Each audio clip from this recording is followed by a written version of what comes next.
the young man found himself in a death cell, awaiting execution.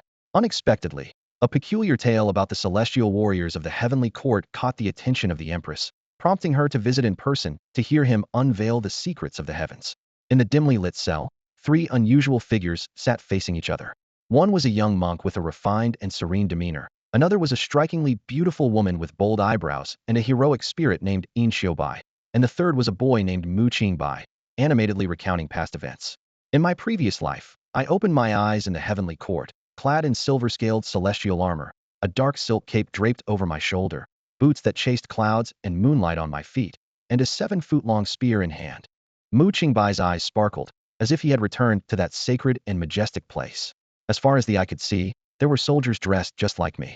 Looking up, I saw the giant celestial gate inscribed with the words Southern Heavenly Gate. Qingbai's excitement suddenly dimmed as he continued. Then I saw a three-eyed fellow leading a dog, fiercely battling with a monkey. That monkey was the most beastly of beasts. Qingbai clutched his leg in pain, tears streaming down his face. With one swing, so many brothers were smashed to pieces. Even my leg. I understand, the monk sighed softly. You must have been implicated by Duan Xiangqing. The blow was too great. Don't go mad. I'll be out in a few days, and I don't want to be beaten to death by you. How ignorant. Qingbai sneered. I have gone through 9 cycles of reincarnation, just waiting for this life to be complete, so I can return to my homeland with the gains of 10 lifetimes. As for those damaged boots, who knows if they can still be used? You're happy? The monk asked in confusion. Who would be happy facing death? I wasn't implicated. I came here on my own merit. Qingbai straightened his back. After failing the imperial exams, I shouted, "Foolish emperor," at the gates of the imperial city. Qingbai's face instantly changed, exuding killing intent. As the Empress's sister and a god of war in the army, she detested such treacherous individuals. I admit the Empress's achievements surpass all others, Qingbai said earnestly. She, at such a young age, turned the tide and stabilized the empire. Her achievements are unmatched in history. Qingbai's face showed joy, but Qingbai's tone shifted. But that doesn't stop her from being a foolish ruler. Why do you both support and criticize her? The monk was puzzled. Do you know why chaos arises? Qingbai's eyes flashed with wisdom. War. Qingbai pondered. Since you know the calamity of war, Qingbai smiled meaningfully. The first thing the Empress will do upon ascending the throne is to reduce military power. At these words, Qingbai's expression changed drastically. This was precisely the confidential matter she had argued about with her sister in the imperial study moments ago. At that moment, a dignified figure paused outside the cell. It was none other than the Empress of the great Qin dynasty Yunlan. By getting rid of all the old comrades who have been with you for years, the world will be safe, and the threat of war will be resolved. Qingbai's voice echoed in the dark and damp cell, causing the young monk in the corner to perk up his ears. He continued to speak eloquently, his eyes shining with wisdom. Looking back over 5,000 years of history, the founding emperors of every dynasty loved to learn from the failures of their predecessors. Among these lessons, the most beloved by founding emperors was the reduction of military power. As Qingbai spoke, Qingbai's expression grew darker. She finally couldn't hold back and interrupted. Enough! Her sharp shouts startled the young monk, causing him to shrink back. Qingbai glared at Qingbai, gritting her teeth as she said, even if the Empress truly wants to weaken the military powers of the various factions, it's for the sake of the realm. How dare a mere condemned prisoner like you criticize her? Qingbai was unfazed and even laughed. Can't tolerate even a bit of criticism? Isn't that the mark of a tyrant? How dare you? Qingbai snapped, her face turning ashen. Of course, I dare, Qingbai responded fearlessly. If I didn't dare, how would I end up in this death cell? If you don't want to hear or see, why not deafen your ears and blind your eyes? You keep talking. Qingbai was trembling with anger. Qingbai smiled slightly, his tone resolute. I spoke when I was innocent, and now as a condemned man, I have even more reason to speak. Tyrant. Qingbai was so infuriated by his words that she was left speechless, only able to point a trembling finger at him. Qingbai seized the opportunity to continue his argument.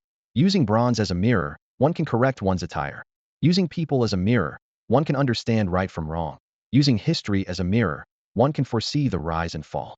If you can't even listen to a single word of criticism, only caring for immediate splendor, then this so-called Great Qin dynasty is nothing but a fleeting dream. These words hit Qingbai like a hammer, leaving her speechless, her lips moving in vain. Outside the cell, Yunlan listened quietly to the conversation, a hint of admiration in her eyes. Using history as a mirror to foresee the rise and fall, she murmured.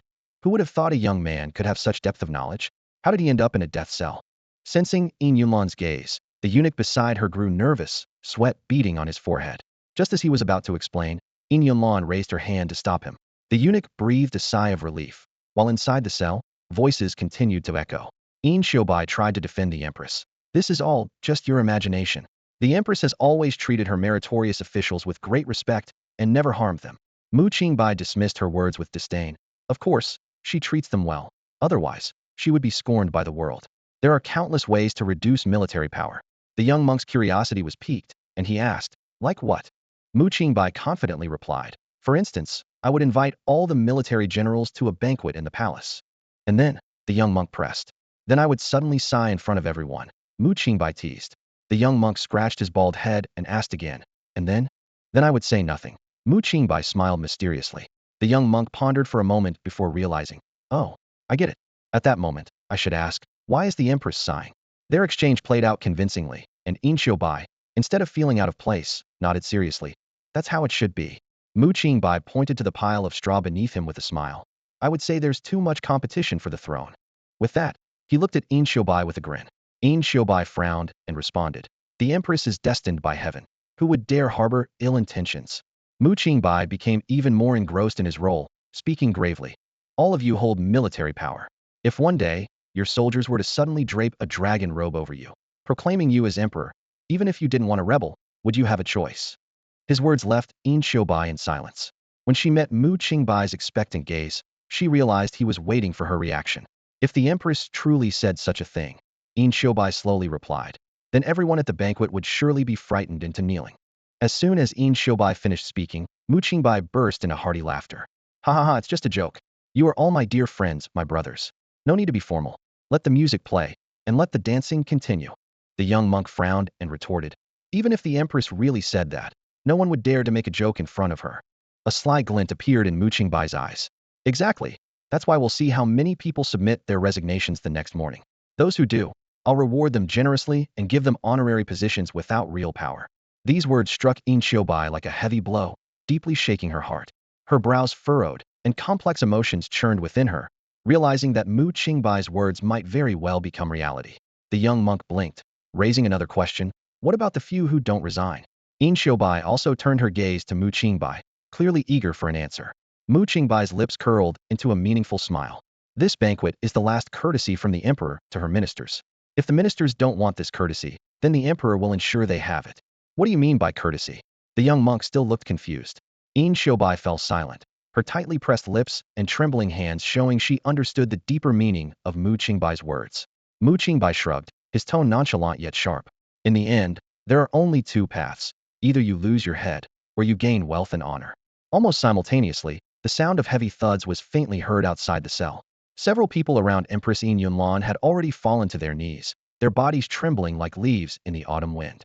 In Yunlan stood tall like a pine. Though her expression was hidden from view, everyone knew these were secrets they were not meant to hear.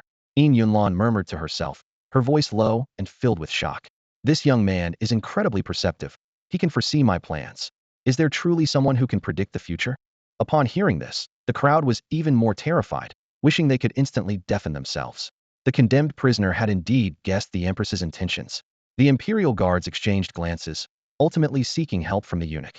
The eunuch, gritting his teeth, crawled forward a few steps, prostrating himself heavily before In Yunlan, his head hitting the ground with a dull thud. Your Majesty, this young man has committed treason. His intentions are punishable by death. The eunuch's voice was sharp with fear. In Yunlan looked down coldly, her gaze icy and imposing. I haven't ordered you to kneel, yet you kneel. I haven't allowed you to speak, yet you speak. The eunuch's body stiffened as though plunged into an ice cave, lying prostrate on the ground without daring to move. In Yunlan continued, I haven't gotten angry over a condemned prisoner, yet you are eager to kill someone already destined to die. The eunuch's face turned ashen, nearly suffocating, his voice trembling to the point of being inaudible. I deserve death. In Yunlan coldly commanded. Investigate this person's background. Miss a single word, and I'll take your head. The eunuch, feeling as if pardoned, hurriedly accepted the order and withdrew, his steps unsteady. In Yunlan was about to take a few steps forward, curious to see the young man who could voice her thoughts, when she heard his unrestrained laughter from the cell. Ha ha, just a few words, and you're terrified. Qingbai's voice was filled with mockery. In Qingbai couldn't help but retort. With such outrageous words, it's hard not to be scared. Qingbai pointed at the young monk beside him. He's not scared. The young monk chuckled. I didn't say those words that could cost me my head. So what do I have to fear? Qingbai scolded. You heartless, insignificant fellow. The young monk shrank back, quickly admitting defeat. He leaned closer to Qingbai, pleading, tell us another story. Qingbai, full of worry, suddenly had a flash of insight. She looked up at Qingbai, eyes shining with curiosity. Did you just say the Empress made a mistake? Qingbai looked at her with some confusion, seeing the expectation in her eyes. Qingbai immediately became cautious, denying it outright. No, when did I say the Empress was wrong? I said she was a foolish ruler. You did say it. Qingbai pressed on. You said the founding rulers made terrible mistakes. Qingbai argued. The Empress isn't the founding ruler. Qingbai continued to press. You say the Empress is a foolish ruler, then you must know how not to make mistakes. How should an emperor rule without fault? This question piqued the young monk's interest, and he too looked expectantly at Qingbai. Outside the cell, Yunlan couldn't help but step closer, listening intently. Humph, Qingbai sneered. You're just like that Zhang Xianqing, a fame-seeking hypocrite. At least he's a pedant, while you just boast shamelessly. Qingbai, provoked, laughed in anger. Fine, fine, I'm already a condemned prisoner. What do I have to fear from you? He took a deep breath, speaking seriously. The first question, and the first one the Empress must address after ascending the throne. Do you know why the previous dynasty fell? Why did the previous dynasty fall? This question had lingered in Yunlan's mind since she ascended the throne. At this moment, she stood outside the dark, damp cell, listening to the conversation inside, and couldn't help but nod slightly. The young man indeed understood the emperor's mindset, though his conclusion seemed to diverge from her own. Inside the cell, Qingshuobai's voice broke the silence. Because of military disasters. This answer aligned precisely with the empress's own conclusion. However, Qingbai chuckled softly and retorted, what caused the military disasters? Was it merely because the ruler was licentious and ignored moral principles? Before Qingshuobai could respond, Qingbai continued speaking on his own. Nonsense. It's because of two words, people support. Qingshuobai was left speechless by this remark. Outside the cell, Yunlan nodded to herself, thinking that the young man had summarized it quite well. Qingbai pressed on. Do you know why the previous dynasty lost the people's support? Qingshuobai pondered for a moment, about to speak when Qingbai interrupted mockingly. You're not going to say it's because the ruler was licentious and ignored moral principles again, are you? Qingshuobai was momentarily at a loss for words. She had indeed intended to answer that way. But from Qingbai's perspective, the answer was clearly not that simple. Then tell me, what is the reason? Qingshuobai asked defiantly. Qingbai rolled his eyes at her with a hint of impatience in his voice. Can you please use your empty head? Of course, it's because the people had no food to eat. He pointed to the young monk nearby, and continued. If people in your area were dying of hunger, and many had to eat guanyin clay to survive, and someone offered you a bowl of meat porridge, telling you that joining the army would save you, would you follow them? The young monk was momentarily stunned, then pounded the floor heavily, saying excitedly, forget meat porridge, if I were on the brink of death, I'd sell my life for a bowl of mixed grain porridge. Qingbai turned to Qingshuobai and spread his hands. You see, in today's world, human life is as insignificant as grass. And the essence of the people's support is the word food. Qingshuobai's mouth opened slightly, taking a while to close. A new question formed in her mind. How did the food disappear? Years of natural disasters left the land barren, and naturally, there was no food. Qingshuobai replied, her tone carrying a hint of uncertainty. Qingbai continued to probe. So, what do natural disasters have to do with the Empress? Qingshuobai fell into deep thought. The truth seemed to be at her fingertips, yet she couldn't articulate it. It was like a thread slipping through her fingers, clearly within reach, yet impossible to grasp. Looking up, she saw Qingbai's teasing smile, and she felt a surge of anger. Pointing a delicate finger at Qingbai, Qingshuobai said in embarrassment and annoyance, if you keep asking, I'll make you roll on the ground. Qingbai laughed disdainfully. You little girl, I could take on 10 of you. Before he could finish, the world spun before Qingbai's eyes, and the next second, his face was pressed against the cold floor. Qingshuobai let out a cold laugh and gracefully returned to her seat. Qingbai lay dazed on the ground for a moment, then nonchalantly got up under the gaze of the two. Clearing his throat, he continued, Ahem. The root of chaos is not in military power, but in natural disasters.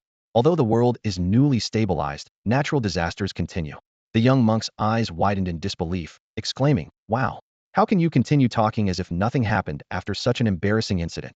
Outside the cell, Yunlan listened quietly, her mind filled with thoughts. This conversation not only revealed the reasons behind the previous dynasty's fall, but also provided her with new insights for governing the realm. She realized that to secure her reign, the primary task was to solve the issue of the people's basic needs. Only by ensuring the people were well-fed could she truly win their support. Mu Qingbai pretended not to hear the young monk's words, a slight blush fleeting across his face. He turned his head and glared fiercely at the young monk, threatening in a low voice, "I'm a condemned prisoner. Show me some respect, or else I might just take you with me while you sleep tonight." The young monk was so frightened by the sudden threat that he immediately covered his mouth and curled up in the corner of the cell, trembling. Clearing his throat, Mu Qingbai continued his analysis. A civilian uprising will eventually turn into a military rebellion, and with the Empress reducing military power, who will suppress the uprising then? It won't be long before chaos reigns again. He finished with a sardonic smile. But that's no concern of mine. I'll be gone in 3 days. You can enjoy the chaos yourselves. Qingbai, shocked by his words, suddenly stood up and shouted outside the cell, "Someone, let me out." She urgently wanted to report to the Empress, for if Mu Qingbai's words were true, reducing military power could indeed be the start of chaos. Mu Qingbai scoffed, "She's even crazier than I am. This is a death row cell. Yelling for help is as pointless as crying out for injustice." Just then, the young monk timidly pointed outside. "Brother, look." Mu Qingbai turned to see a jailer approaching their cell, unlocking the door and leading Qingbai out. He watched, dumbfounded, as they disappeared from view, finally exclaiming, "Impressive." Qingbai hurriedly exited the dungeon, and after a few steps, she saw a chair ahead. Yunlan sat there, looking at her with a fond smile. For a moment, Qingbai was dazed, but she quickly collected herself and said urgently, "Your Majesty, I have urgent matters to report." Yunlan spoke softly, "No need. I've heard everything. And there's no need to be so formal when it's just us." Qingbai realized the surroundings were silent, with no one else around. She asked anxiously, "Your Majesty, when did you arrive?" Yunlan did not answer, instead scolded, "Did a madman's rant scare you so much?" Qingbai hastily explained, "But I don't think he's crazy, and you think he makes some sense?" Yunlan interrupted, "Nonsense, he just happened to guess a bit correctly." Qingbai pleaded urgently, "Your Majesty, please reconsider."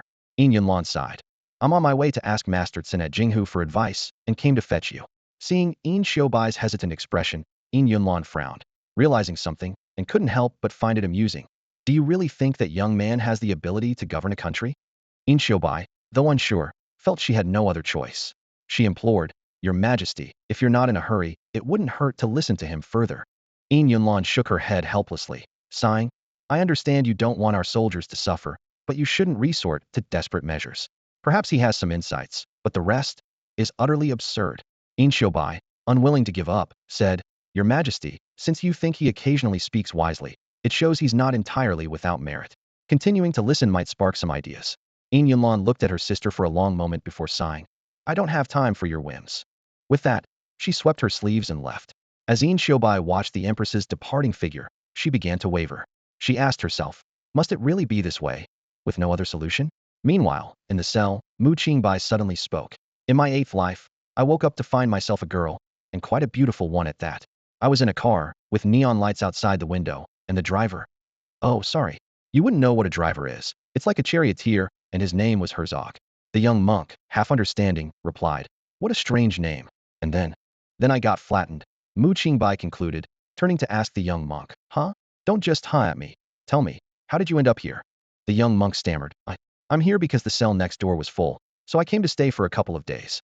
Mu Qingbai puzzledly remarked, "But I remember the next cell was for clients of illegal brothels." Standing by the cell door, Qianbei listened to the conversation and couldn't help but close her eyes in despair. She finally realized how naive she had been to place hope in someone who occasionally rambled nonsensically. "You monk, you've broken your vows. Shallow, truly shallow." As Mu Qingbai's words fell, the young monk's face flushed red, and he sprang up from the ground, stomping his foot hard, trembling with anger. Seeing this, Mu Qingbai raised an eyebrow and curiously asked, "Oh, are you saying you've been wrongly accused?" The young monk let out a deep sigh, slowly raised his head, and a trace of gentleness appeared in his eyes. He softly said, "That day, I passed by a small alley and saw her. She has a gambling father, a sick mother, a baby brother, and a still young sister. Buddha is compassionate, saving all beings. If it were you, could you ignore her shattered state? Could you turn a blind eye to her muddy appearance?" After hearing this, Mu Qingbai couldn't help but sigh and thought to himself, what a talent, to describe visiting a prostitute so poetically. This monk is something else. He couldn't resist asking. And then? The young monk was about to speak when suddenly hurried footsteps approached. Then, the constables barged in. "Impressive," Mu Qingbai exclaimed in amazement, then turned to look at the door, where Qianbei stood, his face filled with deep self-doubt. Mu Qingbai quickly greeted him. Oh, you're back. Before Qingbai could reply, the jailer's voice came from outside. Time to eat. Before the words were finished, a stale-smelling bun was tossed to the young monk's feet, followed by a bowl of murky porridge being roughly placed on the ground. The young monk took a bite of the stale bun and complained, "How is one enough for us three?" The jailer ignored him, merely opening the small window for food delivery and sending in a tray.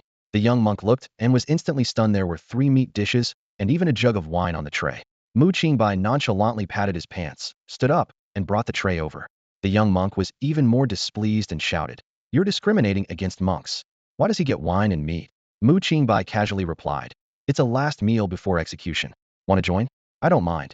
Hearing this, the young monk's body stiffened. He quickly turned his head and laughed awkwardly. No, no, you enjoy it yourself." At this moment, the cell door suddenly opened, and the jailer personally brought in a small table, respectfully placing it in front of Qingbai, then left with a fawning smile. Mu Qingbai and the young monk looked closely and were both stunned. Although the table was small and there weren't many dishes, only 3, each was exquisitely prepared. Even more surprising was a cup of tea, whose aroma alone revealed it wasn't ordinary. There was also an incense burner on the table, with incense gently burning, emitting a subtle fragrance. Mu Qingbai suddenly found the roast chicken before him less appealing. He looked at Qingbai, hesitating to speak. Seeing this, Qingbai gestured, inviting Mu Qingbai to join him. Mu Qingbai swallowed, hesitated for a moment, then couldn't help but ask, "No, buddy, are you facing execution by slicing?" Upon hearing this, the young monk's hand, initially reaching out, quickly retracted, trembling as he said, "Execution by slicing. That's much more torturous than beheading." Qingbai, caught between laughter and tears, quickly explained, "This isn't a farewell meal. I paid for it." Mu Qingbai suddenly understood, muttering under his breath, "Rich people's quirks are really strange, enjoying time in jail." Achoo! Qingbai was choked by these words, coughing repeatedly. But he didn't explain further. If Mu Qingbai misunderstood, so be it. Mu Qingbai chuckled and finally shared half of his roast chicken with the vow-breaking monk. One person's last meal wouldn't be enough for 2, so his eyes fell on Qingbai's execution meal. Qingbai generously shared his food with the 2. However, the young monk hesitated to eat. "What's wrong? You've already had the last meal. What are you afraid of?" Mu Qingbai asked, puzzled. The young monk, embarrassed, said, "Such exquisite food. I'm unworthy of it. Eating it might bring trouble." "What trouble could it bring?" Mu Qingbai pressed. The young monk lowered his head and softly replied, "I don't know." What's the reasoning behind this?" As Mu Qingbai finished speaking, Qingbai and the young monk exchanged puzzled glances. Seeing this, Mu Qingbai rolled his eyes with a hint of helplessness in his voice. "I'm a condemned prisoner. What trouble could I possibly bring to you? You see me as someone extraordinary, with grand thoughts and speech. Are you afraid that when I'm beheaded, the splatter of blood might haunt your dreams?" The young monk chuckled at this. "Brother Mu, that's not quite right. We are a condemned prisoner, a mysterious noble lady, and a rule-breaking monk. It's precisely because we're unknown that it's frightening." Mu Qingbai couldn't help but smile. "Monk, you look so pure and innocent, yet your words are so sharp." He turned to Qingbai, raising his cup. "Miss, shall we have a drink?" Qingbai looked at Mu Qingbai's cup, a hint of hesitation in her eyes. Seeing this, Mu Qingbai introduced himself. Meeting his fate. Mu Qingbai. After a moment of hesitation, Qingbai chose not to reveal her true identity. "By Chuyin." The young monk watched them with a grin and interjected, "I'm leaving in a few days, so let's not talk about fate." Qingbai shot a deep glance at the young monk before turning her gaze back to Mu Qingbai. "You mentioned earlier that the root of chaos in the world lies not in wars, but in natural disasters. But can natural disasters truly be stopped by human effort? Who says they can't?" Mu Qingbai replied firmly. "It's said that where there's a will, there's a way. Man can conquer nature." His words left Qingbai somewhat stunned, and even the young monk couldn't help but look at him in surprise. "How? How can it be conquered?" Qingbai pressed on. Mu Qingbai slowly stood up, looking down at Qingbai with a complex expression. In an era where destiny was believed to be supreme, almost everyone thought that natural disasters were divine punishment. This belief was unacceptable to someone like Mu Qingbai, who had been educated with advanced ideas. Qingbai wasn't sure if she was imagining it, but she seemed to see a look of disappointed exasperation in Mu Qingbai's eyes. Mu Qingbai began to explain. "If there's a flood, manage the rivers so they don't breach, build drainage systems to let the water recede naturally. If there's a drought, expand the rivers, build dams and gates, and redistribute water from abundant areas to dry ones. Why can't this be achieved?" With that, he shook his head, picked up his wine flask, and returned to his straw pile. Qingbai and the young monk were left speechless for a long time. The idea of river management wasn't unprecedented, But such a massive project was no easy task. It required enormous resources, and there was no guarantee of success. Thus, even if someone proposed such an idea, they wouldn't dare to implement it lightly. However, something that seemed as difficult as reaching for the stars, when spoken by Mu Qingbai, seemed almost within reach. Such ambition was rare in the world. After some contemplation, Qingbai asked, "Let's set that aside for now. The human heart is unpredictable. If what you mentioned happens, where soldiers place the imperial robe on a general, how should that be handled?" Mu Qingbai took a sip of wine, turning to look at Qingbai. Indeed, the human heart is unpredictable. If someone rebels, it may not cause a nationwide chaos, but it would certainly unsettle the ruler. After all, others might follow suit. Qingbai nodded. The Empress must have considered this as well. Mu Qingbai continued, "There are two solutions. The first is to weaken military power, then promote civil officials over military ones, and have civil officials supervise the military." "Tell me the second solution," Qingbai interrupted. Mu Qingbai sighed and said, "The second solution is to use scholars to educate the military." Qingbai frowned. "How is that different from the first solution?" "There's a big difference," Mu Qingbai explained. "The first solution gives civil officials power over military ones, but during war, too much power in the hands of civil officials could lead to interference in military affairs." Qingbai could already picture it. If a group of useless scholars were to meddle in military matters, a favorable battle could quickly turn disadvantageous, and an already unfavorable situation would only worsen. Mu Qingbai continued, "So, we should establish a school." "School?" Qingbai frowned, pondering as images of prestigious academies like the Imperial College flashed through her mind. She tried to imagine soldiers sitting in a classroom, reading and writing, but the thought seemed utterly absurd. A picture formed in her mind, an elderly man with a white beard speaking passionately at the podium, while a group of burly men sat below, scratching their heads in confusion. Qingbai shook her head, silently mocking the impracticality of the idea. Most in the army were uneducated brutes. The notion of sending the whole army to school to learn to read and write was nothing short of a fantasy. If such a farce were to occur, it would likely only invite ridicule and criticism. Just then, a voice interrupted her thoughts. "Not all soldiers, just all officers. It's an officer academy, also known as a military school." Qingbai remained puzzled. "I don't understand." She looked directly at the speaker, challenging, "Do you know what makes an army worthy of being called excellent?" To Qingbai, this question was a no-brainer. She answered almost without thinking, "Strict discipline, orders followed without question." "Correct, but not entirely," the other replied, leaving Qingbai a bit dissatisfied. "You think you know more about leading troops than I do?" Qingbai scoffed. "I may not be as eloquent as you, but when it comes to leading troops, it's all about those 8 words. The other merely chuckled, an attitude of indifference that only fueled Qingbai's irritation. "So what else?" she pressed aggressively. "Strict discipline, cultural literacy, and most importantly," the other replied unhurriedly. "What is it?" Qingbai demanded. The speaker straightened up, took a sip of wine, and solemnly uttered 2 words, "Belief." "Belief," Qingbai repeated, clearly not fully grasping the deeper meaning. The other patiently explained, "An army without belief has no potential. Without belief, it cannot exert maximum combat power, and when facing adversity, the morale cannot remain steadfast." Qingbai fell into deep thought, trying to digest these words, yet still finding them somewhat unclear. Seeing her confusion, the speaker sighed.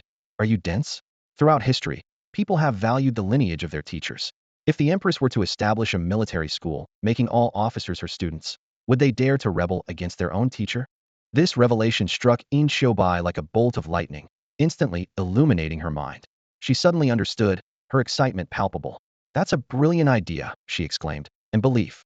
If they all firmly believe in the Empress, even if the commander has treacherous intentions, the scattered officers under him would leave with their troops, leaving him powerless to rebel." The other, however, shook his head and sighed. "This is the difference between us. Cultural literacy is indeed important. I understood it immediately because of my higher cultural literacy." The self fell into silence. Suddenly, a voice broke the quiet. "Young Master Mu, you shouldn't die." The person referred to as young Master Mu paused, then replied seriously, "No, I deserve to die." "The monk is right, Mr. Mu shouldn't die." Qingbai also agreed solemnly. Mu Qingbai asked in surprise, "Why shouldn't I die?" "I deserve to die," Qingbai said earnestly. "Mr. Mu, I have offended you before.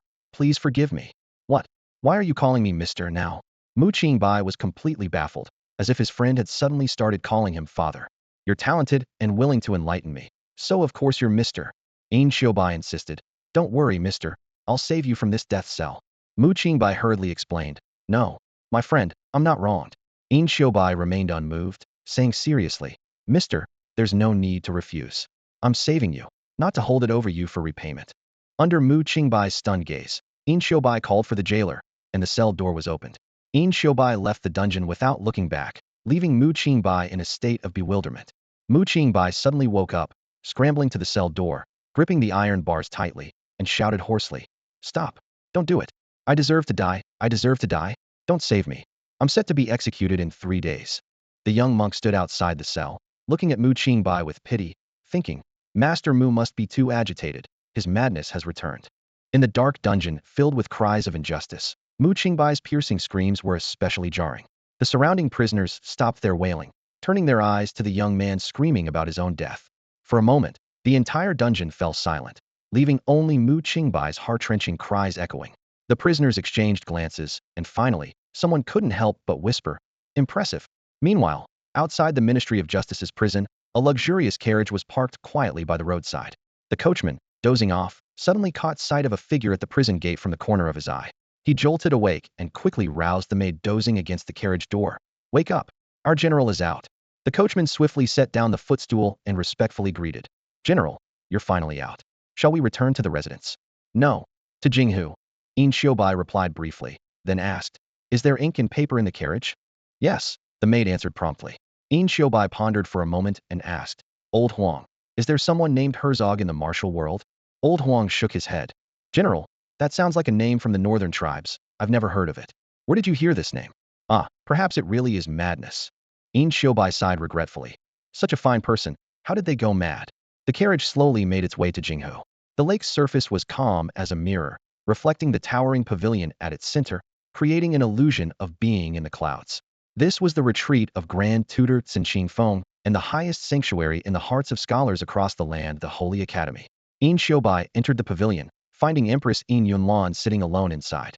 On the table were 2 cups of tea, one of which had gone cold. "Your Majesty?" Qingbai approached and saluted. "Come, take a seat." Yunlan was unsurprised by her arrival. "Is Master Tsin not here?" "The Grand Tutor has gone traveling. Just left," Yunlan replied mildly. Feeling anxious, Qingbai cautiously asked, "Your Majesty, what did Master Tsin say?" Yunlan rubbed her brow wearily. "The Grand Tutor left 3 questions." Qingbai secretly grumbled. Why do scholars always like to ask questions? But she respectfully inquired, "What are the 3 questions? What should be done about the northern tribes moving south?" Qingbai immediately responded, "I will lead troops to quell them." "What about the pirates marauding at sea?" Qingbai started to speak, but suddenly realized that Master Tsin might not agree with the Empress's policy of reducing military power. "And what if the disaster victims in various regions become bandits?" Qingbai slowly knelt, holding up a memorial with both hands. "Your Majesty, with so many valiant soldiers under our command, minor bandits are no real threat." Yunlan paused, picking up the memorial to read it carefully. Her previously somber expression brightened, a hint of surprise in her eyes. After a moment, she looked up at her sister, smiling lightly. "You didn't write this, did you?" "No. How could I write something so scholarly?" Qingbai answered honestly. Yunlan sighed softly, gently tucking a stray lock of hair behind her sister's ear. "I misjudged, thinking he was just a slightly learned youth, but he possesses such great talent." Qingbai was overjoyed. "Your Majesty, admitting your mistake is a blessing for the people. With such an enlightened empress, prosperity is near." Yunlan smiled silently. The empress rarely admitted mistakes, but she could never bring herself to be harsh with her sister.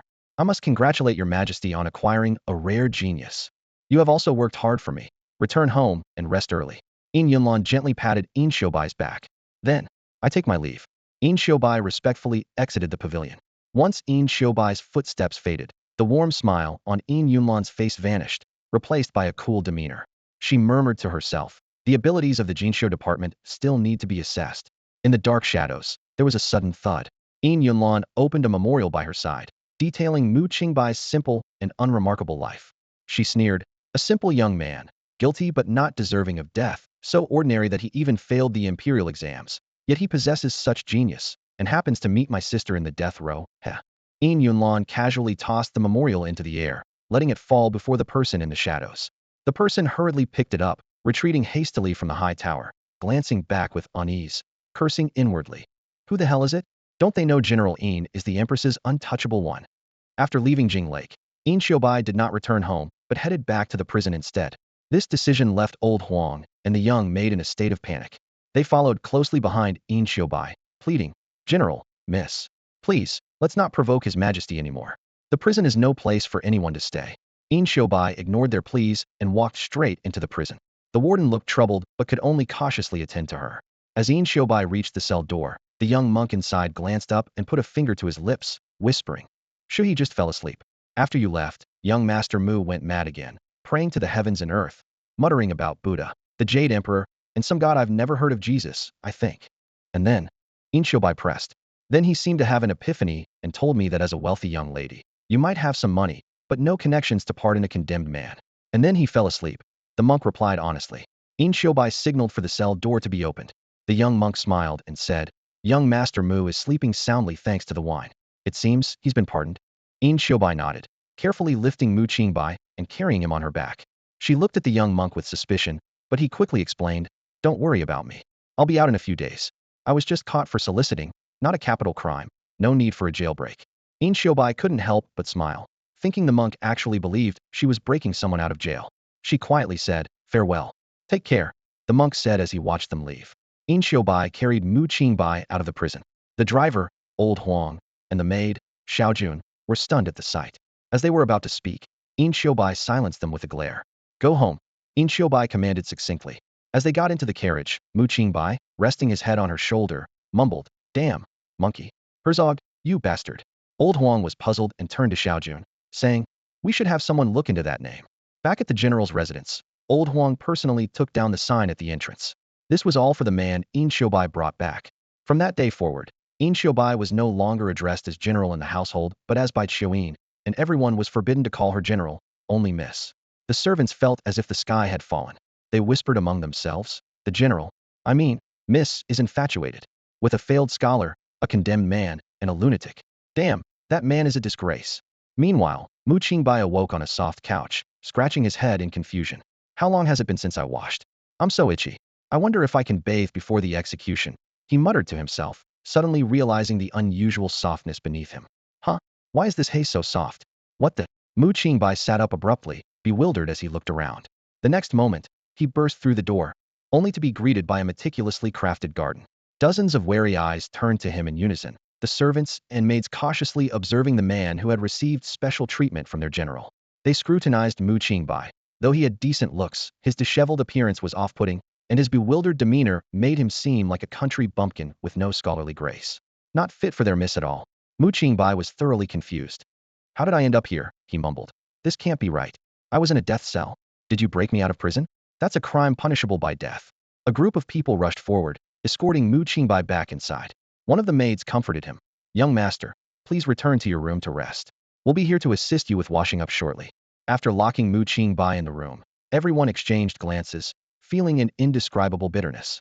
They had just witnessed the madness of the man their lady admired, leaving them both shocked and heartbroken. It wasn't long before Qingbai arrived after hearing the news. By then, Mu Qingbai had calmed down. A servant reported to Qingbai, "Miss, Mr. Mu has woken up." Qingbai asked with concern, "Did he have another episode?" The servant hesitated for a moment before nodding. After waking, Mr. Mu was dazed for a while, then suddenly started shouting things like, "Blocking someone's path is akin to murder, an unforgivable crime." He struggled a lot. The servant looked conflicted, as if holding back more words. Qingbai frowned and said, "Speak your mind." The servant hesitated again, but finally said what was on his mind. "Miss, with him like this, even if he's cured, he might still drool. There are so many men in the world. Maybe you should consider someone else." Qingbai ignored the servant's suggestion and instead asked, "Is Mr. Mu injured?" The servant quickly shook his head. "No, Mr. Mu is so weak that even I could take on 10 of him." Qingbai glared at him. "I asked if Mr. Mu got hurt." "No, no," the servant replied sheepishly. Qingbai pushed the door open and walked into the room, surprised by the unexpectedly harmonious scene. Mu Qingbai was washing his face at a basin, with several maids attending to him. As he carefully wiped his face, neck, and arms, he entertained the maids with strange stories. Qingbai couldn't help but stop and listen. The stories were bizarre yet captivating, explaining why the maids were so engrossed. A plague-stricken monkey shattered the Lingxiao palace with one strike. Mu Qingbai narrated vividly. "If that plague-stricken monkey had hit me so decisively, I wouldn't have suffered agonizingly for half an hour before dying." One maid couldn't help but interject. "Mr. Mu, don't stray too far. Tell us about the Lingxiao palace first. Also, the monkey's name is Sun Wukong, the great sage equal to heaven. Why do you keep calling him a plague-stricken monkey?" In Xiaobai cleared her throat. Ahem. The maids were startled and quickly bowed to In Xiaobai before orderly exiting the room. Mu Qingbai turned and smiled slightly at In Xiaobai. Miss Bai, is it time to eat? In Xiaobai was a bit taken aback. When Mr. Mu was mad, he was truly mad, but when he was normal, he was too normal. She said, Mr. Mu, I've prepared a bath for you. You can bathe first, then dine. Mu Qingbai was delighted. I can take a bath? Thank you, thank you. In Xiaobai breathed a sigh of relief, having feared that Mu Qingbai would become suicidal. She secretly wished he could remain normal forever. Since returning last night, In Xiaobai had been in her study trying to draft a military academy charter. But as a military general, writing such bureaucratic documents was quite challenging for her. In the end, she only managed to write the words military academy before sitting idly all night. At the dining table, Mu Qingbai had a hearty appetite, eating 2 bowls of porridge with pickles. His tranquility made In Xiaobai feel somewhat uneasy. After the meal, In Xiaobai took Mu Qingbai for a walk nearby. She initially intended to discuss the military academy but changed her mind at the last moment, saying, I've invited a renowned doctor to come and check your pulse later. Mu Qingbai looked puzzled. I'm not sick. In Xiaobai sighed inwardly, thinking his condition must be quite serious. She forced a smile and said, I am, so having him check your pulse is just incidental. Oh, get well soon. Mu Qingbai replied casually. After a moment of silence, Mu Qingbai spoke up. Please send me back later. In Xiaobai was startled, but also felt a strange sense of relief. She seriously said, You broke out of jail, which is a serious crime. Mu Qingbai explained, Send me back later under the cover of night. In Xiaobai insisted, But the world lacks people like Mr. Mu who speak the truth. Mu Qingbai covered his face, caught between laughter and tears. The words he had spoken in prison now seemed to have come back to haunt him. He weakly said, Actually, it doesn't. It does. In Xiaobai declared, as if she had swallowed a weight, firm in her belief. There are so many people in the world, but none like you, a reckless and wild spirit. It does. In Xiaobai emphasized again, Mr. Mu, don't refuse. Just stay here peacefully. Mu Qingbai had no choice but to agree. All right, fine. Only then did In Xiaobai smile. In the Bai residence, you are free to explore, and if you need anything, just instruct the servants. House arrest? Mu Qingbai inquired. In Xiaobai paused, explaining, I'll find a way to deal with your criminal status. In the meantime, it's best not to leave. Oh, enforced house arrest, Mu Qingbai teased. In Xiaobai felt a bit embarrassed, realizing that Mr. Mu's words were indeed sharp. Imperial physician Zhang stood in front of In Xiaobai, shaking his head with a solemn expression. General In, despite my decades of medical practice, I can't discern any significant ailment in this patient. Just some minor illnesses that any ordinary clinic could handle. In Xiaobai frowned, disappointment evident on his face. So you're saying this madness is beyond the reach of medicine? Physician Zhang sighed. At least, I am powerless. However, a glimmer of hope appeared in his eyes. If we could access Jing Lake, there might be a chance. Jing Lake? In Xiaobai asked in surprise. Isn't that where Masterson resides? But he's a scholar. Does he also excel in medicine? Physician Zhang chuckled, admiration in his eyes. General In, you may not know that the world's sacred knowledge converges at Jing Lake. It's said that Masterson has read all the books there, and there may be some rare medical manuscripts among them. He paused and added, I am 63 this year, and my lifelong wish is to visit Jing Lake, meet the master, and learn medicine. Hopefully, I will have the opportunity next year, and I will certainly inquire about this madness then.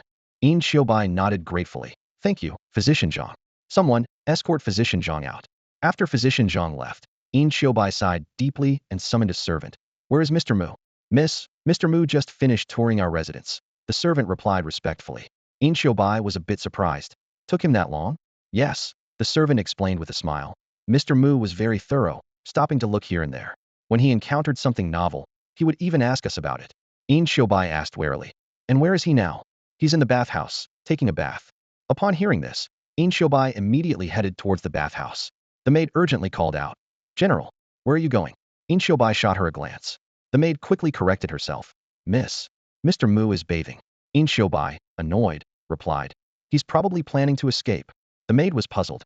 Our residence is full of skilled soldiers. Where could he escape to? Miss, you might be overthinking this. Ignoring the maid's concerns, In Xiaobai proceeded directly to the bathhouse. As she was about to push the door open, she heard Mu Qingbai's panicked voice from inside. Oh my, I said I don't need any help. Don't come in, I'm not dressed yet. Hearing this, In Xiaobai's worries instantly dissipated. She couldn't help but find it amusing. In this world, how often do men feel taken advantage of when seen by women? Mr. Mu was indeed an interesting person. She gently closed the door, and the maid finally breathed a sigh of relief, catching up to In Xiaobai to add, Miss, I forgot to mention, Mr. Mu prefers to be called young master rather than Mr. In Qingbai was a bit surprised. Mr. is a respectful title. I didn't expect Mr. Mu, with his vast knowledge, to be so approachable. The maid continued. Also, young Master Mu mentioned that today's meals were too bland. And that. And what? And that even the food in the prison was better. In Xiaobai couldn't help but laugh. Young Master Mu is quite a character. Go and instruct the kitchen to prepare a couple more meat dishes for dinner. Yes, Mississippi. And prepare a pot of wine. Yes. In Xiaobai thought to herself, it seems I was overthinking it. Young Master Mu does not intend to escape. Asking to be called young master is likely just to feel more at ease in the Bai residence. Ever since she led troops to quell the rebellion, In Xiaobai has shared the hardships and joys with her soldiers, without exception. Even after being honored as the general of the nation and becoming the great Yin's warrior goddess, she maintained a simple lifestyle. Her meals were plain, and she stayed away from luxury. However, today, the kitchen in the general's residence was unusually bustling. In Xiaobai sat at the dining table, slightly frowning. Dish after dish was served, filling the room with enticing aromas. But by the time the last dish arrived, the first ones had already gone cold. The general's patience finally wore thin, and she slammed the table, shouting, "Where is everyone?"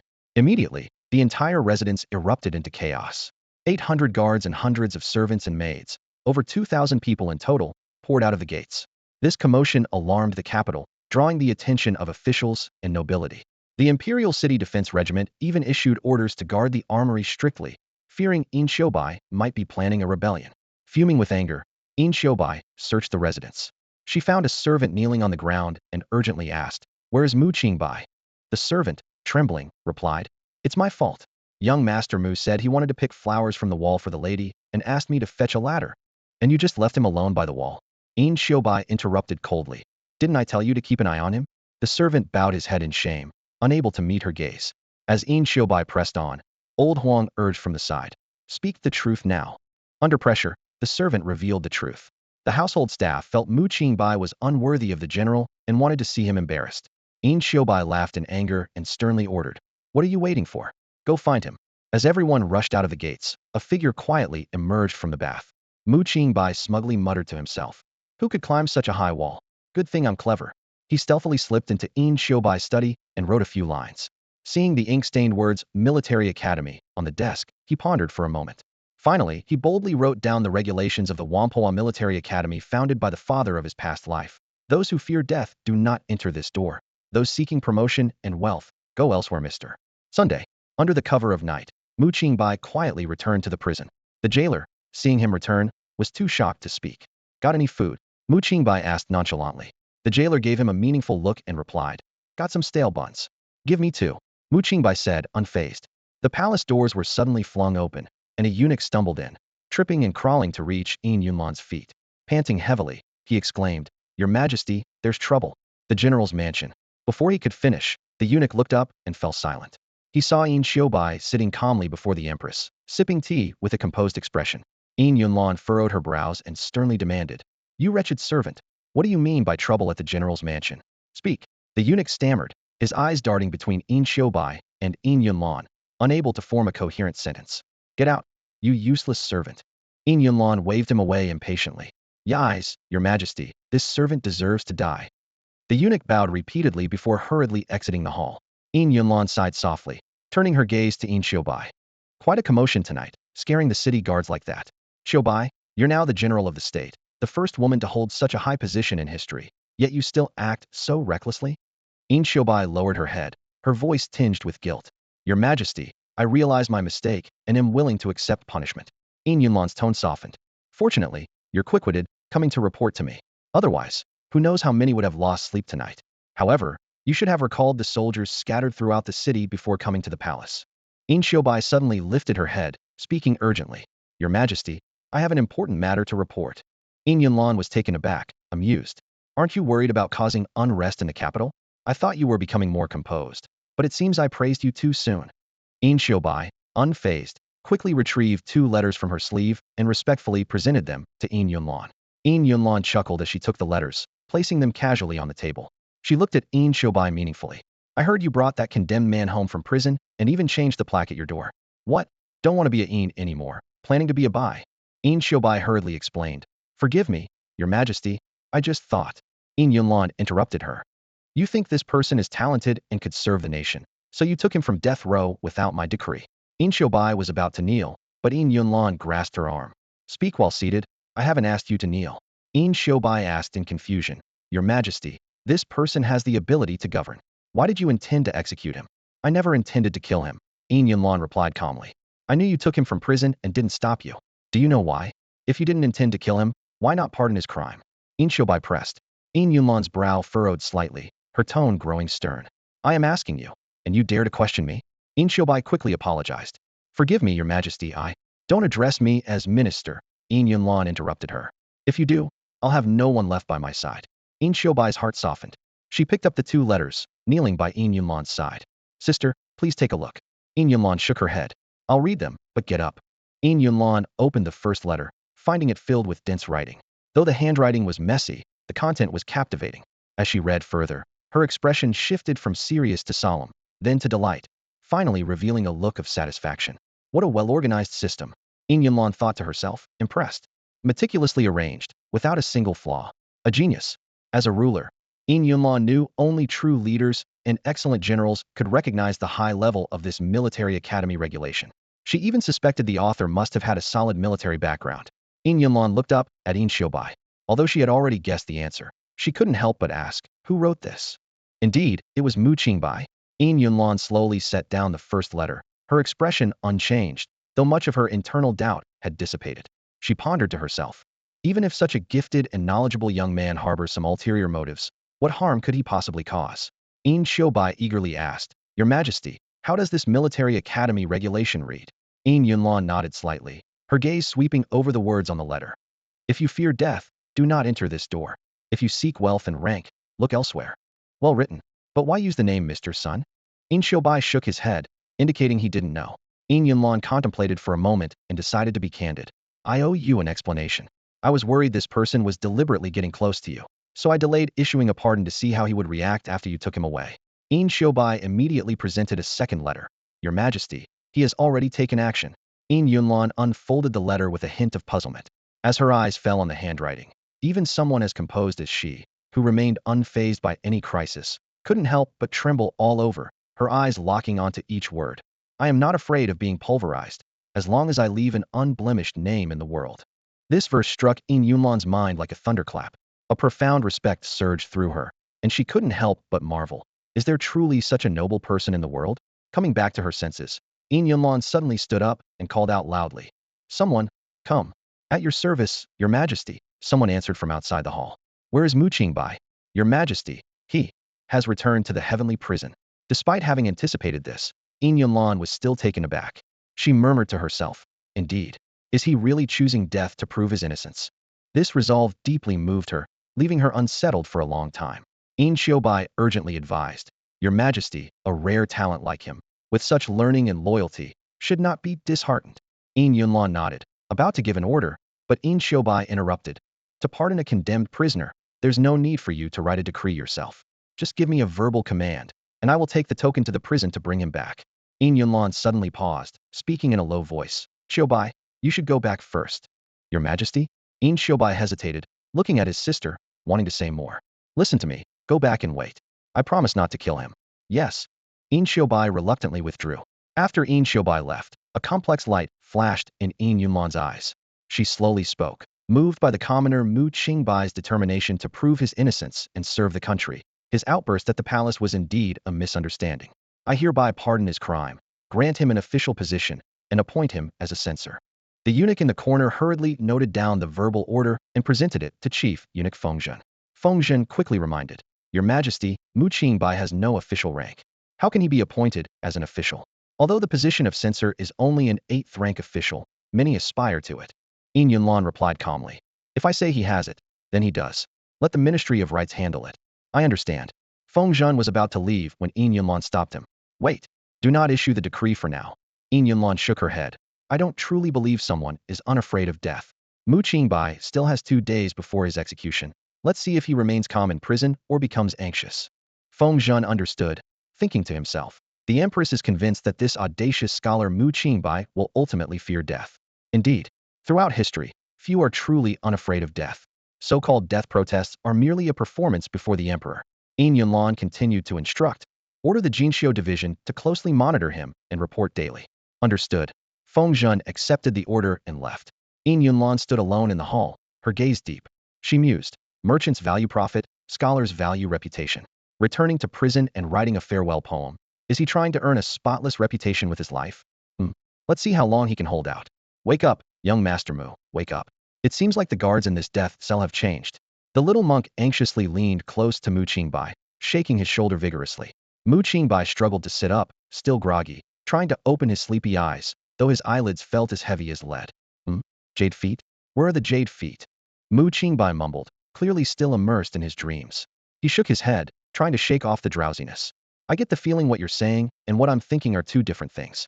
With that, Mu Qingbai lay back down heavily, seemingly intent on continuing his dream. You must be confused. This isn't a brothel. Where would there be jade feet? He murmured with his eyes closed. Seeing this, the little monk had to shake him awake again, his tone a bit urgent. Young Master Mu, I meant the guards in the cell seem to have increased. Mu Qingbai finally managed to wake up a bit, rubbing his eyes with a hint of annoyance in his voice. Stop it. This is a death cell.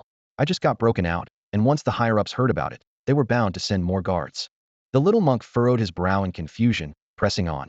Young Master Mu, you managed to escape. So why come back? After being disturbed repeatedly, Mu Qingbai finally woke up completely. He slowly sat up, leaning against the cold stone wall, and said with a bitter smile, Monk, I've always been quite unlucky. The little monk nodded thoughtfully. Indeed, otherwise how could you have been implicated? Mu Qingbai immediately retorted. I told you, I wasn't implicated. He sighed deeply, his voice filled with exhaustion and helplessness. Sigh. I've never had a good ending. Now that I finally have a straightforward way to die, let me have some peace. The little monk's face was full of confusion and incomprehension. You clearly have so much talent. Why don't you want to live well? Mu Qingbai's gaze became somewhat distant, as if recalling past events. I wanted to live well and achieve something great. But no matter how sharp a young man's edges are, they can't withstand the harshness of the world. His voice was low and bitter. Every time I lost completely, no matter how fiercely I resisted fate, in the end, I always got beaten down. This damn fate. It's just toying with me. Listening to Mu Qingbai's agitated words, the little monk's eyes showed deep sympathy. I really don't know what you've been through, young Master Mu, to make you so mad now. Mu Qingbai was too tired to explain, just finding a comfortable position to lean against the wall, speaking in a flat tone. I have no other desires now, just a quick and painless death. The little monk still felt it was a pity and tried to persuade him. But the grand era of the Nine dynasty has just begun. Wouldn't it be a regret not to see it with your own eyes? Mu Qingbai chuckled softly and asked in return, a grand era? Do you really think the current Nine world is a grand era? The little monk was a bit surprised. What do you mean by think? Isn't it? Mu Qingbai shook his head, his tone carrying a hint of sarcasm. You've never seen what a true grand era is, so naturally, you think the current peace is one. Isn't it still a chaotic era? The little monk pressed. Well, if you must say, it's more like a peaceful chaos, Mu Qingbai replied thoughtfully. The little monk widened his eyes in surprise. Can peaceful and chaos even be used together? Mu Qingbai didn't answer directly, but slowly expressed his view. In my mind, a grand era is when everyone has clothes to wear, food to eat, and books to read. No one starves or freezes to death. Can the Nine dynasty achieve that? The little monk was left speechless, falling into deep thought. Mu Qingbai continued. If my standards for a grand era were true, then no glorious dynasty in the history books would deserve the term. The Empress only quelled the chaos and established a dynasty on the ruins ravaged by war. He sighed softly. Yet natural disasters still ravage, and people still starve every moment. And you want me to open my eyes to see this so-called prosperous era? Having said that, Mu Qingbai lay down, stretched lazily, with a tone of relief. You watch this grand era, I won't. In 2 days, I'll be going back. Going back? Going where? The little monk asked. Mu Qingbai closed his eyes, a mysterious smile appearing on his lips, to a beautiful world. Unbeknownst to them, their conversation was being meticulously recorded by a spy in the adjacent cell. Old Huang returned to the mansion with his team and from a distance, spotted Yin Xiubai sitting forlornly on the steps. Realizing she might have been sitting there all night, his heart ached. He hurried over and respectfully said, Miss, we searched the entire city all night, but couldn't find Mr. Mu. Yin Xiubai snapped out of her thoughts and realized the staff were still out searching. She softly said, Old Huang, call everyone back. There's no need to search anymore. Old Huang was relieved, thinking the general had come to her senses. He tentatively asked, General. Yin Xiubai frowned and interrupted. I told you, call me Mississippi. Old Huang's heart sank again, wondering if he had misjudged the situation. He cautiously asked, Miss, did you find Mr. Mu? Yes, I found him. Qingbai replied briefly. Old Huang pointed towards the mansion. Is he at home? In the cell, Qingbai said calmly. Old Huang sighed and couldn't help but say, Miss, forgive my boldness, but he deserves it.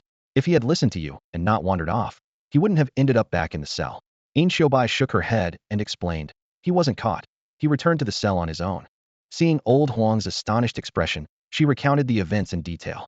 Upon hearing those final verses, Old Huang was filled with respect. What integrity, to leave a clean name behind. Such a spirit, like the snow on pine trees, would be a loss if it died. He'd rather die standing than live kneeling. Qingbai pondered for a moment and asked, but I can't understand why, after a whole night, His Majesty hasn't pardoned him. Old Huang, should I go to the palace and ask? Old Huang quickly shook his head to dissuade her. Miss, I advise against it. His Majesty has her reasons. If she doesn't want to tell you, don't press further. Just be patient. He paused and added, Miss, you've done all you can. Now it's up to fate. After all, the Emperor's mind is hard to fathom. Since His Majesty hasn't issued a pardon directly, there might be other factors at play. Noticing Qingbai's exhausted expression, Old Huang advised, Miss, you haven't slept all night. Go back and rest. Maybe when you wake up, Mr. Mu will have been released. Qingbai nodded. All right, if Mr. Mu is released, wake me up. Yes, miss. Old Huang replied respectfully. Inside the hall, Yunlan paced back and forth, her brows furrowed. She turned to the guard beside her, incredulous. It's been a whole night, and he's still asleep? The guard respectfully replied, Your Majesty, Mu Qingbai is sleeping soundly in the prison. When I left the Ministry of Justice's dungeon, he was still in dreamland. Really so at ease? Must be pretending. Yunlan snorted. The guard hesitated and cautiously said, Your Majesty, you instructed to wait for him to show fear before announcing your decree. But, go on. Yunlan said coldly. But if Mu Qingbai never shows fear, even at the time of execution. Yunlan shook her head, interrupting. Then there will be no pardon. The guard hesitated but finally gathered the courage to ask, What about the general of the nation? This was a bold question, but surprisingly, Yunlan did not reprimand him. She continued pacing, deep in thought. You know what I suspect, don't you? The guard carefully answered. Your Majesty suspects whether Mu Qingbai is truly as steadfast as he seems, and also questions his intentions in approaching General Qingbai. Yunlan stopped, her gaze distant. Like the finest horse in the world, his unyielding nature means he can't be tamed, and thus can't become a weapon in my hands. She paused for a moment, then made a resolute decision. On the day of his execution, I will personally watch. I can't believe he won't show a hint of anxiety before dying. As usual, Mu Qingbai divided his dinner into 2 portions, offering half to the young monk. However, this time, the young monk hesitated and gently declined with a hint of apprehension. Forget it, the young monk said softly. This is your last meal. I can't bear to take it from you. Mu Qingbai smiled nonchalantly at his words and raised his cup, suggesting, Then, how about a drink? After a brief hesitation, the young monk nodded in agreement. In that case, let me borrow your wine to see you off. He took the cup and drank it in one go, then frowned. Mu Qingbai, noticing his reaction, asked curiously, What's wrong? This wine is terrible, the young monk replied bluntly. Mu Qingbai chuckled. You monks know how to appreciate wine? The young monk shook his head with a wry smile. I've already broken the vow of celibacy, so why worry about dietary restrictions? Besides, in a death cell, one can't be too picky. He paused before adding, But someone of your caliber deserves better than this poor wine for a send-off. Mu Qingbai was unfazed and said, If you look at it another way, the less I drink, the more the common people have to eat. Isn't that better? The young monk was struck by these words, a heavy feeling settling in his heart. After a long silence, he spoke with deep remorse. I am powerless, and can only watch as you go to your death. It's the greatest regret of my life. Mu Qingbai shook his head, his expression calm. I don't understand why you're sad. To me, it's more of a blessing. The young monk's expression grew even heavier. Slowly, he said, To be unable to use one's talents and realize one's ambitions is a terrifying hell for any prodigy. What does your idea of a prosperous era look like? Mu Qingbai, slightly tipsy, looked distant as he replied. I can't remember the details, but I recall some of it. It's a society where everyone is equal. Though classes still exist, they're not unbreakable. The struggle continues. The country possesses advanced technology, allowing planes to fly thousands of miles within an hour and trains to reach distant places in a day. Sea voyages are no longer fraught with danger. In his drunken state, he painted an incredibly dreamlike picture for the young monk. It took a while for the young monk to recover from his astonishment. Flying thousands of miles in an hour, isn't that like a celestial boat? Sir, are you mad again? Mu Qingbai remained unperturbed. I'm not mad. You just wouldn't understand. If you're not mad, then this must be the realm of the immortals. The young monk murmured to himself. Just then, the jailer and 2 guards arrived outside the cell with shackles. "Prisoner Mu Qingbai, it's time to go," the jailer shouted. Hearing this, Mu Qingbai eagerly rushed to the door.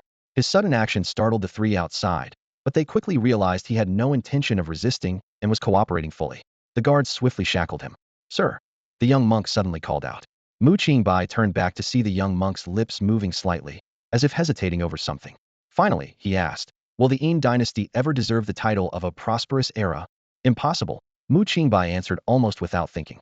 "Of course not. The feudal and decaying thoughts have been ingrained in people for thousands of years, and class distinctions are deeply rooted. Such barriers cannot be broken." The young monk's expression darkened. He said softly, "Farewell, sir. This world without you is its greatest loss." Seeing the young monk's forlorn expression, Mu Qingbai felt a twinge of sympathy. He wondered if his offhand remark might have left a psychological shadow on him. He thought to himself, well, people tend to speak kindly before they die, and who could blame this era's people for being so stubborn? Actually, the Empress has done quite well. The guards impatiently urged, "Enough talking, let's go." Mu Qingbai took a deep breath and smiled at the young monk. "The mountains are hard to cross. Who laments the lost traveler? Meeting by chance, we are all guests in a foreign land. Farewell." The young monk stood there, staring blankly at Mu Qingbai's departing figure, and murmured to the empty cell door, "Farewell. Your Majesty, the person has been taken away," a voice declared in the silence, marking the end of this farewell. Yin Yunlan stood on the edge of the execution ground, his gaze vacant. The emperor's words echoed in his ears. "I did quite well." Was this an acknowledgement of his achievements? He shook his head, dismissing the thought. The emperor, unparalleled through the ages, needed no one's recognition. To the execution ground, he muttered to himself, stepping forward. Not far from the execution ground was a slaughterhouse, its bloody scent pervasive, yet unable to mask the overwhelming stench and resentment that filled the air. People crowded the periphery of the execution ground, and on the scaffold were a dozen prisoners. Most of the condemned wore mournful expressions, some even weeping uncontrollably. Only Mu Qingbai walked to the execution ground unshackled. Mu Qingbai glanced around, his gaze passing over the executioner with a face full of scars, then resting on the block that would soon be his pillow. A faint smile played on his lips, as if he were about to recite a poem. "Life is but a grand dream. How many autumns have passed in vain." Before he finished speaking, the executioner, eyes glaring, flipped him onto the block. At that moment, Mu Qingbai's eyes met Yin Xiaobai's in the crowd. Her face was filled with disbelief, eager to rush forward, yet held back firmly by the old servant, Huang. "Miss, in front of everyone, if you act, what position does that leave the emperor?" Old Huang urged in a low voice. Yin Xiaobai bit her lip, her eyes filled with anguish. She was the emperor's sharpest weapon, and if even she defied his will, wouldn't the world fall into chaos? She forced herself to meet Mu Qingbai's gaze, feeling an unprecedented sense of helplessness. As a warrior goddess undefeated in battle, who had set out from Huaizhou to bring peace to the land, she had never felt so powerless, unable to save this talented and world-minded scholar. "Old Huang, do you see? Is he smiling?" Yin Xiaobai asked softly. "Miss, he is indeed smiling. He is not afraid of death." Old Huang replied gravely, a hint of surprise in his eyes. Even he, having faced numerous life-and-death situations, could not face death so calmly. "Have you ever seen anyone unafraid of death?" "Miss, I have not." Old Huang paused. Could it be that he would rather die than take another look at this world? Yin Xiaobai suddenly clenched her fists, her voice trembling. "I'm so afraid that the world will truly become what he described." Old Huang looked at her in surprise, not understanding what kind of world Yin Xiaobai referred to, but the fear in her eyes was undoubtedly real. Just then, the official overseeing the execution shouted loudly, "The hour has come. Begin the execution." The condemned prisoners trembled, emitting deep, regretful sobs. The executioner stood beside Mu Qingbai, raising the heavy blade, taking a mouthful of liquor and spraying it onto the blade. The cold liquid splashed on the prisoners' necks, sending shivers down their spines, filling the air with a pungent smell. The blade flashed and fell heavily. With a thud, the first head rolled. Almost everyone instinctively blinked, except Yin Xiaobai and Old Huang, who watched unflinchingly. Blood splattered on the next prisoner, who screamed in terror, but the scream abruptly stopped as another head fell with a dull thud. The smell of blood quickly permeated the air. Almost all the condemned shivered, except for Mu Qingbai, who lay calmly on the block. In a carriage just a few paces away, Yin Yunlan also watched Mu Qingbai, hoping to catch a glimpse of fear in him, but she was destined to be disappointed. Executing is laborious work. The executioner, drenched in sweat, soon found the execution ground quiet. Suddenly, an unfamiliar tune began to play, drawing everyone's eyes to the last prisoner Mu Qingbai. Lying on the block, covered in others' blood, he hummed a soothing melody. The only pure white jasmine. In Xiaobai murmured blankly. This nursery rhyme seemed to showcase his purity to the ignorant world. In Xiaobai, downcast, mumbled to herself, though stained with blood, it cannot tarnish the moon standing alone in the long night. I may be radiant, but my hands are stained with blood. Miss, mind your words. Old Huang urgently reminded her. The world has severed the bright moon, and from now on, the long night will never again be graced by its light. In Xiaobai continued, tears glistening in her eyes. Miss, Old Huang wanted to speak, but hesitated. If the emperor cannot even listen to this, he cannot be called a wise ruler. In Xiaobai declared firmly. The executioner finally regained his composure, raising the blade high. In Xiaobai looked up in despair, closing her eyes. Tears fell. Clang. The blade flashed, and everything came to an abrupt halt. A metallic clang rang out, echoing through the air. In Xiaobai thought to herself. Truly, a noble person is different from the rest. Their necks seemed to be made of iron. The executioner's blade struck as if it were a sword clashing, ringing in the ears. Insolence! Who dares to disrupt the execution? The supervising officer shouted harshly. Before the words finished, In Xiaobai suddenly opened her eyes, as if waking from a dream. The scene before her left her speechless. The executioner's blade had shattered, breaking into two pieces. The blade was lodged in the officer's desk, causing him to wet his pants in fright. At this critical moment, a eunuch dressed in warrior attire arrived swiftly, landing gracefully in the execution ground. Holding up an imperial edict, he commanded with authority, "Kneel, as if you see the emperor himself." The crowd, there to witness the execution, immediately knelt down. Even the executioner, who was about to send Mu Qingbai to his happy afterlife, hurriedly knelt. Yet, Mu Qingbai stood there dumbfounded, staring at the eunuch who had appeared out of nowhere.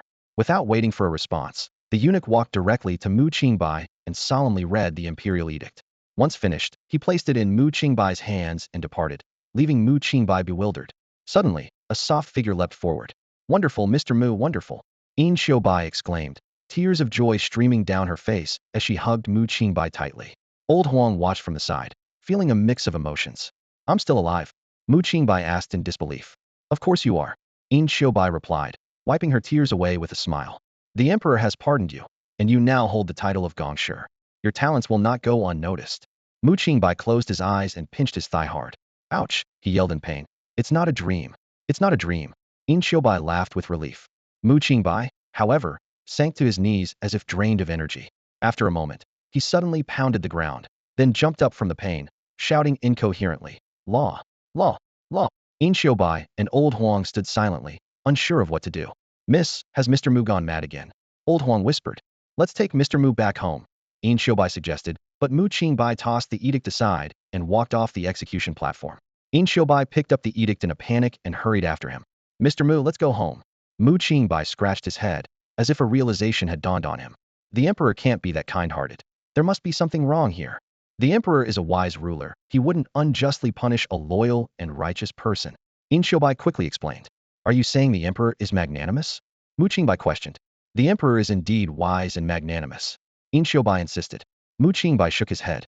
Seeing this, In Xiaobai quickly unfolded the edict. "Mr. Mu, look at the edict. The emperor has appointed you as a censor of the Imperial Censorate. The emperor has shown his determination to listen to the advice of the realm and be a wise ruler. As the ruler of a nation, he wouldn't shut out the eyes and ears of the people." "Censor, a disciplinary role?" Mu Qingbai asked, puzzled. "The duties of a censor are to oversee officials, inspect provinces, correct judicial errors, maintain court decorum, and to impeach and advise," In Xiaobai explained. "Such great power." Mu Qingbai chuckled. "The emperor has never met me. Where does this trust come from? Perhaps the emperor has a keen eye for talent?" In Xiaobai suggested, though she herself didn't quite understand. With Mu Qingbai's talents, he shouldn't have been given such a seemingly unrelated position. "Miss Bai, who exactly saved me?" Old Huang asked, a hint of envy in his voice.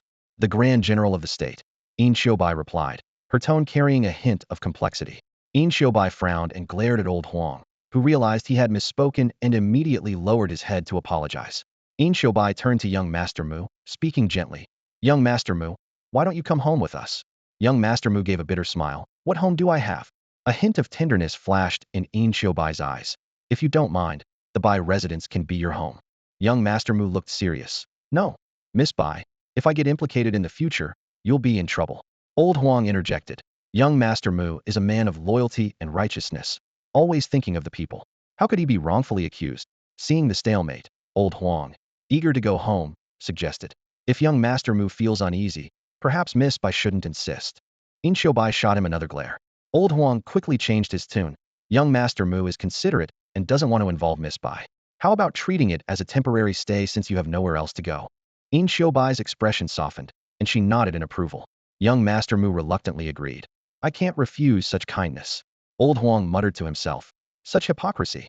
He drove the carriage back to the mansion, feeling uneasy as he looked at the Bai residence plaque at the entrance. In the palace, Yunlan sat before a game of chess. After a moment, he asked softly, Speak. Mu Qingbai was taken back to the residence by General Yin. What did he do? He requested a copy of the Great Yin laws. Yunlan held a chess piece, deep in thought. Your Majesty, he truly doesn't fear death. Yunlan replied nonchalantly. I know. But, Your Majesty, he's too clean. I know that too. Yunlan gently placed the chess piece on the board, but the military academy system he wrote is excellent. I can't find a reason to kill him. Yunlan pondered for a moment, still not making a move. He smirked. As a failed scholar, he could afford to curse at the palace gates because he had nothing to lose. Now that he holds a position, would he dare curse me? Once people have something, they cling to it, fearing to lose it. Your Majesty means he's become compliant? Yes, compliant is the right word. Yunlan raised a finger, a satisfied smile on his face. Soon, when he attends court, I bet he won't dare to speak. Speaking means risking everything, while staying silent, no matter how clean one's background, speaks volumes. But, Your Majesty, there should be a wager. Yunlan gestured around the Grand Palace. What do you have your eye on here in my study? Your Majesty, I value poetry and prose, especially the best ones. I promised you the best piece from the Mid-Autumn Poetry Gathering. But, if you lose? I have nothing but my life, and that already belongs to Your Majesty. Yunlan laughed. You sly one. You have more than nothing. What about that charming girl you keep outside the palace? When will you introduce her to me? The hall fell silent. Sensing the tension, Yunlan chuckled lightly. Look at you. I only wish to meet her. Why so quiet? Your Majesty truly only wishes to meet her. Do you think I would harm her? I dare not. I didn't mean that. I take my leave. Yunlan nodded. Very well. Moments later, the hall was completely silent. Yunlan sat by the chessboard, gazing at the sword on the orchid rack. The imperial dignity faded from his features, revealing a hint of bitterness. I've forgotten how long it's been since she last danced with her sword. Yunlan murmured. Life in the military camp was indeed more carefree. Master Mu, wake up. You need to attend court. Amidst the clamor, Mu Qingbai was pulled out of his warm bed. Still half asleep and confused, he was quickly dressed in a dark green official robe by a group of swift-handed maidservants and household staff. Ouch! Be gentle, he exclaimed when one of the maids accidentally tugged at his hair while placing the Xieji coronet on his head. The sharp pain jolted Mu Qingbai fully awake, and he opened his eyes wide. Master Mu, it's time to go. Old Huang grabbed the hu board from the table and thrust it into Mu Qingbai's hands, then promptly ushered him toward the door. As he helped Mu Qingbai onto the carriage, Old Huang suddenly remembered something and whispered, Master Mu, the court is not the countryside. Mind your words and actions. Mu Qingbai responded calmly. Don't worry, I know what to do. Old Huang hesitated, then merely sighed. You'd better really know. The carriage made its way slowly to the imperial city. Upon reaching the city gates, Mu Qingbai disembarked and told the driver, You can go back, no need to wait for me. He glanced at the neatly parked carriages of other officials and silently recalled the court procedures and etiquette taught by the palace eunuchs during his recent days at the Bai residence. As he moved with the crowd toward the court assembly, Mu Qingbai heard whispers about the new face. Who is this? Just a low-ranking scholar. I heard he was just released from prison a few days ago. It's only because our dynasty's exams are fair that he even made the list, but barely. Barely made the list, and still got an official position? As a censor, no less? Must have connections with some influential lord. Who knows? Such discussions were incessant. The other censors in the line looked at Mu Qingbai with disdain, deliberately distancing themselves from him. The assembly hall, named the Great Celebration Hall, was large but did not accommodate officials below the 8th rank. Mu Qingbai had to stand outside the hall, but thanks to the excellent acoustics, he could still hear the proceedings clearly. Inside, Yunlan, seated on the dragon throne, scanned the room but didn't see Mu Qingbai. She declared, If there is anything to report, speak now. Otherwise, the court is dismissed. A few officials at the front remained motionless, but there was a subtle undercurrent among the civil officials. Yunlan noticed this immediately, her brow furrowing slightly. Soon, it seemed the civil officials reached a consensus. A slender elder stepped forward, holding a jade hu, and bowed to Yunlan. Your Majesty, I have a matter to report. Yunlan narrowed her eyes, her tone slightly surprised. Zheng Wanchuan, what do you wish to report? Your Majesty. Zheng Wanchuan's voice was loud and clear. Since your ascension, natural disasters have been relentless. Floods spread, plagues rage, famine is widespread. and cries of suffering are endless. We believe. He paused abruptly, then knelt to the ground, his tone growing more impassioned. This is the result of a ruler's lack of virtue, displeasing the heavens. We humbly request your majesty to issue a self-admonition decree to appease the people's anger. As soon as he finished speaking, numerous civil officials, as if coordinated, knelt in unison, their voices echoing. We request your majesty to issue a self-admonition decree to quell the people's anger and appease the heavens. The hall fell silent. The military officials glared angrily but were at a loss for words, their faces flushed with frustration, unable to counter. Yunlan's expression was ominous. She was well aware that being the first woman in history to ascend the throne would inevitably attract countless criticisms and attacks. However, she hadn't expected such a fierce assault to follow so quickly after Qingbai's controversy. Demanding an emperor to issue a self-admonition decree was akin to publicly admitting incompetence and lack of virtue. Yunlan pondered silently on how to handle this sudden political storm. Yunlan stood on the Jinluan Hall, her expression as grim as iron. Her gaze swept over the officials kneeling on the ground, a wave of desolation rising within her. They wanted her to issue a self-condemnation edict, which was tantamount to admitting to the entire nation that the years of calamities were her fault. Such an act would inevitably cause her to lose a significant amount of public support, a severe blow for any ruler. Her eyes fell on the silent, high-ranking officials in the front row. It was impossible that they were not involved in this matter. A bitter feeling welled up in Yunlan's heart. Even as an emperor, she found herself utterly alone, without a single person to speak on her behalf. Zheng Wanquan, seeing the empress's prolonged silence, cleared his throat and loudly proclaimed again, "We implore your majesty, for the sake of all the people, to consider the greater good." Yunlan's fists clenched tightly, her nails nearly digging into her palms. She let out a cold laugh, thinking, what a noble reason, for the sake of the people and the greater good. These hypocritical officials had crafted a flawless argument. If she didn't issue the edict, would that mean she was failing the people? Her gaze, sharp as a knife, turned to the officials who remained standing. With a chilling voice, she asked, "And what about you? Do you also believe I must issue this self-condemnation edict?" Lubu Shangshu, Lu Tinggui, hesitated for a moment before stepping forward and bowing. "Your Majesty, I believe the chief astronomer has made a valid point." Yunlan narrowed her eyes, her voice icy. "Lu Tinggui, I'm asking if you also think I should issue the self-condemnation edict?" Lu Tinggui replied calmly, "Your Majesty is a wise ruler and will undoubtedly make the right choice for the people." Yunlan was so infuriated that her whole body trembled. She gritted her teeth and said, "Fine, fine. So if I don't issue the edict, I'm turning my back on the people?" At that moment, just as Zheng Wanquan was about to speak, a strong voice suddenly rang out from outside the hall. "Censorate officer, I have a report to make." Zheng Wanquan's expression froze, and all the civil and military officials inside the hall turned their gaze toward the entrance. Zheng Wanquan, humiliated and furious, shouted angrily at those behind him. "Who dares to make noise before the hall?" A man holding a bamboo board stepped out from the ranks and stood at the hall's entrance, proclaiming loudly, "Censorate officer, Qingbai, I have an impeachment to present." Zheng Wanquan's beard quivered with rage, and he shouted harshly, "Insolent junior officer, utterly disrespectful, causing a disturbance before the hall. You should be punished." He lifted his head disdainfully and asked, "May I know who you are?" Qingbai replied with dignity, "With all due respect, I am the chief astronomer, responsible for observing celestial phenomena, calculating the nation's fate, and divining omens. It is also my duty to guide the emperor according to the will of heaven." Qingbai nodded, a mocking smile playing on his lips. "Ah, I see. A fortune teller." Zheng Wanquan turned red with anger. "Who do you think you are, a mere junior officer?" Qingbai walked slowly into the hall, stopping before Zheng Wanquan. Under the confused gazes of the crowd, he suddenly raised his hand and slapped Zheng Wanquan hard across the face. The crisp sound echoed through the hall. Zheng Wanquan staggered back, seeing stars. Qingbai chuckled. "Master, did your stargazing predict this misfortune for you?" Several military officials couldn't help but chuckle, though they quickly stifled their laughter, realizing they were in a formal assembly. Even Yunlan silently cheered in her heart. Zheng Wanquan, clutching his cheek, shouted furiously, "How dare you assault someone before the hall? Your Majesty, this person, Your Majesty, as a subject, I speak on behalf of Your Majesty. This is a grave offense, punishable by death." Before he could finish, Qingbai interrupted, listing accusations in rapid succession. "Nonsense. Throughout history, there have always been wronged officials, but never a guilty sovereign. If you want the emperor to issue a self-condemnation edict, fine. But a dishonored ruler means death for his ministers. Are you willing to die?"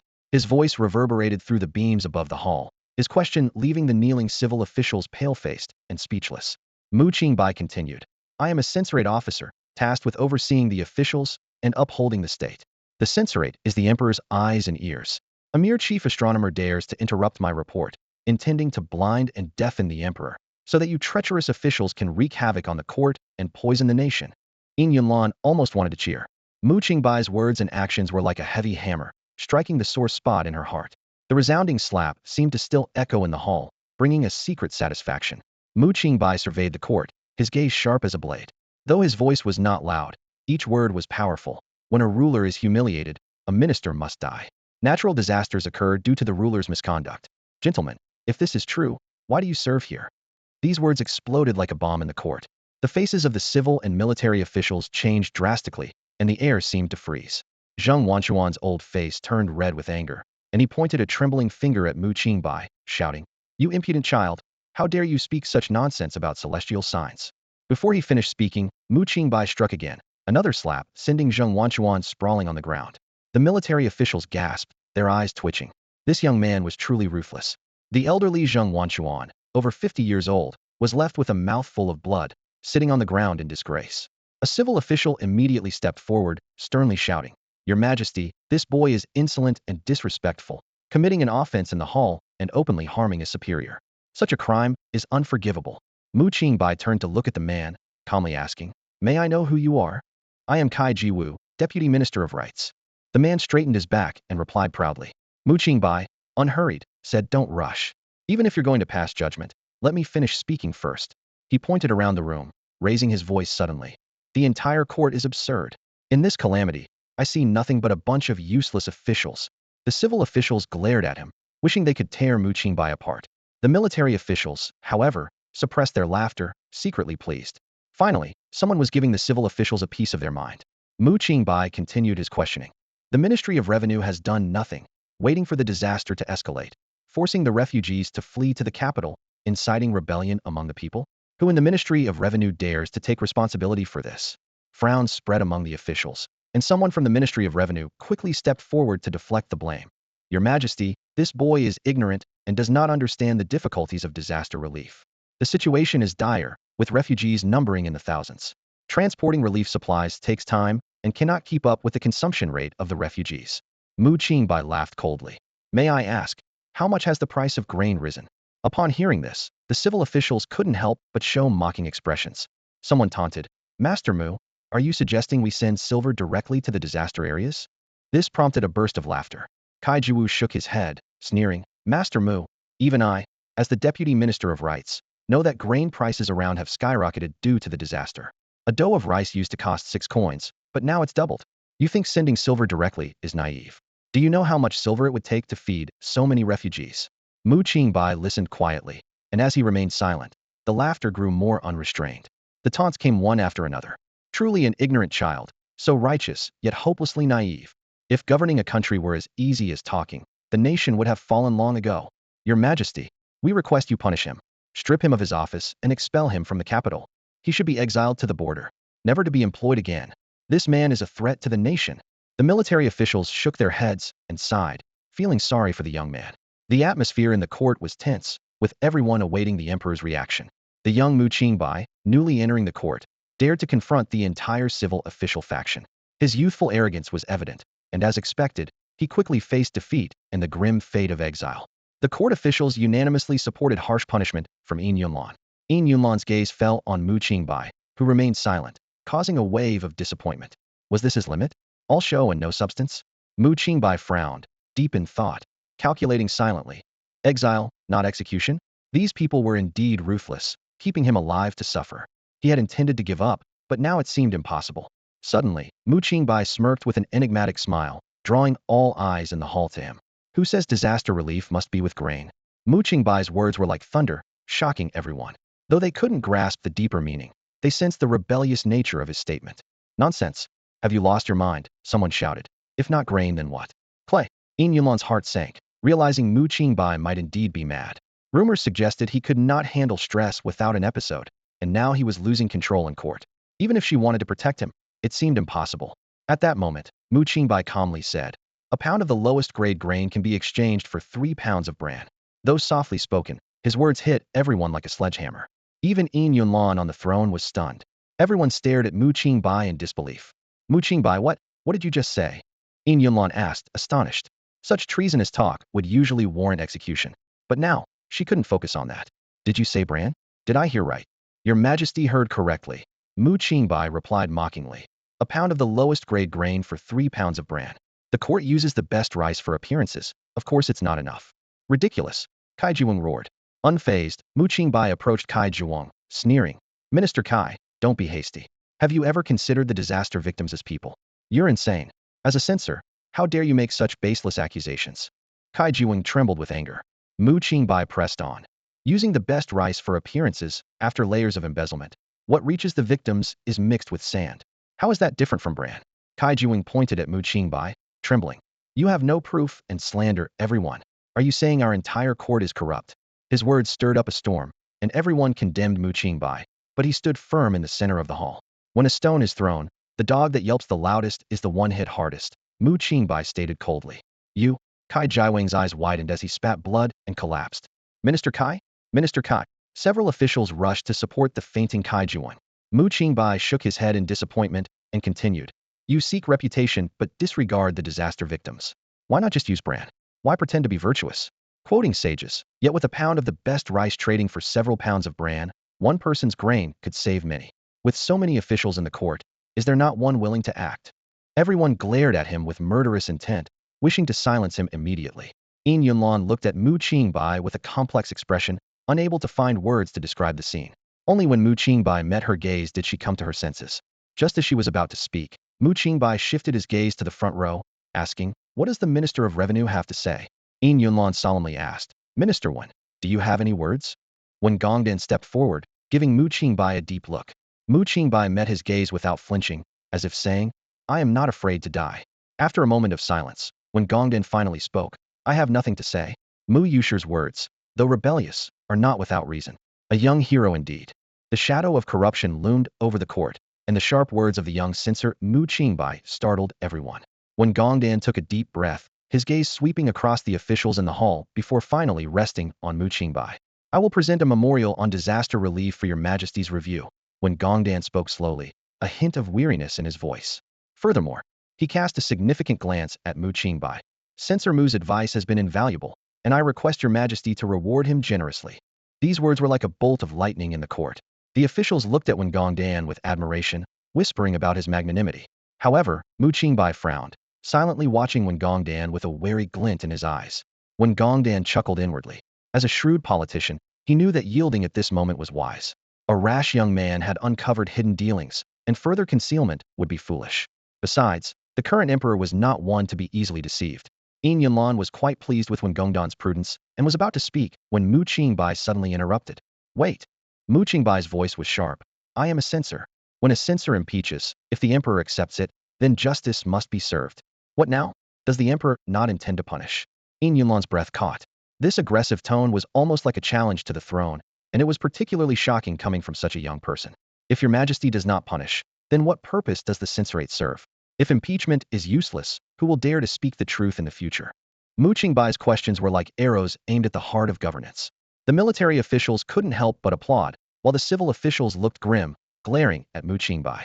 They cursed him in their hearts, an ungrateful traitor. When Gongdan pleaded for him, yet he repaid kindness with ingratitude, demanding punishment for Wen Gongdan. Such defiance and disregard for decorum. When Gongdan had no choice but to bow and admit guilt. Yin Yunlan was about to speak, but was interrupted once more by Mu Qingbai, failing in disaster relief and mismanaging responsibilities. When Gongdan deserves the death penalty. Mu Qingbai's words were like a hammer blow, leaving everyone stunned. The grand court fell into silence. Mu Qingbai stood alone, his gaze sharp, his tone icy, like an impartial judge. Even Yin Yunlan was shocked by this sudden ruthlessness. Yin Yunlan attempted to smooth things over for Mu Qingbai, but was firmly rebuffed. Helpless, the emperor allowed him to continue. Mu Qingbai's words were like blades, pointing out the faults of each department. The Ministry of Rights failing in education, the Ministry of Works mismanaging water control, the Ministry of Personnel appointing unsuitable officials, and the Astronomical Bureau spreading harmful falsehoods. Each statement was a verdict, demanding the emperor to impose penalties. Everyone was dumbfounded, Yin Yunlan included. This young censor, just in his teens, seemed intent on purging the entire court. The aura of menace he exuded was even more intense than that of the battle-hardened generals. On his first day at court, Mu Qingbai was ready to execute 3 out of the 6 ministries. Yin Yunlan was stunned. If they truly followed through with Mu Qingbai's words, several mass graves might be filled again. In the court, someone trembled and whispered, "Is he really not afraid of death?" Yin Yunlan slammed the imperial table, her voice thunderous. "Proclaim my decree. Officials of the Ministry of Personnel, Rights, and Works above the rank of assistant minister are to be fined a year's salary. The director of the Astronomical Bureau is to be imprisoned and executed as a warning to others." Upon hearing this, the officials hurriedly knelt, shouting, "We accept the punishment. Your Majesty is wise."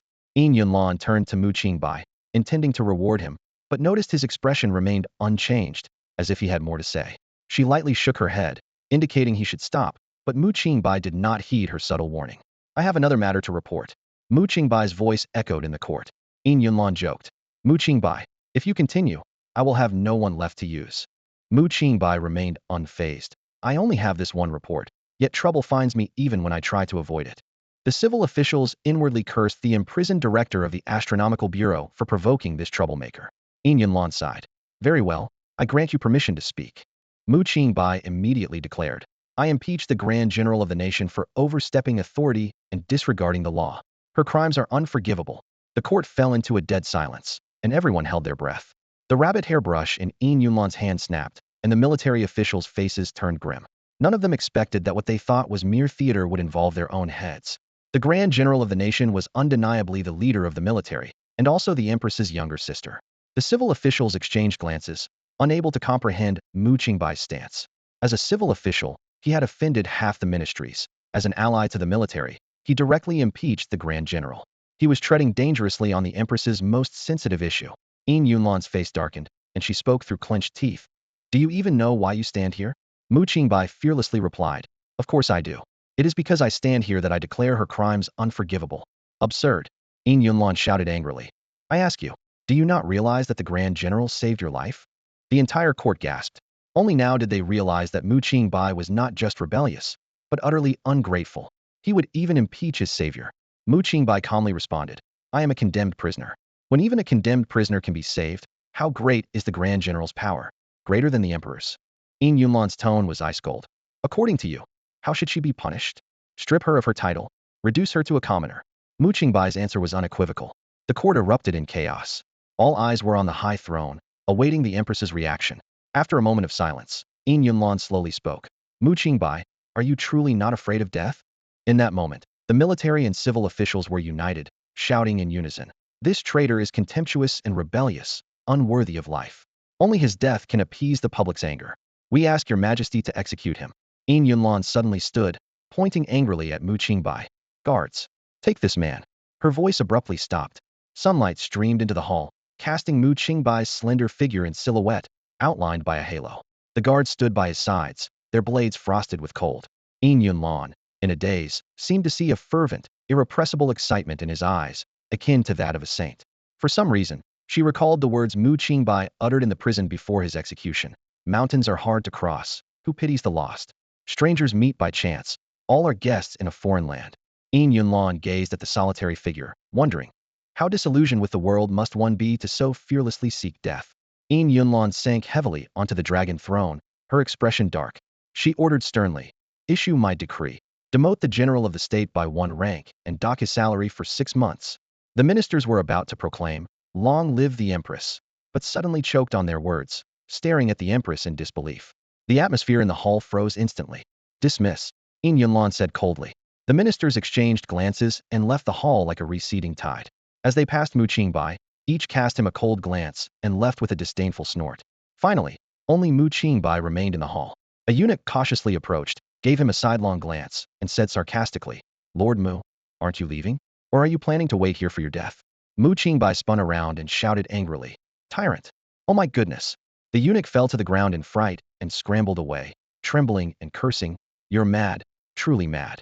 Mu Qingbai walked out of the imperial city, still pondering why the Empress hadn't killed him. He had almost cursed her to her face. But it didn't matter now. Having offended the entire court, he just needed to find a place to await his fate.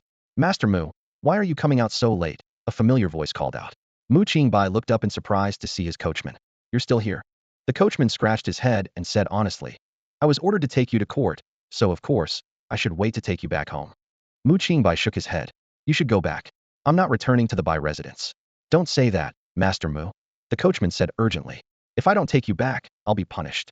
Mu Qingbai patted his shoulder heavily. You'll understand when you get back. Soon, everyone in the capital will know what I've done. The Bai residence would do well to distance itself from me. What did you do, Master Mu? The coachman asked curiously. I did something that no one else in the world would dare to do. Mu Qingbai replied briefly. The coachman admired him. Master Mu, you're really something, just like the young lady. But orders are orders. I have to carry them out. Mu Qingbai warned. Following me will get you killed. Are you still coming? Yes, the coachman replied firmly. Don't underestimate me, Master Mu. I can take on 20 of you. I'm not a unit of measurement. Mu Qingbai sighed helplessly. Meanwhile, the hall was in disarray. Yin Yunlan looked at the records of the court meeting compiled by the secretariat and sighed softly. Mingyu, what is he trying to do? I don't know, Mingyu replied quietly from the shadows. Isn't he supposed to leave a good name behind? His reputation is in ruins now. Yin Yunlan frowned. I can't see through it, Mingyu admitted. But you must know what to do, right? You sound like you're trying to avoid blame for something that hasn't happened yet, Yin Yunlan said coldly. Mingyu immediately admitted his fault. I am guilty, Yin Yunlan sternly reminded him. Remember, I haven't given any orders for him to die. I understand, Mingyu replied respectfully. Since the Son of Heaven hasn't ordered a subject's death, the subject must not die. Mingyu, with you here, I am at ease, Yin Yunlan said, her tone softening slightly. It's all part of my duty, Mingyu responded humbly. Elsewhere, Mu Qingbai, now penniless, arrived at a pawnshop. Without a word, he began to remove his official robe to pawn it, frightening the shopkeeper. No, no, this is a gift for you. The shopkeeper quickly offered 50 taels of silver to settle the matter. Mu Qingbai accepted the silver note and left the pawnshop, finding a nearby inn. Staying in the capital is really expensive, Mu Qingbai remarked to the coachman beside him.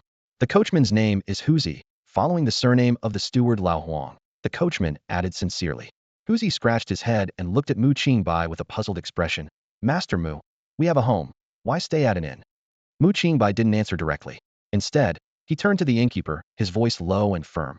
If anyone comes looking for Inspector Mu Qingbai tonight, show them the way. Yes, sir. I understand, the innkeeper quickly responded, his face plastered with a fawning smile. Little did he know that this government official might soon meet his end in the inn. If he had known, that respect would have vanished in an instant. Mu Qingbai took a fragrant roasted chicken from his bag and handed it to Huzi. Here, take this for the road. Huzi reached out to take it but shook his head resolutely. I'm not leaving, but I can eat the chicken. Mu Qingbai chuckled, pulling his hand back. You've got principles. No leaving, no chicken. Huzi looked longingly at the chicken but stubbornly said, Then I won't eat. Mu Qingbai sighed helplessly. Go back and report. If Manager Huang sends you to fetch me again, then come back, all right? Huzi's gaze lingered between the chicken and Mu Qingbai before he eventually nodded. All right. Go on then. Mu Qingbai watched Huzi leave and then turned to the innkeeper. Is there a tailor nearby? The innkeeper smiled. Is the master looking for clothes? The nearby tailors are a bit pricey, but very meticulous. I don't need anything too fine. I just need something to wear. Mu Qingbai thought to himself, not wanting to die wearing his official robes, which felt awkward. The innkeeper pondered briefly. Madame Shun is skilled and works fast, but she's a bit far. Your driver is gone, and the road is a bit tough. Distance is no problem, just show me the way. You're too kind, sir. The innkeeper eagerly pointed Mu Qingbai in the right direction. Following the innkeeper's directions, Mu Qingbai walked through the bustling new city and headed toward the old city. His official boots clattered against the uneven cobblestones, each step causing a sharp pain in his feet. Although the capital was filled with high-ranking officials, it was rare to see someone in official attire walking the streets. Passers-by cast curious glances his way, but quickly averted their eyes. Finally, Mu Qingbai arrived at a winding alley. He looked around, hoping to ask for directions, but the townspeople deliberately avoided his gaze. Just then, a sound of reading aloud caught his attention. Following the sound, Mu Qingbai was surprised to find a humble school. Even more surprising, both the teacher and students were all women. The so-called school was just a regular residential courtyard, crowded with more than 20 girls of varying ages, from over 20 to just over 10 years old. Despite the cramped space, the courtyard was orderly. Some were focused on reading, while others were busy with chores. The female teacher on the lectern seemed to sense an outsider's gaze and turned to look at Mu Qingbai. Seeing his official attire, the teacher was visibly startled. The girls in the courtyard also noticed the unexpected visitor, freezing in place, barely daring to breathe. The teacher stepped outside and approached Mu Qingbai, bowing. What brings you here, sir? Sorry to disturb you. Could you tell me where Madame Shun's tailor shop is? Mu Qingbai's tone was calm, without any hint of arrogance. The teacher was a bit surprised by Mu Qingbai's manner of speaking. Greetings, sir. I am Shin Wanyu. Are you looking to have clothes made? I'm in a hurry. I have no special requirements, just something to wear, Mu Qingbai said straightforwardly. Shen Wanyu couldn't help but take another look at Mu Qingbai. It wasn't because of his looks, but because he seemed unfazed by the concept of women studying. But how could women's education be so commonplace? Shen Wanyu pondered silently, realizing that this official seemed quite different from others. Can't do it. Mu Qingbai raised an eyebrow and asked, a hint of displeasure in his voice. Shen Wanyu quickly waved her hand to explain. No, sir. I can do it, of course I can. Her voice was slightly flustered. Mu Qingbai pressed. Then what did that look in your eyes mean just now? A blush appeared on Shen Wanyu's face as she awkwardly explained. I was just surprised by your calm demeanor, sir. Your impressive bearing caught my eye. Upon hearing this, Mu Qingbai's lips curved slightly upward. I've done plenty of unconventional things. This is nothing. As long as it can be done, lead the way. Please come in, sir. I'll take your measurements right away, Shen Wanyu said respectfully, guiding Mu Qingbai inside the shop. As soon as they entered, the girls inside froze in place, eyes filled with fear, terrified that any movement might anger this high-ranking official. Mu Qingbai waved his hand casually, causing a few timid ones to drop to their knees.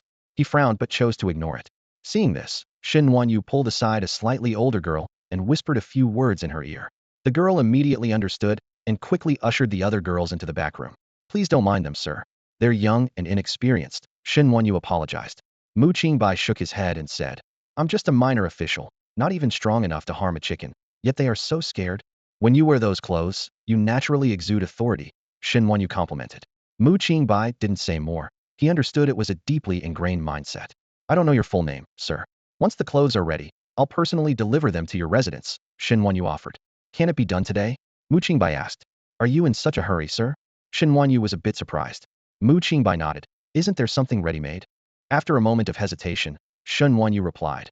There is, but the fabric might not be the best. It doesn't matter, as long as it's wearable, Mu Qingbai said, removing his official cap. Can you do it? Shen Wanyu was suspicious and almost wanted to turn down the business. Something unusual was surely afoot, and she couldn't afford trouble, especially with so many young girls to care for. I'll pay extra, Mu Qingbai offered, pulling out a silver note. It can be done. Shen Wanyu immediately agreed. No concern outweighed the need to feed the girls. Mu Qingbai placed the silver note on the table. Shen Wanyu arranged for tea to be brewed and set up a table in the courtyard, beginning to cut the fabric in front of Mu Qingbai. Noticing the books on the low table, Mu Qingbai asked, What do you teach here? Shen Wanyu was wary but remained calm. You're joking, sir. I just teach them to recognize some simple characters. It's hardly a school. Is it really just teaching them to read? Mu Qingbai pursued. Shen Wanyu sighed.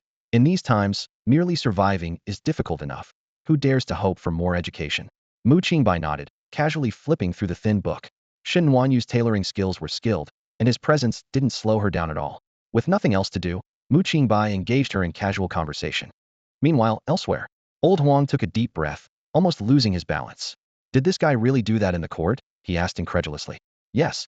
Steward Huang, that person is a beast. He even accused our young lady, the servant said angrily. Old Huang suppressed his anger and asked, Does the young lady know about this? She probably doesn't know yet, but she'll find out soon, the servant replied. Why? Old Huang asked.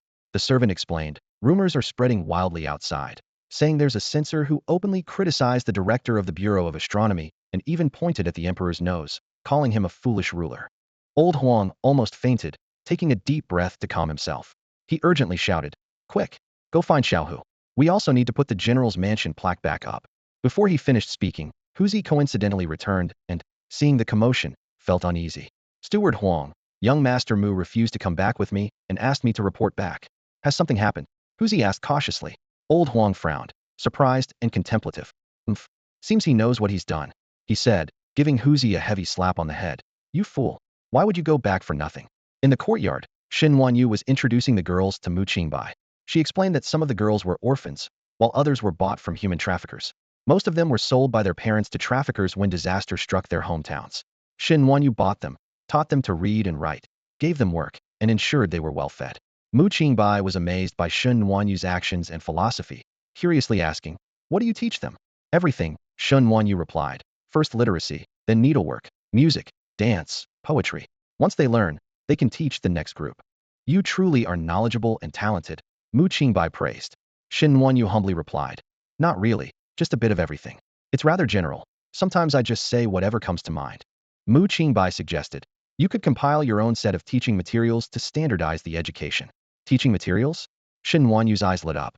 Mu Qingbai explained, yes, writing a skill from basic to advanced into a book and teaching from it would make the process more efficient and easier. Shen Wanyu exclaimed in delight. That's a great idea, sir. But you wouldn't know how to write a textbook, so you're looking for someone to help? If you can assist me, I will be deeply grateful. Mu Qingbai shook his head. I don't have much time left. What do you mean by that? Shen Wanyu asked, puzzled. Exactly what it sounds like, Mu Qingbai said regretfully, looking at Shen Wanyu, unable to explain to those who wanted him dead. Shen Wanyu covered her mouth, feeling regret and mistakenly assuming this charming gentleman was suffering from a terminal illness. Until sunset, Mu Qingbai remained seated, the tea turning as bland as water. Shen Wanyu wiped her sweat and apologized. I bragged a bit. I really can't finish today, but if I work overnight, it will surely be ready tomorrow. I'll have it sent to your place, is that all right? Mu Qingbai suddenly realized and quickly took out a silver note. He asked abruptly, Miss Shun, if you only had a few days left to live, what would you choose to do? After some serious thought, Shen Wanyu replied, I've loved literature since I was young and have written quite a bit of poetry, though none too remarkable. If I were about to die, I might have the courage to take my writings and step onto the grand stage of the literary world, to see the beauty of the world. Mu Qingbai's eyes lit up. Yes, to die under a peony, even as a ghost, is still an elegant death. He silently chided himself for being so dense, resolving to visit the most prestigious places. As an outsider in the capital, he asked the local, the grand stage of the literary world? Where is it? Where is the highest literary tower? Shen Wanyu paused slightly, a hint of helplessness flashing in her eyes. She explained softly, it's a metaphor. The most famous tower in the capital is Jingxin Tower, situated in the center of Jing Lake. Although it's not tall, it holds the highest status in the literary world. Mu Qingbai scratched his head, looking puzzled. So how do I get there? Shen Wanyu looked at him suspiciously. Master Mu, don't you know Jing Lake? Seeing Mu Qingbai shake his head blankly, she chuckled. Jing Lake is inaccessible. However, if Master Mu wishes to hear elegant music, you can go to Fengming Tower. It's a gathering place for the young talents and beauties of the capital. Without another word, Mu Qingbai took out a banknote worth 20 taels of silver from his pocket and placed it on the table. Thank you. Shen Wanyu's eyes flickered slightly as she discreetly accepted the banknote, thinking, as expected of an official from the censorate, he's very generous. Although it wasn't necessary to pay that much, since Mu Qingbai insisted on adding money, she accepted it without guilt. After Mu Qingbai left, he returned to the inn to ask the innkeeper for directions to Fengming Tower. Just as he left, In Xiaobai arrived, looking extremely angry. Behind her, Lao Huang kept his head down, and Huzi looked as if he wished he could bury his head in his chest. Where is he? In Xiaobai asked coldly. The innkeeper trembled and quickly replied, Miss, Master Mu has gone out. Where to? To Fengming Courtyard. In Xiaobai's face darkened further. Lao Huang cautiously asked, Miss, shall we still go? Go. In Xiaobai said through gritted teeth. Lao Huang advised, Miss, perhaps I should go instead. It's not quite appropriate for you to go to such a place. In Xiaobai snorted coldly and turned to leave. As the sun set, by the time Mu Qingbai reached Fengming Courtyard, the last rays of twilight had disappeared beyond the horizon. Moonlight spilled over, illuminating the covered bridges and tall buildings on the lake.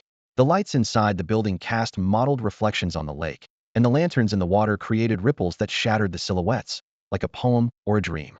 Amidst the flattering voices of the servant boys on the shore, Mu Qingbai stepped onto a small boat.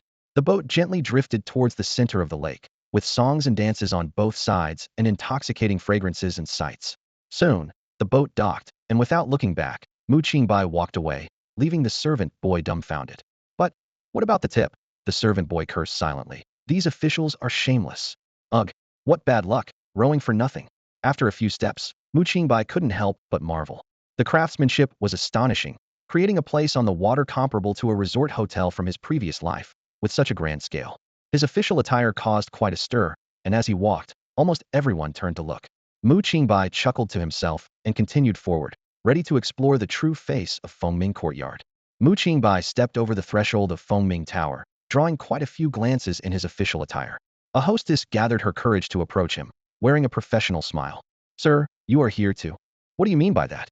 Can't I come here for a meal? Mu Qingbai retorted, his tone tinged with a bit of jest. The hostess's expression froze for a moment. Then she forced a smile and said, Sir, you're quite humorous. Do you have any favorite companions here? Mu Qingbai waved his hand grandly, full of bravado. Give me the 998 package. A package? The hostess was momentarily confused.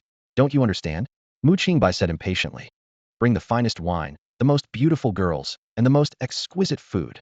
The hostess covered her mouth with a fan and chuckled softly. Sir, It seems you're here for Miss Dankai. You'll have to wait a bit. She's still getting ready. Mu Qingbai nodded. Tell her to hurry. I don't have much time. The hostess reassured him. Please be patient, sir. You have quite the competition tonight. Almost everyone here at Fengming Tower is here for Miss Dankai. Many spend a fortune just to catch a glimpse of her. A fortune?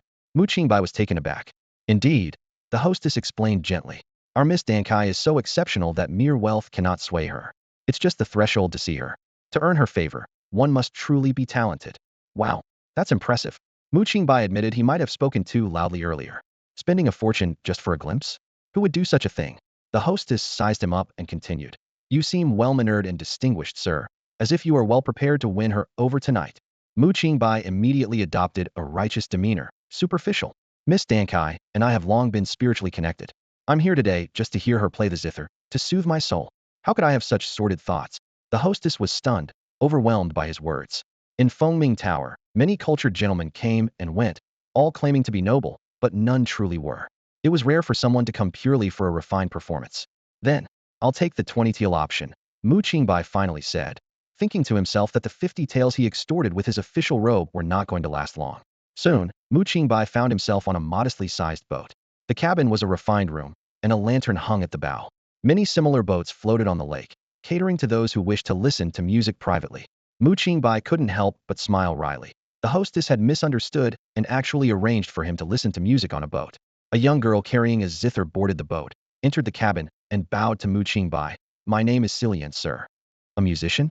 Mu Qingbai couldn't help but ask. Cillian nodded, somewhat nervously. Sir, I am here to play for you. Mu Qingbai waved his hand in disappointment. Do as you please.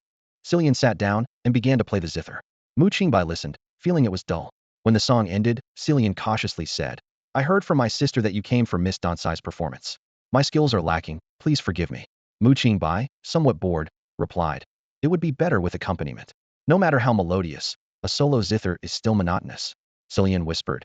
That kind of performance is reserved for the top courtesans. That's how it is here, Mu Qingbai said. But in my hometown, music is something everyone enjoys. Seeing Cillian's disbelief, he asked, You don't believe me? Cillian answered naively, I don't understand. If refined music is enjoyed by commoners, is it still refined? At that moment, Mu Qingbai caught sight of more lanterns swaying outside the window, approaching his boat. He calmly stepped out of the cabin, and soon, several small boats formed a circle around his. Cillian, holding her zither, followed, as did the boatman, both unsure of what was happening. Mu Qingbai looked up at the moon and then at the swaying lanterns in the night, softly reciting. The dew is white tonight, the moon is brighter in my hometown. He turned to the approaching boats and said calmly, This matter doesn't concern them. I'll board your boat, and if I die, so be it. Who wants you dead? A cool voice echoed from the darkness. Qingbai stepped into the light cast by the ship's lantern, her silhouette appearing particularly striking. Following her, other members of the Bai family gradually emerged, their faces faintly visible in the dim glow. Mu Qingbai was taken aback, a hint of surprise flashing in his eyes. Miss Bai, why are you here? Qingbai didn't answer immediately.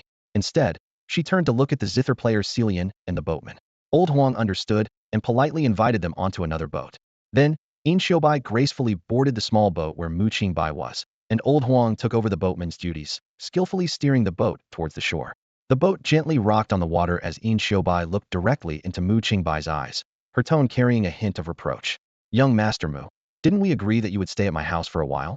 Why did you leave without a word? Mu Qingbai's lips curled into a bitter smile. Do you know what I did at court today? Qingbai nodded slightly, sincerely praising him. I heard. Young Master Mu, you upheld righteousness and loyalty, standing firm against tyranny, and boldly rebuked the disloyal officials in court, relieving the emperor of a difficult situation. Admirable. No, there's more. Mu Qingbai shook his head, a flicker of fervor in his eyes. I criticized the foolish emperor, scolded the ministers, and insulted the military leaders and civil officials. I did everything that could get me killed. Qingbai was stunned. She hadn't expected the message she received to be so understated. Mu Qingbai had even rebuked the Empress in the Grand Hall. She struggled to find the words, her face flushed, before finally managing to say, Young Master Mu, so courageous and loyal. Truly admirable. Mu Qingbai nonchalantly replied, If looks could kill, I'd be in pieces by now. Qingbai broke into a cold sweat, repeatedly advising, Young Master Mu, speaking truth to power is the duty of a loyal minister, but you must choose your words carefully. Mu Qingbai replied solemnly, Miss Bai, I've offended all the officials. After today, I will surely fall victim to hidden plots. Though I'm only of the 8th rank, I'm still a court official, and dying in your home would surely bring trouble to you. So I left without saying goodbye. Hearing this, Qingbai's expression turned odd, yet she found it amusing. She had thought Qingbai didn't want to implicate the Bai family by not returning. Who would have guessed it was because he had a bout of madness, openly cursing at the officials in court, and then running off to await his fate. Young Master Mu, this is the capital. No one would dare to assassinate a court official here, Qingbai said with a smile. You've certainly ruffled some feathers today, but you've made such a commotion that no one would dare act against you now. Qingbai seemed to be struck by something, falling silent. After a long pause, he stomped his foot in frustration. Damn, am I too low-ranked to even be worth killing? Qingbai looked at him with pity, thinking to herself, young Master Mu's madness is getting worse. She softly added, if you hadn't criticized the general of the state today, the emperor might have even rewarded you. Qingbai frowned as he looked at Qingbai, his tone filled with confusion. Why reward me? His gaze swept over the surrounding ministers as he continued. The ministers wanted the emperor to endorse their self-reproach letter, and I helped the emperor out of that situation. How is that an achievement? Qingbai responded earnestly, his eyes shining with a hint of admiration. Young Master Mu, just as you said in prison, this world lacks someone like you who speaks the truth. Qingbai suddenly realized, a look of understanding appearing on his face. He muttered to himself, I understand now. In the capital, they don't dare to kill me. But once I leave, they will. Qingbai was about to refute this absurd notion when Qingbai resolutely declared, then I must leave the capital. Qingbai was momentarily at a loss for words, silently lamenting how unpredictable scholars' minds can be. At that moment, the small boat slowly docked. Qingbai stood up, ready to leave as if he truly intended to disappear into the night. Qingbai quickly caught up to him, blocking his path. Young Master Mu, you are now an Imperial Censor. Without the Emperor's permission, you cannot leave the capital. Qingbai was unfazed. No problem, I can resign. Qingbai shook his head firmly. The Emperor would never allow you to resign. Can't I just retire? Qingbai persisted. Qingbai gazed at him quietly, offering no answer. Old Huang, standing nearby, muttered under his breath. Do you even hear yourself? I'm much older and haven't retired yet. Qingbai sighed, seeming to accept that he couldn't easily escape his current predicament. However, he was not one to be easily discouraged and quickly perked up. As he walked, he grumbled. No matter, they want to kill me, but don't dare. I'll just scold them harshly, right to their faces. I'll scold the ministers, and I'll scold the emperor. Let's see whose patience runs out first. Though he was muttering, those following Qingbai heard him clearly. They glanced at each other, then at Old Huang, unsure of how to respond. Old Huang was equally at a loss, looking to Qingbai for guidance. He mumbled, finally sighing. Miss, bringing back such a madman. Who knows if it's a blessing or a curse? Qingbai thought to herself. Old Huang was being polite. It's all trouble, big trouble. Suddenly, Qingbai stopped and turned to Qingbai, frowning. Wait a minute. I helped the emperor out of a bind, and there's no reward for that, fine. But I also proposed disaster relief measures, and there's no reward for that either? If I can't die, then I should live well. But I have no money. How can I live without money? Old Huang's mouth twitched, unable to resist retorting. You call that a disaster relief plan? You suggested the court replace relief grain with feed for animals. What about the court's dignity? Qingbai frowned. Should the court's dignity come at the expense of starving people? It's precisely because everyone thinks like this that so many disaster victims starve to death. Old Huang was momentarily speechless, unable to argue. Although Qingbai's words made sense, they clashed with his own principles. He shook his head, continuing. Regardless, the proposal is too absurd. Even if the court adopts it, they'll probably use your name to carry it out. Qingbai nodded in agreement. Young Master Mu, if that's the case, your reputation will be ruined. You'll be drowned in the public's disdain. Qingbai sneered, interrupting. You want to eradicate corruption, save the disaster victims, and maintain the court's dignity? Huh, we're such a perfect world. With that, he disappeared into the darkness, heading towards a carriage with lit lanterns. Qingbai and her companions were left speechless, watching his lonely, thin figure fade away. Despite its solitude, it seemed to bear the weight of the world's suffering. Qingbai sighed softly, truly, hitting the nail on the head. When Qingbai caught up with Qingbai again, he found him standing beside the carriage, deep in thought. Suddenly, Qingbai asked, when is the next court meeting? Old Huang couldn't help but roll his eyes, thinking to himself, who is the real court official here? Qingbai hadn't overthought it. He had assumed he was doomed, yet surprisingly, those in the capital dared not act rashly. Qingbai replied gently, it's in a few days. Although the Great Qin dynasty is newly established and many things are still in the works, the government is stable, and the country is at peace, so there's no need to burden the officials with frequent meetings. Qingbai felt a chill in his heart, thinking that such pretty words were just for show. The disaster relief hadn't been settled, so how could the country be at peace? Seeing Mu Qingbai's furrowed brow, Bai couldn't bear it and softly comforted him. Master Mu, there's no need to worry about temporary matters. There's plenty of time ahead. Mu Qingbai suddenly asked, did you just say that the Empress will definitely not adopt my advice? Bai nodded slightly. Disappointed, Mu Qingbai shook his head, a touch of frustration in his voice. Is the ruler indecisive and lacking virtue, or is she still more concerned about the court's dignity than the people's lives? Hearing this, old Huang shivered, quickly wiped his cold sweat, and quietly warned, Master Mu, be careful with your words. Mu Qingbai pondered for a moment and then asked, is there no other way? Then, decisively, he said, there is. Bai's eyes lit up. What is it? Mu Qingbai only smiled slightly without answering. Bai wisely refrained from pressing further, tucking the question away.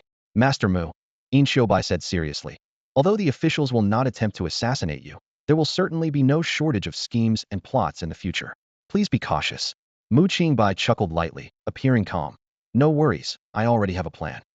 Bai, instead of feeling relieved, was inexplicably anxious. What plan?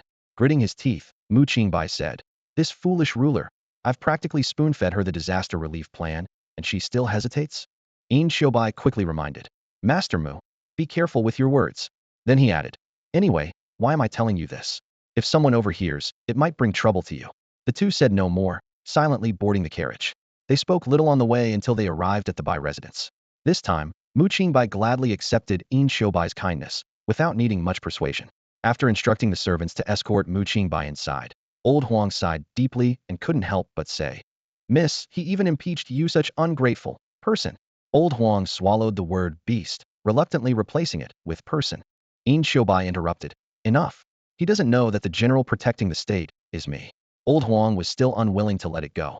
Anyone else accusing you, I could understand it might be out of jealousy or malice. But this person, he knows you saved him from death, yet he bites back, like a snake you can't warm up. His heart is corrupt to the core. Bai waved her hand irritably. Doesn't this show that he has no personal agenda? The country needs such selfless people. My personal honor or disgrace is secondary. Old Huang was somewhat helpless. Why are you so determined about this person? Bai didn't catch the implication in old Huang's words and said resolutely, you don't understand. It has to be him. If she knew old Huang was thinking about her lifelong matters, she might not have spoken so firmly. The next morning, Mu Qingbai left as if nothing had happened. This time, he had a little follower with him. He went straight to Shun Wanyu's school to pick up clothes and happened to find her in the middle of a lesson. Mu Qingbai stood quietly outside the low wall, intently listening to Shun Wanyu's lecture. Shun Wanyu was fully absorbed in her teaching until she caught sight of Mu Qingbai outside the wall. She quickly put down her book and went to open the door for him. This time, Mu Qingbai wasn't wearing his official robes, which made the girls in the school a bit bolder. Though still somewhat shy, they dared to peek at him from the windows. Shin Wanyu was about to brew tea for this important guest when Mu Qingbai raised his hand to stop her. I'm here to pick up my clothes, and then I'll leave. Please wait a moment, Sir Mu, Shin Wanyu said as she nimbly retrieved the clothes. Curiously, she asked, did you go to ascend the high tower last night, Sir Mu? Her eyes sparkled with longing for the view from the top of Ling Fengming Tower, a place only the greatest literary talents of the time could visit. I went, but it felt rather dull, so I didn't climb it, Mu Qingbai replied dismissively. Dull? Shin Wanyu frowned, incredulous as she studied Mu Qingbai's expression. Yes, dull. Disappointment was etched across Mu Qingbai's face, as if the long-anticipated fine wine had turned out to be plain water. Anger surged in Shun Wanyu's heart. That place was a symbol of the pinnacle of the young literary world. Yet here was an 8th-rank censor dismissing it as dull. She was about to retort when Mu Qingbai turned and left. Shin Wanyu stood there, snorting coldly. Arrogant fool. Clueless. It was time for court again. On this day, Mu Qingbai unusually got up early, causing old Huang and the others to feel a chill down their spines. He even dressed himself in his official robes, wearing his Xieji cap properly. Bai personally came to see him off. After getting into the carriage, Mu Qingbai suddenly asked, Miss Bai, a few days ago you asked me if there was another way to handle the disaster relief, and I said there was. Do you remember? Bai nodded. I noticed you were eager to know. So why didn't you ask? Bai smiled. I thought young Master Mu didn't want to talk about it, so I didn't ask. Mu Qingbai gave a mysterious smile. You'll find out soon enough. Old Huang hesitated to speak. The last time he tried to dissuade Mu Qingbai, it ended with him berating the emperor and all the court officials. Upon reaching the imperial city, the courtiers kept an even greater distance from Mu Qingbai. He paid no mind, standing proudly among the censors, ignoring the hostile glares from his colleagues and other officials. Yunlan took his seat on the throne. Long live the emperor. Long live long live, long live. Present your petitions, or the court is adjourned. The eunuch's sharp voice had just fallen when Gongdan was about to speak. Your Majesty, I have a report. A loud voice rang out from outside the hall. Everyone's expression froze as they turned towards the hall doors in unison. Mu Qingbai stood there, holding his jade tablet, with a broad smile on his face. In everyone's mind, the same thought arose. It's him again.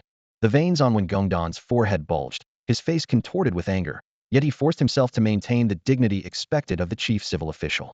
Taking a deep breath, he began to speak in a low voice. Your Majesty. Before he could finish, Mu Qingbai's loud voice echoed again from outside the hall. Censor Mu Qingbai, I have a report to deliver. When Gongdan's expression darkened like ink as he turned to look at Lu Tinggui, the Minister of Rights, standing beside him. Lu Tinggui understood and subtly tilted his head, signaling to his subordinate. Kai Juan immediately stepped forward and shouted, Your Majesty, I accuse Mu Qingbai of causing a disturbance in court, lacking proper decorum, and repeatedly interrupting his superior's advice. He should be punished. After speaking, he shot a dark glance back and sneered inwardly, thinking, how dare a mere censor act so arrogantly? Does he really think I'm easy to bully as the Deputy Minister of Rights? Yin Yunlan frowned upon hearing this, inhaling sharply as if in pain. She thought helplessly, why can't Mu Qingbai just stay quiet for a moment? Then she waved a hand dismissively. Stand down. When Shangshu, what do you wish to report? Seizing the opportunity, when Gongdan immediately replied, Your Majesty, I have already compiled Censor Mu's suggestions for disaster relief into a document and submitted it to you. The situation is dire, and I urge Your Majesty to make a prompt decision. Yin Yunlan, feeling a headache coming on, glanced reproachfully at Mu Qingbai outside the hall. She knew that if she issued an order based on the report, it would put Mu Qingbai in the spotlight, and the grievances of the disaster victims might overwhelm him. Frustrated, she waved her hand. Let me think about it. When Gongdan pressed on, Your Majesty, this is the most comprehensive plan. I have considered it thoroughly and cannot think of a better method for disaster relief. Please do not hesitate. Yin Yunlan's brow furrowed, and she replied firmly, I will consider it, but not now. Then she turned to the outside. Censor Mu Qingbai, it's your turn. What are your suggestions? Come and speak. When Gongdan fell silent, coldly watching Mu Qingbai as he slowly stepped into the hall, a faint smirk playing on his lips. He thought, this young man is too naive and too bold. Ignorance and fearlessness are never good traits, especially in someone so young. When Gongdan had laid out this matter, claiming it to be the best disaster relief plan, he was certain the Empress would be pressured into agreeing to implement it. This was a checkmate, impossible to break. As a result, Mu Qingbai's career, and possibly his life, would be in jeopardy. This was the perfect opportunity to show everyone that opposing the civil officials' faction had dire consequences. Under everyone's gaze, Mu Qingbai slowly raised his hand. The crowd thought he was about to bow, but to their shock, he continued to lift his hand and remove the Xieji crown from his head. Yin Yunlan's expression changed dramatically, and she demanded sharply, Mu Qingbai, what are you doing? Mu Qingbai remained expressionless, his tone calm. It's clear, Your Majesty, I am resigning. The hall erupted in uproar. The officials stared at Mu Qingbai in astonishment, watching as he calmly placed the Xieji crown on the ground, as if it were the most ordinary thing in the world. Yin Yunlan awoke with a start, her anger boiling over as she slammed her palm onto the dragon table, causing the documents on it to rustle. She shouted sternly, How dare you? Your official position was granted by me. It's not something you can just resign from as you please. Pick it up. Mu Qingbai remained unfazed, responding calmly. I am an Imperial Censor. If my advice is wrong, I should be punished. Yin Yunlan was furious. When did I ever say you were wrong? If I am not wrong, why not heed my advice? Mu Qingbai met her gaze fearlessly. Yin Yunlan's temper flared, and she scolded. Mu Qingbai, I see you as an honest official with potential, which is why I have been lenient with you. Do not abuse my tolerance to act recklessly. You impeached officials, and I punished them. You impeached the general of the state, and I punished him too. What more do you want? Mu Qingbai remained composed. I advised on disaster relief. Why hasn't Your Majesty issued an edict to implement it? The court fell silent. Yin Yunlan was taken aback, and when Gongdan was dumbfounded. Civil and military officials looked at Mu Qingbai with a mixture of disbelief, as if he were a madman. Reactions in the court varied, from ridicule to pity, joy to confusion. Yet everyone believed Mu Qingbai was courting disaster. Seeing Yin Yunlan remain silent, Mu Qingbai coldly added, If Your Majesty does not agree to my resignation, then please agree to implement my disaster relief proposal. Yin Yunlan was silent for a long time before asking gravely, Mu Qingbai, do you know what you're saying? Please do not evade the question, Your Majesty. Mu Qingbai stood firm. If Your Majesty is worried about the implementation, then I request permission to personally go to the disaster area for relief efforts. The court was in an uproar. Everyone stared at Mu Qingbai, as if he were a fool sealing his own fate. When Gongdan seized the opportunity and stepped forward, suggesting, "Your Majesty, I propose Mu Qingbai be in charge of overseeing the disaster relief." Immediately, others echoed, "I second the motion. Please grant it, Your Majesty. A young talent like him should serve the nation. His loyalty is a blessing for Your Majesty and the people." "I agree as well. Mu Qingbai indeed has the potential and courage for such a major responsibility." However, some voiced caution. "But Mu Qingbai should know, if relief efforts fail, it will drive countless disaster victims to homelessness and the blame." "Bah, what nonsense. Since Mu Qingbai dares to take on the responsibility, he will not shirk it." Yin Yunlan watched as the ministers debated, as if the decision had already been made. She gestured for the eunuch to quiet the crowd. "Silence," the eunuch shouted. Yin Yunlan turned to Mu Qingbai, her eyes showing a complex expression. "Are you certain you want to go? Either I go, or I resign." Mu Qingbai replied resolutely. Yin Yunlan closed her eyes, her voice tinged with helplessness. "Do you know what you will face if you go?" "What could there be?" Mu Qingbai retorted. Hearing this, Yin Yunlan shook her head in disappointment. The civil officials smirked, while the military officials sighed regretfully. They believed Mu Qingbai was too naive, unaware of the challenges of disaster relief. However, Mu Qingbai's next words struck like thunder. "At worst, I die alone, but save countless lives." The court fell silent. Everyone was stunned. "What did you say?"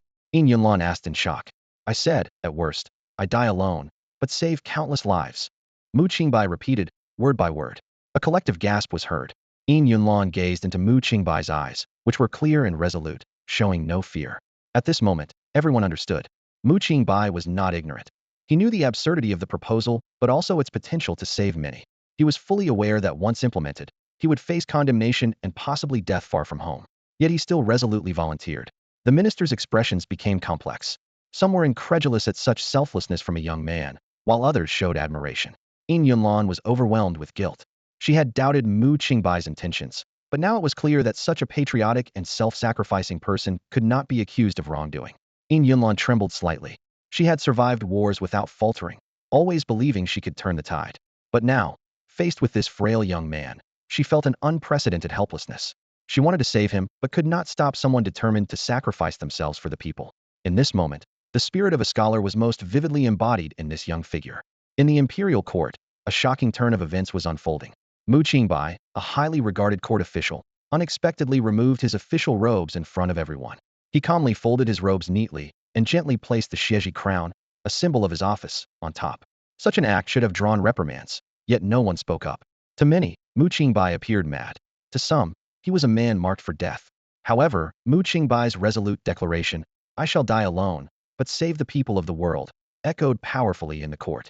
He donned the plain clothes he had prepared in advance, a look of contentment on his face, and strode confidently out of the hall. This time, no one stopped him. Mu Qingbai felt a secret joy. Whether the Empress granted him the authority to oversee disaster relief or not, he was already on a path of certain death. If granted, he would die in glory. If not, he could resign honorably and leave the capital as a commoner, still unable to escape death. This thought amused him, and his laughter inadvertently echoed back into the hall. The laughter was like a thunderclap, startling the still astonished officials. Yin Yunlan found the laughter grating, as if it mercilessly mocked her incompetence. She abruptly stood up, turned, and left without a word, leaving behind bewildered officials and flustered eunuchs. Mu Qingbai, clad in plain clothes, exited the imperial city. Huzi, seeing him in this state, was dumbfounded. "Master Mu, where's your official attire?" Mu Qingbai replied calmly, "I took it off." Huzi was incredulous but still drove the carriage away slowly. On the bumpy carriage ride, Mu Qingbai was jostled around. Upon returning to the Bai residence, Huzi's panicked voice came from outside. "Master Mu." Mu Qingbai lifted the curtain to see Yin Xiubai standing expressionless at the gate, as if she had been waiting for some time. Yin Xiubai held an imperial edict, her tone tinged with anger. "Master Mu, is this your solution?" Mu Qingbai reached out in surprise to take it, but Yin Xiubai pulled away. She urged him again. "Master Mu, the eunuch said if you change your mind, the edict can be returned to the imperial city." Mu Qingbai remained steadfast. "Change my mind? What a joke. I went through so much trouble. Give me the edict." Yin Xiubai suddenly calmed down and sighed softly. Master Mu must have lost his mind. Mu Qingbai was taken aback. "No, I'm not mad." But Yin Xiubai seemed not to hear, instructing, "Take Master Mu to his room to rest until he calms down." Two servants immediately stepped forward, firmly holding Mu Qingbai. Unable to break free, he shouted, "Miss Bai, calm down. Listen to me. It's a misunderstanding. I'm not mad." The two servants looked at each other, unsure. and turned to Qingbai for further instructions. People who are afflicted with madness often claim they're not. Don't let him deceive you. Qingbai turned to Mu Qingbai, his eyes firm and expression grave. Young Master Mu, once you come to your senses, you'll thank me. No.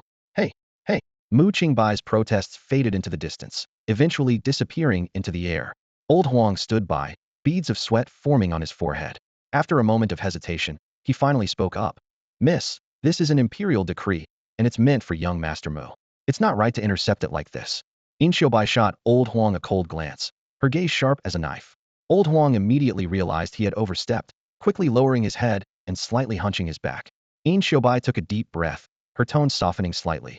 Do you know how important young Master Mu is to me and to Dean? Truth be told, Old Huang didn't really understand. His eyes flickered with confusion, and it seemed no one in the entire general's residence truly grasped it. Qingbai looked into the distance and sighed softly. I need to visit the palace. Young Master Mu, you're actually able to eat? Huzi stared wide-eyed at Mu Qingbai, who was heartily enjoying his meal with chopsticks, his face full of disbelief. Mu Qingbai, with a grain of rice at the corner of his mouth, leisurely put down his chopsticks. As the saying goes, food is the paramount necessity of the people. Skipping a meal makes one feel famished. Huzi scratched his head, a hint of disappointment in his voice. I thought you might go on a hunger strike to express your stance. Mu Qingbai waved his hand, a shrewd glint in his eyes. Starving to death is one of the most unpleasant ways to go, second only to drowning. As if you've actually died before, Huzi frowned. I have, 9 times, Mu Qingbai replied nonchalantly, as if discussing the weather. Young Master Mu sure knows how to joke, huh? Huzi chuckled awkwardly. Mu Qingbai chuckled along, not responding further, and reached for another bite of rice. Young Master Mu, don't go against Mississippi. She's doing this for your own good, Huzi advised sincerely. Mu Qingbai slowly shook his head, a complex look in his eyes. I understand what your miss is thinking, but she's destined to be disappointed. Huzi scratched his head in confusion, his rough fingers running through his short hair. What is Miss thinking? I don't get it. She probably thinks I have some talent, and that if I focus on a career, I might become a significant court official, benefiting the Bai family in the future, Mu Qingbai said calmly, setting down his bowl and chopsticks. Huzi's brow furrowed deeper, his face showing more confusion. Our miss is already a top general of the court. Does she need to associate with any court officials? Is that it? She's mistaken, Mu Qingbai said plainly. I was a condemned prisoner from the start, never interested in a career. But thanks to her hospitality these past days, I can at least leave something behind. Leave something behind. Do you have craftsmen in your residence? We do. Bring them to me, and also get me some materials. Mu Qingbai's eyes suddenly lit up. Huzi turned to leave and give the orders, then returned to the room. Mu Qingbai looked at him puzzled. Why did you come back? Huzi straightened his back and explained, I was ordered to watch over you. Others will fetch the people and materials you need. Soon, the craftsmen and materials Mu Qingbai requested were brought to the room. Seeing how efficiently the Bai family fulfilled his requests, Mu Qingbai felt a pang of gratitude. The Bai family had been accommodating, and he could sense Bai Qiuyin's concern for him. Even though Mu Qingbai believed Bai Qiuyin's kindness had ulterior motives, it didn't stop him from feeling touched. Pointing to the milky white rubber on the table, Mu Qingbai addressed the gathered craftsmen. I know you usually use this as glue, but it actually has far more applications. If you follow the steps I've drawn, you can create something with decent elasticity. The craftsmen exchanged glances, their eyes filled with skepticism. They had been warned that Master Mu was a madman, and madmen were difficult to deal with, sometimes even dangerous. However, the young man before them seemed perfectly composed, articulate, and nothing like a madman. I call it a tire. Wrapped around a wooden wheel hub, it can provide some shock absorption. Mu Qingbai explained the rubber processing method, then picked up a detailed blueprint. This is a spring. Used on axles, it also offers good shock absorption. Having said that, Mu Qingbai stretched contentedly. I can't leave much for your miss, so I'll leave her a more comfortable carriage. Huzi stood by with his arms crossed, watching Mu Qingbai in confusion. Young Master Mu doesn't seem worried that Miss might ruin this for you. Mu Qingbai chuckled, raising an eyebrow. Even if your Miss has great influence, that's an imperial decree. Miss doesn't just have influence, she has power. Huzi's face turned slightly red, a hint of defiance in his voice. He admired Qingbai immensely. It was her aura of invincibility that earned her such high regard in the military. Mu Qingbai smiled, but said nothing. Seeing him smile, Huzi grew more anxious. Why are you smiling? Are you not convinced? I'm smiling at you, because you don't know me, Mu Qingbai said with a hint of mystery. So what if I don't know you? What if I do? What's so special about you? Huzi's eyes widened, his voice rising. Mu Qingbai replied calmly. Because you don't know me, you see me as a frog in a well looking up at the moon. If you knew me, you would be like a mayfly glimpsing the vast sky. At that moment, A hand poised to knock on the door hesitated in midair. Qingbai returned home, burdened with thoughts. She had just come back from the palace, hoping to see the emperor for a clear stance, but her hopes were dashed. This silent refusal spoke volumes. Standing outside, she murmured to herself, a mere mayfly, yet hoping to see the vast sky. Suddenly, the door creaked open. Qingbai swiftly moved aside, hiding behind a pillar. With her skills, such concealment was effortless. Only after Qingbai and Huzi left did she emerge from behind the pillar and step inside. Miss, the craftsman greeted her with bows. Qingbai nodded slightly, picked up the blueprints on the table, but found them difficult to understand. She asked, did you all remember what Mr. Mu said earlier? Yes, miss, we have memorized everything. The craftsman replied respectfully. Qingbai instructed, follow Mr. Mu's instructions and do your best to meet his requirements. Remember, ignore any rumors. Whether Mr. Mu is afflicted with madness or not, you must not be careless. The craftsman hurriedly assured her. She glanced at the blueprints again, still puzzled, and asked, did Mr. Mu mention the purpose of this item? The craftsman answered truthfully. Qingbai chuckled. It seems Mr. Mu thinks the cushions in my carriage aren't soft enough. She interpreted Mu Qingbai's intentions so simply, unaware that the material called rubber would soon have a significant impact. Miss Qingbai turned to see her maid Xiaojian standing beside a group of sycophantic palace attendants, holding official robes and seals. Xiaojian looked at Qingbai nervously, fearing her anger. Qingbai sighed helplessly and waved her hand. Fine, just leave the items and go. I won't blame you for not seeing the emperor. The attendants exchanged glances, seemingly debating who would speak up. Qingbai noticed this and sternly said, what?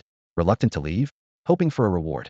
The attendants quickly waved their hands. No, we dare not. The emperor has a message for you. Speak. One attendant, steeling himself, said, the emperor means that since Mr. Mu has taken on this task, you must not delay too long, lest the ministers raise objections. Moreover, the disaster is urgent and can't wait. After speaking, he closed his eyes, bracing for the worst, though his tightly clenched, trembling fists betrayed his fear. After a long pause, Qingbai replied, inform the emperor, I will not delay important matters. The general is wise. We shall take our leave. The attendants hastily handed over the items to the maid and servants, then quickly departed. Old Huang approached and discreetly waved the servants away. He bowed and said, Miss, Mr. Mu has gone to Fengming courtyard again. Qingbai smiled. Did Huzi bring money? No, he didn't. What are they doing at Fengming courtyard without money? Is the music really that enchanting? Old Huang quickly flattered. It's not as enchanting as your sword dance, Mississippi. Qingbai gave him a sideways glance. Stop flattering. Go check on them. Since Mr. Mu isn't wearing official robes and has no money, I'm worried there might be trouble. Qingbai squinted her eyes, suddenly recalling how everyone in the household had misunderstood her feelings towards Mr. Mu. She chuckled and shook her head, saying to old Huang, with Huang Hu around, there shouldn't be any issues. If the young lady doesn't like Mr. Mu visiting brothels, I can go and bring him back. Old Huang was puzzled, unsure of what the young lady meant. He hesitated, not knowing whether to go or not.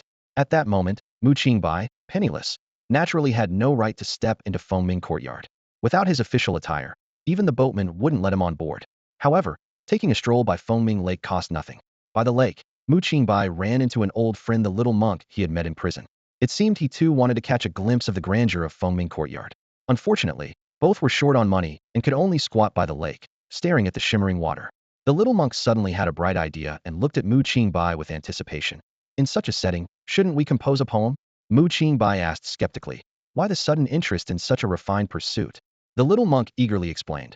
Mr. Mu, even though we're broke, if we can compose a poem, not only can it serve as our entry ticket, but we might also be treated as honored guests, eating and drinking for free.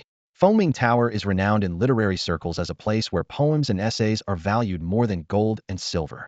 Mu Qingbai turned to the little monk and said, then you write one. The little monk chuckled. I don't have that talent. But Mr. Mu, the poem you composed when you were taken away from prison was excellent. He began to recite with a dramatic flair. The mountains are hard to cross. Who pities the lost traveler? Meeting by chance. We're all strangers in a foreign land. Mr. Mu, if you can muster even a tenth of that skill today, Fengming Tower would open its doors just for the two of us. Mu Qingbai scratched his head, thinking hard for a long time, while the little monk's anticipation slowly turned to disappointment. Suddenly, Mu Qingbai clapped his forehead. I've got it. I'll write a poem about the distant peaks. The little monk's hope rekindled, nodding repeatedly. The misty peaks, a mysterious and profound theme. Great choice. I knew you had great literary talent, Mr. Mu. Mu Qingbai cleared his throat and solemnly declared. From afar, it looks like a mountain. Up close, it looks like a mountain. The more you look, the more it looks like a mountain because it is a mountain. The little monk's face fell instantly, and he turned away silently, his hope extinguished once more.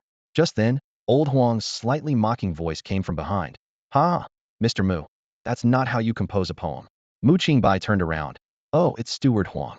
Old Huang curiously asked. Mr. Mu, why are you sitting here? Mu Qingbai smiled wryly. Because I'm broke. Ah, I should have held on to my official robes and seals a little longer. Could have pawned them for 50 taels of silver. Old Huang, unaware of Mu Qingbai's thoughts, assumed he regretted losing his position and found it amusing. Ah, scholars, always conflicted. No need to worry, Mr. Mu. The emperor has sent new official robes and seals, and your rank isn't low. Mu Qingbai was surprised. The empress appointed me as the disaster relief minister? Old Huang nodded with a hint of bitterness. Mr. Mu, although you're rising swiftly, there are countless eyes on you in the capital. Mu Qingbai asked, puzzled. So what? Old Huang looked at him in disbelief. Aren't you afraid your political enemies will stab you in the back for visiting a brothel so openly? Mu Qingbai was even more confused. Who are my political enemies? Old Huang looked at him incredulously. You don't know who your enemies are? Tell me, is there anyone in the court you haven't offended? Mu Qingbai chuckled lightly. Those who can't kill me. I know the answer, the little monk exclaimed excitedly. What doesn't kill me makes me stronger. Mu Qingbai glanced over dismissively, his tone laced with sarcasm. What doesn't kill me will definitely try harder next time. Old Huang and the little monk exchanged puzzled looks. Mu Qingbai sighed, with a hint of helplessness in his eyes. I wander around just to see if these bureaucratic fools dare to kill me. Who would have thought, even after resigning, I'm still alive. What he didn't realize was that those seasoned politicians were always cautious about uncertain matters. Mu Qingbai's fate was entirely at the Empress's discretion. However, he quickly regained his spirit, a glint of determination in his eyes. Now that I've become the disaster relief minister, the future looks promising. The little monk's eyes lit up, and he quickly flattered. Master Mu, or should I say, Minister Mu, I can't believe in just over 10 days, you've been promoted several ranks. You're truly a remarkable man. Mu Qingbai waved his hand modestly. It's not that impressive, really. It all came at the cost of my life. Old Huang couldn't help but comment. It truly was a life-risking endeavor. Ordinary people wouldn't dare. The little monk excitedly suggested.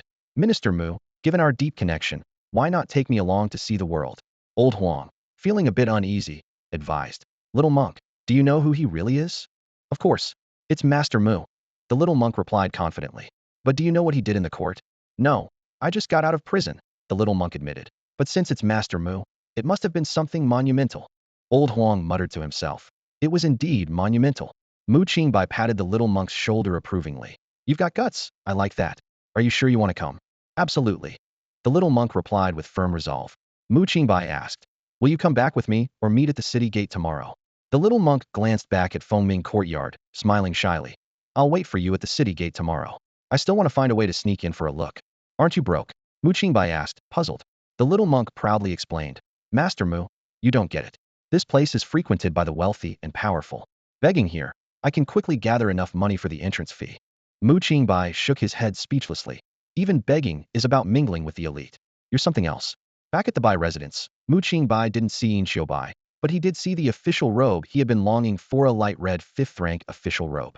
According to the 9 rank, 18 level system, he had been promoted 6 levels at once. Although these were temporary, to be revoked after the mission and replaced with other rewards. Initially, Mu Qingbai, a mere 8th rank official, wasn't qualified for such a significant task, but the ministers were determined to have him killed, so they jointly recommended him for the role of disaster relief minister. The next day, when all the court-appointed officials arrived, Bai was still absent. Mu Qingbai instructed old Huang. Steward Huang, please convey my farewell to your young lady. I will. Ah, Master Mu, this journey is perilous, be extra careful. Old Huang's tone was full of concern. Mu Qingbai laughed. Haha, I know. Seeing their faces, it's clear this isn't a pleasant journey. Behind him, the officials all wore expressions like they were attending a funeral. Just then, a man clad in armor, exuding a commanding presence, strode up to Mu Qingbai, his gaze intense and intimidating. I am Wu Hong, in charge of escorting the disaster relief supplies, he declared with a respectful bow. Mu Qingbai nodded slightly, returning a modest gesture. General Wu. If you're ready, Minister Mu, just say the word, and we can depart immediately, Wu Hong said formally. Mu Qingbai waved his hand impatiently. Don't wait for me. Your convoy should go ahead. With such a large group, you'll move slowly, and I'll catch up easily. Wu Hong hesitated, instinctively glancing at old Huang. As Bai's man, his real duty wasn't just escorting supplies, but protecting Mu Qingbai. Old Huang quickly intervened. Master Mu, Please wait. The journey is long, and we'll need your guidance if anything goes wrong. Mu Qingbai frowned, thinking to himself, how could those court buffoons harm him with such a massive escort?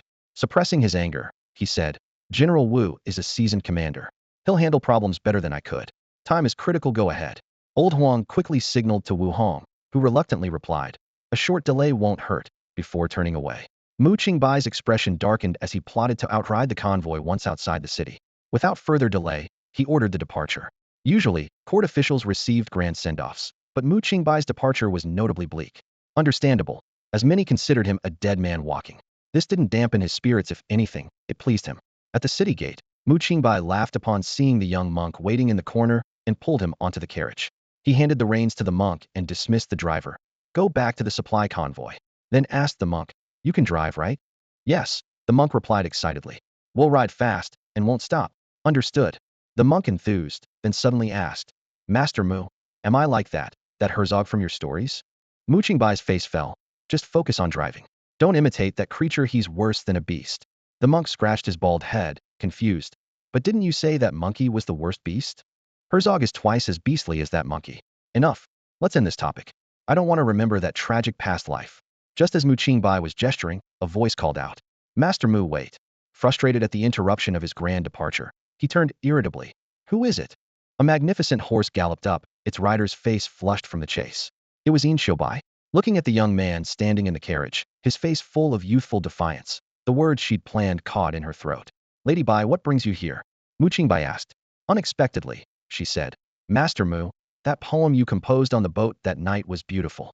Mu Qingbai recited softly. The evening drums cut short travelers' paths, an autumn goose calls at the frontier's edge. Tonight the dew turns white as frost, the moon shines bright as in my homeland. Brothers all scattered far and wide, no home to ask of life or death. Letters never reach their destination, while war continues without end. Then added, though perhaps not fitting for the occasion, since you like it, Lady Bai, consider it my gift to you. Qingbai stood transfixed.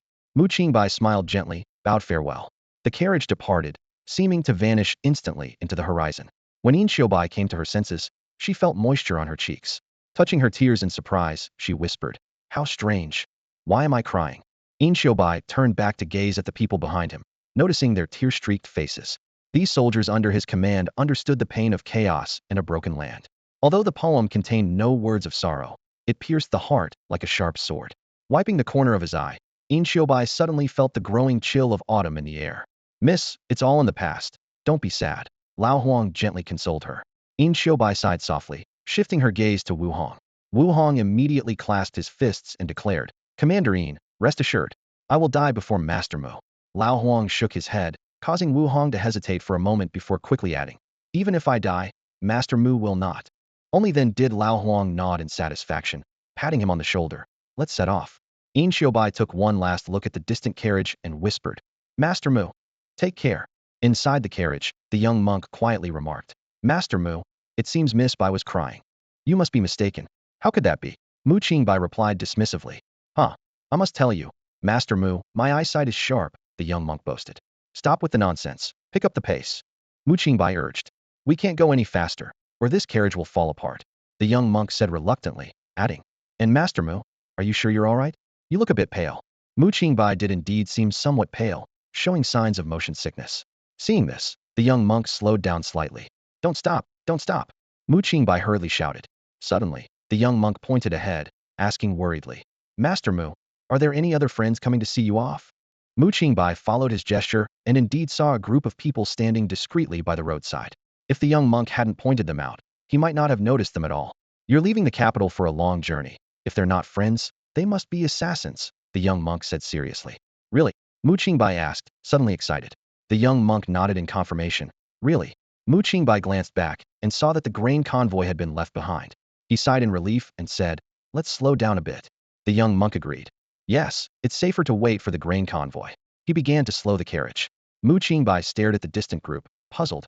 If they're assassins, why haven't they attacked? The young monk scratched his head in thought. I don't know. Maybe they're afraid of causing a commotion? Mu Qingbai suddenly understood, realizing the monk meant the assassins feared the soldiers behind them. He quickly shouted, hurry, ride faster. Huh? Weren't we waiting for the grain convoy? The young monk asked, confused. They're too slow. The disaster is urgent, and I am the Imperial envoy for disaster relief, so I must reach the disaster area as soon as possible. Mu Qingbai explained anxiously, thinking that if Wu Hong's troops caught up, the assassins wouldn't dare act. The young monk suddenly looked back, his voice trembling. Master Mu, do you have a lot of enemies? Why do you ask? Mu Qingbai inquired. So many assassins, the young monk exclaimed in fear. Mu Qingbai glanced back and was overjoyed. This wasn't just a lot, it was countless. Mu Qingbai glanced over the crowd in front of him, calculating silently. With so many people, they could probably form the reinforced company that Li Yunlong always dreamed of. He couldn't help but wonder if this group of assassins met the soldiers transporting grain behind them. They might actually stand a chance in a fight. At that moment, the young monk spoke up with a worried expression. Master Mu, have you offended a lot of people? Mu Qingbai sighed, with a hint of helplessness in his voice. Yes, in this world, how can one not offend others? The young monk swallowed hard, his voice trembling slightly. You're right, but this is just too many.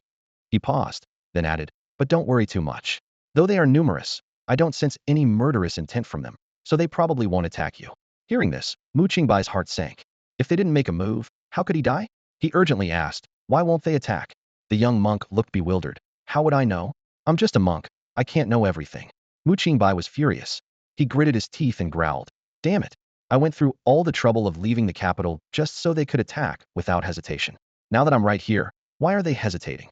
With that, Mu Qingbai snatched the reins, abruptly stopping the horse, then turned it around and urged it forward again. Hiya, he shouted, and the carriage shot forward like an arrow. The young monk's face turned pale as he clung desperately to the handrail, screaming in terror. Master Mu, no. Help. Master Mu has gone mad again. Meanwhile, there was commotion among the assassins. A lackey asked nervously, Boss, are we really not going to do anything? The leader replied coldly. Don't meddle, just keep watching.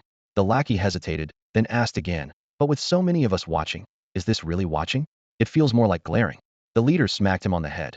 You're an assassin, stop being so squeamish. The lackey defended himself.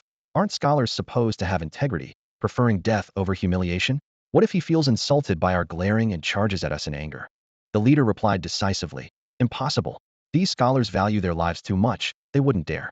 Scholars' integrity is a joke. Just as he finished speaking, the lackey's voice turned panicked. Oh no. Boss, he's charging at us. What? Is he crazy? The leader exclaimed. Should we attack? The lackey's eyes flashed with a fierce light, his hand on his sword hilt. The leader, frightened, grabbed his arm. This is outside the capital. If we attack here, how many heads do you have to spare? We've been ordered to just watch him leave the city. Hi. At that moment, the carriage charged forward like a wild beast, scattering the nearby assassins in disarray, their cries echoing. The young monk clung tightly to the handrail, drenched in cold sweat. Mu Qingbai stood on the carriage, holding the reins, his eyes red, like a frenzied war god. Are these supposed to be assassins? They don't look like assassins at all. Mu Qingbai roared, turning the horse again and charging towards another group. After another round of cries, the assassins, under strict orders not to engage, scattered in all directions. The scene was truly comical. When do you see assassins fleeing from their target? The young monk lay on the carriage, staring in awe at the upright Mu Qingbai. At this moment, Mu Qingbai seemed to have truly transformed into a war god. Single-handedly, he had scattered dozens, even hundreds of assassins, leaving them in disarray, without a single one daring to fight back. The young monk sighed internally. Such audacity, truly the mark of a madman. No normal person would dare to do such a thing. The disturbance a few hundred steps away quickly caught Wu Hong's attention. He stopped his horse and focused, seeing a carriage recklessly charging through the crowd, causing chaos. If this were in the capital, such a brazen act would surely lead to the perpetrators being apprehended by the city patrol and taken to the Jingzhou prefecture. Yet, the carriage looked oddly familiar. Suddenly, Wu Hong broke out in a cold sweat. He realized with a start, that was Lord Mu's carriage. Could it be an assassination attempt? Just outside the city gates, encountering such danger under his very nose if anything happened to Lord Mu. How could he face General Yin and Elder Huang? He feared even death could not atone for such a failure. In his mind, Wu Hong already envisioned the tragic scene of escorting Lord Mu's body back to the capital in less than a quarter of an hour. He could almost feel the scorn and rumors from his former colleagues, and the disappointed looks from Commander Yin and Elder Huang. The former he could endure, but the latter was unbearable after all. That was his commander with whom he had faced life and death on the battlefield. In a frenzy, Wu Hong spurred his horse and caught up with Mu Qingbai's carriage. However, the sight that met his eyes left him stunned. A group of assassins lay strewn across the ground, moaning in pain, some injured, others crippled. Mu Qingbai stood on the carriage, breathless, his face extremely pale. Wu Hong paused for a moment, then rushed to Mu Qingbai's side, asking with concern, "Lord Mu, are you all right?" Mu Qingbai's cold gaze swept over Wu Hong, his eyes like those of a general facing an impending siege, full of killing intent and devoid of warmth. Intimidated by this look, Wu Hong involuntarily licked his dry lips and spoke hoarsely, "Mu." Before he could finish, Mu Qingbai suddenly covered his mouth, jumped off the carriage, and after taking just 2 steps, knelt on the ground, vomiting profusely. After hearing a brief account from the young monk, Wu Hong couldn't help but admire. Lord Mu truly embodied integrity and resilience, a model of scholarly virtue. When the soldiers arrived, Wu Hong immediately ordered the captured assassins to be taken back to the capital. After vomiting, Mu Qingbai quietly returned to the carriage, sat next to the young monk, and stared lifelessly at the sky. The young monk and Wu Hong exchanged looks, the latter puzzled, asking, "What's wrong with Lord Mu?" The young monk sighed. "Young Master Mu seems completely despondent. Look, he has no expression at all, probably doubting himself." Wu Hong quickly consoled, "Lord Mu, you must stay strong. You are the Minister for Disaster Relief, bearing great responsibility. You must not fall. You still have to fulfill the mission entrusted by His Majesty." Hearing these words, Mu Qingbai seemed to be reignited with the fire of life, suddenly sitting up. His reaction was like the fruit flies in Mendel's experiments, suddenly rejuvenated at the brink of death. "Let's go, move out," he commanded decisively. "Order the entire army to march quickly." The two looked at Mu Qingbai in bewilderment, surprised at his rapid change. Aren't scholars supposed to be stubborn? Just moments ago, he seemed to have lost all will to live, questioning the meaning of life. The young monk looked at Wu Hong appreciatively. As expected of General Wu, truly adept at uplifting spirits. Wu Hong couldn't help but remark, "Goodness, how did I not realize I was so good at encouraging people?" However, Mu Qingbai ignored their astonishment. He lay back in his original position, closed his eyes, and pretended to be dead. Initially, Mu Qingbai planned to have the young monk ride swiftly towards the disaster area. The carriage moved slowly, jolting continuously. Mu Qingbai's face grew paler, his body convulsing with each bump of the wheels. He had already disembarked several times to vomit, and even the troops led by Wu Hong behind them were marching faster than they were. "If I can't shake them off, then I won't try," Mu Qingbai thought to himself, as a bold plan took shape in his mind. He decided to immerse himself directly among the disaster victims, allowing himself to be swallowed by the surging crowd. He turned to Wu Hong and ordered, "Select the best scouts from the army, ride ahead to the disaster area. Convey my message to exchange the relief grain for bran, and instruct the officers responsible for disaster relief to act according to my directives." Despite his discomfort, Mu Qingbai insisted that the young monk not slow down. The young monk, terrified by Mu Qingbai's ashen face, feared that this imperial-appointed official might perish right there in the carriage. It wasn't just the young monk. Even Wu Hong and his trusted soldiers were moved, silently praising Mu Qingbai as a good official who disregarded his own health to expedite aid to the disaster victims. Though his complexion was poor, Mu Qingbai's spirits lifted as they neared the disaster area. To distract himself, he chatted with the young monk, discussing topics ranging from a plague-stricken monkey to an infected driver, and finally to disaster relief matters and historical battles. Wu Hong joined in, listening with interest. He had initially thought Mu Qingbai was merely a frail scholar, but he was surprised to find him discussing military strategy so eloquently. Although talking about military strategy on paper isn't a compliment, for a scholar to achieve this level is quite impressive. However, as Mu Qingbai recounted these unheard-of battles, Wu Hong began to sense something amiss. He furrowed his brow, listening carefully to each of Mu Qingbai's words, his doubts deepening. Mu Qingbai's words hit everyone like a heavy hammer. Wu Hong looked at the young imperial envoy in astonishment, silently marveling. This is not just theoretical talk, it's the talent of a seasoned commander. Had he not witnessed Mu Qingbai's extraordinary skills, he would never have believed that this young man possessed such profound military strategy. The young monk, however, was terrified by Mu Qingbai's statements. He asked shakily, "Mr. Mu, did you just say you plan to personally go to the disaster area to inspect the situation of the victims?" Mu Qingbai snapped his fingers decisively. "That's right."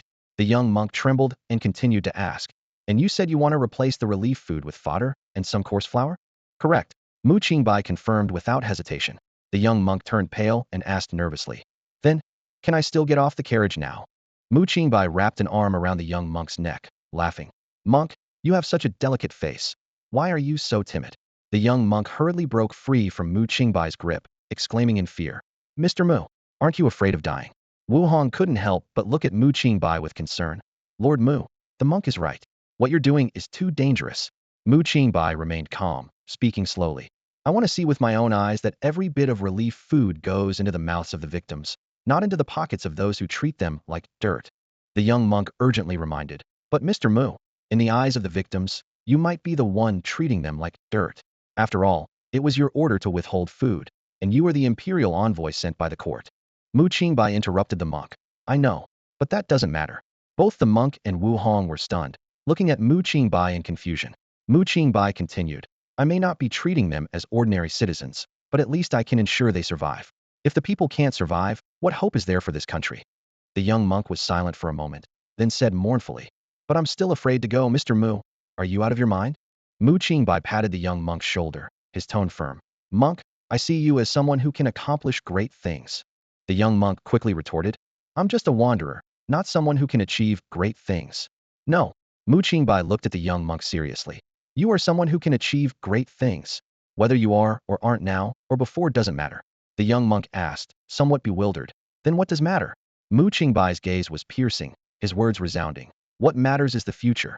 You will be someone who can achieve great things. Why do I have to be someone who does great things? The young monk asked with a confused look in his eyes, a glimmer of bewilderment shining within them. Mu Qingbai heard this, and a meaningful smile played on his lips, though he didn't answer directly. He calculated silently in his mind. He might not escape death, but someone had to take on the task of disaster relief. Since he had taken on this mess voluntarily, leaving a small impact before leaving this world didn't seem impossible. The young monk shivered at Mu Qingbai's smile, his voice trembling. Mr. Mu, please stop smiling like that. It's terrifying, and I'm scared. Don't be afraid. Mu Qingbai's eyes flashed with a hint of mischief. I'll teach you. With that, he beckoned the young monk over with a finger. The young monk instinctively pointed at himself, then waved his hands in panic, clearly frightened by Mu Qingbai's gesture. Seeing this, Mu Qingbai chuckled and asked, Don't you want to know how I plan to deal with those ruthless merchants? The young monk initially shook his head, but couldn't suppress his curiosity. After a moment of hesitation, he leaned in closer, whispering, I'll just listen to it as a story. Without another word, Mu Qingbai shoved a stack of manuscripts into the young monk's arms and wrapped an arm around his shoulders, whispering into his ear, If I don't make it, the disaster relief is in your hands. If you don't dare, find someone who does. The young monk quickly wriggled free from Mu Qingbai's hold and looked down at the manuscripts, bewildered. At this moment, Wu Hong also came over to take a look. He glanced up at Mu Qingbai and cautiously asked, Master Mu, may I read it? Go ahead, read it. Mu Qingbai nodded in agreement, then reminded, but don't let it spread. With permission granted, the two immediately began to flip through the manuscripts. In no time, they looked up, staring at Mu Qingbai in disbelief. Their eyes seemed to say, Goodness, is this guy even human? How did he come up with such a cunning plan? Seeing this, Mu Qingbai smirked and raised a finger to his lips, whispering, Don't speak. As the saying goes, success comes from secrecy, failure from talking. This matter should remain between us three. Wu Hong suddenly felt that Master Mu seemed much more reliable. Although usually a bit carefree, at this moment he exuded a strategic aura only a commander could have. He couldn't help but praise. Master Mu truly has the demeanor of a great leader, strategizing with ease and winning from afar. Mu Qingbai was surprised. I didn't expect General Wu, a military man, to say something so literary. Wu Hong scratched his head in embarrassment, explaining, No, I heard this from Commander Yin. Commander Yin? The young monk asked curiously. Is she the nation's female general? Wu Hong straightened up proudly at the mention. Indeed. We once followed the Emperor and Commander Yin in battles across the land, uniting the realm. Every campaign under Commander Yin led to victory. The young monk's eyes widened in surprise. I didn't expect General Wu to be under the command of the founding war goddess. Hearing this, Wu Hong beamed, as if the young monk was praising him instead of the great general. He continued, While following Commander Yin, we men often wondered in private what kind of exceptional man it would take to match a woman as beautiful and heroic as her. At this, Wu Hong's face flushed. Later, someone let it slip, and Commander Yin heard about it. To our surprise, she wasn't angry with us and even gave us the answer. These are truly words of strategic genius, Mu Qingbai remarked, a hint of melancholy in his eyes. She's quite the formidable woman. If I weren't dying, I'd really like to meet her. The young monk and Wu Hong instinctively ignored the word dying in Mu Qingbai's speech, dismissing it as his usual ramblings. However, Wu Hong furrowed his brows, staring at Mu Qingbai's face in confusion, as if trying to discern something. What do you mean by really like to meet her? Wu Hong couldn't help but ask. Aren't you acquainted with General Yin? Has your madness become this severe? He recalled a recent scene. When Mu Qingbai left the city, General Yin had ridden swiftly just to see him off. Mu Qingbai's expression remained calm and composed, showing no sign of giving anything away. The young monk chuckled and teased. Mu Gongzi, don't get any ideas. What ideas? Mu Qingbai asked, puzzled. The young monk shook his head, adopting a mysterious demeanor. General Yin is the nation's great general and the current empress's sister. If she were to marry, her spouse would undoubtedly be of the highest status. How could it be you? Mu Qingbai laughed. You lecherous monk, your mind is so dirty that everything you see is tainted. Just because I want to meet this female war god, does it have to be for impure reasons? Can't I discuss military strategies with her? The young monk persisted, grinning mischievously. Mu Gongzi, do you even know military strategies? Of course I do. Mu Qingbai replied confidently, puffing his chest. If two armies were to clash, who would win is uncertain. Upon hearing this, both the young monk and Wu Hong showed disdain. The reputation of the female war god was well earned through real battles, not just empty talk.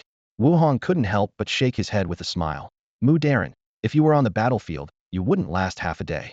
Mu Qingbai blushed, stammering in defense. I strategize. Victory from a distance. Understand. Wu Hong laughed heartily, dropping the conversation.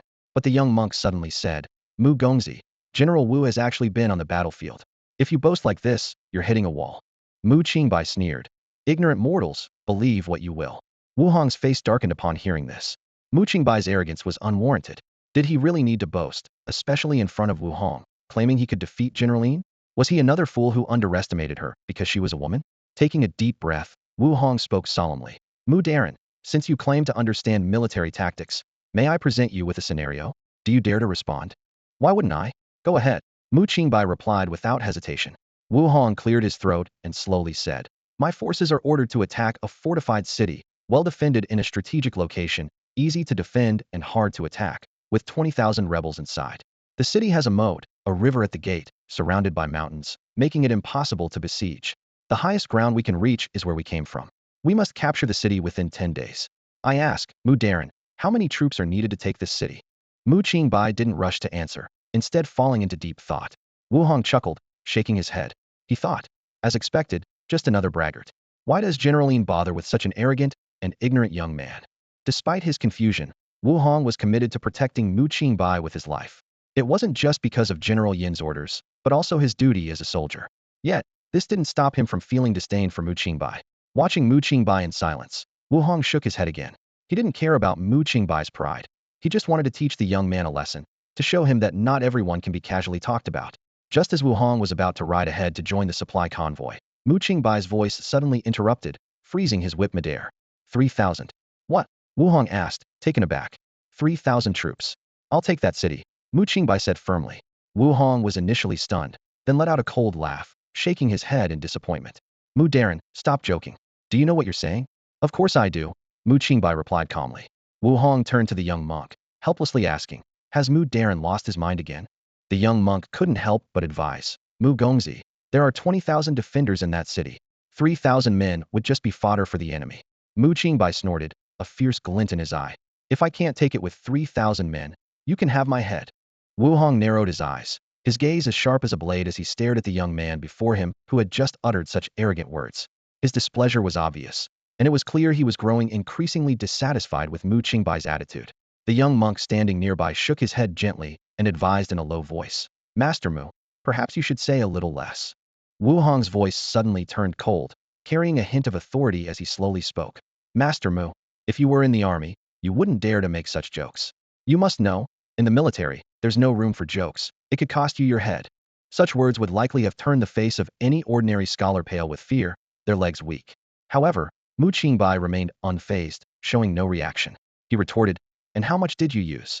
Wu Hong was momentarily stunned, asking in confusion, what? Mu Qingbai's lips curled into a faint smile. Since General Wu posed such a question, you must have fought this battle yourself. What was the cost for you at that time? Wu Hong was silent for a moment, a trace of surprise flashing in his eyes, before he replied. Master Mu, you are indeed wise. It seems you are not speaking nonsense. You are quite clear-headed right now. How many men? Mu Qingbai pressed further. Wu Hong fell silent once more, before slowly revealing, we deployed 40,000 troops, lost over 8,000, and had more than 10,000 wounded. Besides, I didn't fight this battle. Mu Qingbai seemed unfazed, instead asking with interest. Would you like to hear how I would take this city? Wu Hong frowned, clearly skeptical of Mu Qingbai's claim that he could capture the city with just 3,000 troops. Without waiting for a response, Mu Qingbai continued on his own. As the commander, I should have a few generals under me, right? Reasonable. Wu Hong nodded. Am ordered to attack. I should be given the supplies I ask for, correct? Of course, with supplies given, I should be allowed to muster troops, right? Naturally. The young monk, unable to hold back, urged impatiently. Master Mu, get to the point already. You're killing me with suspense. Mu Qingbai smiled mysteriously and began to elaborate. First, set up several layers of chevaux-de-frise by the river to prevent enemy cavalry. This first statement left Wu Hong and the young monk puzzled. Behind the chevaux-de-frise, position 300 cavalry to prevent the enemy from forcibly crossing the river. If they do cross, the cavalry should charge immediately, Mu Qingbai continued. Select high ground and station 1,000 archers there. 200 cavalry should be placed on the flanks, ready to assist the archers at any time. 1,500 infantry should be stationed behind the chevaux-de-frise to protect them and other obstacles when the enemy charges. Wu Hong could listen no longer and interrupted. Hold on. This is absurd. Is this your idea of a siege? The young monk couldn't help but chime in. Master Mu, this isn't a battle between two armies. This is a siege. Why are you setting up chevaux-de-frise? Of course not. I'm not stupid, Mu Qingbai countered. I only have 3,000 men. You know, sending 3,000 men to attack a city defended by 20,000 is like sending them to their deaths for nothing. Although the term frying potatoes was confusing, everyone understood it meant a suicide mission. Then what is this? Wu Hong mused. Mu Qingbai explained. General Wu is a seasoned battlefield veteran and knows that a siege results in the most tragic losses, especially with a city that's easy to defend and hard to attack. Wu Hong nodded, acknowledging Mu Qingbai's words. Mu Qingbai smiled slightly, a sly glint in his eyes. So at this point, you have to play a little dirty. What do you mean by dirty? Mu Qingbai retorted with a frown, his sharp gaze sweeping over everyone present. Since this city is so well fortified, my 3,000 men definitely can't take it. Why not think of a way to lure them out to fight? As soon as he finished speaking, Wu Hong let out a derisive laugh, full of disdain. Huh, what a joke. Who wouldn't want the enemy to come out and fight? But why would they? They have a stronghold. Why should they come out? Mu Qingbai remained unfazed and instead showed a mysterious smile. My 3,000 men eat and drink every day. Don't they have to relieve themselves? He hinted. Wu Hong frowned, his tone impatient. Master Mu, stop changing the subject. We're talking about taking the city, and you bring up excrement. Clearly, you've run out of ideas and are just dodging the topic.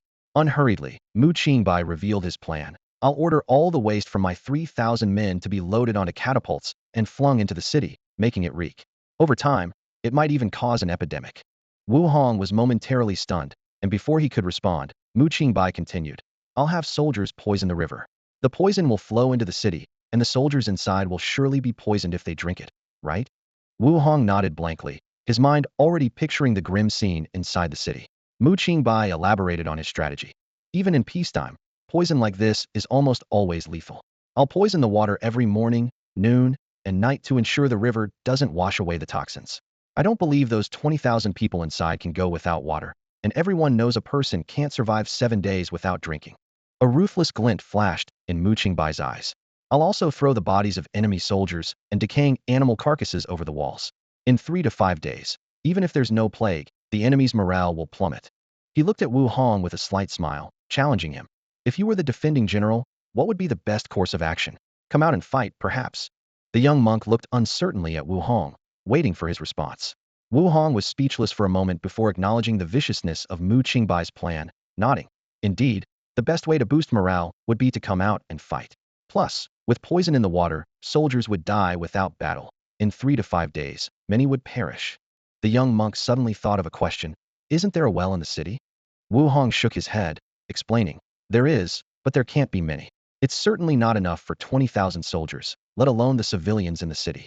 He then looked at Mu Qingbai, a hint of reproach in his voice. Master Mu, there are civilians in the city as well. Mu Qingbai remained expressionless, responding coldly.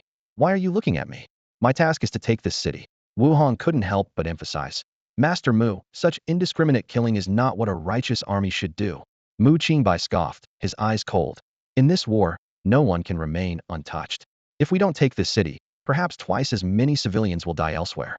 Killing one to save 100, it's up to the commander to decide. Wu Hong listened, his heart sinking. Kill one to save 100, he murmured to himself, struggling internally. If it were him, he might make the same choice based on this reasoning. The harshness of war was laid bare in that moment. If we follow Mu Gongzi's plan, can we really take the city with just 3,000 men? Wu Hong frowned in deep thought, his tongue licking his dry lips, his Adam's apple moving with difficulty as he swallowed. He spoke slowly, with a hint of reverence in his voice. Master Mu is trying to force the enemy commander to come out and fight.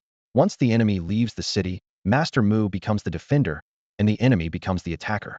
A flash of terror crossed Wu Hong's eyes. Those 1,000 archers will rain arrows down from above, mowing down infantry like grass.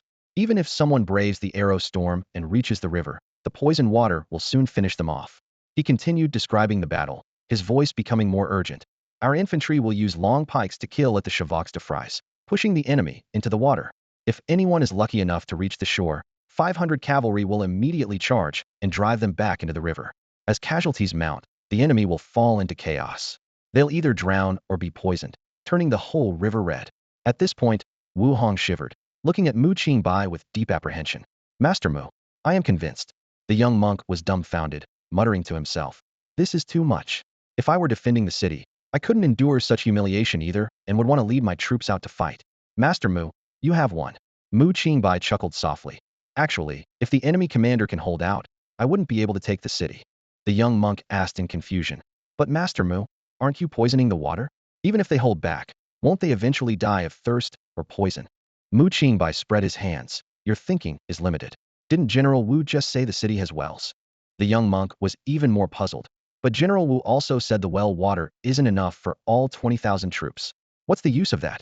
Mu Qingbai didn't answer directly, instead turning to Wu Hong and asking. General Wu, after taking the city, have you calculated how many people the well water can support? Wu Hong pondered for a moment. At most, 2,000. Mu Qingbai said calmly. Then I will order 2,000 to stay, and the rest to go out and fight. Wu Hong thought for a moment. Then his face changed dramatically, shouting in terror. You want to send 18,000 to their deaths? Wu Hong rode his horse absent-mindedly, his gaze vacant and thoughts swirling.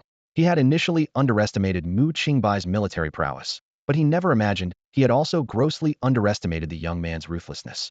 If Mu Qingbai were the commander, a single order from him could send 18,000 soldiers to their deaths without explanation. Though these men would be marching to their doom, they could still scatter the enemy's 3,000 troops. The well water in the city could conveniently supply the remaining 2,000 elite soldiers of Mu Qingbai. In this way, although only 2,000 troops remained, the city would be more impregnable than with the original 20,000 defenders. The attacking force had been nearly annihilated by the 18,000 men. What's more, the sudden loss of so many troops had ironically boosted the defenders' morale to its peak. The city was now filled with a fervent fighting spirit, with everyone willing to die to repay their comrades. These 2,000 elite soldiers would not easily surrender. In contrast, the attackers' morale was waning, and they were exhausted. The defenders only needed to hold their ground and wait for reinforcements. However, all of this required an extremely ruthless and cunning commander to execute. Wu Hong couldn't help but glance back at Mu Qingbai, who was dry-heaving over the cart. How had this seemingly frail young noble come up with such a vicious plan? Wu Hong didn't know how detestable the plague-stricken monkey in Mu Qingbai's story was, but at this moment, he felt that Mu Qingbai was the true beast among beasts. Just as Wu Hong changed his mind again, convinced that the city was impregnable, Mu Qingbai said something that made him question reality. Actually, not necessarily. If I were to switch roles, I could take this city without shedding a drop of blood. Wu Hong thought to himself, is this guy even human? He didn't dare listen any further. This must be what they call a genius. He had heard that many geniuses had quirks. Little did he know, some geniuses were actually insane, like the Mu Qingbai before him. Young Master Mu, it seems you've scared General Wu, the young monk said, patting Mu Qingbai on the back to help him vomit more easily. Mu Qingbai wiped his mouth and forced himself to sit up straight. He looked pale and exhausted but still managed a strained smile. Haha, I'm just spouting nonsense with my armchair strategies. There's no such brilliant military tactic. But you made it sound so real, the young monk said earnestly. The first part was indeed real, but you both overlooked one issue, Mu Qingbai said slowly. What issue? The enemy may be in chaos, but so will our troops. When those 18,000 mad dogs charge out, if our casualties reach a certain number, we'll be in chaos too. Unless, the young monk pressed curiously. Unless the men under my command are all fearless elite soldiers, unless I live and eat with them, share their hardships, and they are willing to die for me. But Mu Qingbai's voice trailed off. But if that's the case, I would have formed bonds with them. And how could I bear to send them to their deaths? A complex expression flashed in Mu Qingbai's eyes. So, young Master Mu isn't that ruthless after all, the young monk murmured. What did you say? Mu Qingbai suddenly widened his eyes. Nothing. The young monk quickly averted his gaze, focusing on driving the cart. Mu Qingbai and his group traveled swiftly for 5 days and finally reached the disaster-stricken area. The messengers had arrived 2 days earlier, as they were the vanguard scouts of the army, naturally quick. Mu Qingbai's once deathly pale face finally showed a hint of color, looking slightly more spirited. That was the hope that saw a glimmer of light. Mu Qingbai stood at the front of the carriage, holding onto the side rails, facing the wind. His gaze was firm, as if it could pierce through the distant fog. The grain convoy slowly made its way into the city, the wheels crunching through the muddy road with a dull sound. Wu Hong frowned in confusion and stepped forward to ask, "Master Mu, what about you?" Mu Qingbai turned around, his cold gaze sweeping across Wu Hong's face. "I'm going to check on the disaster area outside the city." "No way," Wu Hong said urgently. "Master Mu, I must accompany you. Wherever you go, I go. Besides, you are an imperial envoy. Your life is invaluable. How can you be without protection?" Mu Qingbai glanced at him coolly, without answering, and simply turned and entered the carriage. Moments later, he reappeared holding a box made of golden Nanmu wood inlaid with jewels. Seeing the box, Wu Hong's pupils shrank sharply, and his breathing became rapid. Mu Qingbai spoke slowly. "General Wu, do you know what's in this box?" Wu Hong licked his dry lips, his voice a bit hoarse. "It's the Imperial Edict." Mu Qingbai nodded with satisfaction. "Then you should know that seeing the Imperial Edict is like seeing His Majesty. With the edict in hand, when I tell you to lead the team into the city, it's not a discussion, it's an order." "Yes." Wu Hong lowered his head. Wu Hong obeys. Mu Qingbai nodded authoritatively, but Wu Hong looked up again, a hint of reluctance flashing in his eyes. "Master Mu, but my duty besides escorting the grain is to supervise the distribution of porridge to the people. By right, I should also be in the disaster area." Mu Qingbai's lips curled into a meaningful smile. "Of course you can, but I hope that when you return to the disaster area, you don't bring a single grain or relief silver. Otherwise I will definitely report you for defying the Imperial command when we return to the capital." Wu Hong's face turned grim, cursing internally. This Master Mu is truly ruthless. But then again, he even dared to report his own savior, Qingbai, for overstepping authority, so it's not surprising. Reluctantly, Wu Hong signaled to the young monk with a glance. The monk nodded in understanding, returning a reassuring look. He made up his mind to drive as slowly as possible, hoping that General Wu would catch up with reinforcements. Watching Wu Hong's team fade into the distance, the young monk soon felt the intense gaze of Mu Qingbai on him. He dared not meet Mu Qingbai's eyes, and, as his gaze wandered, he inadvertently caught sight of the jewel-encrusted box. A bold idea suddenly flashed in his mind. "Master Mu," the young monk hesitated for a moment, then mustered the courage to ask, "Is there really an Imperial Edict in that box?" Mu Qingbai blinked innocently. "No." "Hiss." The young monk gasped, instinctively covering his mouth and pointing at Mu Qingbai. He glanced back at the distant Wu Hong, realizing that even if he shouted until he was hoarse, Wu Hong wouldn't turn back. Lowering his voice, the young monk glared at Mu Qingbai. "You. Isn't this pretending to carry an Imperial Edict?" Mu Qingbai's tone was even more innocent. "Wronged. I merely asked Wu Hong if he knew what was in the box. I never said there was an Imperial Edict inside." The young monk looked at him incredulously, as if to say, "How could someone be so shameless?" Mu Qingbai chuckled, patting the young monk's shoulder. "It's Wu Hong's own assumption that such a beautiful and valuable box should contain an Imperial Edict. I simply didn't explain. What crime have I committed?" The young monk frowned. "Master Mu, you're really cunning." Mu Qingbai laughed. "But you've reminded me. Pretending to carry an Imperial Edict is indeed a serious crime. I never thought of it when I was in the capital. But it's not a big problem. Now I have a better choice." The young monk swallowed, his voice trembling. "What better choice? What do you think?" Mu Qingbai laughed happily, a mischievous glint in his eyes. "You must have a loud voice, right?" In the young monk's eyes, Mu Qingbai's smile seemed terrifying, like a beast about to pounce on its prey. The young monk shivered, realizing he might have fallen into a carefully laid trap. Mu Qingbai led a group of officials on a perilous journey to the disaster-stricken area. Their group was small, consisting of officials, some attendants, and guards brought by wealthy families. However, in the face of the vast number of disaster victims, this manpower seemed insignificant. When they learned they were about to venture deep into the disaster area, everyone's faces turned pale. The guards and attendants tried to dissuade their masters, but the decision was not theirs to make. As the highest-ranking official, Mu Qingbai's orders were not to be defied. Anyone who dared to disobey would face severe punishment upon returning to the capital, possibly implicating their families.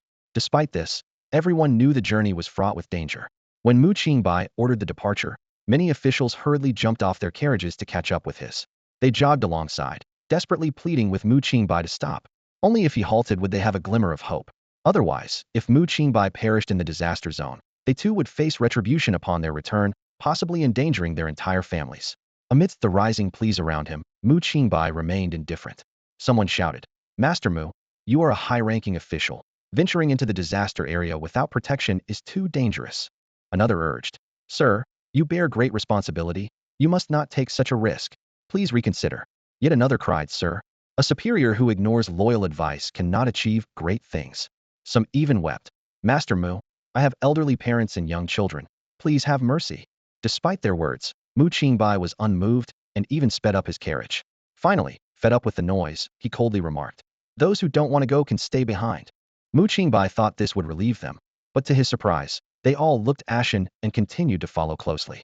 No one dared to stay behind, for returning to the capital would surely lead to attacks from political rivals, resulting in ruin. The Dain dynasty had been established for only 2 years, and the current emperor was eager to see these officials from the previous dynasty tear each other apart. The fiercer their struggle, the greater the opportunity for new officials to rise. The young monk, witnessing this, was anxious and suddenly had an idea. He said, Master Mu, with the beautiful sunset before us, why not compose a poem? Ha! Mu Qingbai laughed. You are quite the cultured monk. Very well, I shall leave a final poem. With that, he abruptly grabbed the reins, making a show of driving the carriage at full speed. The young monk quickly held onto the reins tightly, exclaiming, Master Mu, the bumpy ride might affect your creativity. Why don't we stop, enjoy the sunset, and proceed after you've composed your poem? There's no need.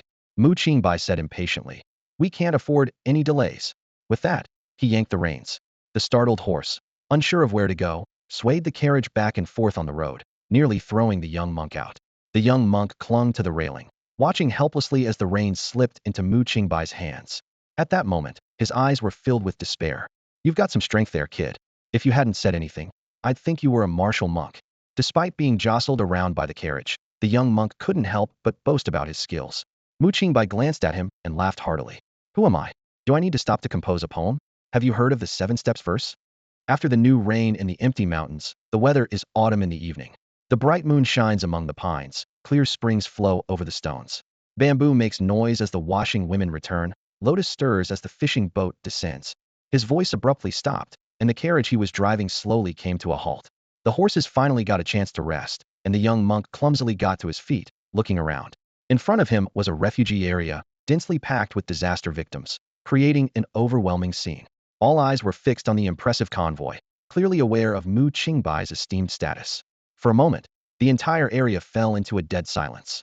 Refugees, officials, and entourage members all remained silent in fear. Only the autumn wind howled in their ears.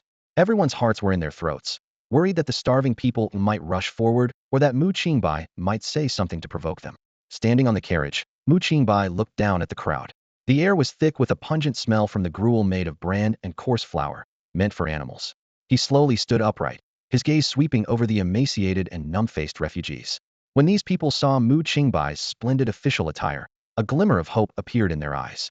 Suddenly, there was a rustling sound from the crowd, followed by a wave of movement. Protect Master Mu!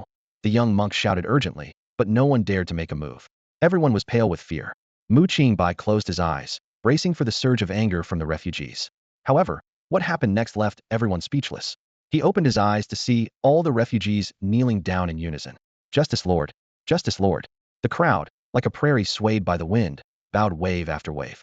The voices of thousands, though not synchronized, created a deafening roar. Countless people raised bowls filled with the foul-smelling gruel above their heads, reverently bowing and repeatedly chanting, Justice Lord! After the refugees had been calling out for a while, a team of officers finally approached Mu Qingbai. The magistrate of Qiao County, Gao Hongtao, knelt to apologize. Forgive my late arrival. Please punish me, Master Mu. Mu Qingbai was silent for a moment, while Magistrate Gao Hongtao and his officers dared not lift their heads, their foreheads pressed to the ground. Mu Qingbai slowly descended from the carriage and approached the refugees. The young monk couldn't help but exclaim, Master Mu, you mustn't.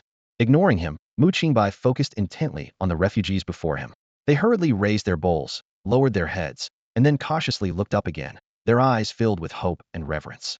The disaster victims slowly lifted their heads, their eyes filled with a complex mix of fear, gratitude, and respect, cautiously looking at Mu Qingbai. Noticing their gaze, Mu Qingbai softly asked, What did you just call me? One of the victims, trembling, replied, Qing Tian de Laoyi. Upon hearing this, Mu Qingbai sighed deeply. He closed his eyes, furrowed his brow, and after a moment of contemplation, suddenly erupted in anger, his voice filled with fury and helplessness. I thought I was already quite despicable, but I didn't expect those corrupt officials to be even worse. He turned to the young monk beside him, his eyes filled with complex emotions. The young monk suddenly understood and quickly asked, "Is this why you insisted on coming to the disaster area yourself, Mr. Mu? Are you worried that even a bowl of porridge might not reach the people?" The surrounding victims, upon hearing this, knelt down and cowed out, their voices choked with emotion. Master Mu saves the country and the people. The hundreds of thousands affected know justice and fairness in their hearts and are grateful to Master Mu. Mu Qingbai and the young monk's gaze simultaneously fell on the county magistrate, Gao Hongtao, who was prostrate on the ground. Mu Qingbai coldly asked, "Monk, this county magistrate came to the disaster area himself. Do you think he's putting on a show or truly cares for the people?" The young monk was taken aback by the sudden question. He had just thought Gao Hongtao was a good official for personally coming to the disaster area for relief. Now, hearing Mu Qingbai's question, he was suddenly unsure how to respond. At that moment, a constable shouted, "Master Mu, please see clearly. Master Gao is a good official." Gao Hongtao was shocked and quickly scolded, "Insolent. It's not your place to speak." Mu Qingbai calmly said, "You are also an official, but your words don't count." The constable, puzzled, asked, "Then who decides? Is there no justice?" Gao Hongtao became more flustered, quietly reprimanding, "Insolent. Just listen to whatever Master Mu says." Mu Qingbai smiled and said, "No harm. Asking questions is good. Let me tell you what justice is." He paused, his eyes sweeping over everyone present, and solemnly declared, "Justice resides in people's hearts." With that, Mu Qingbai strode over to the large pot where porridge was being served. The acrid smell instantly filled his nostrils, nearly making him recoil. He resisted the discomfort, picked up a broken bowl used by a victim, scooped a full ladle of thick gruel, and personally brought it to Gao Hongtao. Gao Hongtao knelt on the ground, looking up at Mu Qingbai in confusion, not understanding what he was doing. Mu Qingbai held the bowl of gruel up to Gao Hongtao's face and said deliberately, "This is the people's hearts." Gao Hongtao picked up the bowl of porridge that was as murky as sludge. After a brief hesitation, he tilted his head back and took a sip. Mu Qingbai watched him intently, observing his every reaction. Gao Hongtao chewed carefully for a moment and finally swallowed it, showing no sign of discomfort on his face. Holding the worn-out bowl with both hands, he respectfully said to Mu Qingbai, "Sir, may I return the bowl to that citizen?" Mu Qingbai took the bowl, frowning slightly and looking somewhat skeptical. He pinched his nose and slowly brought the bowl to his lips. Suddenly, with a pft, Mu Qingbai spat out the porridge as soon as he tasted it. The young monk quickly offered him some clear water. Mu Qingbai took several gulps, rinsing his mouth multiple times before he managed to somewhat recover. He glanced at Gao Hongtao with a grim expression and couldn't help but exclaim, "Impressive." A nearby constable, seeing this, smugly asked, "Sir Mu, does this prove that Sir Gao is indeed a good official?" Gao Hongtao gave the constable a stern look and then prostrated himself on the ground, respectfully kowtowing as he said, "Sir Mu, your willingness to taste the food of the common people and understand their hardships is a testament to your great empathy, far beyond what we can aspire to." Mu Qingbai wiped his mouth, thoughtfully looked at Gao Hongtao, and said, "Either you're a truly good official, or you're incredibly tough. To be so harsh on yourself, your acting skills are indeed remarkable." Gao Hongtao smiled and replied, "Sir Mu, you are right. Sir, this place is quite unpleasant. May we move to the county office?" Mu Qingbai nodded with a meaningful smile and said, "You find this place unpleasant, yet you're willing to come here personally to oversee the distribution of porridge?" Gao Hongtao replied with dignity, "It is my duty, sir." Mu Qingbai climbed into the carriage, returning to the compartment. Gao Hongtao, along with a group of constables, followed closely, jogging beside the carriage. Mu Qingbai pursed his lips and asked, "What's the situation in Xiao County now?" Gao Hongtao, running and panting, responded, "Sir, Xiao County isn't severely affected. It's on the edge of the disaster area." His tone was a bit halting, and he appeared slightly uneasy, as it was somewhat undignified for a county leader to respond while running. Gao Hongtao continued to explain that the disaster had come swiftly, but he had promptly gathered the victims to prevent them from fleeing and quickly reported the situation. He had opened the county granary, which stored last year's old rice, so the casualties in Xiao County were not severe. On the way, Mu Qingbai encountered Wu Hong, who was rushing out, but he ignored him and went straight to the county office. Upon arrival, Gao Hongtao, seemingly anticipating Mu Qingbai's intentions, immediately presented the account books. Mu Qingbai quickly flipped through the accounts, his frown gradually easing, and he couldn't help but glance at Gao Hongtao a couple of times. Gao Hongtao respectfully said, "Sir Mu, I'll be waiting outside. If you need anything, just let me know." Without looking up, Mu Qingbai waved his hand to indicate he understood. The young monk, perplexed, leaned over and asked, "Master Mu, is there a problem?" Mu Qingbai pushed the account book towards the young monk, leaned back in his chair, and sighed. "This county magistrate is quite remarkable." "Remarkable?" What's remarkable? I don't see it, the young monk asked, puzzled. Wu Hong also couldn't help but glance over. Mu Qingbai chuckled and explained. Gao Hongtao probably understands the ways of those higher up. So even though he opened the granary on the day of the disaster, he didn't squander resources to make a political show out of the relief efforts. Wu Hong frowned, confused. Huh? Isn't that his achievement as the county magistrate? Why not claim it? Mu Qingbai pointed to the accounts and patiently explained. Because he knows that if he empties the granary at the start of the disaster, they'll soon be out of resources. By then, if the relief grains don't arrive, the victims will still starve. So he carefully calculated the daily relief rations to just keep the victims alive. The young monk focused intently on the accounts, and then gave a slight nod to Wu Hong. Mu Qingbai's words were true. The accounts indeed required careful thought.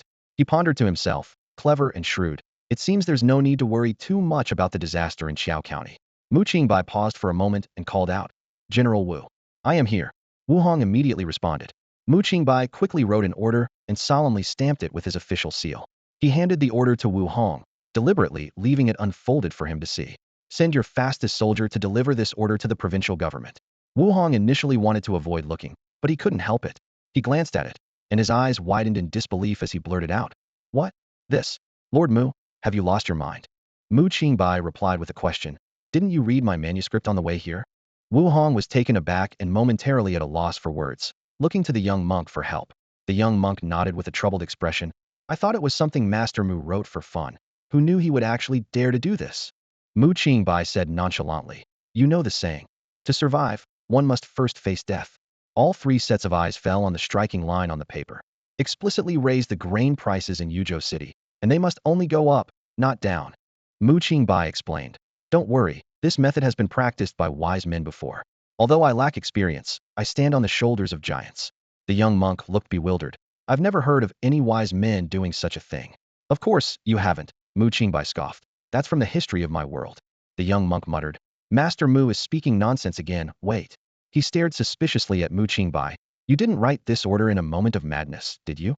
Hearing this, Wu Hong also turned his gaze to Mu Qingbai. Mu Qingbai calmly said, General Wu, technically, you're not under my command. I could go to the civil officials, but your soldiers are faster. Wu Hong fell into contemplation, his expression uncertain. The young monk quickly added, There's no imperial edict in that box. Bang! Mu Qingbai suddenly slammed the box on the table and opened the lid. Inside lay a bright imperial edict. The young monk was dumbfounded, pointing at Mu Qingbai. You even deceive a monk. Mu Qingbai sneered and shifted his gaze to Wu Hong. Wu Hong swallowed hard, picked up the order, his lips moved, and finally let out a sigh. In the end, I am sending 18,000 people to their deaths. Until today, Wu Hong could comfort himself by thinking, it's all just talk. Flooding a city, poisoning, slaughtering, even sending 18,000 people to their deaths were merely words. But Wu Hong never imagined that Mu Qingbai would actually dare to do it. Dare to send 18,000 people to their deaths. Wu Hong called his subordinate officer and instructed, select the best scout team to escort the order to Yuzhou City. Remember, this is an order from the Imperial envoy Mu Qingbai, and it's a military order. I will carry out the order. The officer departed to fulfill his duty. Wu Hong noticed Gao Hongtao, who was already pale with fright. Gao Hongtao, disregarding protocol, hurried into the room. Wu Hong thought for a moment, realizing that Mu Qingbai had not avoided anyone, and thus must have had a purpose, so he did not stop him. Be quiet. I know what you want to say. Mu Qingbai raised his hand to stop Gao Hongtao from speaking, causing him to swallow his words. Those high officials and wealthy merchants are beasts, so I must become a beast among beasts to have a chance of beating them. Mu Qingbai gestured to the young monk to show the manuscript to Gao Hongtao. The young monk took out the manuscript and handed it to Gao Hongtao. After reading it, Gao Hongtao trembled all over. He should have immediately flattered Mu Qingbai, but he didn't dare. Because what's written on the paper, he wouldn't dare do, even if following it could save thousands. Gao Hongtao struggled for a long time and ultimately bowed deeply, his voice trembling. Master Mu, what righteousness? The young monk raised his hand, frowning slightly. I'm a bit confused. It's easy to raise grain prices, but lowering them is much harder. Mu Qingbai glanced at him with a hint of disdain in her eyes. Just as she was about to explain, her finger already pointing to the open manuscript, Gao Hongtao interrupted eagerly. Master Mu, it's not written here. Mu Qingbai sighed helplessly and decided to explain herself. When supply exceeds demand, goods become cheap. When demand exceeds supply, goods become expensive. The young monk scratched his bald head, looking bewildered. Could you explain it again? Mu Qingbai rolled her eyes, barely containing her impatience. Suppose you have 1 tael of silver, and you can buy a bun from me. I'm not buying, the young monk blurted out. Mu Qingbai was almost choked by the unexpected response. The young monk spread his hands, looking innocent. Who would be foolish enough to buy a bun for 1 tael of silver? Mu Qingbai took a deep breath, suppressing the urge to punch the young monk's pretty face. I'm speaking hypothetically. Do you understand hypotheticals? The young monk quickly nodded. Yes, yes, please continue. Why would this bun be worth 1 tael of silver? It's because there's only one bun on the market. Mu Qingbai explained patiently. The young monk nodded, somewhat understanding, but soon looked puzzled again. And then, Gao Hongtao pondered, somewhat enlightened. So if there's a second bun vendor, the bun wouldn't be worth 1 tael of silver anymore. Mu Qingbai nodded approvingly. Exactly. If someone is selling buns for 9 yen of silver, then I have to lower my price, or the buns will spoil in the pot. Gao Hongtao suddenly realized. I understand now. When buns are available everywhere in the market, their price will drop to just above cost, with only a tiny profit margin. Mu Qingbai turned to Wu Hong, extending her hand. Let me see the amount of relief silver allocated by the court. Despite being an imperial envoy appointed by the Empress, she was unaware of the funds allocated by the court, which was quite ironic. Wu Hong had someone bring the accounts, and Mu Qingbai glanced at them before snapping them shut.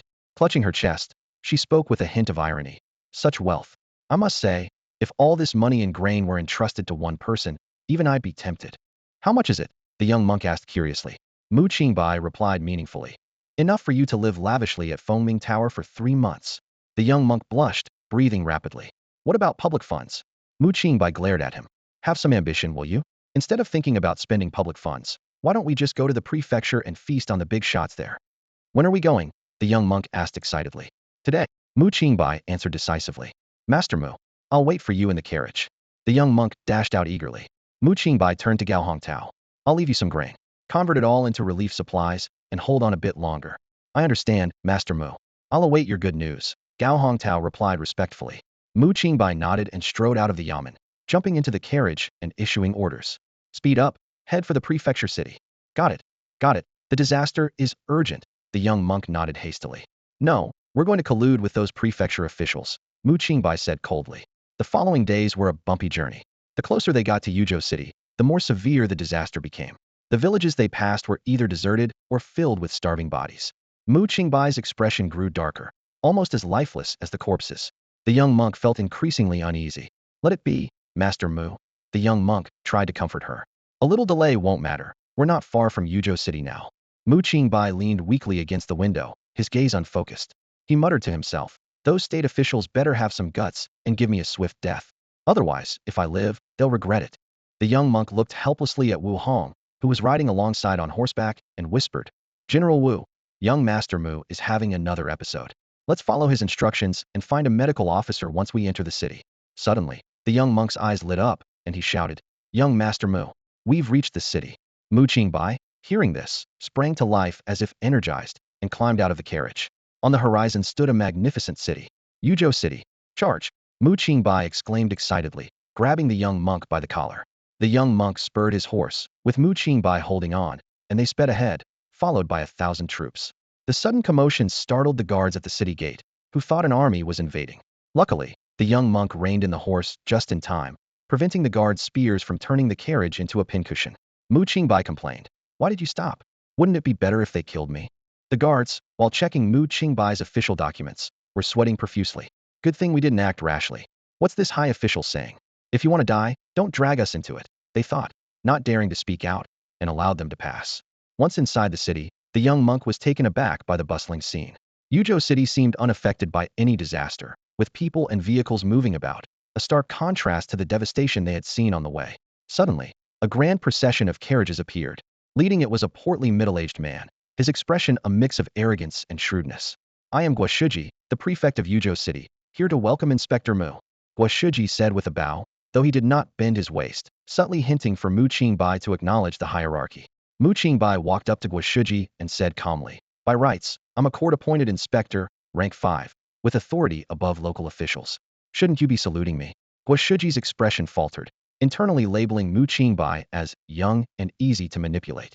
As a 4th-rank official, my position, Guoshuji began, but Mu Qingbai interrupted, holding up a box of gold thread nanmu. Do you know what's inside this, Governor Gua? Guoshuji frowned, then smiled. Whatever it contains, it won't make me bow. Well said. Mu Qingbai feigned admiration. Governor Gua, you have such dignity. I'll be sure to report your refusal to bow to the emperor. Before he finished, Guoshuji fell to his knees with a thud. Mu Qingbai feigned surprise. Oh my, Governor Gua, why are you kneeling? What happened to your dignity? Guoshuji was drenched in sweat, cursing internally. You should have said it was an imperial edict. Out loud, he quickly explained. Misunderstanding. Misunderstanding. Lord Mu, please don't misunderstand. It's only right to salute you. Mu Qingbai laughed heartily. I was just joking with you, Governor Gua. After such a bumpy journey, I'm quite exhausted. As Guoshuji prepared to rise, Mu Qingbai shot him a sharp look and lifted the box again. Guoshuji flushed and remained kneeling, saying, I've prepared a humble banquet at my residence to welcome Lord Mu. Just a humble banquet? Mu Qingbai asked meaningfully. Guoshuji was overjoyed at the implication and quickly added, Of course, there's also a token of appreciation from the local officials of Yuzhou. After your arduous journey, we will ensure you are well taken care of, Lord Mu. Ha ha ha, excellent. Lead the way. Mu Qingbai said with satisfaction, a shrewd glint in his eyes. The governor's residence was extravagantly luxurious, with a landscape garden greeting visitors at the entrance. Mu Qingbai nodded expressionlessly and walked straight inside. Guoshuji's eyes lit up, and he hurriedly jogged to catch up, eagerly leading the way. At the banquet, songs and dances accompanied the music, and the table was laden with a variety of exquisite dishes. Servants carried boxes of gold, silver, and jewels past Mu Qingbai like a flowing stream. He merely glanced at them indifferently, showing no emotion. Seeing this, Guoshuji felt uneasy and tentatively asked, Are you satisfied, Sir Mu? Mu Qingbai calmly replied, I like it a bit, but not much. Inwardly cursing him as insatiable, Guoshuji maintained a smiling face. As long as you like it, Sir Mu. I'll have it sent to your carriage right away to ensure your satisfaction. Mu Qingbai drawled, indicating his approval. He took a sip of wine and picked up a piece of fresh fish with his chopsticks, suddenly asking, How is the disaster relief going? Guoshuji and the other officials exchanged uneasy glances, stammering, Sir Mu, you are in full charge of the relief efforts. How could we dare to make any decisions? Mu Qingbai squinted his eyes. I remember dispatching messengers with orders a few days ago. Didn't you receive them? We did, Sir Mu, one official explained. But the orders were quite baffling and of great importance. We didn't dare to decide without your presence. Mu Qingbai sneered. Ridiculous. Replacing the relief grain with chaff and straw is a matter that should be out in the open. Normally, even if there's embezzlement, it's done in secret. Implementing such orders would not only cause public outrage, but also leave the court to take the blame. Who would dare shoulder such a burden? Everyone immediately looked expectantly at Mu Qingbai. He frowned and scolded. Nonsense. This action has the emperor's approval. Do you think I came here for nothing? The officials exchanged glances, thinking, You've accepted all the gold and jewels, and you still want to handle disaster relief? Mu Qingbai snorted. You are all seasoned officials. In a year of great disaster, when the people can't survive, we're here feasting and enjoying ourselves. Does this make sense? Guoshuji's face darkened as he glared at Mu Qingbai, thinking, After accepting lavish gifts, you're turning your back on us? Suddenly, Mu Qingbai stood up and sternly asked, Do you know why I came to Yuzhou City? The room fell silent, with everyone looking at Guoshuji. Just as Guo was about to speak, Mu Qingbai interjected, I came to Yuzhou City for 3 things. To raise funds, and damn it, raise funds. The room was stunned. Guoshuji stared at Mu Qingbai in disbelief, thinking, Is it really okay to say something like that so openly? Ladies and gentlemen, don't find it unbelievable, but hear me out and see if it makes sense. Mu Qingbai stood at the center of the main hall of the Yuzhou City government office, his gaze sharp as he scanned the officials present. His voice was loud, filled with confidence and persuasion. In today's times, the common people can hardly survive, let alone the officials. He paced forward, continuing his argument. If we don't feed our officials well, who the hell is going to handle disaster relief? The court sent me to deal with this matter because they want to save face. Mu Qingbai paused, a sly look flashing in his eyes. The court gets to save face, but what about me? Every morning when I open my eyes, hundreds of people are waiting for me to take care of their needs. How much actually ends up in my pocket? Guoshuji was stunned, taking a while to process what he had heard. He quickly raised his wine cup and stood up, loudly agreeing. Well said, Master Mu. People say we officials are inactive, but the world is hard. Who can remain unaffected? Mu Qingbai nodded in satisfaction, approached Guoshuji, and shook his hand. If Governor Gua has such integrity, then you and I are on the same level. He lowered his voice. I'll need you, Governor Gua, to gather the grain merchants of Yuzhou City for me to meet. Guoshuji promptly assured. No need to trouble Master Mu. I will convey your intentions on your behalf. He hesitated for a moment, cautiously asking, But how much should the grain price increase? 100 won per dough. Mu Qingbai waved his hand decisively and said, No, 200 won per dough. Even someone as corrupt as Guoshuji was momentarily taken aback by this number. But soon, A wave of inner joy surged through him. He calculated secretly. Great. Another chance to make a fortune. This order was given by Mu Qingbai himself, and once he stamps it, even if the court questions it, Mu Qingbai will take the blame. After a few rounds of drinks, Mu Qingbai pretended to be drunk and happily stamped the document. He held on to Guoshuji, who was about to leave, and reminded him with bleary eyes. Remember, the court wants to save face, so make sure the victims are fed with bran and chaff. Understood, understood. Guoshuji nodded repeatedly. The banquet with singing and dancing continued late into the night. Mu Qingbai had successfully formed a close bond with Guoshuji, almost to the point of swearing brotherhood. This scene left the young monk and Wu Hong utterly speechless. They recalled how the two were at each other's throats during the day, and now they were like brothers, which left them extremely shocked. The young monk couldn't help but mutter disdainfully. This is just so shameless. At that moment, Mu Qingbai suddenly stopped and turned around. The young monk froze, thinking his muttering had been overheard. However, Mu Qingbai laughed and said, I've heard that Yuzhou City is rich in culture, and this young brother of mine hasn't seen much of the world, so he came along with me to broaden his horizons. He turned to Guoshuji and said meaningfully, Governor Guo, you must show him the local customs and traditions of Yuzhou. Guoshuji, understanding the implication, gave a sly smile. Understood, understood. I'll make sure this young brother experiences all the charms Yuzhou City has to offer. He waved his hand, and several servants stepped forward to escort the young monk and Wu Hong elsewhere. Guoshuji personally assisted the staggering Mu Qingbai into a room, and after coming out, he immediately changed his expression. He sneered to himself. What a naive young pup, so easy to handle. He glanced sideways at his surroundings and instructed, keep a close watch on him. Fulfill any of his needs. Yes, sir. The servants replied respectfully. Guoshuji nodded and summoned the steward, whispering instructions. Spread the word about Mu Qingbai's order from tonight's banquet. I want the whole city to know it was Mu Qingbai who ordered the grain price hike. Yes, the steward responded. Also, Guoshuji continued, provide some symbolic porridge to the disaster victims outside the city for a few days, then switch it to bran. You know how to handle it without me teaching you, right? The steward understood and replied, I know. We first offer porridge in your name, and when we switch to bran, we'll say it's the Imperial envoy's order. Good, very good. Guoshuji nodded in satisfaction. You're indeed the steward of the Guo residence. As the steward was about to leave, Guoshuji stopped him. Hold on. He stroked his beard, his eyes shifting as he added, make sure to treat the grain convoy and the accompanying officials well. Rest assured, sir. The steward replied respectfully. Everything has been arranged. After tonight, every detail of Mu Qingbai's actions will be known throughout Yuzhou City. Ha! Excellent. Guoshuji laughed heartily, his eyes gleaming with triumph. This way, Mu Qingbai will never be able to wash away the dirt on him. Guoshuji's intelligence network was incredibly efficient. Overnight, news of a corrupt official arriving in the capital spread like wildfire across the entire Yuzhou City. Everywhere, from street corners to tea houses and taverns, you could hear people cursing this unknown official. The public was outraged, wishing they could tear this so-called Guoguan, named Mu Qingbai, to pieces. Amidst this wave of anger, the grain merchants of Yuzhou City received invitations to a banquet. Father, you mustn't attend this banquet. Su Hanyao, the daughter of the Su family, one of the 4 major grain merchants in Yuzhou City, urgently pleaded with her father. Su Tai, who was over 50, frowned deeply. Facing his daughter's objections, he sighed heavily. What do you know? This may look like an invitation, but we have no choice but to go. Father, if we attend this banquet, the reputation of our Su family will be completely ruined. Su Hanyao was so anxious that she stomped her foot, her beautiful face twisted with worry. Su Tai shook his head helplessly. Do you think I don't know what you're saying? But this seems like an invitation. It's actually a notification. This imperial envoy has sent invitations to all the grain merchants. Whoever dares not to attend will become a target. Su Hanyao gritted her teeth. That corrupt official doesn't treat the common people as humans. Father, let's go to the capital and report him. Nonsense. Su Tai scolded sternly. You're a merchant, he's an official, and a high-ranking one in the capital.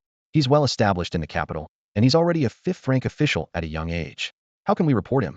This corrupt official only bullies the common people and us lowly merchants. Does he dare to go against the powerful families? Su Tai glanced at his daughter, his tone softening.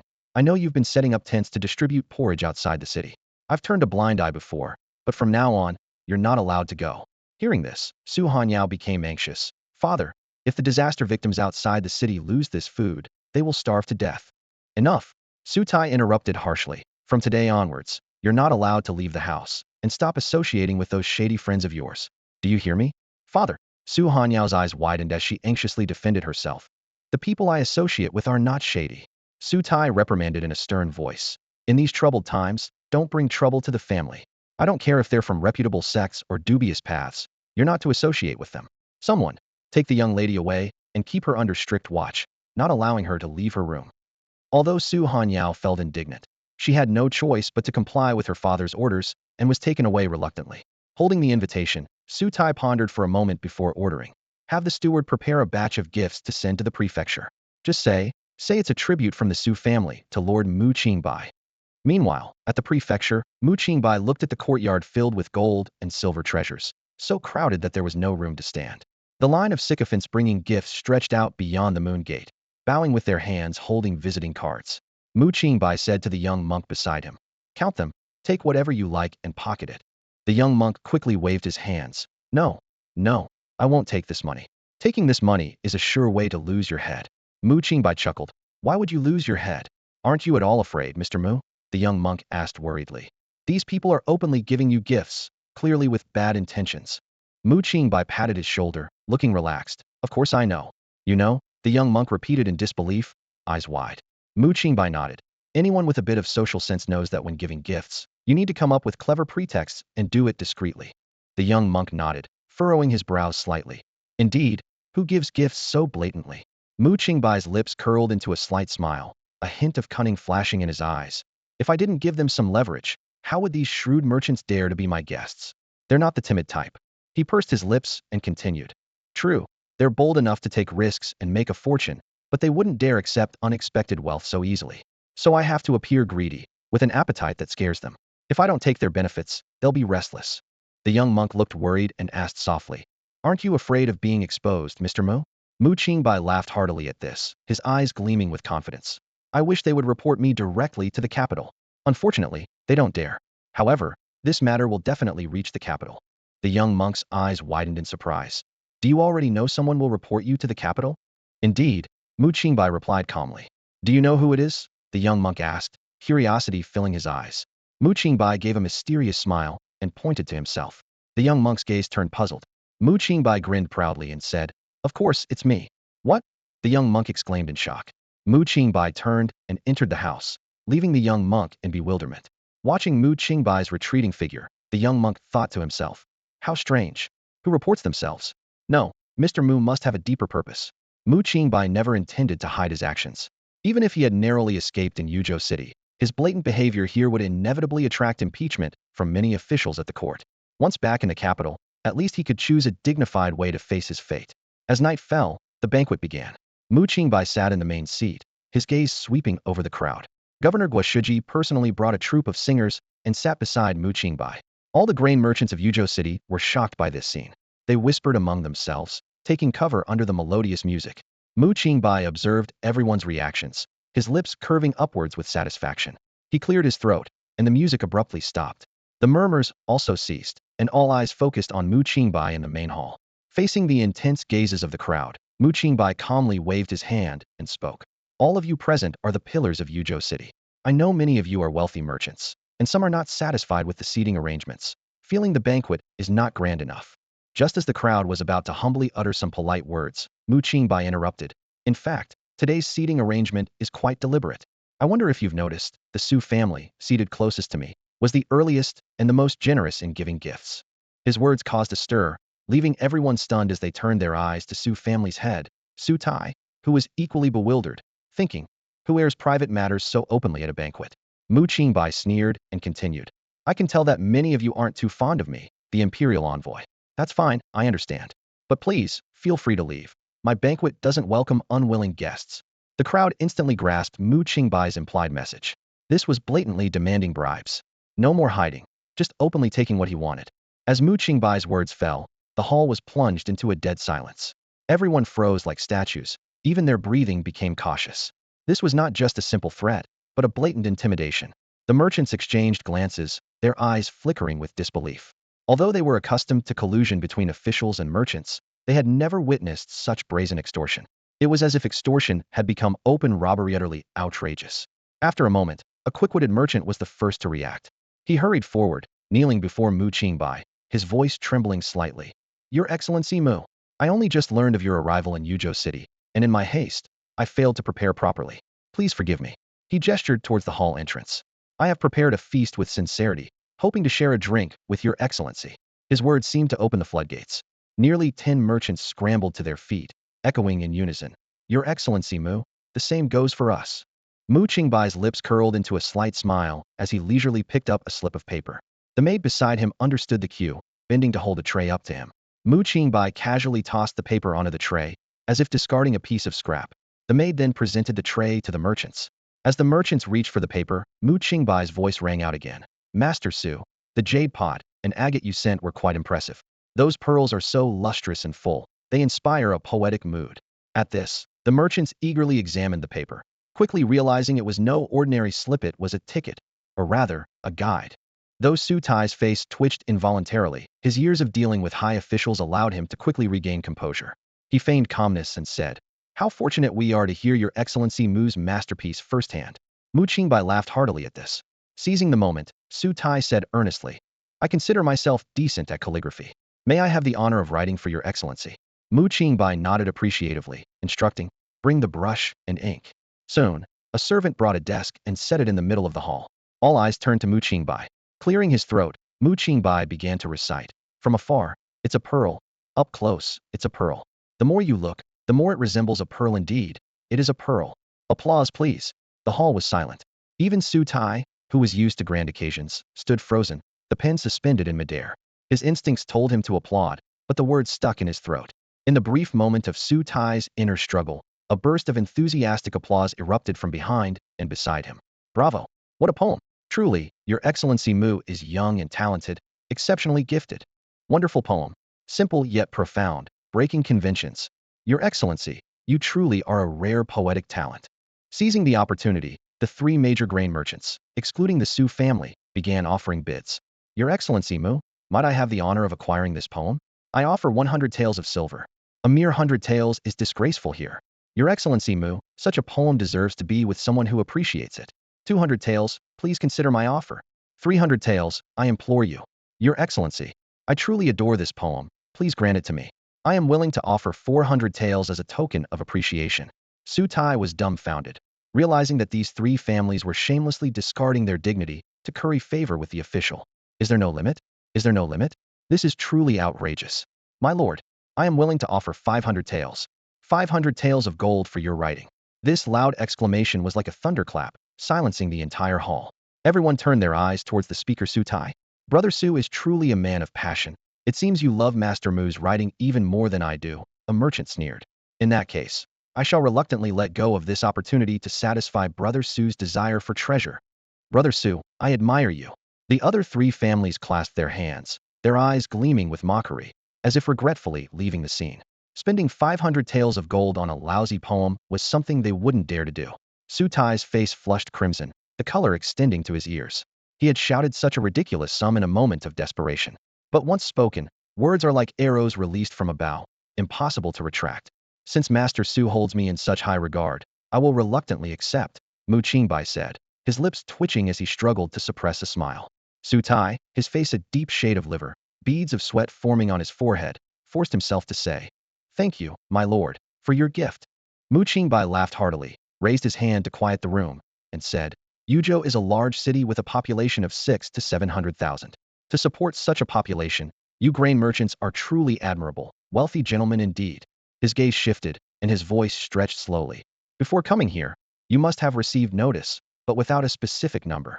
Rest assured, I will make sure your trip is worthwhile. After speaking, Mu Qingbai waved his hand. A young monk swiftly stepped into the hall, distributing slips of paper. Everyone eagerly opened them, revealing just 2 words, 200. 201? 201 per dough. Instantly, everyone trembled with excitement, their eyes gleaming with greed. Seeing this, Mu Qingbai nodded in satisfaction. Gentlemen, my position was earned by risking my life, and being an official is about making money. Moreover, I don't like making small sums. The head of the He family quickly agreed, bowing deeply. Of course. Where Lord Mu goes, money follows. Haha, transparent. Did you see what's written on the paper? Once the matter is settled, the gentleman's money will be returned in full, and the people's money will be split 70-30. Mu Qingbai tapped the table lightly. Everyone's eyes widened, filled with surprise and desire. 70-30 split. Who gets 70? Who gets 30? A tense silence hung in the air. Gua Shuji leisurely played with his wine cup, the liquid swaying gently, as he casually said, You gentlemen take 30, my lord, and I take 70. How about that? Everyone immediately responded in unison. Lord Mu. Brilliant. Mu Qingbai clasped his hands. Governor Gua strong. The crowd exchanged glances and shouted. Lord Mu. Both brilliant and strong. Master Mu. I feel like I've just woken from a dream.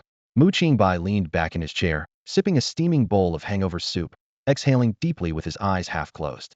Wu Hong stood beside him, hands clenched, feeling his heart race. Lord Mu, are you truly not afraid at all? Mu Qingbai opened his eyes slightly and said calmly, what is there to fear? I came here seeking death. The young monk shook his head helplessly.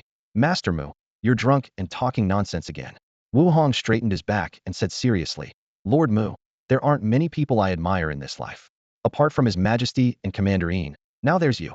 Regardless of the outcome, your courage to sacrifice yourself for justice is unparalleled. The young monk glanced around, his eyes lighting up as he discreetly pocketed a small item from the table.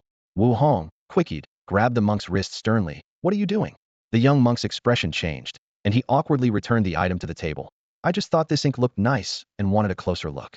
Mu Qingbai lazily opened his eyes a sliver, glanced over, and said, oh, Hui ink, it's quite valuable, worth several times its weight in gold.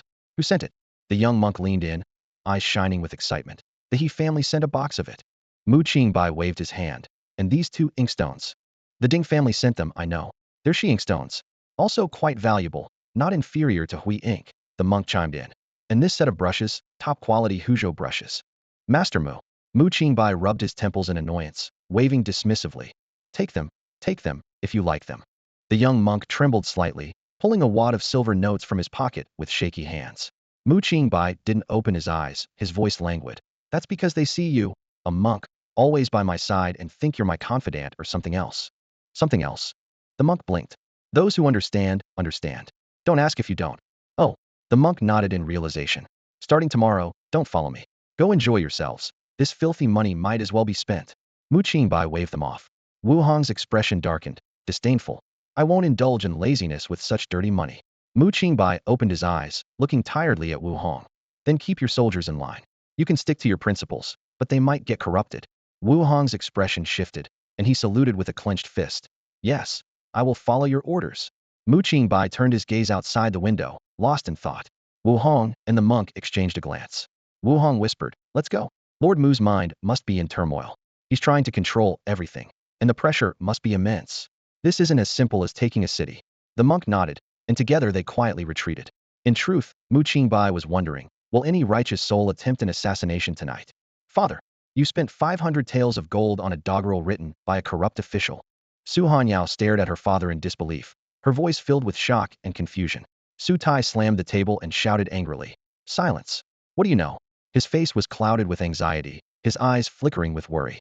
Tonight's banquet is fraught with danger. If you don't go with the flow, you'll become a target. As soon as he finished speaking, Su Tai seemed to deflate, collapsing heavily into his chair. He smiled bitterly, his voice filled with deep helplessness. Enough? Why am I telling you this? Go back to your room and don't leave. But Su Hanyao was not willing to let it go. She urgently asked, Father, I have more questions for you. Su Tai rubbed his temples wearily and replied reluctantly, Go on. Is it true that after tonight, all the grain merchants in Yuzhou City will raise their prices? Su Hanyao's question was sharp and to the point. Su Tai froze, and silence filled the room. Father? Why aren't you speaking? Su Hanyao pressed, her unease growing stronger. Su Tai sighed deeply, his voice full of helplessness and pain. Ah, child, you still don't understand what I'm saying. Our family cannot stay uninvolved. Su Hanyao was stunned, struggling to accept the truth. Is it true? Doesn't that corrupt official fear the people's anger? Su Tai shook his head with a bitter smile. What is the people's anger? It will eventually be suppressed by fate. But this leaves no way for people to live. Su Hanyao exclaimed, kneeling at her father's feet, looking up at him with hope in her eyes. Father, can't we refuse to raise our prices? Su Tai slowly stood up, sighed deeply, his voice filled with helplessness and despair. Mu Qingbai won't spare the Su family. The Su family will be destroyed in an instant. With that, he turned and left, leaving Su Hanyao alone. Su Hanyao gritted her teeth, anger burning within her. That corrupt official is truly despicable. Suddenly, a bold idea flashed through her mind. If that official were dead, everything would be better. Yes, heaven won't punish this villain. Then why shouldn't I act on behalf of justice? However, reality quickly dampened her enthusiasm. But the governor's mansion is heavily guarded. How can I possibly get in? Her eyes suddenly brightened. Unless I ask for help from that person. As night fell, With the help of her maid, Su Hanyao quietly left her home. She passed through the brightly lit streets and arrived at a place of leisure. Near a secluded pavilion, she heard the melodious sound of silk and bamboo instruments. Before she could get closer, the music abruptly stopped. A voice, tinged with amusement, came from behind the pavilion's curtains. "Why do you come here looking like this?" Su Hanyao spoke directly. "I want to ask you to kill someone." The person in the pavilion was silent for a long time before speaking slowly. "But you know, I don't kill easily." Su Hanyao explained urgently. "I know. But this time is special. Only you can kill him. Your sword is the best in the world. Hanyao, I befriended you because I admire your talent and music, but my sword is drawn only for one person." This was a gentle refusal. Unwilling to give up, Su Hanyao said eagerly. "Or, you help me, and I'll kill him. A wealthy young lady like you. Why do you insist on killing someone?" Hanyao doesn't kill for herself, but for the people of the world. Su Hanyao's words were filled with determination. The person in the pavilion was taken aback. A moment later, the sound of light footsteps echoed in the night wind. A figure emerged from behind the curtains, her face sharp and cold as a sword under the moonlight. "Take me to see this person whose death is claimed to be for the people of the world." "Yes," Su Hanyao replied, hope shining in her eyes. Meanwhile, the grain merchants in Yuzhou City had already begun to act in secret. Based on the information they received, they had stockpiled large amounts of grain in other places. Even if the rumors in Yuzhou City were false, the quantity of grain they had hoarded was enough to prevent losses. This rapid grain purchasing unexpectedly provided farmers in unaffected areas with an income. On the night before Mu Qingbai's arrival in Yuzhou, the grain merchants had already started transporting grain to the disaster areas. Only now did they begin to release their stored grain. The next morning, when Mu Qingbai opened his eyes, the entire city of Yuzhou was in an uproar. Everywhere in the streets and alleys, there were groups of people discussing fervently, and the air was filled with tension and unease. It took some time for prices to soar to levels that drove grain merchants mad. The continuously rising grain prices ignited the greed in everyone's hearts in the city, their eyes glowing with a fierce red light. In Yuzhou City, people crowded into grain stores, scrambling to buy food as panic spread like a plague. Inside the prefectural office, Mu Qingbai seemed unusually calm in the face of it all, as if the turmoil outside had nothing to do with him. The mansion remained filled with song and dance from dawn till dusk, and the festivities continued from twilight until deep into the night. However, Mu Qingbai's face grew paler, shadows appeared under his eyes, and his mental state deteriorated.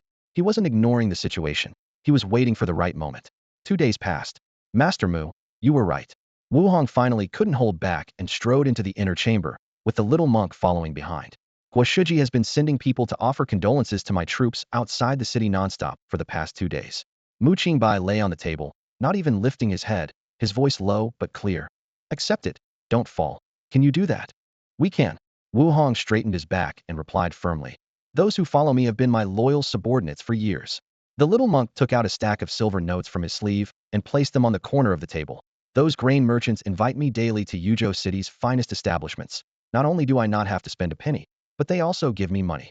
Mu Qingbai didn't even glance at the silver notes, simply saying, "Keep them." The little monk hesitated for a moment, holding the notes. "I've heard the grain prices in Yuzhou City have skyrocketed to a terrifying level." "Yes," Mu Qingbai responded briefly. "We won't mess this up, will we?" The little monk asked, his brows furrowed with worry. This seemed to stir something in Mu Qingbai, and he slowly sat up straight. When the two saw his expression, they couldn't help but gasp. "Young Master Mu, are you all right?" Mu Qingbai's face was expressionless, but his eyes were sharp as a knife. "Do you know who the biggest landowner in the world is?" The two exchanged glances and shook their heads, indicating they didn't know. "It's the Imperial Court," Mu Qingbai said, a slight cold smile curling his lips. "So why do you think a few local landlords can compete with the Imperial Treasury?" Although the Great Qin dynasty has faced many disasters, it inherited a substantial treasury from the previous dynasty. He picked up a brush and quickly wrote a number on a piece of paper, pushing it towards them. "This is the amount of grain and relief funds I can mobilize." Their expressions immediately turned serious upon seeing the number. "Understood," Wu Hong exclaimed, slamming the table. Mu Qingbai continued. "So what you need to do now is spend those parasites' money without any guilt. The less money they have, the easier it is for us to win." "But," the little monk hesitated, "since you arrived in Yuzhou, Master Mu, you haven't shown any relief funds or grain, which seems unusual, doesn't it?" Mu Qingbai nodded in agreement. "Indeed, that's why Guoshuji and those merchants are trying to infiltrate the troops outside the city. They want to know how much grain is being transported." Upon hearing this, Wu Hong immediately stood upright. "I understand. Master Mu, I will not let them set foot in the camp." "No," Mu Qingbai suddenly interrupted. "You must let them know." "What?" Wu Hong asked in surprise. Are you sure your troops are trustworthy? Mu Qingbai looked Wu Hong in the eye. Wu Hong immediately pounded his chest in assurance. I am willing to stake my life on it. If my subordinates make any mistakes and disrupt your plans, Master Mu, I will take full responsibility. Mu Qingbai's voice was calm but firm. Order your troops to fill sandbags with grain and stack them, with the outer layer all grain and the inner layer all sand. Wu Hong was stunned. Can this really work? Mu Qingbai chuckled lightly. This stacked grain mountain is for show, not inspection. Of course, it would be exposed upon inspection, but in the Yuzhou area, who can inspect it besides me? Wu Hong's mouth hung open for a long time before he closed it. I am in awe. You might truly be a match for the likes of General Yin. Remember, you must accept the bribes, Mu Qingbai suddenly added.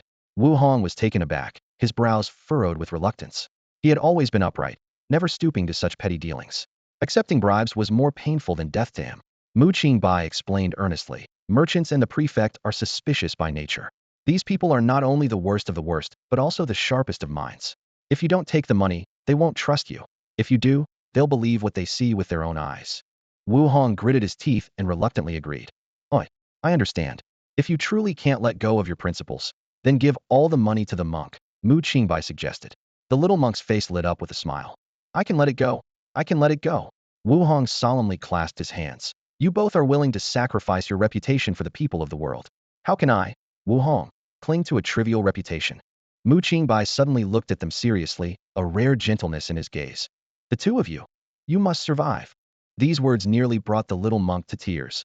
Oh, young Master Mu, you're finally acting normal for once on this journey. Wu Hong immediately assured.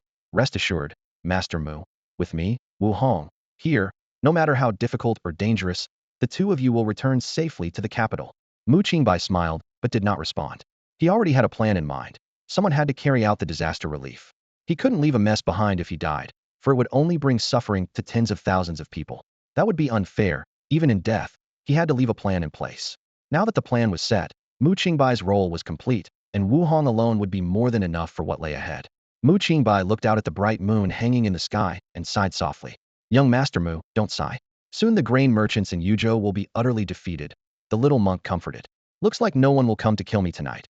Mu Qingbai murmured to himself. Oh dear. Young Master Mu is having one of his episodes again. On a dark and windy night, perfect for nefarious deeds, a chilly autumn breeze rustled through the treetops. A shadowy figure moved silently down the corridor, the long sword in her hand glinting coldly in the moonlight. She stopped at the main entrance. Inside, Mu Qingbai sat half asleep in a chair. Suddenly, he jolted awake, his gaze fixing on the figure outside the door. A hint of joy flickered in his eyes, but he restrained himself from making a sound. The figure seemed to have been waiting for this moment, as if expecting Mu Qingbai to notice her presence. Mu Qingbai sat quietly, tidying his clothes, and calmly waited. The person outside did not enter, as if waiting for something. Time ticked by, and Mu Qingbai began to feel impatient. Just as he was about to speak, the figure outside vanished without a trace. Mu Qingbai was stunned, puzzled. Not an assassin, he muttered to himself, then shook his head in disappointment. The silence returned both inside and outside, as if the recent events had been nothing but an illusion. Mu Qingbai sighed softly and recited. In the season of yellow plums, rain falls on every house, frogs croak by every pond. A guest fails to arrive past midnight. Idly, I tap chess pieces, and the lamp flowers fall. No sooner had he finished than a voice emerged from the darkness. It's neither late spring nor the rainy season. Only then did Mu Qingbai realize that the person had silently entered the room. But soon, a look of joy spread across his face. A good thing, he thought with delight. This person is skilled. It's a great thing. Looks like I will surely die tonight. Mu Qingbai nodded in satisfaction. The person asked in confusion. You know you're going to die, yet you're not afraid at all. Did you even know I was coming tonight? Mu Qingbai smiled and explained. I didn't know. I wait for you, or rather, for all of you, every night. All of you. The person was even more puzzled. I'm waiting for a group of assassins who want me dead, Mu Qingbai replied calmly. Wei Ningxuang's mysterious assassin felt increasingly bewildered. She silently pondered the poem Mu Qingbai had just recited, secretly admiring its serene and beautiful imagery. The structure was precise, the rhyme fitting, and the theme elegant. Though not astonishing, it was endearing. She couldn't help but wonder how such a poet could be the kind of absurd official who would write doggerel. What are you waiting for? Mu Qingbai suddenly asked, his voice tinged with an uncontainable tremor. Wei Ningxuang frowned, detecting the excitement and urgency in Mu Qingbai's voice. This was too strange. It seemed absurd to her that someone would be so eager to meet their end. Mu Qingbai was indeed thrilled. If he weren't worried about scaring Wei Ningxuang, He might have even ripped open his clothes, baring his chest, and shouted, "Come on, baby, stab here." Unfortunately, Wei Ningxuang was the type who needed to understand everything. Killing the only person who could answer her questions while still full of confusion would only leave a knot in her heart. Yet, she didn't know how to start asking. Finally, Wei Ningxuang broke the silence. "You said you were waiting for me, but now that I'm here, you have nothing to say?" Mu Qingbai sat calmly in his chair and said indifferently, "Do what you came to do." Wei Ningxuang suddenly felt a deep sense of unease, cold sweat trickling down her spine. "Do you have a skilled fighter by your side?" she asked. Mu Qingbai rolled his eyes, leaning back slightly in the grand chair. "Why are you so suspicious?" In the darkness, Wei Ningxuang scrutinized the corrupt official in front of her. Despite his delicate features and fair complexion, which made him appear somewhat frail, his demeanor as he sat in the grand chair was one of unprecedented calmness and composure. The soft candlelight highlighted his profile, adding an air of nobility. No one would expect such a handsome young man to have risen to the rank of a fifth-grade official. On the streets, no one would associate him with a corrupt official who exploits the people. Truly, appearances can be deceiving. "Are you going to act or not?" Mu Qingbai asked calmly, his hands resting on the armrests. "Am I going to die tonight or not?" "You will die tonight," Wei Ningxuang replied coldly, her hand on her sword's hilt. "But before you die, I need to find out a few things." Mu Qingbai nodded with satisfaction, a strange smile playing on his lips. "You should have said so earlier. Ask whatever you want. I'll tell you everything." "Aren't you curious about who I am?" "Not curious. Don't you want to know who wants you dead?" "No." Wei Ningxuang frowned, tapping the scabbard on the ground. "Can you hear the grievances of the tens of thousands of people outside the prefecture? I know that the Yuzhou area has been struck by disaster. I'm here on orders to provide relief," Mu Qingbai said nonchalantly, as if discussing the weather. Wei Ningxuang sneered, stepping forward slowly. "Ridiculous. You're here on orders to provide relief, yet you act like a parasite, oppressing the people and exploiting them. Now, because of you, the price of rice has soared to 200 yuan per dough. You deserve to die." Mu Qingbai spread his hands, unconcerned. "I deserve to die? Make it quick. Killing you would sully my sword." Mu Qingbai looked conflicted, frowning for a long time before pointing to a corner of the room. "Use whatever you want in the room. Just make it quick." Wei Ningxuang was taken aback, finding the scene before her incredibly strange. A corrupt official accepting his death so calmly. "If you know you're going to die today, why did you do all this?" Mu Qingbai laughed heartily, a mischievous glint in his eyes. "Let's just say, I wrapped these dumplings just for this vinegar." Wei Ningxuang stared in disbelief, her sword trembling slightly. "You caused so much suffering just to seek death? Are you insane?" Mu Qingbai smiled silently, his gaze deep and unfathomable. "Why do you seek death? Give me a reason," Wei Ningxuang demanded, advancing with her sword dragging on the ground, making a grating sound. Mu Qingbai asked earnestly, folding his hands on his knee. "I've gone through 9 reincarnations, and I'm just one life away from returning to my original world." "You wouldn't believe such nonsense, would you?" Wei Ningxuang said nothing, her silence indicating her stance. In the darkness, her eyes were fixed unblinkingly on Mu Qingbai.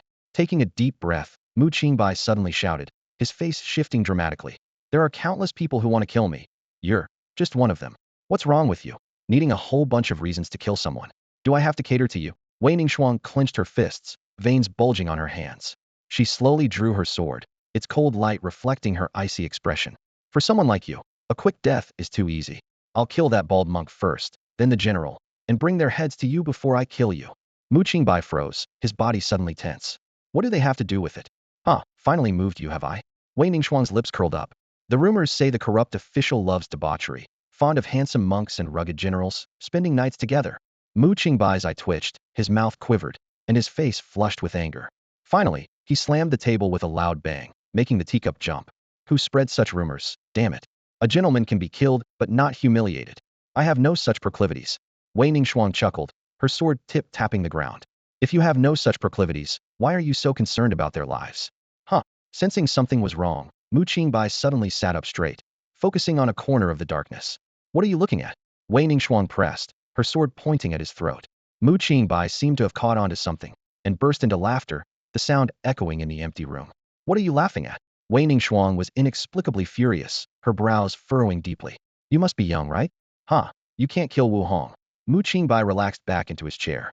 Wei Ningxuang laughed coldly, her sword gleaming in the candlelight. "Ridiculous.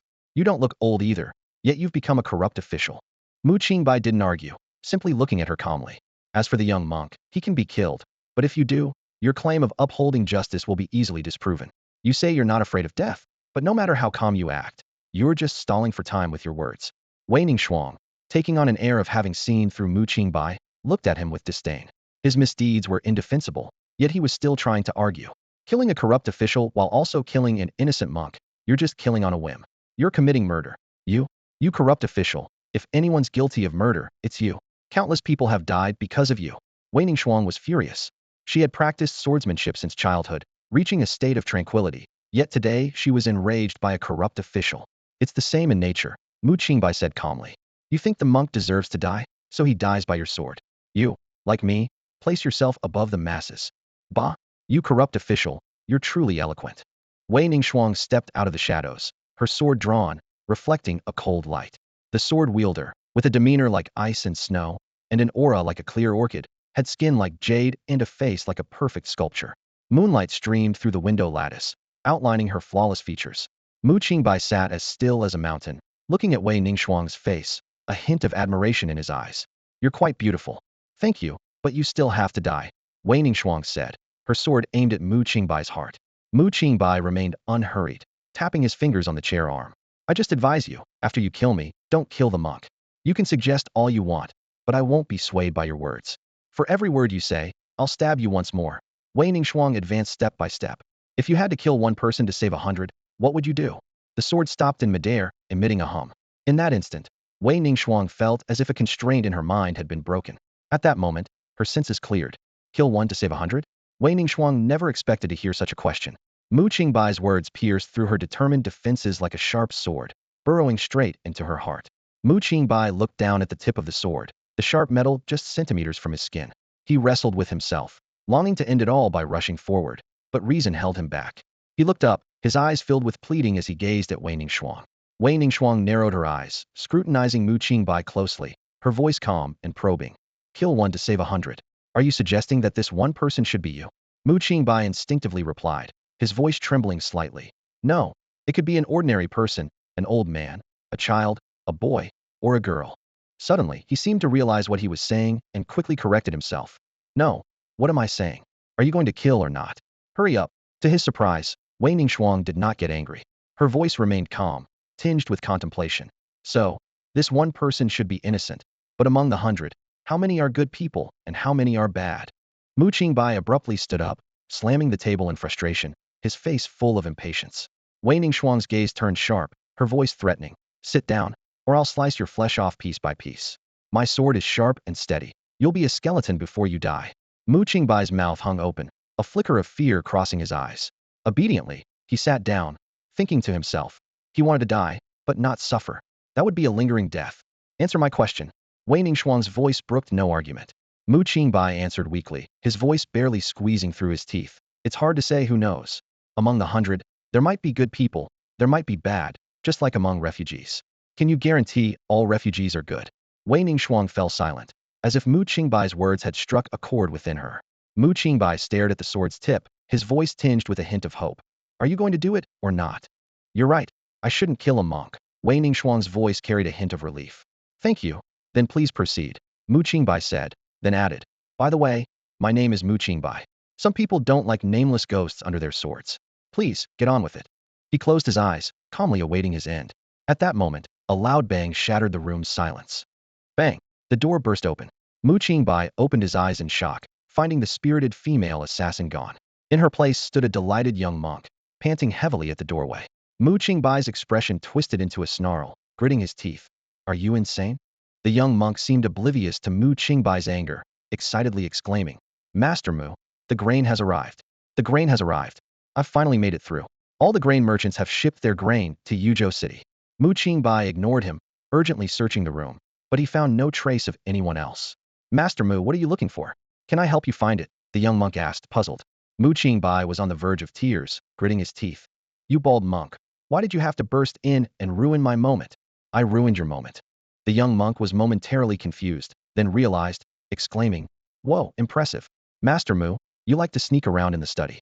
Was it on the desk? Or the chair? Or maybe the floor? Get out, get out, get out. Mu Qingbai roared, returning to his armchair. Did Wu Hong see with his own eyes that Ding, He, Su, and Chao families shipped the grain? Yes, General Wu's scouts were well hidden, and tonight all the grain from the 4 major merchants has arrived in Yuzhou City, the young monk replied earnestly. Have they estimated the amount? Mu Qingbai pressed. They have. General Wu sent a letter for you. The young monk handed over a letter. Mu Qingbai tore open the seal, quickly scanning it, and nodded. Good news. Now that the grain price has risen to the 201 per dough you hoped for, General Wu sent me to ask if we should send relief grain into Yuzhou, the young monk asked. No rush, let things play out a bit, Mu Qingbai said casually. Let what play out a bit? The young monk asked, confused. Mu Qingbai rubbed his forehead with a wry smile. Let the arrows fly a little longer. The 4 major merchants are the bait, and while the bait is set, the fish hasn't bitten yet. Aren't the 4 major grain merchants the richest? Mu Qingbai asked, his eyes sparkling with curiosity. The young monk rubbed his smooth head and answered earnestly. Of course, they are the wealthiest in the world. Rumor has it that he has a house made of gold. Mu Qingbai shook his head. No, that's not right. The young monk's eyes lit up. Then it must be the Duke of the North. He commands the northern defenses and managed the northern finances in the previous dynasty, keeping his title with the Empress's consent. That's not correct either. Mu Qingbai denied once more. The young monk slapped his thigh. Then it must be the Emperor. Surely that's right. Mu Qingbai sighed, a hint of helplessness in his voice. Think bigger. The young monk widened his eyes in disbelief. I've already mentioned the Emperor, and that's not big enough. Mu Qingbai slowly revealed the answer. It's the people of the world. Huh? The young monk looked puzzled. What do you mean by that? Mu Qingbai patiently explained. You're only seeing the wealth one person can control, but you aren't considering how vast the population is. When you add it all up, the wealth of all the people surely surpasses that of a single person. The young monk nodded thoughtfully, then suddenly had a realization and exclaimed excitedly. I get it. You're using the 4 major grain merchants as bait to lure other grain merchants in Yuzhou City to bring their grain here too. Mu Qingbai smiled slightly. Not just Yuzhou, but also merchants from other regions. Hearing that Yuzhou has been hit by disaster and grain prices are soaring, they'll be tempted to bring their grain here as well. There's a term for this. It's called leveraging, Mu Qingbai added. What kind of leverage? The young monk asked, confused. Mu Qingbai waved his hand. Never mind if you don't understand. The young monk suddenly realized, clapping his hands. Master Mu, you're quite cunning. You set them up to work for you for free, and once the grain is here, you flood the market with relief grain to drive down prices. Mu Qingbai explained with a smile. With a surplus of grain in Yuzhou City, and at reasonable prices, the disaster will naturally be alleviated. It might even become cheaper. How much cheaper? The young monk inquired. Lower than the prices in a year without disaster. Almost a giveaway. Mu Qingbai squinted. But they have no choice but to sell, as transporting it back would incur massive costs. The young monk couldn't help but laugh. Master Mu, it's a good thing you're here for relief. If you were a corrupt official, the people would suffer greatly. Mu Qingbai glared at him. Are you calling me devious in a roundabout way? The young monk quickly waved his hands. No, Master Mu, I wouldn't dare. I'm admiring your cleverness. Then, with a worried look, he added. But this way, those merchants might want to kill you. You'll be in danger. Mu Qingbai replied calmly. I hope so. The young monk looked at Mu Qingbai with pity. Master Mu, it's a shame that such a talented young man is cursed by fate. So young, yet you have bouts of madness. What will you do in the future? Get out. Mu Qingbai shouted angrily. I told you I'm not mad. The young monk nodded knowingly. I understand. Mad people always say they're not mad. Mu Qingbai warned coldly. I'm in a bad mood right now, so here's a suggestion. Disappear before I lose my temper. The young monk wisely said. Then I won't disturb Master Mu's rest. With that, he quietly left the room. Mu Qingbai sat back in the armchair, resting his head on his hand, fingers drumming idly on the table. Suddenly, a voice whispered in his ear. Are you really going to sit here and wait for a group of assassins to come for you? Upon hearing the familiar voice, Mu Qingbai was filled with joy. He eagerly called out. You haven't left yet? Reveal yourself, so we can finish what we started. Wei Ningxuang, while concealing her presence, had overheard the entire conversation between Mu Qingbai and the young monk. As a discerning and mature woman, she quickly realized that Mu Qingbai was not a corrupt official, but rather a good one who truly cared for the people. This realization shook her, making her aware of the near mistake she almost made killing an innocent official. With a sense of regret and compassion, Wei Ningxuang reappeared in Mu Qingbai's sight. Seeing her, Mu Qingbai felt a sense of foreboding and stammered. You heard everything, didn't you? Wei Ningxuang, with a complex expression, said, I apologize, I almost killed you by mistake. My sword should not be aimed at a good person. I owe you a favor. Hearing this, Mu Qingbai was on the verge of tears. He pleaded urgently. No, please just kill me. I'm really not a good person. I beg you. Even if it's by slow torture, cut me piece by piece and feed it to me if you must. Wei Ningxuang's heart tightened at his words, and she involuntarily took a step back. She had never witnessed such a terrifying display of madness, a thought so cruel it sent chills down her spine. Seeing her reaction, Mu Qingbai realized words were futile and gave up on the idea of seeking death from Wei Ningshuang. He leaned back in his chair, devoid of hope, and asked, "Why did you hide earlier? It was just a monk. You could have killed me and left easily." Wei Ningshuang looked at Mu Qingbai suspiciously, noticing no sign of illness in his demeanor. She cautiously replied, "I sensed a very strong presence." Mu Qingbai frowned and asked, "The young monk? How strong?" Wei Ningshuang thought for a moment before seriously answering, "Like a surging torrent, rushing in forcefully. But I'm not sure if it was the monk." Mu Qingbai furrowed his brows and muttered to himself, "That bald thief. I've never seen anything extraordinary about him." Then he asked, "How can we be sure?" Wei Ningshuang explained, "Top martial artists are very sensitive.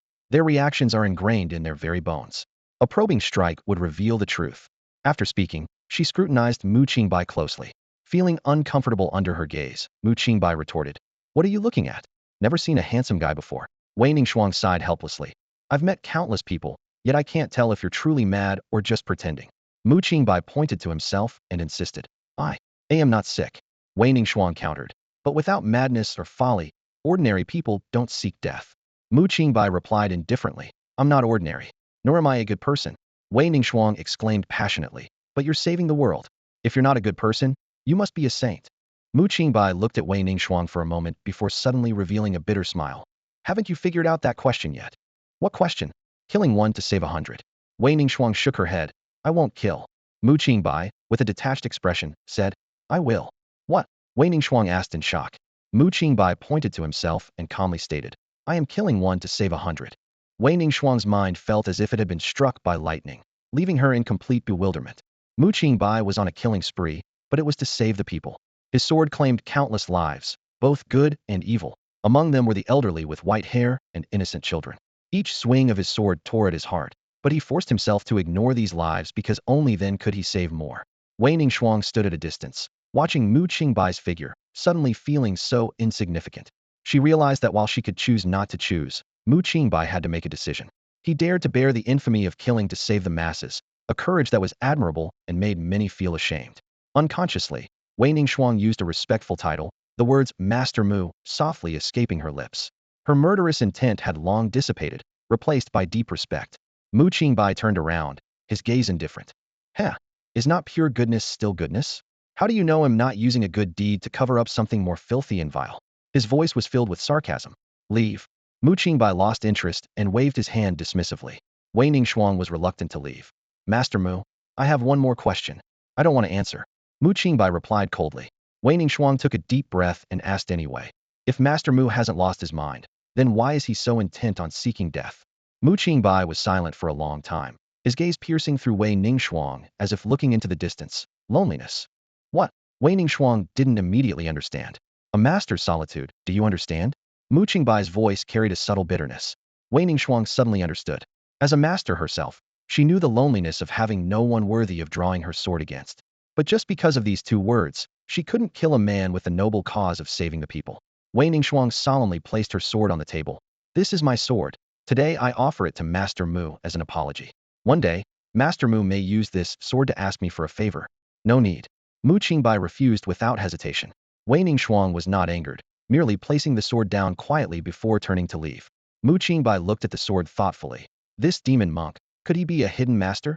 As Wei Ningshuang returned to Su Hanyao's residence, she was immediately surrounded by the anxious Su Hanyao. "Sister Ningshuang, you're finally back. How did it go, huh? Where's your sword?" Su Hanyao exclaimed. Could it be that the official had a master by his side? It makes sense. Being from the capital, he must have someone. Is this master even someone you can't handle, Sister Ningshuang? Wei Ningshuang ignored her questions, heading straight into Su Hanyao's room, picking up her chin and walking out without a word. "Sister Ningshuang, are you hurt?" Su Hanyao asked worriedly. Wei Ningshuang suddenly stopped, turning to look at Su Hanyao with a meaningful gaze. Su Hanyao felt uneasy under her stare. "Ding He, Su Chao, the 4 major grain merchants of Yuzhou?" Wei Ningshuang asked suddenly. Su Hanyao replied, puzzled. "Yes, Sister Ningshuang, what about it? I heard you 4 major grain merchants have transported a large amount of grain to Yuzhou City." Wei Ningshuang said calmly. Su Hanyao's expression turned unnatural, quickly explaining, "Sister Ningshuang, let me explain. I tried to persuade my father. Our Su family is also helpless. We are also forced into this, but I will try to provide as much food as possible to help people outside the city survive." Wei Ningshuang cut her off. "Help them? Earning a fortune in the city, with mouths full of blood and bones. giving away some scraps and calling it charity? Using a trivial good deed to cover up something more vile. Can you really feel at ease? Su Hanyao was left speechless, instinctively taking a step back. Wei Ningxuang shook her head. Mu Qingbai should not die. Su Hanyao whispered defensively. I really can't help it. Being in this situation, I can't keep myself clean. If you can't keep yourself clean, don't think about saving the world. Wei Ningxuang said coldly. That's the difference in realms. You're powerless yet want to save the world, seek fame, and protect yourself. But Mu Qingbai dares to give up everything, his life, his reputation, even if it means being shattered to pieces, having his bones scattered, his name tarnished forever. Wei Ningxuang gave Su Hanyao one last look. For the sake of our time together, I advise you, don't go along with the crowd. The Su family truly can keep itself clean, otherwise. With that, Wei Ningxuang left with her Qin, not looking back. The exorbitant grain prices had driven many grain merchants to desperation. In Yuzhou City, grain poured in like a tidal wave, piling up into countless heaps. The young monk and Wu Hong were extremely anxious, their eyes bloodshot, ready at any moment to follow Mu Qingbai's orders to release relief grain into the market and strike a blow at these unscrupulous merchants. However, Mu Qingbai remained unhurried and even developed a peculiar habit of staring at the young monk's bald head. Initially, the young monk felt embarrassed by the staring, but eventually, he pretended to be used to it, assuming Mu Qingbai had some kind of ailment. One day, Mu Qingbai, struck by a whim, quietly picked up a stone and hid it in his sleeve. When the young monk walked away, he suddenly hurled the stone at the shiny bald head. Ouch! The young monk cried out in pain, rolling on the ground. Mu Qingbai immediately feigned panic, rushing over to check on him while muttering. Who would do something so inconsiderate? Fortunately, the stone wasn't large, only leaving a bump without breaking the skin. The young monk was in tears from the pain, cursing loudly. Who dares to hit a monk? I cursed their ancestors for 8 generations. Initially, Mu Qingbai intended to pretend he hadn't heard, but as the monk's curses grew filthier, he couldn't help but interject. Hey, you're a monk. How can you speak such foul language? Have some decency and don't break the precept against anger. Anger, my foot, the young monk retorted furiously. If I catch him, I'll beat him up. Mu Qingbai whistled, sheepishly saying, it must be because Master Mu has done too many outrageous things, and the townsfolk are throwing stones over the wall, hitting me by mistake. Suddenly, Mu Qingbai had a flash of insight. Of course. I need to go out. He realized that he had been pretending to be debauched in the governor's mansion to lure assassins, but the mansion was heavily guarded, making it nearly impossible for ordinary assassins to get in, raising the difficulty to an extreme level. Moreover, there was still an unidentified expert in the mansion, and the young monk hadn't been completely ruled out as a suspect. Mu Qingbai considered that a small stone causing a bump wasn't enough to prove anything. He needed to try a few more times. Perhaps because the stone was too small, not lethal or seriously injurious, the young monk endured the pain. With this in mind, he gave the young monk a meaningful look. I didn't expect, you cunning monk, that you have such depth. By evening, Mu Qingbai finally decided to go out, planning to visit a brothel. This surprised Guoshuji, as Mu Qingbai had avoided women lately, leading others to suspect he had a preference for men. In truth, Mu Qingbai had been waiting for death, but the only assassin to come was mentally unstable. Upon learning that Mu Qingbai intended to visit the best brothel in Yuzhou for pleasure, Guoshuji immediately offered to book the entire place. Mu Qingbai waved him off, claiming he wanted to enjoy himself among the people. Hearing this, Guoshuji's face broke into a wicked grin. Since Master Mu has such refined tastes, let's grant his wish. Mu Qingbai didn't immediately understand why Guoshuji was grinning so lewdly. Halfway there, he suddenly realized and jumped in outrage. Could that scoundrel governor actually think Mu Qingbai planned on an orgy? Upon arriving at the brothel, the scoundrel governor Guoshuji still wore that suggestive smile. Tonight, I will certainly select a few strong ones for you, Lord Mu. Or do you prefer the company of monks? Governor Guoshuji's words carried a hint of frivolity, and his eyes gleamed with a meaningful light. Upon hearing this, Mu Qingbai's anger surged instantly, his fists clenching involuntarily, knuckles turning white. How dare this dog of a governor insult him so? However, reason quickly prevailed. It wasn't the time to fall out just yet. He suppressed his fury, forcing a strained smile, his voice tinged with gritted teeth. Governor. Ahem, no need for formalities, just as you please. Feigning politeness, the two of them walked towards the inner courtyard, followed by a vigilant squad of guards. Suddenly, Guoshuji changed the subject, his tone probing. Lord Mu, the grain from the 4 major merchants of Yuzhou City has all been delivered, but why hasn't there been any movement with your disaster relief grain? Mu Qingbai remained unfazed, elegantly crossing his hands over his chest, exuding the confident demeanor of a superior. Seeing this, Guoshuji pressed further. Lord Mu, wouldn't it be better to exchange this grain for silver? Mu Qingbai chuckled lightly, a sharp glint flashing in his eyes. So, Governor, You still don't trust me, do you?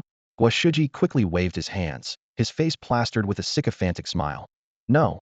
No. Why would you say that, Lord Mu? Just a piece of advice. You've misunderstood my intentions. Mu Qingbai replied calmly. Since the governor wishes for my involvement, then involved I shall be. Guo seized the opportunity to smile. That's excellent. With you overseeing Yuzhou City, the grain merchants here can rest assured. Big and small. Mu Qingbai raised an eyebrow, showing a hint of surprise. Guo proudly produced a list, densely packed with names. Indeed, over half of Yuzhou City's grain merchants have delivered their supplies. Mu Qingbai glanced over what was essentially a list of those to be executed and asked impassively. This? Guo eagerly interrupted. It's true, 3/10 of the tribute have already been sent to me, and after tonight, not a single coin will be missing from your pocket, Lord Mu. Inwardly, Mu Qingbai cursed. What a greedy bastard. It seemed that between him and this dog of a governor, they were taking 70%, with Guo alone pocketing 40%, acting as if it were perfectly justified. Guo summoned a servant to bring pen and ink, urging, My lord, there's no time like the present. That's a lot of silver we're talking about.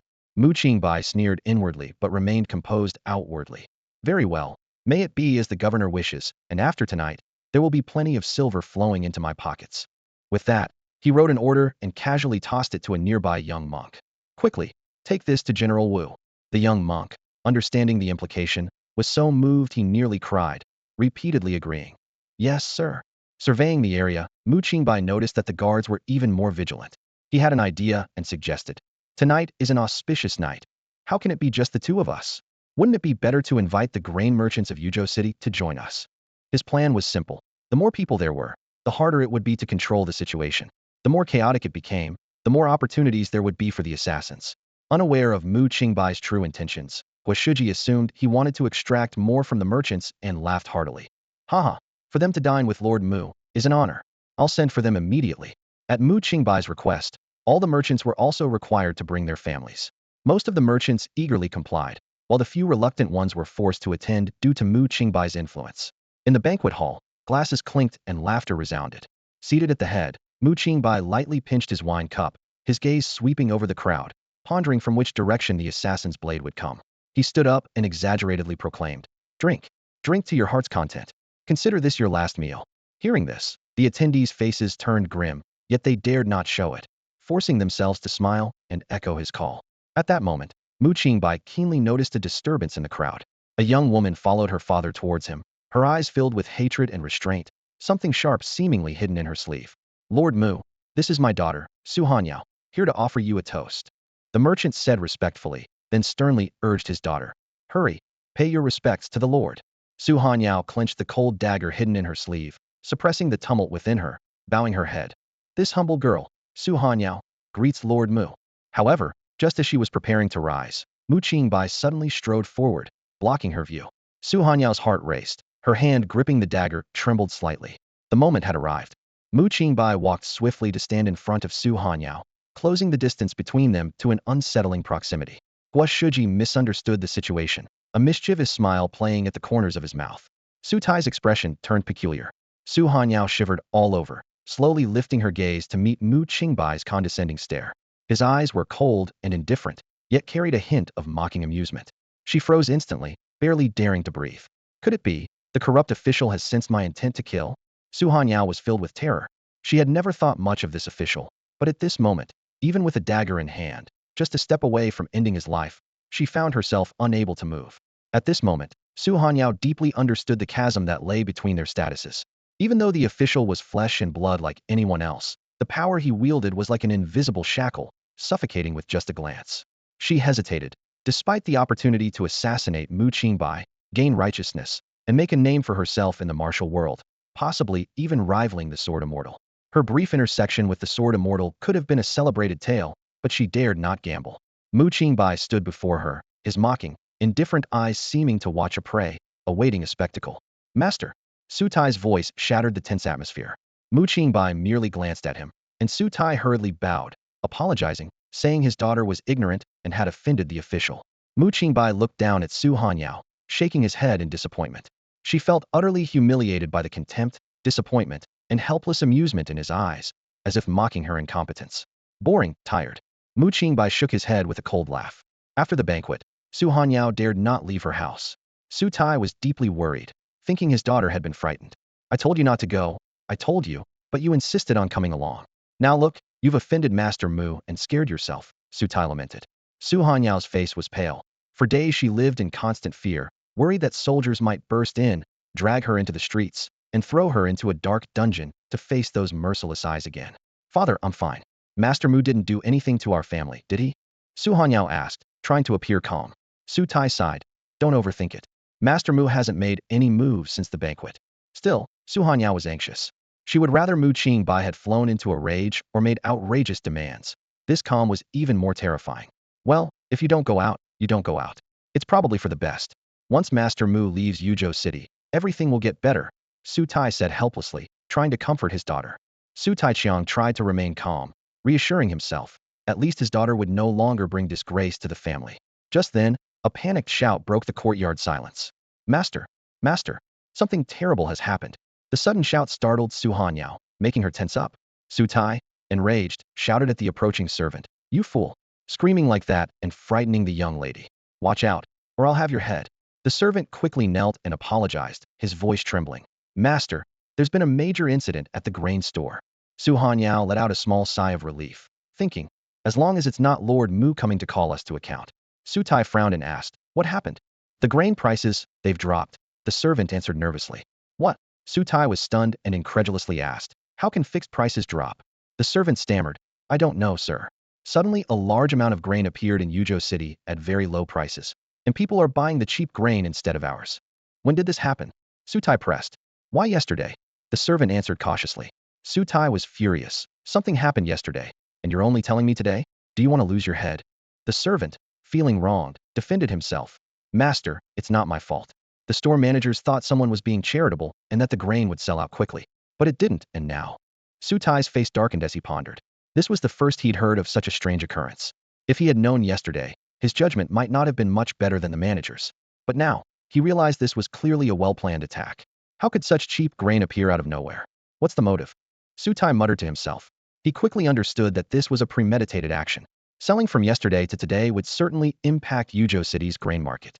Like the water level in a barrel is determined by the shortest plank, a sudden low price among the inflated ones would naturally affect all the grain store's business. After all, people aren't foolish, they won't ignore a bargain.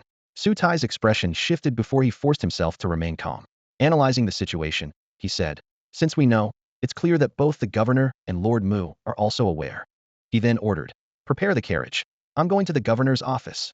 Regardless of who was behind this, the situation had escalated and couldn't be underestimated. Watching her father leave in haste, Su Hanyao fell into deep thought. She had heard the servant's report clearly. Now, she understood that a hero had emerged to save the day. A tale of heroism would soon spread through the land. But she, Su Hanyao, would not be its protagonist. Instead, it would be this yet unknown hero who dared to challenge convention and had the courage to disrupt long-standing unspoken rules. As Su Tai entered the governor's reception hall, he immediately sensed the tense atmosphere. All the grain merchants looked grim, while Mu Qingbai sat leisurely in his chair. Everyone, including Guo Shiji, glared at Mu Qingbai with hostility. Everyone's here, I see. Mu Qingbai smiled and nodded at Su Tai. Guo Shiji's voice was cold, his gaze menacing, as if ready to stage a coup. Lord Mu, you owe us an explanation. Mu Qingbai remained unruffled, smiling. Governor Guo seems quite anxious. Guo Shiji's words were barbed. Lord Mu, you're alone in the governor's office now. The threat was implicit. Very well, Mu Qingbai replied calmly. Just like at our first meeting, I have prepared a note for you all to see. The grain merchants glanced at the numbers on the paper, their eyelids twitching. The numbers were the usual prices they paid when purchasing grain from the countryside, their cost price. Lord Mu, what is the meaning of this? Someone couldn't help but ask. Mu Qingbai suddenly laughed. Haha, you're all pretending not to understand. In that case, let me make it clear. He stood up, surveying everyone with a commanding presence, and declared emphatically, I, Mu Qingbai, will buy the grain you hold at this price. The hall was so silent it was suffocating, and everyone's gaze pierced Mu Qingbai like sharp swords. An indescribable tension filled the air. Master Mu, have you gone mad again? A grain merchant finally broke the silence, his voice laced with anger and disdain. His words were like a heavy hammer, openly bringing up the rumors of Mu Qingbai's madness. The crowd collectively gasped. Though they'd heard whispers before, no one had dared to mention it so bluntly. Mu Qingbai remained unperturbed, a meaningful smile playing at the corners of his mouth. Mad? Fine, then let me be mad. His voice was soft yet firm. Yes, I sold the grain at a low price, and I'll sell it even lower. Master Mu, it was you who set the price at 200 won per dough. Someone reminded him, their tone filled with confusion and anger. Mu Qingbai's gaze swept over everyone present, his voice as hard as iron. That's right, and it was also me who set the cost price for acquisition. I'm informing you now, not negotiating with you. With a loud bang, someone slammed the table in fury. Master Mu, what exactly are you after? The person demanded through gritted teeth. Mu Qingbai pressed his lips together, suppressing a smile. True, but if I hadn't said it this way, how would you have transported the grain to Yuzhou City for me? His words were like a cold splash of water, leaving the crowd both speechless and enraged. Finally, someone couldn't resist threatening. Master Mu, if you insist on this, we're not to be trifled with. At worst, we'll expose your bribery. That's no small crime. Mu Qingbai shrugged lightly, responding with indifference. Go ahead. This nonchalant attitude thoroughly infuriated the grain merchants present. You? This is too much. Mu Qingbai, you crazy fool. Do you really think we're pushovers? Even as a government envoy, you can't force us to sell at a loss. We won't sell. What can you do about it? Angry voices rose one after another. At that moment, Mu Qingbai suddenly pointed in a direction. Ding Zhihao, head of the Ding family. His voice was like thunder, instantly silencing the noisy hall. Ding Zhihao's bravado faltered for a moment, but he quickly regained a semblance of composure. What else does Master Mu have to say? Mu Qingbai smiled. Of course, you can choose not to sell, but then let it rot in your hands. I won't sell even if it rots in my hands. Ding Zhihao responded, steeling himself. Ha! Mu Qingbai laughed heartily. Then you'll suffer significant losses. I have enough grain to sell for a long time. Maybe the 4 major grain merchants can withstand such huge losses, but what about the others? His words landed like a powerful punch, bringing instant clarity to the crowd. They realized Mu Qingbai was right. For the elusive profit of 201, they had staked everything on this batch of grain. Mu Qingbai leisurely poured himself a drink, casting a sidelong glance at the crowd with a faint smile. Do you really think you have the resources to go up against me like the 4 major grain merchants? They can't afford it. At this point, the head of the Chao family stepped forward, sneering. Master Mu, you've gone to such lengths only for the grain in our hands. But you've miscalculated one thing. Mu Qingbai raised an eyebrow. What did I miscalculate? The grain is still in our hands, the Chao family head proclaimed triumphantly.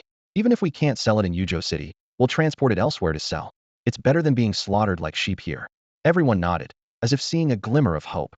Snap! Mu Qingbai suddenly snapped his fingers, wearing an expression of assured victory. There's something you all should know, he said in a deep, resonant voice. The Yuzhou area has been severely hit by disaster, and bandits have appeared outside the city. The expressions of those present changed instantly.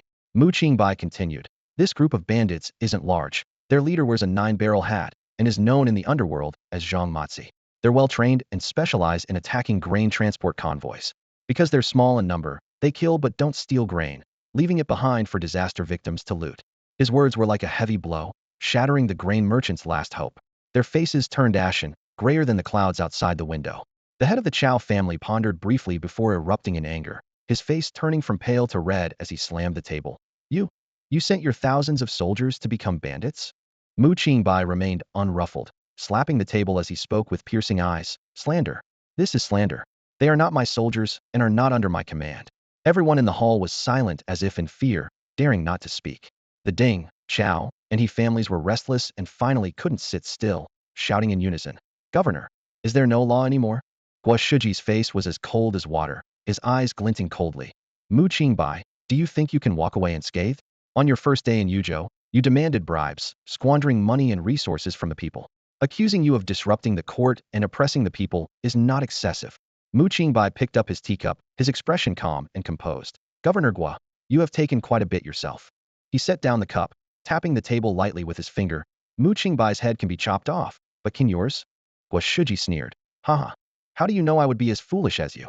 I've been in this governor position for over 10 years. You're just a greenhorn. Since the army has become bandits, I have the authority to mobilize troops to suppress them. Mu Qingbai's lips curled slightly. But what if I return to the capital alive? Then I won't let you return alive. Guo Shiji laughed loudly. Haha, Mu Qingbai, you are truly foolish. You are now in the governor's office, in my hands. Mu Qingbai nodded satisfactorily, a gleam in his eyes. That's exactly what I want. This was the outcome he desired. Mu Qingbai looked around the hall. Gentlemen, grain prices are not fixed. What I tell you today might be lower tomorrow. Consider your stance against the imperial court carefully. You should consider your own situation, Guo Shiji said through gritted teeth. Mu Qingbai nonchalantly sat back in his chair, lightly stroking his wine cup with his fingers. The governor dares to kill me because he is the governor. After my death, cheap grain will still be sold, and bandits will still exist. Everyone exchanged glances, cold sweat dripping down their foreheads. At this moment, they were no longer concerned about grain prices or bandits. They were puzzled by one thing. Why isn't Mu Qingbai afraid? Guoshuji's subordinates appeared at the door, holding gleaming swords, the blades shining coldly in the sunlight, making everyone's hearts tremble. Yet, Mu Qingbai continued to sip his wine calmly. Enough of this facade. Execute this traitor immediately, Guoshuji ordered. Governor, someone cried in fear, falling to their knees, their voice trembling. He is an imperial envoy. Killing an envoy is akin to rebellion, which brings disaster to the entire family. Who can prove he is? Guoshuji sneered. There is no official seal or sash to be found. Who can prove he is? Is he even wearing official robes? Panic spread among the crowd. Even the previously vocal Ding, Chao, and he families were now terrified, their faces pale and drenched in cold sweat. Guoshuji's gaze was sinister. Haha, a bold commoner pretending to be an imperial envoy, making fools of us all, causing chaos in Yuzhou, and forcing thousands of people to starve. This is a crime. He deserves death. Su Tai, sweating profusely, hurriedly spoke. But what if the imperial court investigates? Then we insist Mu Qingbai abused imperial power and acted recklessly, even mobilizing troops for a rebellion. Guoshuji stated firmly. Seeing this, everyone looked at Mu Qingbai sorrowfully, thinking, why bother? Why cause such trouble and danger? What is it all for? Governor, my family is not easy to support. Please let us go, a merchant pleaded, trembling. Governor, I have urgent matters at home. Please excuse me. I'll make amends for my rudeness today, another person said quietly. Governor, I also. More people tried to leave. Everyone understood clearly that as grain merchants, they had no power to survive if caught in this rebellion. They might even face extermination of their entire families. Silence.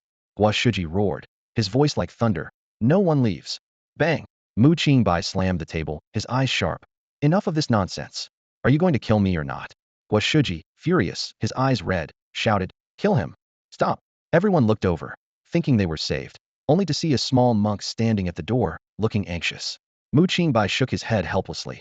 I already sent you away, why come back?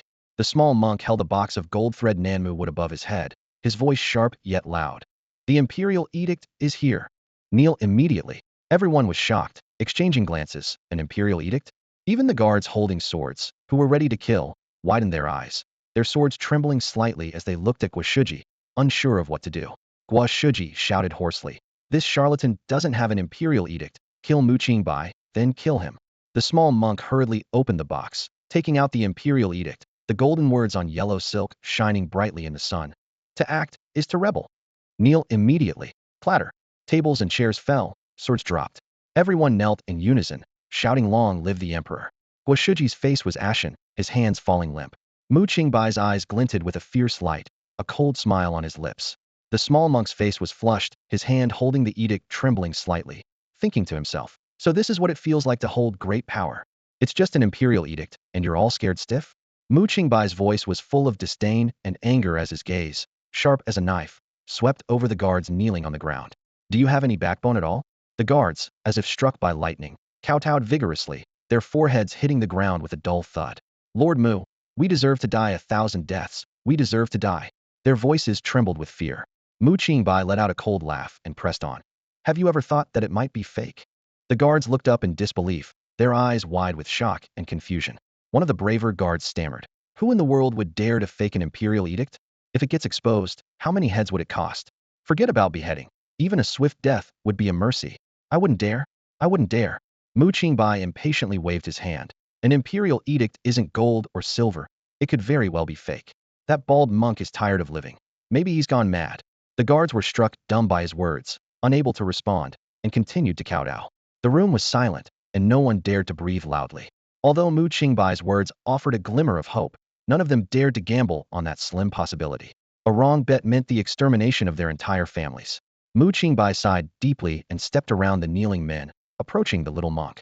The monk proudly said, Lord Mu, did I arrive just in time? Ah!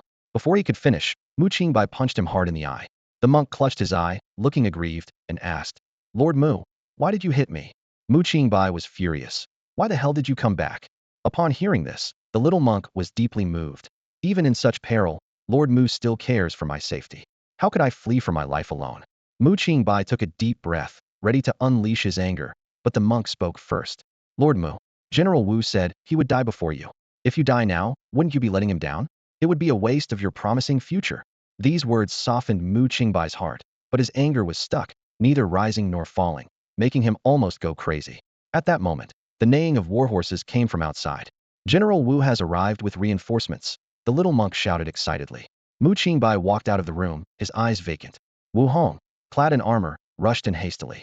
Seeing Mu Qingbai walk out, disheveled but unharmed, Wu Hong was nearly moved to tears.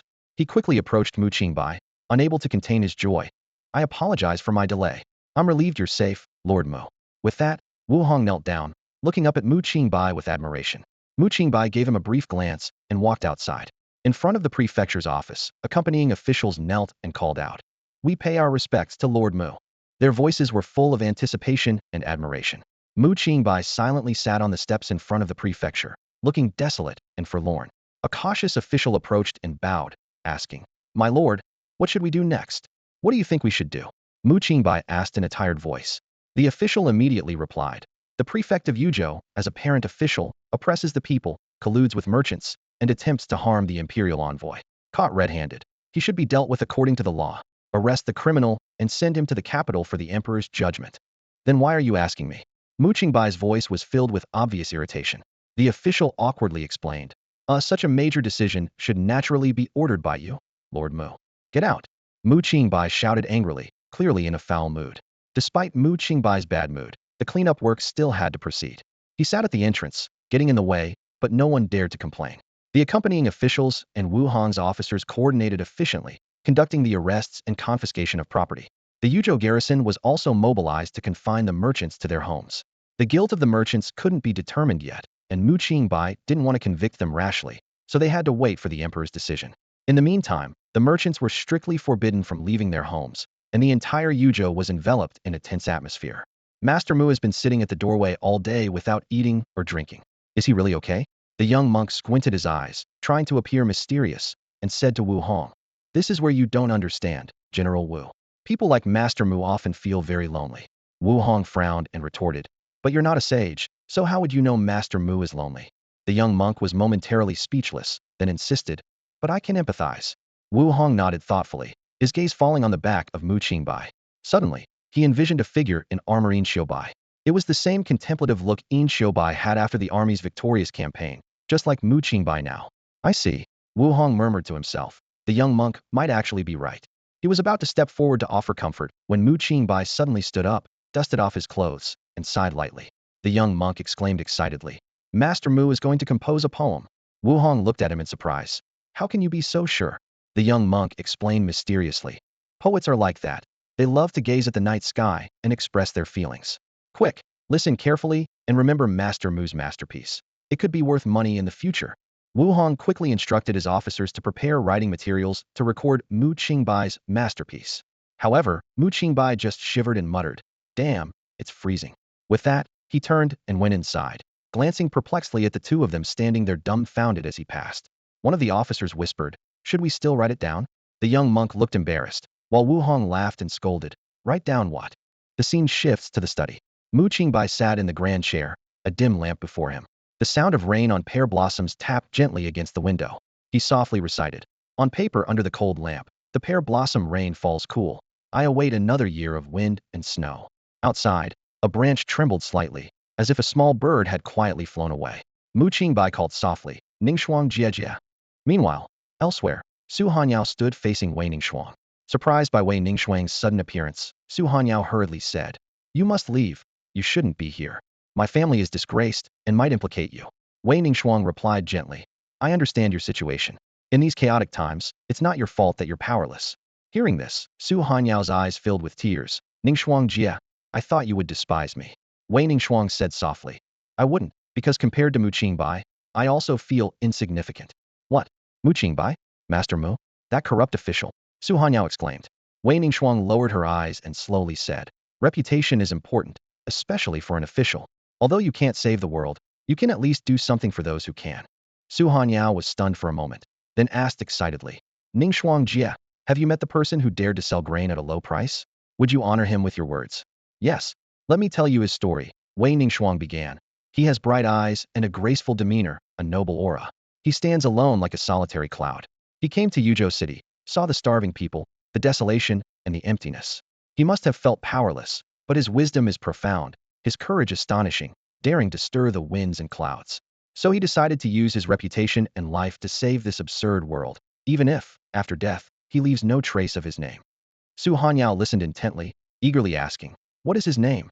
Wei Ningxuang paused, choosing her words carefully, then solemnly said, "Conducting himself with integrity, living with purity.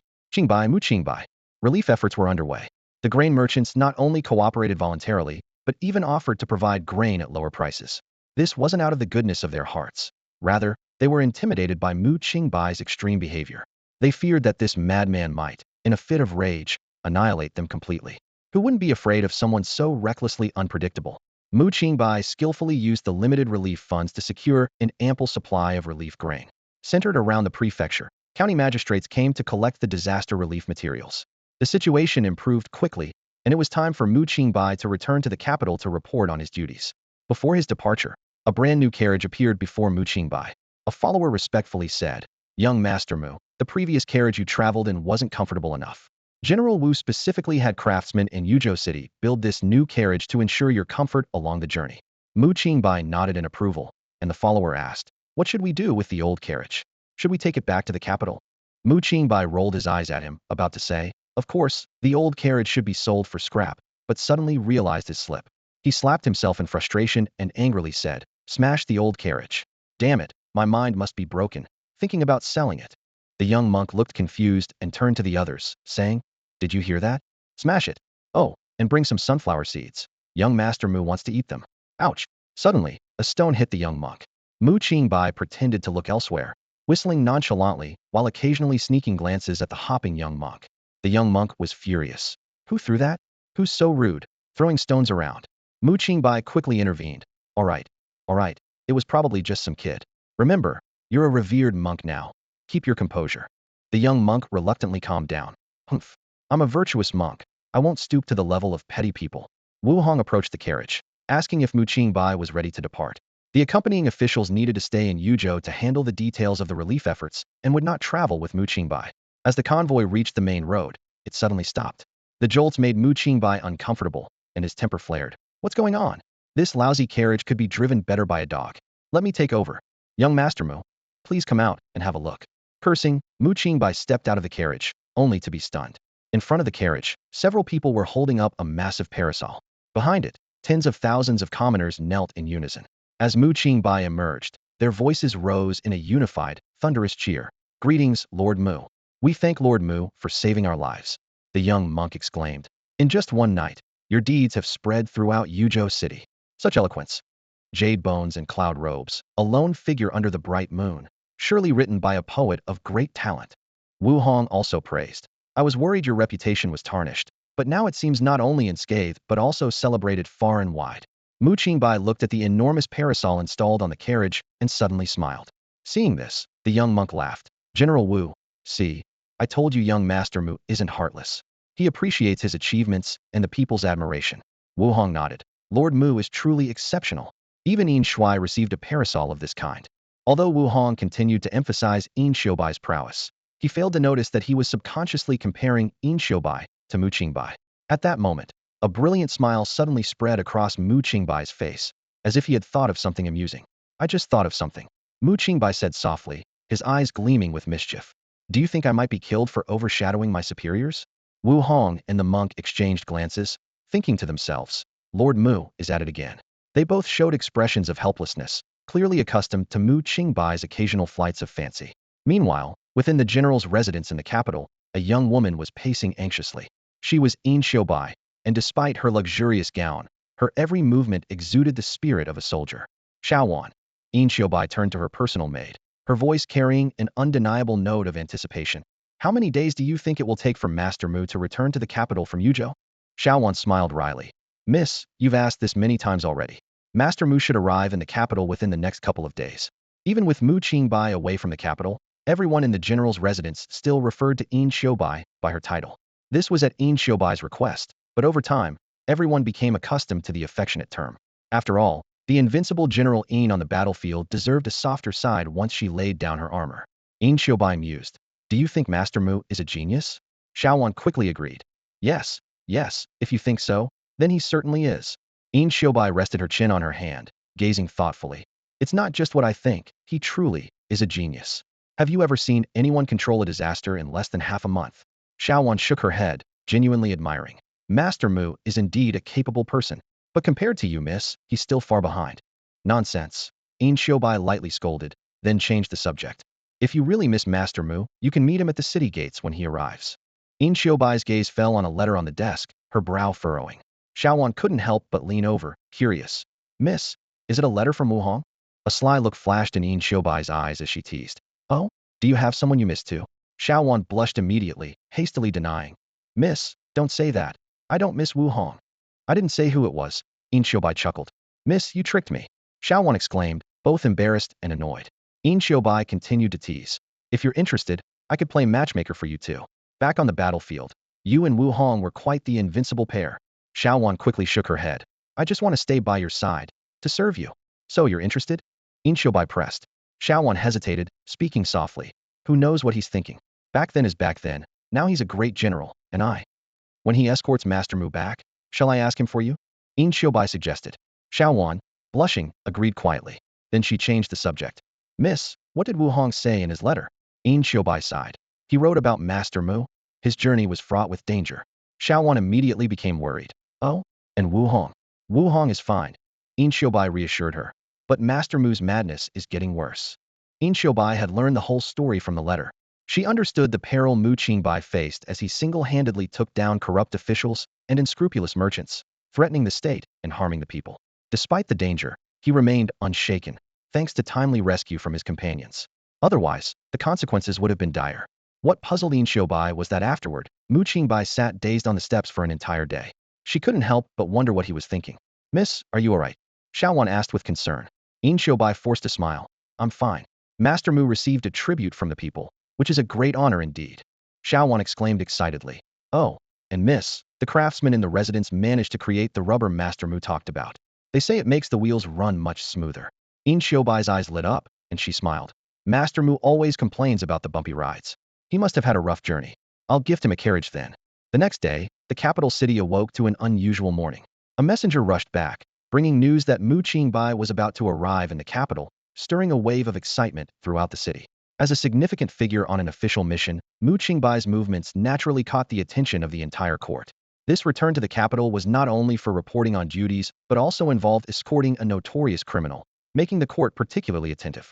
Upon hearing the news, Yin Xiaobai immediately led the palace staff to the city gate to welcome them. However, the scheduled time passed, and the convoy was nowhere to be seen. Half an hour went by, and Yin Xiaobai's patience began to wear thin, her brow furrowing slightly. The eunuchs with the imperial edict looked at each other in dismay, having never faced such an awkward situation waiting for half an hour with the edict, yet no sign of the recipient. Normally, these eunuchs would have left by now, but with the mighty General Yin present, they dared not act rashly. Another hour passed, and the autumn sun grew more scorching. The delicate-skinned eunuchs were struggling, discreetly nudging each other, hoping someone would step forward to inform Yin Xiaobai of their departure. Finally, a young eunuch was pushed forward. Gathering his courage, he bowed nervously. General Yin, the palace is waiting for us to return and report. If we don't go back soon, we might be blamed. Seeing Yin Xiaobai's gaze, he quickly changed his tone. If Master Mu returns, please inform him to report to the Emperor. Yin Xiaobai glanced at him and said, Master Mu is probably delayed on the road. When you return, say what you must, but be careful about what you shouldn't. I understand. I won't speak carelessly. The young eunuch, feeling relieved, hastily took his leave. Yin Xiaobai turned to old Huang beside her, frowning. Old Huang, do you think something's happened? Old Huang was about to reassure her when a horse came galloping towards them. It was one of his men sent to investigate. Old Huang's heart sank. Could his ominous prediction be coming true? Miss, the servant dismounted quickly.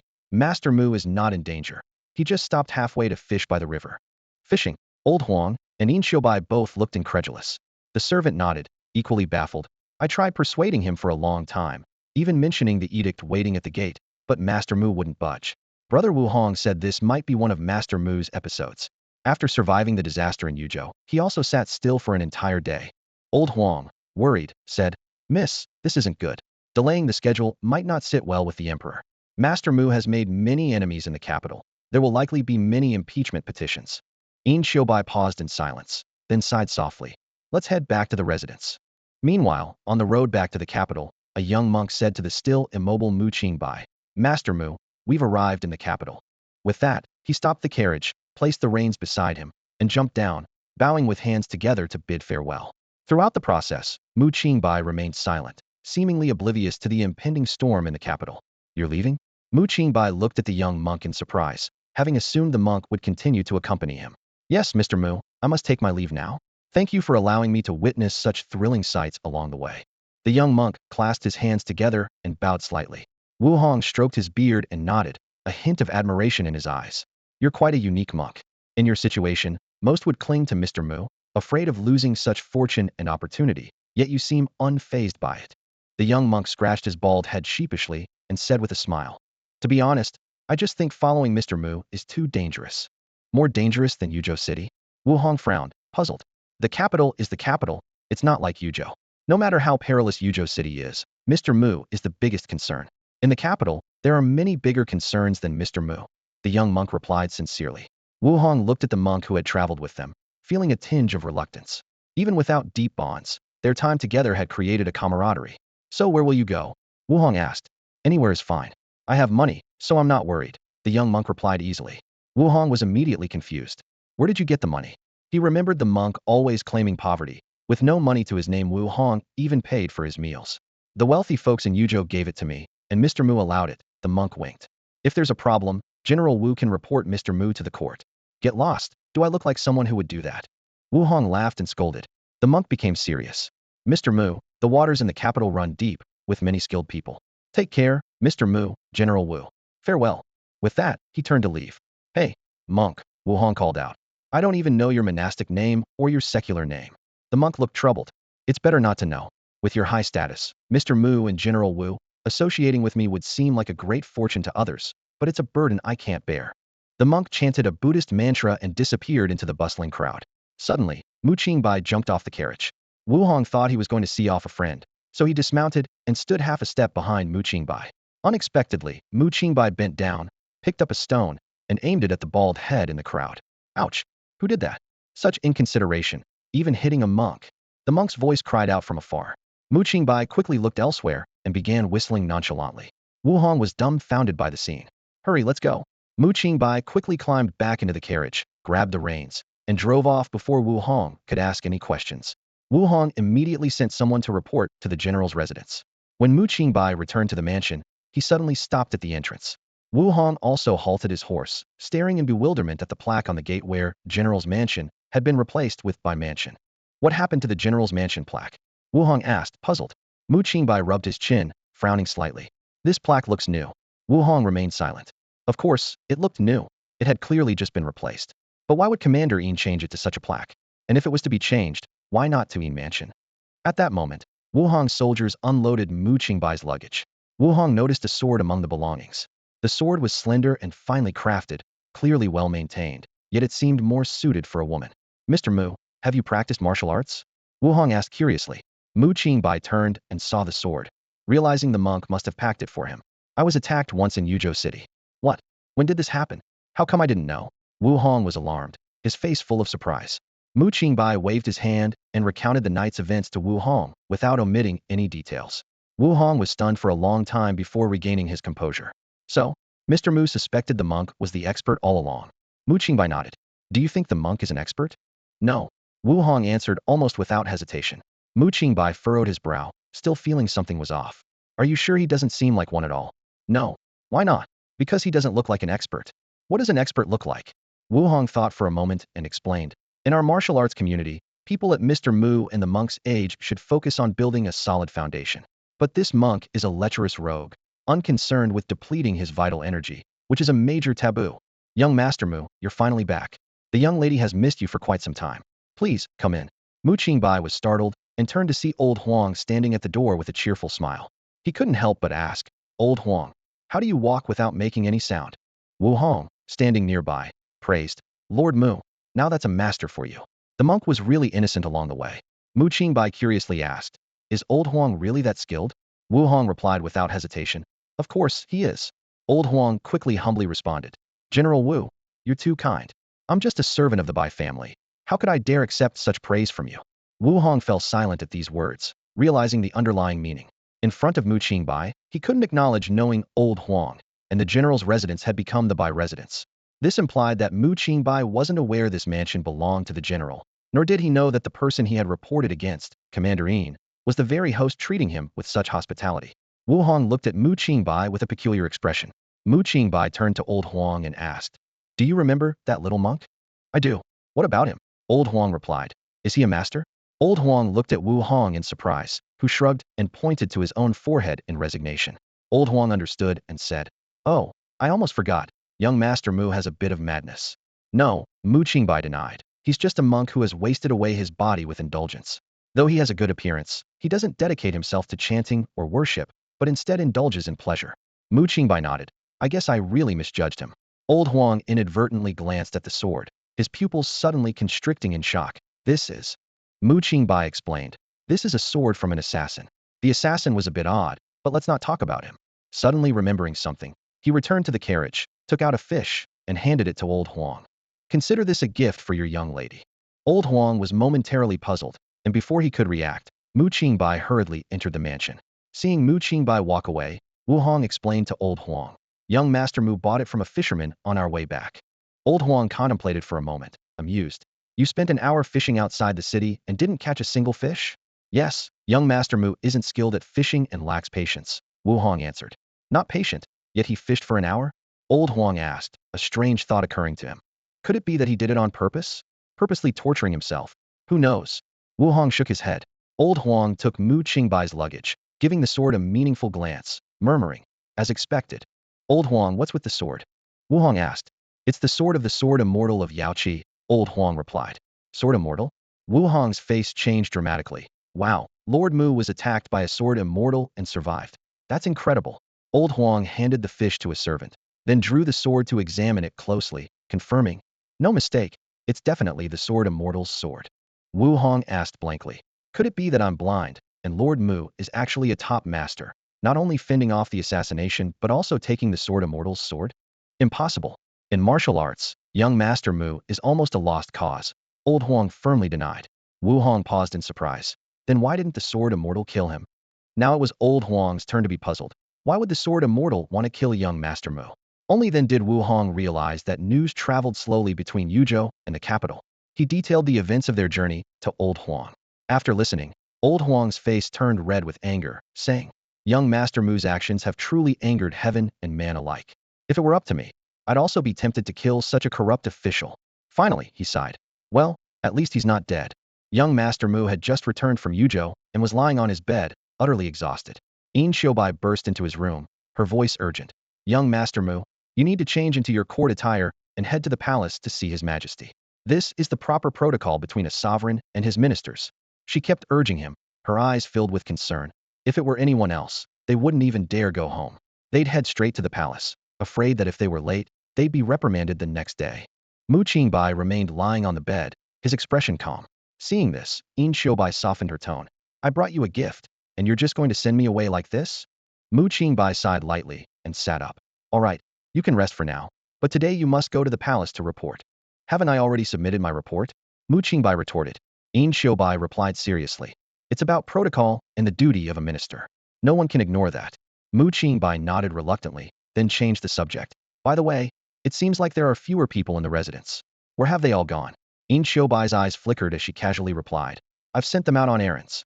In reality, most of the people in the residence were former subordinates from his military days. Now that the military academy was newly established, these people were sent to help build it. Although the academy's structure was in place, the curriculum was not yet determined. Yin Xiaobai had a group of talented individuals under her, and if all went well, they would become the first batch of instructors at the academy. Yin Xiaobai was calculating this in her mind, but didn't immediately ask for Mu Qingbai's opinion. She recalled the letters sent back by Wu Hong, especially the description of the strategic exercise, which caught her attention. Conquering a city defended by 20,000 with just 3,000 seemed almost impossible, but Mu Qingbai's theory gave Yin Xiaobai a glimmer of hope. She secretly admired Mu Qingbai's commanding presence, particularly his fight against all odds courage displayed during the Yuzhou mission. However, she couldn't help but remind him, "Young Master Mu, while your mission was completed beautifully, there's been a lot of negative talk about you from Yuzhou. which isn't good for you. How bad? Mu Qingbai asked. There are many in the court who have submitted reports criticizing you, Bai said seriously. Unexpectedly, Mu Qingbai laughed. Criticizing me? That's great. Bai was a bit worried. That's why you need to be more careful and not make any mistakes that others can use against you. Xiao Wan, standing nearby, complained. Young Master Mu, how can you be so amused? Mu Qingbai replied light-heartedly. I completed the mission. Shouldn't I be happy? Bai was momentarily at a loss for words, then changed the topic. Enough about that. Young Master Mu, since you brought me a gift, I have one for you as well. That's not necessary. Don't be so formal. Mu Qingbai politely declined. Bai smiled mysteriously. Once you see it, I'm sure you'll like it. Don't be so sure, Mu Qingbai joked. During my trip to Yuzhou, I saw all sorts of things. Those corrupt officials stuffed my pockets with all kinds of rare treasures. Bai didn't respond, instead leading the way. Mu Qingbai, not wanting to dampen her spirits, followed her outside. Look, Bai pointed to a carriage in the courtyard. Mu Qingbai was taken aback. The carriage looked no different from an ordinary one, but its wheels were wrapped in something dark. He quickly recognized it and asked in surprise, You've managed to process rubber? Yes, Bai nodded. My craftsmen are still figuring out how to use iron springs in the carriage to achieve the shock absorption effect you mentioned. Mu Qingbai was deeply moved. Thank you, Miss Bai. Bai smiled. Young Master Mu, why don't you give this carriage a name? After thinking for a moment, Mu Qingbai blurted out. Let's call it Steampunk. When the Steampunk carriage was launched, Mu Qingbai was overjoyed. Despite its simplicity, with just wheels and no engine or suspension, he was utterly captivated by this brand new carriage.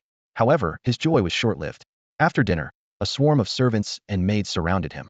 They quickly dressed Mu Qingbai in a lavish official robe and ushered him into the carriage. Young master, it's time to report to the palace, one maid said respectfully. Mu Qingbai insisted on driving the carriage himself, despite it being against protocol. I want to personally test drive the first steampunk in the world, he announced excitedly, ignoring the astonished looks from those around him. As the carriage slowly moved out, Sister Xiaojian frowned and looked into the distance. Huzi, isn't young Master Mu heading away from the Imperial City? Huzi squinted. Indeed, that's the direction to Fengming Lake. A hint of doubt appeared on his face. Could young Master Mu be going to a brothel in his official attire? Why not? Another servant whispered. He's quite the eccentric. Huzi quickly hushed him. Shoo. Miss doesn't allow us to speak about young Master Mu that way. Maybe he just wants to take a few more laps. After all, the new carriage just arrived. Stop the chatter. Sister Xiaojian commanded sternly. Go and report to Miss. At that moment, Mu Qingbai was indeed heading towards Fengming Lake, eager to make up for past regrets. The ornately styled carriage was particularly eye-catching on the capital's main road, especially with a court official dressed in a scarlet robe of the 5th rank at the reins. His robe was embroidered with intricate patterns, and the gold ornaments on his belt jingled with the carriage's movement. Upon reaching his destination, Mu Qingbai tied the horse to the roadside and stepped onto a small boat. As soon as he landed, a brothel madam greeted him with a beaming smile. Oh my officer, the madam squinted at Mu Qingbai. Haven't you been here before? Mu Qingbai grinned smugly. There's quite the difference between the 8th and 5th ranks. I've been here before, wearing an 8th rank robe. He thought to himself that if he went to the palace, this official robe might have to be returned. The madam was momentarily stunned, her mind racing. A promotion of 3 ranks in just a month? Such a rapid rise was truly astonishing. Here, 1,000 taels. Mu Qingbai casually tossed a silver note. Ever since returning from Yuzhou, his pocket had been considerably fuller. Please come in, officer. The madam respectfully led the way. Would you like Miss Dankai to join you? Mu Qingbai nodded eagerly, but noticed the madam's hesitant expression. He immediately widened his eyes and snatched back the silver note. Don't think you can fool me on my second brothel visit. Paying without getting service is unacceptable anywhere. The madam quickly explained. Please calm down, officer. The 1,000 taels are just a token, meant to deter unsavory characters. Mu Qingbai was taken aback. What? You're saying 1,000 taels is just an entrance fee and I still need to pay more? The madam was momentarily confused, taking a while to respond. More or less. Damn. Mu Qingbai felt his empty pockets and looked at his belt. It was adorned with 10 gold buckles, gleaming temptingly. How about this belt instead? That won't do. The madam shook her head repeatedly, secretly alarmed. To an ordinary merchant, this belt would be highly coveted. But this was the official robe of a 5th rank officer. Not only was it immensely valuable, but it also symbolized the imperial court. There probably wasn't a single merchant in the entire capital daring enough to accept it. In business, honesty is key. Mu Qingbai stood in front of Fengming Tower, his gaze piercing as he stared at the sweating madam before him. How can you turn away customers? Mu Qingbai's voice carried a hint of displeasure. The madam quickly waved her hands. No, sir. It's not about the money. Her voice trembled slightly. This is a place of poetry and romance, not something money can simply buy. Are you calling me vulgar? Mu Qingbai's brow furrowed. No, no. The madam's forehead was beating with more sweat. She took a deep breath and mustered the courage to explain. It's just that Miss Dankai is unavailable today, entertaining guests. That's right, the madam nodded vigorously. She's currently with one of the four great talents of the capital, Mr. Chun Xingcui. The madam continued to explain with a smile. Sir, Mr. Chun is a renowned poet whose works are highly sought after. As you said, we can't turn away customers, so we're in a bit of a bind. Mu Qingbai nodded, a thoughtful look in his eyes. I did say that, but generally speaking, the highest bidder wins, don't you agree? The madam's eyes twinkled with an idea. Mr. Chin's price is not low. Mu Qingbai's interest waned. In his mind, everything should have a reasonable value. Competing fiercely over a woman was not his style. However, he casually asked, how high? Well, sir, it's a poem, the madam answered cautiously. A poem? Mu Qingbai raised an eyebrow, a hint of anger in his eyes. Seeing this, the madam's heart trembled. She quickly explained, Sir, gold and silver are common, but poetry is priceless. Mu Qingbai was taken aback, but soon understood the logic. In a world where cultural thought was relatively scarce, an astonishing poem could indeed rival a fortune. People naturally pursued higher ideals and revered profound knowledge. Miss Dankai dressed up to meet him today because a few days ago, he gifted her a poem, the madam added. Mu Qingbai pondered. Coincidentally, I also composed a poem worth 500 taels of gold while in Yuzhou City. He paused. Though that 500 taels were used as public funds to purchase grain. Recalling that experience, Mu Qingbai realized he had underestimated the greed and ambition of the grain merchants. Even with the prices kept low, the relief funds he had were insufficient to buy all the grain needed. You write poetry too, sir? The madam was amazed, then quickly gave herself a light slap. What am I saying? Of course you do. A poem worth 500 gold must be from a poetic genius. The madam's flattery was so excessive that Mu Qingbai couldn't help but blush. All right, he waved his hand, thinking to himself that his poem about the mountains could hardly be called a masterpiece. Seeing this, the madam's eyes sparkled. Since you also write poetry, you could compete with Mr. Chun. She prepared to lead Mu Qingbai inside. I've changed my mind, Mu Qingbai suddenly said. I don't want Miss Dankai anymore. 1,000 taels is still too much. Oh, sir, how could you say that? The madam quickly replied. You're a distinguished guest and a poet. How could we charge you? Her eyes gleamed with shrewdness. Foaming Tower loves to witness literary gatherings of talents and beauties. Such events elevate our reputation, naturally raising our status and value. The madam continued. That's why Foaming Tower always treats literary talents with great hospitality. Dashing gentlemen with great literary skills don't have to spend a penny to enjoy VIP treatment here. The sound of Dansai's zither was truly enchanting, like celestial music descending to the mortal world. Her delicate fingers danced gracefully across the strings as if they had a life of their own, captivating everyone present. At just 16, Dankai had already dazzled the entire literary circle of the capital with her extraordinary musical talent. As the music lingered in the air, a look of rapture appeared on Dansai's stunningly beautiful face. Her skill and beauty complemented each other perfectly, leaving the scholars and poets in the audience utterly entranced. Before long, her name was on everyone's lips. It seemed that having Dansai's music accompany their poetry could bring instant fame. However, these fervent admirers seemed to overlook one crucial fact. The pieces Dankai played were already well-known masterpieces. Her talent lay not only in her exquisite technique, but also in breathing new life into these classic works. As the music gradually faded, Dankai gently pressed her fingertips against the strings.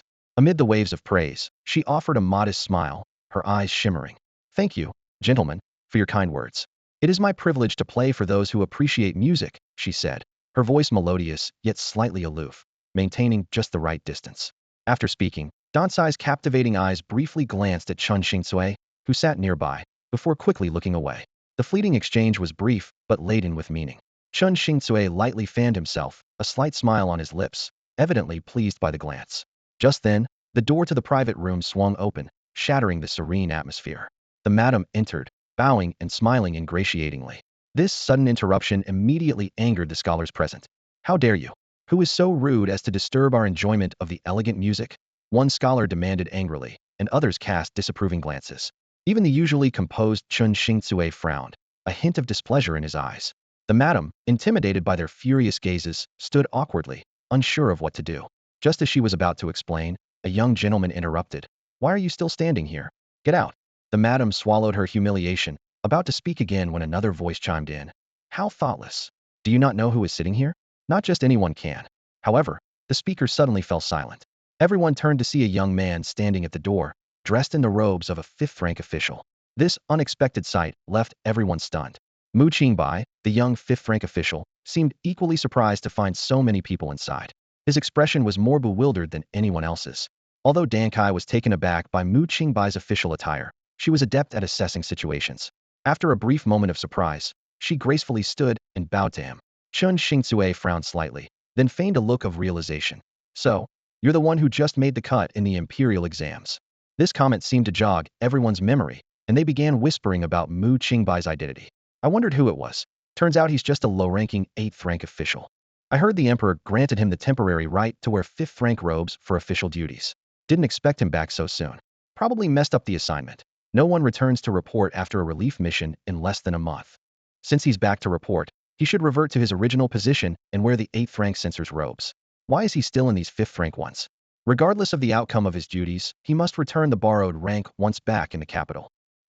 He probably can't bear to part with the 5th-rank robes and just wanted to show off.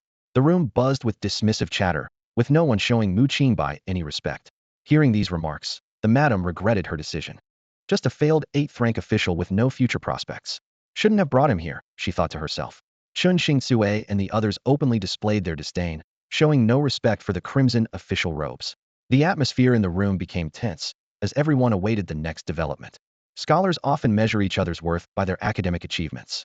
To end up barely passing the Imperial examination is nothing more than sheer luck, earning a minor official position. If one fails in their duties, no opportunity, however great, can compensate. Such a person is still just an incompetent fool. Though the crowd's voices were low, they were clear enough for everyone to hear, including Mu Qingbai. He remained silent in the face of their gossip, which only confirmed their suspicions that they were right. Confused, Mu Qingbai looked around, bewildered by the murmurs. What were these people muttering about?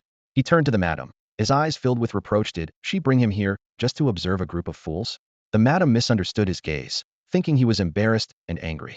Mu Qingbai strolled over to the main seat and looked down at Chun Xingcui.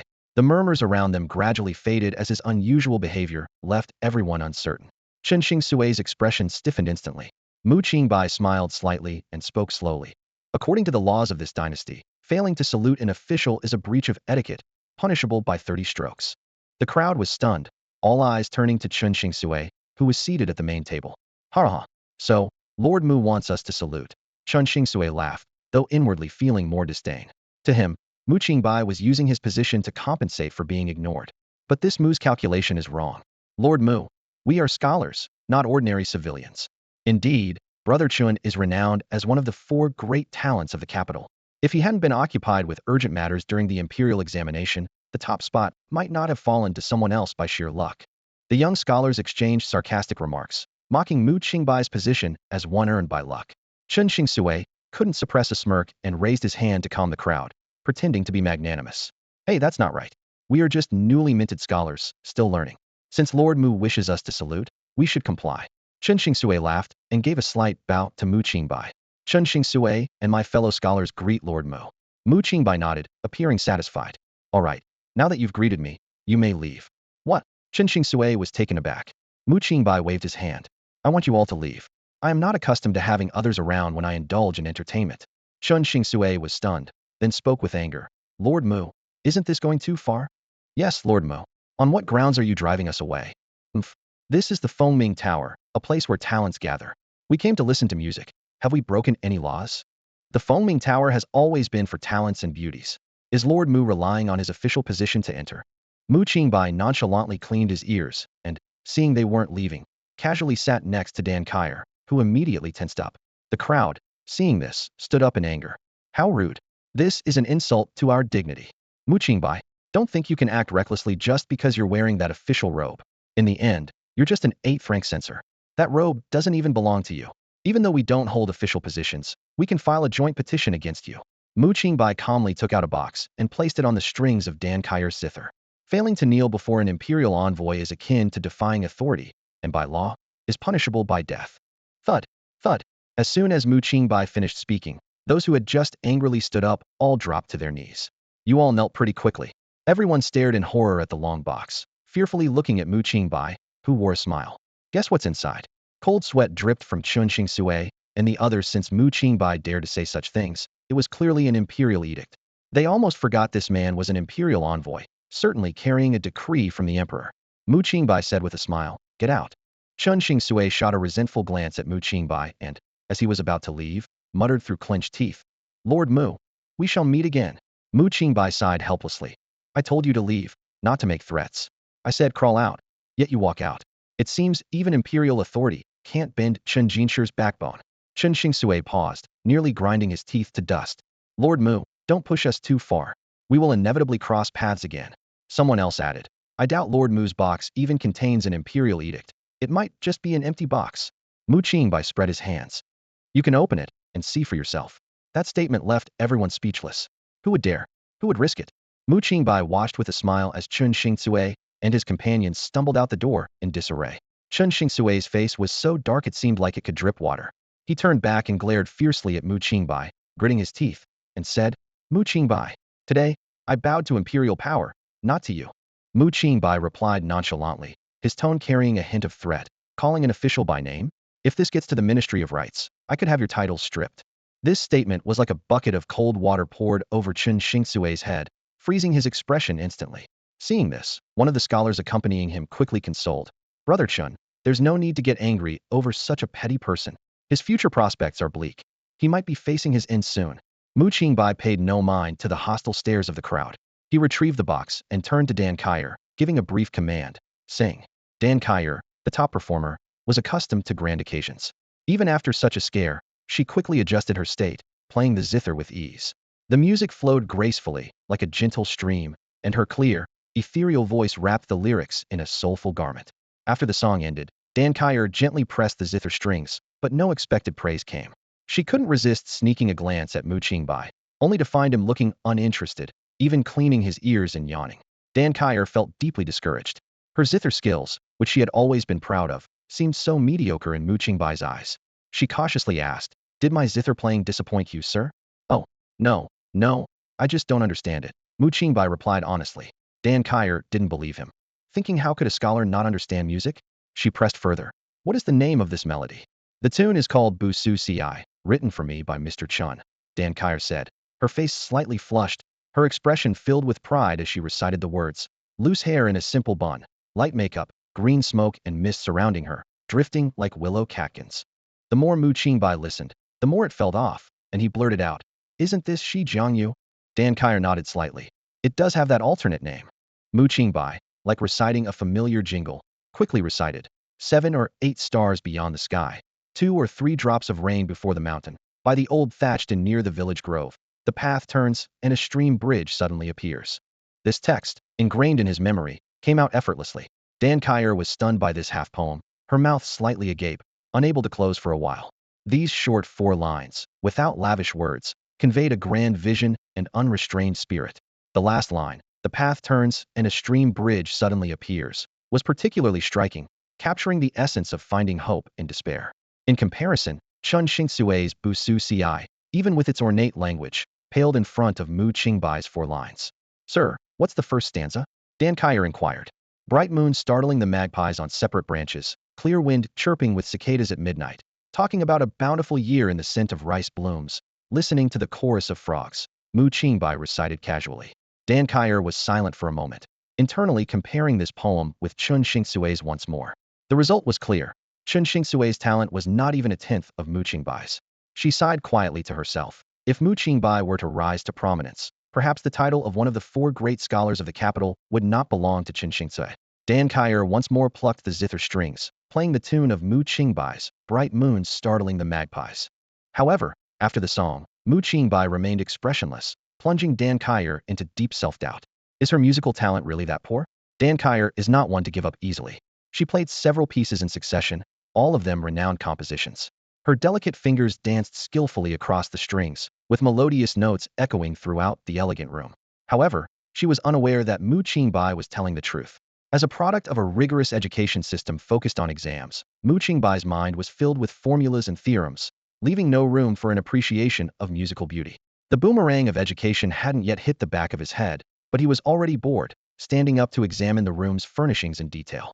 Suddenly, a painting caught Mu Qingbai's attention. Dan Kaier's eyes lit up as she gracefully approached him. Her gaze was filled with reverence as she softly explained, This calligraphy was written by Mr. Liu. It was a gift to Fengming Tower during the Mid-Autumn Festival banquet last year. Mu Qingbai frowned as he scrutinized the calligraphy, trying to grasp its beauty. He stammered, this writing. It's like a warrior showing strength, revealing vigor, yet also like a horse rider with a cup, exuding transcendence. Before he could finish, he abruptly cut himself off, bluntly stating, "What kind of crap is this writing?" Dan Kyer was taken aback, looking at Mu Qingbai with a peculiar expression. She observed his face, noticing his sincerity, as if in his eyes, the calligraphy was truly nothing but dirt. Dan Kyer was utterly shocked. Mr. Liu was a rare literary giant of their time, and even the Grand Tutor praised his calligraphy as exquisite. Yet, in Mu Qingbai's eyes, it amounted to crap. She suddenly realized that she might not fully understand this Mr. Mu. Clearly, his poetry was exceptional and stunning, yet he claimed to be tone-deaf and referred to a master calligrapher's work as something so vile. Dan Kyer's mind raced as she tried to comprehend the contradictions in Mu Qingbai. However, she quickly regained her composure. A sly glint appeared in Dan Kyer's eyes as she skeptically asked, "Master Mu, you didn't come to Fengming Tower for me, nor for the music, did you?" Mu Qingbai gave a slightly surprised smile and candidly admitted, "You've seen through me?" "Well, yes." Dan Kyer pressed on. "If not for elegance, then why did you come?" Mu Qingbai mysteriously replied, "It's hard to explain in a few words. I plan to stay here until the evening. You don't need to mind me." He paused, adding, "If you get bored, there's a musician named Celian by Fengming Lake. You could teach her how to play." Dan Kyer was momentarily stunned, then covered her mouth with a light laugh. "Master, you truly cared deeply for this young lady." A hint of envy flashed in her eyes as she thought, what girl hasn't dreamed of romance? For a woman trapped in a gilded cage, this fantasy is her last bit of hope. Wearing official robes and carrying an imperial edict, coming to a place of pleasure to wield authority seemed utterly absurd. But if it was for a woman, then it turned into an enviable love story. Even if this tale belonged to someone else, it didn't stop Dan Kyer from being moved by it. Soon, a maid was sent to fetch Celian. Coincidentally, at that moment, Chun Xingsue and others were downstairs, catching sight of the scene. They exchanged glances, finally turning their gaze to Chun Xingsue, waiting for his reaction. Chun Xingsue's face was as dark as a stormy sky, his eyes ablaze with anger. He let out a cold laugh, his voice dripping with sarcasm and rage. "Truly, a heartless harlot and a faithless actor. Humph, a lowly wench is just that, already throwing herself at that Mu official, and to think she's sharing him with others." As soon as he spoke, the crowd around him erupted like a powder keg, echoing his sentiments. Someone shouted, "Brother Chun, as a talented scholar, treated her with respect, yet she was indifferent." Another chimed in, "Today, she's submitting to a lowly official and shamelessly sharing him with others." The chatter grew louder and more intense. A sharp voice suddenly cut through the noise. "Fengming Tower has truly become a joke. What celestial being? She's nothing but a common harlot." These words hit hard, turning the madam's face ashen with anger. She struggled to contain her fury, trying to calm the situation. "Everyone, isn't it rash to jump to conclusions like this?" But her words were drowned out by the indignant crowd. "Rash? Isn't the truth right in front of us?" someone sneered. Dan Kyer and that official, engaging in such acts in broad daylight. "Does Fengming Tower even know shame?" Another voice agreed. "Indeed, we'll speak out until everyone knows." Meanwhile, in a private room at Fengming Tower, Celian had just entered, still a bit dazed. She greeted Mu Qingbai with a bow, and Dan Kyer gestured for her to sit beside her. Dan Kyer gently placed Celian's hand on the zither strings, softly instructing, "Play gently, strum the strings swiftly, don't hesitate." Upon hearing this, Celian's eyes lit up with delight. The thought of the famous courtesan personally teaching her to play was like a dream come true. Excitedly, she said, "Sister Kyer, I'm not very bright. If I make mistakes, don't hold back, scold me harshly." Though she didn't know why she had this chance, Celian was determined to seize it. Dan Kyer looked at Celian with a smile, speaking softly, "There's no need for that. This is all by Master Mu's arrangement. If you're grateful, thank him." Celian was taken aback, her gaze shifting to Mu Qingbai, who was looking out the window. She nodded vigorously, warmth flooding her heart. "Yes, I'll do my best," she declared, clearly misunderstanding Mu Qingbai's intentions. At that moment, Mu Qingbai suddenly closed the window quickly, the noise startling the two girls focused on their music practice. He swiftly moved between them, sitting down with a serious expression. "Focus on your tasks, don't mind me." "Okay." The two girls exchanged puzzled glances at Mu Qingbai, who was staring intently at the main door, as if expecting someone to burst in at any moment. Just as confusion began to take root in their minds, bam! A loud crash echoed as someone indeed pushed the door open. Mu Qingbai didn't recognize the burly man who entered the room, but the fine silver armor with intricate scales clearly indicated a high-ranking military officer. The man glared around the room with eyes as sharp as knives, finally settling his gaze on Mu Qingbai. He made a swift, decisive gesture. Just as Mu Qingbai was about to speak, "Hey, I'm a rank 5. His words were cut short by a rough hand clamping over his mouth. It was clear that the officer had anticipated Mu Qingbai's reaction and was prepared. As if rehearsed, a group of men burst into the room in an instant. Their actions were seamless, covering his mouth, capturing him, lifting him up, and dragging him away, all in one fluid motion. Dan Kaier and Si Lian, the two women present, didn't even have time to gasp as Mu Qingbai was swiftly carried out the door. The soldiers exchanged glances, silently astonished. This was undoubtedly the easiest task they'd ever undertaken. Typically, capturing officials required at least 4 or 5 well-trained men to subdue them, as they struggled like wild boars. But this Mu Qingbai was pathetically weak. As they passed by their superior, they cast puzzled looks, as if to ask, "Is this feeble man really worth our effort?" On the street, passers-by stopped and stared at the figure being roughly thrown onto a carriage. "Isn't that the corrupt official Mu Qingbai?" someone whispered. "Yes, it's him," another confirmed. "And those are the Imperial Guards?" The crowd was shocked. The Imperial Guards paid no heed to the onlookers. They were not part of the Brocade Guard and only cared about efficiency, not the methods. This scene was witnessed by many, including Chun Xingcui and his companions. The spectators took a certain delight in the spectacle, as it was the first time they had seen someone apprehended by the Imperial Guards in front of Fengming Tower. Chun Xingcui sneered. "I knew he wouldn't last long. Inept at his job, and now the Imperial Guards have taken him away." His eyes gleamed with malice. He dared to use the Emperor's decree to flaunt his power. "We should collectively petition the court to expose this corrupt official's crimes and ensure his downfall." Chun Xingcui's face darkened as he glanced at the towering Fengming Tower, laughing coldly. "It seems Dan Kaier's value will drop now. Associating with such a corrupt official is a disgrace to us scholars. If she's willing to serve him, the title of Flower Queen at Fengming Tower might soon change hands. A mere harlot. Even if she were given to me, I wouldn't accept her." The Imperial Guard's carriage sped along the road and soon reached the foot of the Imperial City. Mu Qingbai was once again roughly pulled out and thrown into a sedan chair, which headed straight for the Imperial study. Upon arrival, 2 expressionless palace maids dragged him out. Mu Qingbai felt like a ball being tossed around, and he couldn't help but long for the days when he was a celestial soldier in the heavenly court. If he still had his divine power, these guards and maids would be no match for him. But alas, it was all that wretched monkey's fault.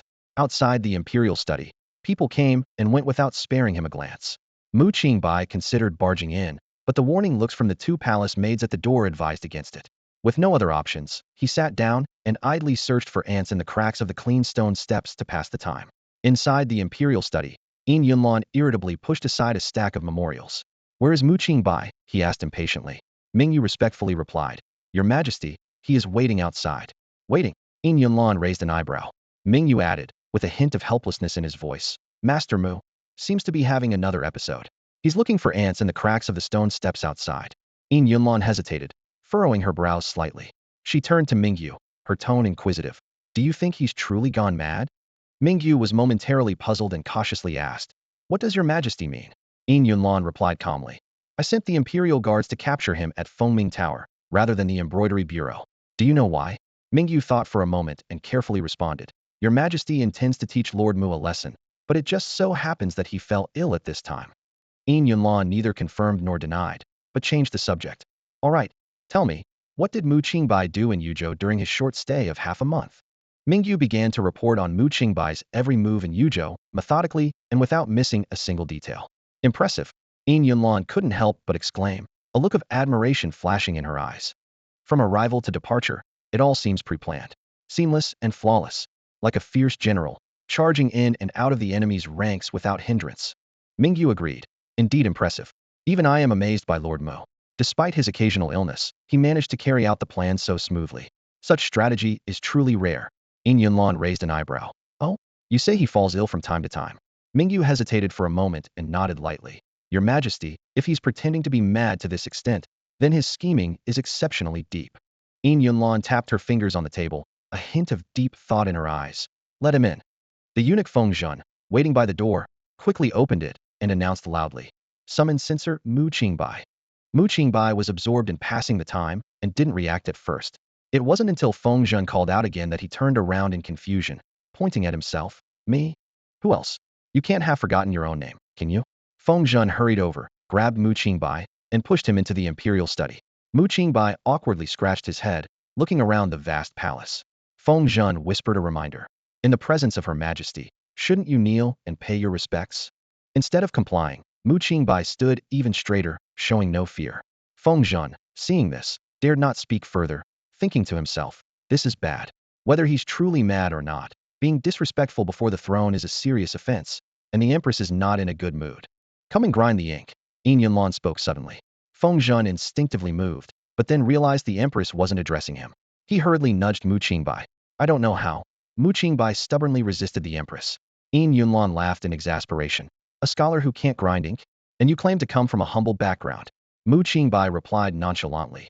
Since becoming an official, I've grown more delicate. Yin Yunlan sneered. You may be delicate, but your actions are certainly not. Do you know how many memorials to the throne have impeached you regarding your relief work in Yuzhou? What are they accusing me of? Mu Qingbai asked, a hint of disdain in his voice. The charges vary. Yin Yunlan explained slowly. Some say you disregarded the lives of disaster victims. Others accuse you of corruption, and some claim you were unprofessional. There are even accusations that thousands died of hunger upon your arrival for relief efforts. Oh, Mu Qingbai responded indifferently. I refrained from discussing this in court to give you a chance to explain. Yin Yunlan said meaningfully. Mu Qingbai lifted his head proudly. Outside the palace gates, there is a canopy of the people's gratitude. That is the best explanation. Feng Zhan shivered, thinking, how bold. This guy has no regard for his life.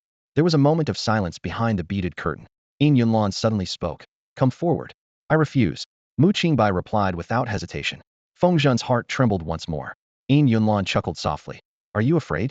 Mu Qingbai pondered and said, there's nothing to be afraid of. With that, he stepped through the curtain, stopping 10 steps from the Empress. Yin Yunlan scrutinized his proud face, a hint of admiration in her eyes. Truly a maverick. She smiled, clearly appreciating Mu Qingbai's audacity. The memory of a boy, beaten but still defiant, seemed to linger before her. 10 years had passed, and though his status had transformed dramatically, his youthful spirit remained unchanged. Very well, Yin Yunlan murmured, her eyes reflecting a trace of appreciation. Yin Yunlan and Mu Qingbai locked eyes. It was their first genuine face-to-face meeting. The previous encounter at court didn't count, as the distance was too great, and Mu Qingbai could only make out the Empress's silhouette. Staring directly at the sovereign was a punishable offense, and Mu Qingbai knew this well, yet he couldn't help but ask, is the punishment severe? 10 strokes with the cane, Yin Yunlan replied coldly. Mu Qingbai immediately lowered his gaze to his toes, calculating silently. 10 strokes wouldn't be fatal, but they would be painful enough. Seeing this, Yin Yunlan's lips curled slightly. Weren't you quite arrogant earlier? Your Majesty wouldn't punish a meritorious subject, would you? Mu Qingbai looked up, a sly glint in his eyes. Some meritorious subject. Yin Yunlan's face suddenly turned cold, her tone dropping sharply. An invisible pressure filled the air as she sternly questioned. By law, you should have reported to the palace immediately. Why were you apprehended by my imperial guards at Foaming Tower? At this, Mu Qingbai's head snapped up so quickly that even Yin Yunlan was taken aback. His gaze was intense as he met the Empress's eyes. I was tired from the journey and wanted to relax. Yin Yunlan was momentarily stunned, then said with a hint of helplessness. You may leave. Now it was Mu Qingbai's turn to be bewildered. His mind was a whirl of confusion. Is this right? This can't be right, can it? Aren't you going to punish me? In truth, Yin Yunlan's reaction stemmed from Mu Qingbai's response being so foolishly honest. As the Empress, she was naturally suspicious. Upon reflection, she couldn't help but wonder if someone traveling with Mu Qingbai had tricked him, thinking him a fool. After all, wearing official robes to visit a pleasure house was not something a sane person would do. Thus, Mu Qingbai was inexplicably led away. He asked in bewilderment, isn't the Empress going to punish me? Oh dear, Lord Mu. You should hurry and leave, urged Feng Zhan. You've narrowly escaped death several times without realizing it. Nonsense. I've been to the brink of death 9 times, and it looks nothing like this. Mu Qingbai retorted, grabbing Feng Zhan. Wait, are you saying, since I've been so brazen, the Empress isn't punishing me because she's taken a liking to me? Feng Zhan almost collapsed, then quickly steeled himself. He shoved Mu Qingbai into a sedan chair, instructing the palace attendants. Quick, send him away. Block your ears no matter what this fool. Lord Mu says, don't pay any attention. As the sedan chair departed, Feng Zhan returned to the imperial study, stealing a glance at Yin Yunlan. The Empress's face was ashen, and she had snapped the pen in her grip. Clearly, she had heard Mu Qingbai's words loud and clear. Feng Zhan quickly lowered his gaze and said, Your Majesty, Lord Mu has been sent away. Yin Yunlan took a few deep breaths, tossing aside a memorial, impeaching Mu Qingbai. Prepare the matters to be discussed at tomorrow's court. Yes, Your Majesty. Feng Zhan breathed a sigh of relief, feeling the crisis had passed. Yin Yunlan suddenly glanced at the imperial edict beside her and sighed. This was meant to be a decree of reward for him, and now I don't know what to do with it. Mingyu chimed in. Originally, Lord Mu was to be honored for his service. He quelled the crisis in Yuzhou. Had he returned quietly to the capital and reported dutifully to the palace, Your Majesty could have rewarded him as planned. He would have been of use to you, but now. Yin Yunlan scoffed. Even if he hadn't caused a scene, there would still be no shortage of impeachment memorials. She opened one such memorial, bringing it to her nose for a sniff. Mingyu, Fengzhen, take a whiff. Mingyu also took a light sniff and nodded. It's the finest ink, with a lingering fragrance. In front of Yin Yunlan lay a memorial to impeach Mu Qingbai. The aroma of ink filled the air, and the high-quality paper indicated it was crafted by a prominent court official. However, Mu Qingbai's response was unexpected. According to Mingyu's report, the young official had sold all the gold, silver, and ink treasures he had received as bribes, just to buy grain to be shipped to Yuzhou. If he's not mad, Yin Yunlan began, but was interrupted by Mingyu. Not mad? How could someone not mad devise such a scheme? What's he after? Death. Ridiculous. Mingyu's tone was full of disdain. Yin Yunlan pondered for a moment and then slowly said, no one expected Mu Qingbai to resolve the crisis in Yuzhou so quickly, and even fewer anticipated his unorthodox methods. The turmoil in Yuzhou left him with a tarnished reputation, and the deaths in the city became ammunition for his critics in court. If he was after something, it certainly wasn't personal gain. Besides serving the country and its people, what else could he want? If he truly wished to die, he might as well charge at an assassin's sword. That would be quicker. Mingyu suggested, Your Majesty, perhaps letting Mu Qingbai lie low for a while might be beneficial. You mean dismiss him? Yin Yunlan raised an eyebrow. Mingyu quickly explained, Mu Qingbai is young and proud, but such arrogance is misplaced in the court. Dismissing a meritorious official is not something to take lightly. Reinstating him afterward won't be easy. Yin Yunlan suddenly stood up, pacing in front of the desk. After a moment, his eyes lit up. Mingyu, this man possesses the talent to govern. What if we have him teach? Teach? Your Majesty, you mean? Jinghu Academy. Mingyu asked in surprise. Exactly, but that's the highest seat of learning for scholars. Is Mu Qingbai really qualified? Yin Yunlan retorted. Jinghu belongs to the Grand Mentor. Whether someone is qualified to enter is up to the Grand Mentor, isn't it? True, but the Grand Mentor is traveling, isn't he? Yin Yunlan chuckled. The Grand Mentor may be traveling, but he left his seal behind. Your Majesty, this might not be appropriate. Mingyu hesitated. Yin Yunlan's gaze sharpened. Your wisdom is unparalleled, Your Majesty. Mingyu quickly amended. Meanwhile, at the Qingbai residence. Is Mr. Mu feeling better? Qingbai asked. Miss, since the palace returned him, Mr. Mu has been quietly staying in his room. A servant replied. Qingbai sighed. It seems he's come to his senses. He knows the magnitude of his mistake. Completing the task, but not receiving any reward, such a disparity is hard for anyone to bear. Let him rest. Miss, you haven't slept well for days. You should rest too, Xiaojian urged with concern. Rest? With the military academy's progress stalled, how can I face His Majesty? Qingbai said, frustrated. Xiaojian chuckled bitterly. Miss, the soldiers are great at combat, but asking them to read and write is like asking them to endure torture. Qingbai slammed the table. They must learn. You all don't understand His Majesty's and my intentions. Saying it's better to kill them than make them either read or die. Let them choose. Xiaojian mumbled. It's hard to say which they'd choose. What did you say? Qingbai glared. Nothing, miss. Don't be angry, Xiaojian quickly said. Just then, a servant announced. Miss, Mr. Mu requests an audience. What's Mr. Mu here for? Miss needs to rest. Don't see him. Xiaojian called out. Qingbai glared at her. Rude. Did I say not to see him? Xiaojian said defensively. Miss, Mr. Mu is probably here to complain. Let him deal with his own mess. You don't have to listen to his grievances. Invite Mr. Mu in, Qingbai instructed. Yes, Xiaojian huffed as she opened the door. Mu Qingbai rushed in and placed a report on Qingbai's desk. Miss Bai, doesn't your family have someone in court? Mu Qingbai asked. Xiaojian glanced at her mistress. Her expression saying she knew it. Mu Qingbai wanted to use her connections to plead for him. Mr. Mu, what is this? Qingbai asked, puzzled. An impeachment memorial, Mu Qingbai replied. This answer left Qingbai and Xiaojian momentarily stunned. Impeaching whom? Qingbai continued. Myself. Mu Qingbai proudly pointed to his nose. What? Qingbai was bewildered. What are you so proud of? But she quickly realized and instructed seriously. Mr. Mu is having another episode. Please let him rest. No, I'm not ill. I'm telling you. This time it will bring you unparalleled merit. The entire court. All credit to one person. Mu Qingbai's voice trailed off as he was led away. Qingbai massaged her temples, annoyed. Xiaojian tossed the report aside. Miss, close your eyes and rest. I'll massage your shoulders. What has Mr. Mu been writing since he returned? Qingbai suddenly asked. The servants say he's been writing about something like converting rice fields to mulberry fields. I don't quite understand, Xiaojian replied. As the morning light barely broke through, a storm loomed on the horizon. Yin Yunlan, with the help of Mingyu, donned her ceremonial crown. Her gaze fell upon the towering pile of memorials nearby, and she couldn't help but laugh in exasperation. Endless accusations poured in, including the absurd claim that Mu Qingbai was engaging in indecent behavior during the day. Do they really think I'm blind and deaf? Yin Yunlan sneered.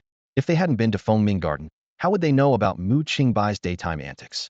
Mingyu, expressionless, continued to straighten Yin Yunlan's robe and replied calmly. Your Majesty, please don't test me. I am merely your tool, and tools do not concern themselves with politics. Yin Yunlan sighed. I heard that Mu Qingbai went mad again after returning yesterday. Do you think I might be too harsh on him? Your Majesty has your own way of managing people. Mingyu remained impassive. Yin Yunlan stared at her discontentedly for a long time before Mingyu finally relented, whispering, Your Majesty, if you wish to move against the old faction, just give the order, and I will act immediately. If only it were that simple. Yin Yunlan shook her head. Even as the ruler, I must adhere to the court's rules, or chaos will ensue. She pushed open the grand hall's doors, greeted by a chilly morning breeze. Fengzhen quickly caught up, advising, Your Majesty, there's still time before the morning assembly. Please return inside to rest, and avoid catching a cold. Ridiculous, Yin Yunlan scoffed. I've faced countless biting winds on the battlefield. This slight chill is nothing. Fengzhen quickly flattered her. Indeed, Your Majesty is valiant. Yin Yunlan sighed deeply, her eyes scanning the distant palace walls. This nation, though seemingly powerful and grand, is actually riddled with problems. The late emperor was foolish, regarding a group of traitors as pillars of the state. Now that he has passed, all these debts and issues are blamed on him. The Embroidery Bureau can investigate these chaotic accounts, Mingyu responded calmly. How can one investigate the accounts of a turbulent era? Yin Yunlan countered. Mingyu immediately understood. A single command from Your Majesty, and I will handle it. Yin Yunlan walked over, placing a hand on Mingyu's shoulder. I know you can do it, but there's no rush. The priority is to have these old ministers fill the gaps. Although the world seems peaceful, the threat of war still lingers. A glint of understanding flashed in Mingyu's eyes. Understood. Your Majesty wants both their lives and their wealth. Good that you understand, but don't say it out loud. Yin Yunlan chided her. Meanwhile, beneath the imperial city, Mu Qingbai was in such a state that people avoided him. Rumors of him being a madman had already spread throughout the officialdom, and everyone assumed his current condition was a symptom of his madness. Little did they know, Mu Qingbai simply couldn't wake up early. Having struggled with early classes in his previous life, attending morning court now felt like torture. He wanted to feign illness, but was unceremoniously bundled into a carriage by old Huang. Long live the emperor. Mu Qingbai half-heartedly knelt on the ground. Since Yin Yunlan hadn't revoked his 5th-rank official robe after his report yesterday, he was able to stand among the 5th-rank officials today. Last time, he stood outside the hall, but now he was inside. Mu Qingbai suddenly found the kneeling position quite comfortable and dozed off slightly. After the officials finished their salutations, Yin Yunlan ordered them to rise. Her sharp gaze swept over the officials, many of whom held memorials, ready to present them.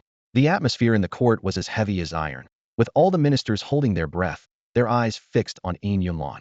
It was a silent game of strategy, as the ministers awaited the emperor's reaction to decide whether to impeach Mu Qingbai. The hall was silent, except for Mu Qingbai, who knelt alone on the floor. Many officials had a cold, schadenfreude-like smile in their eyes, convinced that Mu Qingbai was already aware that his future was ruined and he was beyond redemption. Yin Yunlan looked at the prostrate Mu Qingbai and sighed softly, pondering whether he had been too harsh on this loyal subject. Yin Yunlan subtly nodded to the side. A young eunuch immediately understood and quickly approached Mu Qingbai, whispering, Lord Mu, the emperor asks you to rise. Mu Qingbai rubbed his eyes and staggered to his feet. The young eunuch noticed with surprise, Lord Mu, why are you crying? Although his voice was soft, it echoed loudly in the silent hall, heard clearly by everyone present. Immediately, the civil and military officials burst into mocking laughter. Sarcastic remarks followed one after another. If he knew this would happen, why did he do it in the first place? Where's that imposing aura from the court before? Haha, just a hypocrite seeking attention. What a coward. Mu Qingbai looked around in confusion, wiped the drool from the corner of his mouth, and retreated silently into the ranks of the civil officials, leaning against a pillar supporting the hall and dozing off. Seeing this, everyone shook their heads, their eyes filled with disdain. They deemed Mu Qingbai no longer a threat, just a young man who crumbled at the first sign of adversity. The court resumed its discussions, and the voices gradually rose. To Mu Qingbai, the noise was like a lullaby, and he fell into a deep sleep against the pillar. The surrounding officials ignored him, occasionally casting disdainful glances at this poor wretch. The debate in the court grew more intense, yet Mu Qingbai slept soundly in the corner. In a daze, he seemed to hear snippets about finance and the national treasury. Until a sudden twitch woke him, the court discussions still unresolved. Mu Qingbai tugged at a colleague's robe beside him, quietly asking, "Help me up, my legs are numb." However, those around him recoiled with disgust. Left with no choice, Mu Qingbai had to support himself against the pillar and awkwardly rise, stumbling out of the civil officials' ranks. This action drew the attention of those around. Yin Yunlan furrowed her brows, watching as Mu Qingbai produced a memorial. "Minister Mu Qingbai has a petition to present." Mu Qingbai's voice echoed in the hall. For some reason, Yin Yunlan felt relieved. She had thought Mu Qingbai might resign in despair. Feng Zhen took the memorial and presented it to the emperor. Yin Yunlan scanned it briefly, her expression turning serious. She looked up at the upright Mu Qingbai in the hall, feeling a pang of guilt. Truly a pillar of the state, she thought, her hand resting on the imperial edict beside her. The ministers, led by Wen Gongdan, saw this and assumed Yin Yunlan was about to issue an edict rewarding Mu Qingbai, immediately tightening their grip on the impeachment memorials. Seeing this, Yin Yunlan sneered and ordered, "Pass Mu Qingbai's memorial to Chancellor Chai and the ministers for review." Feng Zhen handed the memorial to an elder at the front of the civil officials. Chai Song squinted his aged eyes, glanced at Mu Qingbai behind him, then lowered his head to examine the memorial. Moments later, he tightened his grip and passed it to Wen Gongdan behind him. After reading, Wen Gongdan looked at Mu Qingbai in astonishment, then handed the memorial to the official behind him, beginning to weigh the pros and cons. Every official in the hall, after reading Mu Qingbai's memorial, had a subtle change in expression. Yin Yunlan observed all this and asked calmly, "What do you all think?" "Congratulations to your majesty on acquiring a talented minister for the nation." With that, Wen Gongdan also knelt and echoed, "I ask your majesty to reward Minister Mu Qingbai." By this time, Mu Qingbai's memorial had circulated throughout the hall. Mu Qingbai stood amongst the ministers, his expression calm, as if he had anticipated this outcome. Yin Yunlan looked at Mu Qingbai with satisfaction, feeling quite gratified. This young man, known for his straightforwardness, had learned to be flexible. Although the memorial was well written, it was not extraordinary. The idea of switching from rice to mulberry was excellent, as it could replenish the treasury. Choosing Jiangnan as the location was strategic, as it was where the aristocratic families behind the old civil officials led by Chai Song resided. Mu Qingbai was showing humility. Yin Yunlan grew increasingly satisfied as he read on. Although the policy to switch from rice to mulberry cultivation still needed a few more days of discussion in court, only a seasoned official with over a decade of experience could have so thoroughly considered all parties' interests. This policy not only aimed to fill the deficit left by the chaos in the Great Yin's treasury, but also extended goodwill to figures like Chai Song and Wen Gongdan. Who would have thought that Mu Qingbai, who was recently at loggerheads with the emperor and his ministers, could undergo such a significant transformation? Yin Yunlan waved his hand contentedly. "Issue the decree." Feng Zhen respectfully held up the imperial edict and read aloud. "By the mandate of heaven, the emperor decrees, Mu Qingbai has skillfully resolved the difficulties in Yuzhou, bringing great comfort to my heart. Therefore, Mu Qingbai is promoted to the rank of 6th grade assistant minister and appointed as a censor." Mu Qingbai was taken aback upon hearing this, and suspiciously glanced at the line of military generals. Even after Feng Zhen finished reading the edict, Mu Qingbai continued to frown at the officers, his piercing gaze making them uneasy. Seeing this, Feng Zhen quickly reminded, "Master Mu, aren't you going to accept the decree and express your gratitude?" Mu Qingbai ignored him, almost stepping into the ranks of the military generals, scrutinizing each one carefully. Finally, one officer couldn't help but speak up. "Censor Mu, why are you looking at us instead of accepting the decree and thanking the emperor?" Mu Qingbai asked with a face full of doubt. "As military officers, seeing a civil official like me rise to power, aren't you tempted to impeach me?" At this, the civil and military officials exchanged puzzled glances. Who had ever heard of someone wishing for others to impeach them? They couldn't help but wonder if Mu Qingbai had gone mad again. Although the generals were rough, they weren't foolish. Hearing Mu Qingbai's words, they quickly retorted, "It's not about civil versus military. Master Mu proposed such a policy for the sake of the great Yin dynasty's future. We are all loyal generals of His Majesty. How could we impeach such a loyal subject?" "Impossible. That's not what you're really thinking," Mu Qingbai loudly countered. The military officers were infuriated, barely restraining themselves from cursing. Even if there was tension between civil and military officials, it wasn't worth tearing apart face in public. Mu Qingbai truly didn't know what was good for him. "Master Mu, though we may be coarse, we respect those who have achieved merit. Please, as a meritorious official, respect yourself and refrain from saying things that disrupt the army's morale," one officer couldn't help but advise. Mu Qingbai turned to that person and questioned, May I ask what rank you hold and what position you have in the military? Sensing trouble, Feng Zhen hurriedly interrupted. Master Mu, stop speaking nonsense and quickly accept the decree and show gratitude. Shut up. I refuse the decree. Mu Qingbai erupted in anger, pointing at the entire group of military officers and shouting, if you won't take the credit handed to you, then I'll impeach myself. I, Mu Qingbai, have a petition for impeachment. Yin Yunlan frowned slightly. Seeing this, Feng Zhen discreetly signaled, and two palace attendants immediately stepped forward to escort Mu Qingbai out of the hall. Yin Yunlan sighed softly, as if the recent commotion had never occurred. He said, the policy proposed by Minister Mu is greatly favored by me. I'll trouble Minister Chai and the others to discuss the details and submit a written proposal for my review by the end of the day. Chai Song bowed respectfully. We will follow your orders. With Minister Chai here, I am at ease, Yin Yunlan said as he stood up. Court is dismissed. As the officials bid farewell to the emperor, Yin Yunlan rose and returned to the rear hall, her gaze falling on Mingyu who approached. With a slight frown, she pondered for a moment before speaking. Mu Qingbai's actions in court today were certainly not without reason. Find out what he's up to. Mingyu's face showed both grievance and difficulty. Your Majesty, where should I start investigating? Yin Yunlan paused for a moment, a glint of insight in her eyes. Did Qingbai have any memorials today? Mingyu was momentarily stunned, then suddenly understood. Your Majesty means that Mu Qingbai submitted a memorial today, and the Grand General of the state is aware. Judging by his reaction in court, he expected a military official to impeach him. Mingyu sighed and shook her head. Your Majesty, it's really hard to fathom a madman's thoughts.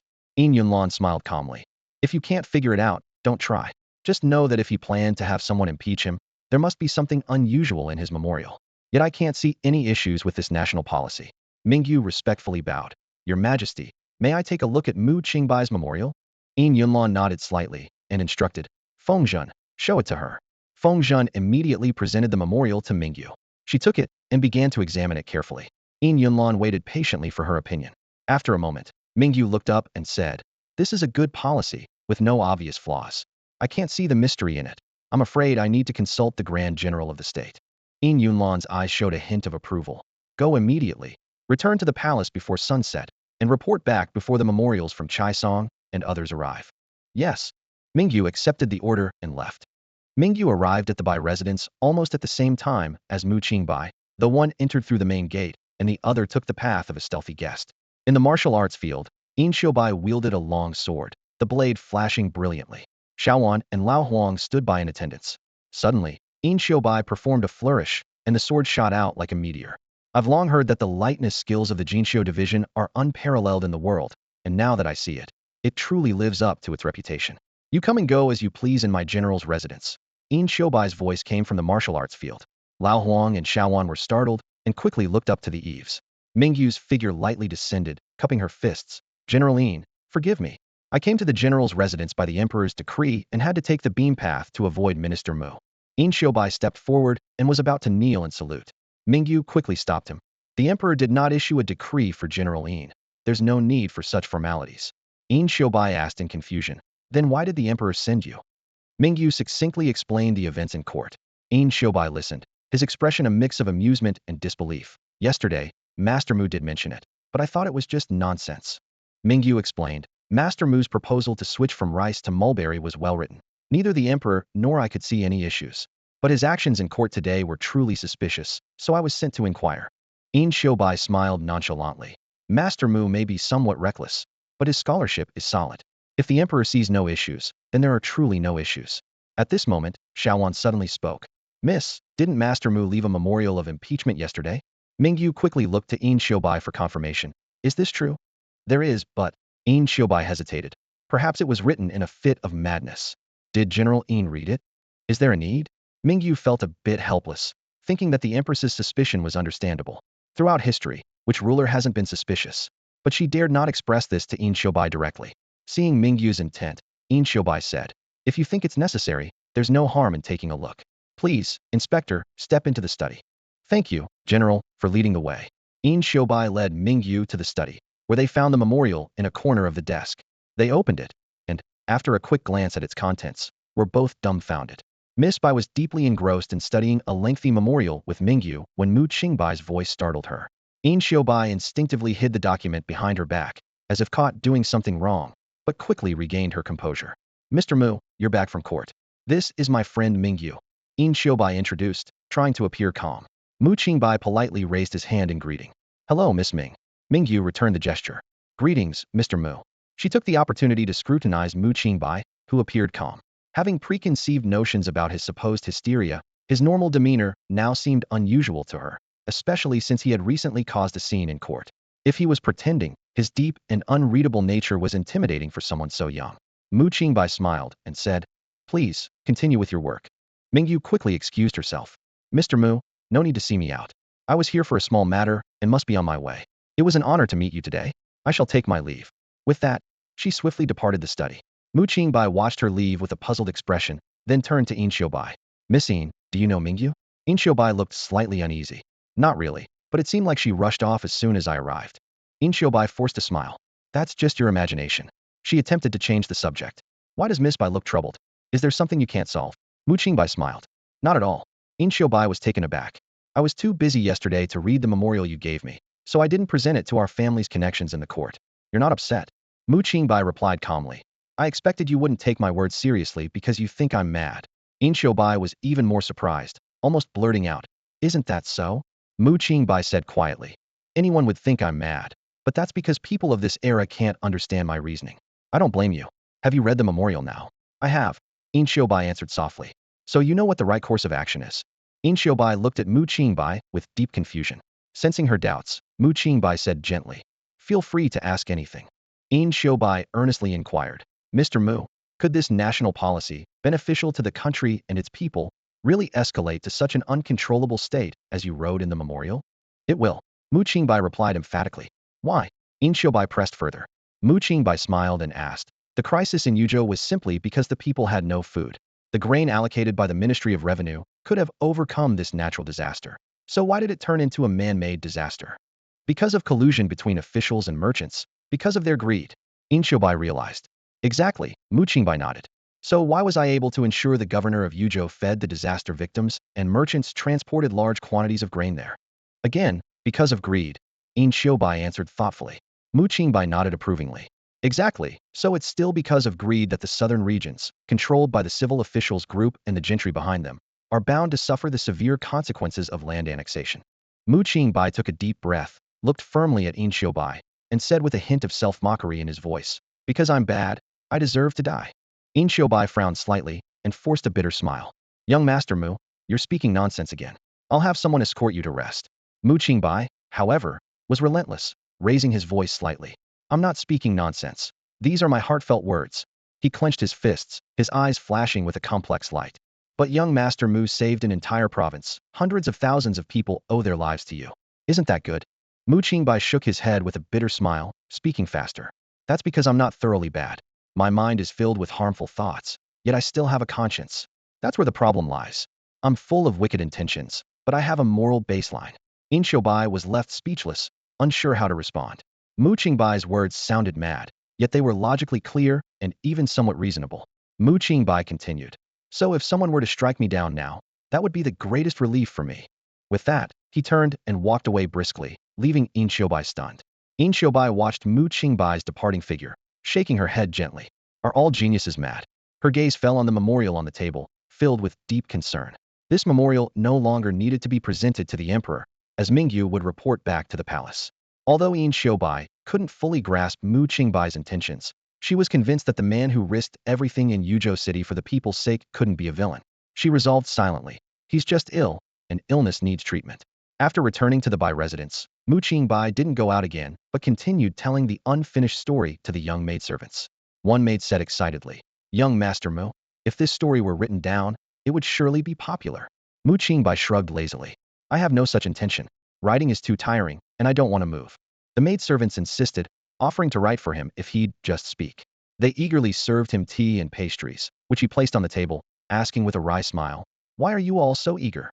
The maidservants, a bit shy, explained they wanted to write the book as a primer to help people learn to read. Mu Qingbai laughed. Why? Do you all want to change careers and become lady teachers? The maidservants quickly waved their hands, explaining they only wanted to ease the young lady's worries. It turned out the young lady of the Bai residence was troubled over establishing a school, and teaching those rough men to read was harder than anything. Hearing this, Mu Qingbai was thoughtful. He suddenly asked seriously, Is your young lady opening a military academy? The maidservants were surprised, asking, Ah, how did young Master Mu know? Mu Qingbai understood immediately. He had written the structure for the military academy. How could he not know? However, opening a military academy was not something a mere merchant family could dare to undertake, especially under the emperor's nose. This must be a task entrusted by the emperor to a most trusted confidant. And clearly, the Bai family was deeply trusted by this favored minister. A sudden realization struck Mu Qingbai, and he slapped his thigh, exclaiming, The Grand General of the state.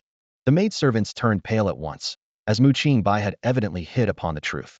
Mu Qingbai's words left the young maids as startled as frightened birds.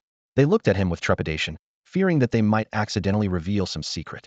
One of the maids nervously asked, Mr. Mu, what do you mean by this? Seeing their panicked expressions, Mu Qingbai smirked with satisfaction and said leisurely, Don't pretend, I know everything.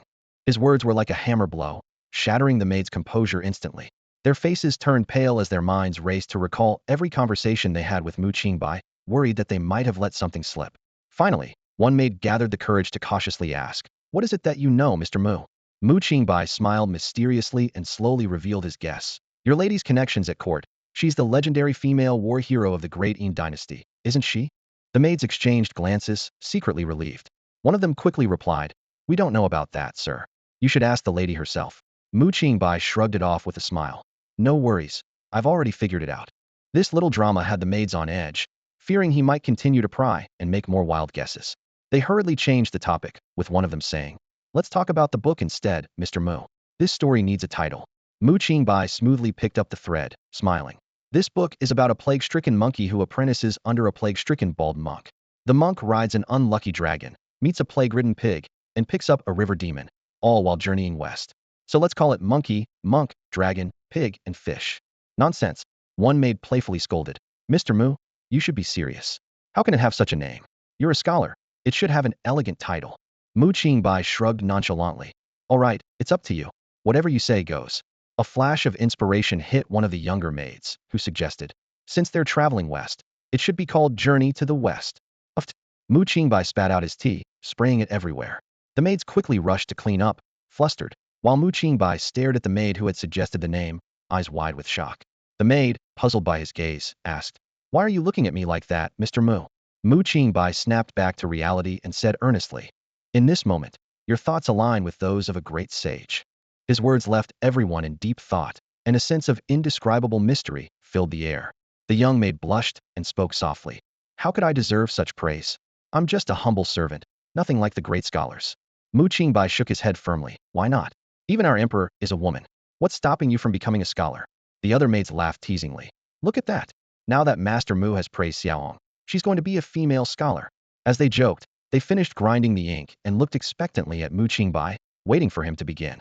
After sipping his tea, Mu Qingbai suddenly asked, Do you find reading and writing particularly difficult? The unexpected question left the maids exchanging puzzled glances.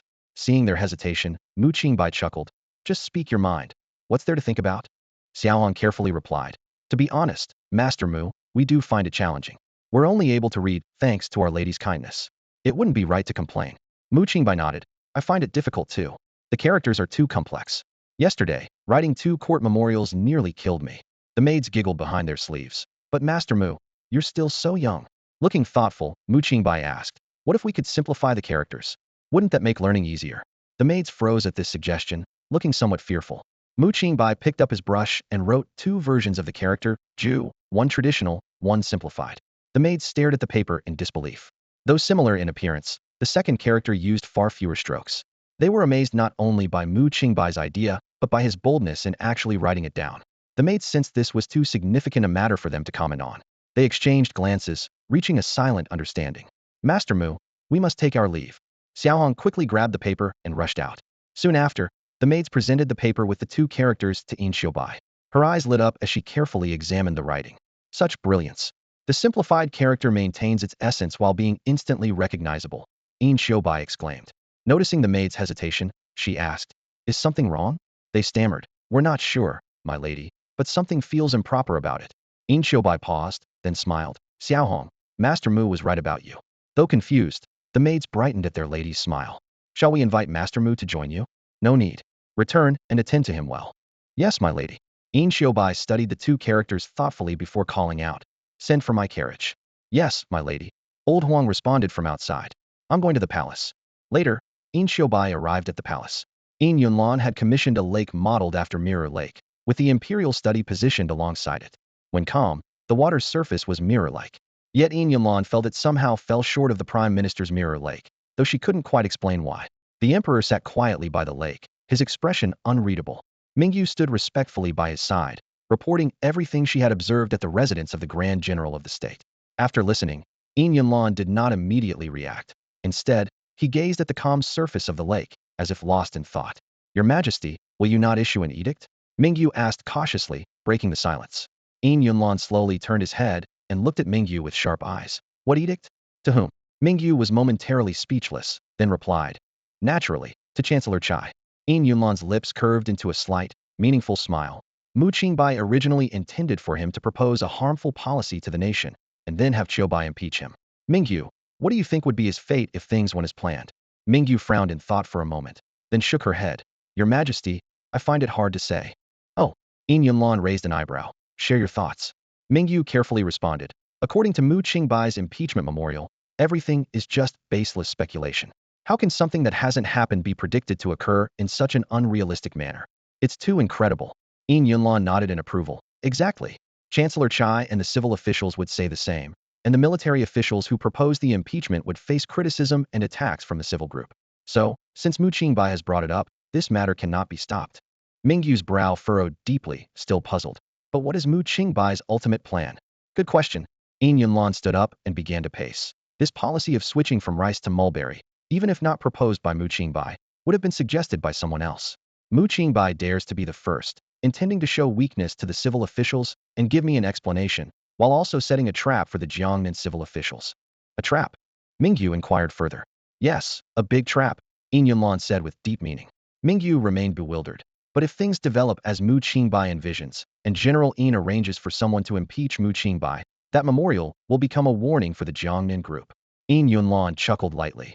Do you really think those local gentry and bureaucrats care about warnings from the court?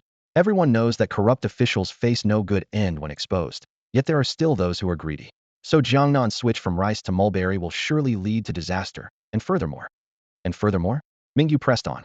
Yunlan's eyes flashed with sharpness. Furthermore, there has always been a divide between civil and military officials, with the civil always trying to suppress the military.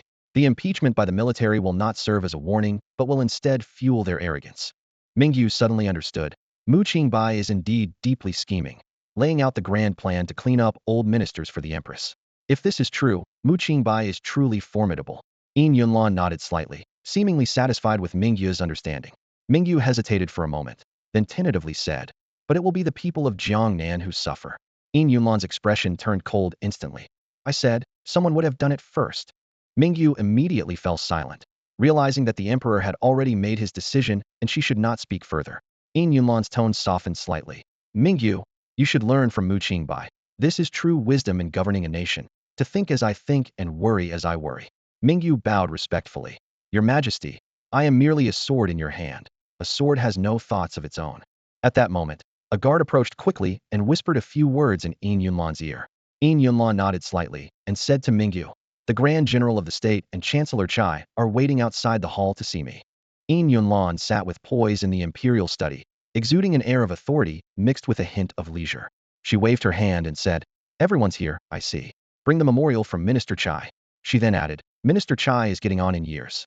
Let him rest a bit in the study, have some tea, and then see him out of the palace. She turned to the eunuch beside her. Send for Qingbai to meet with me here. Mingyu bowed respectfully and turned to proceed to the front hall to deliver the imperial decree. Before long, Qingbai was brought before the Empress.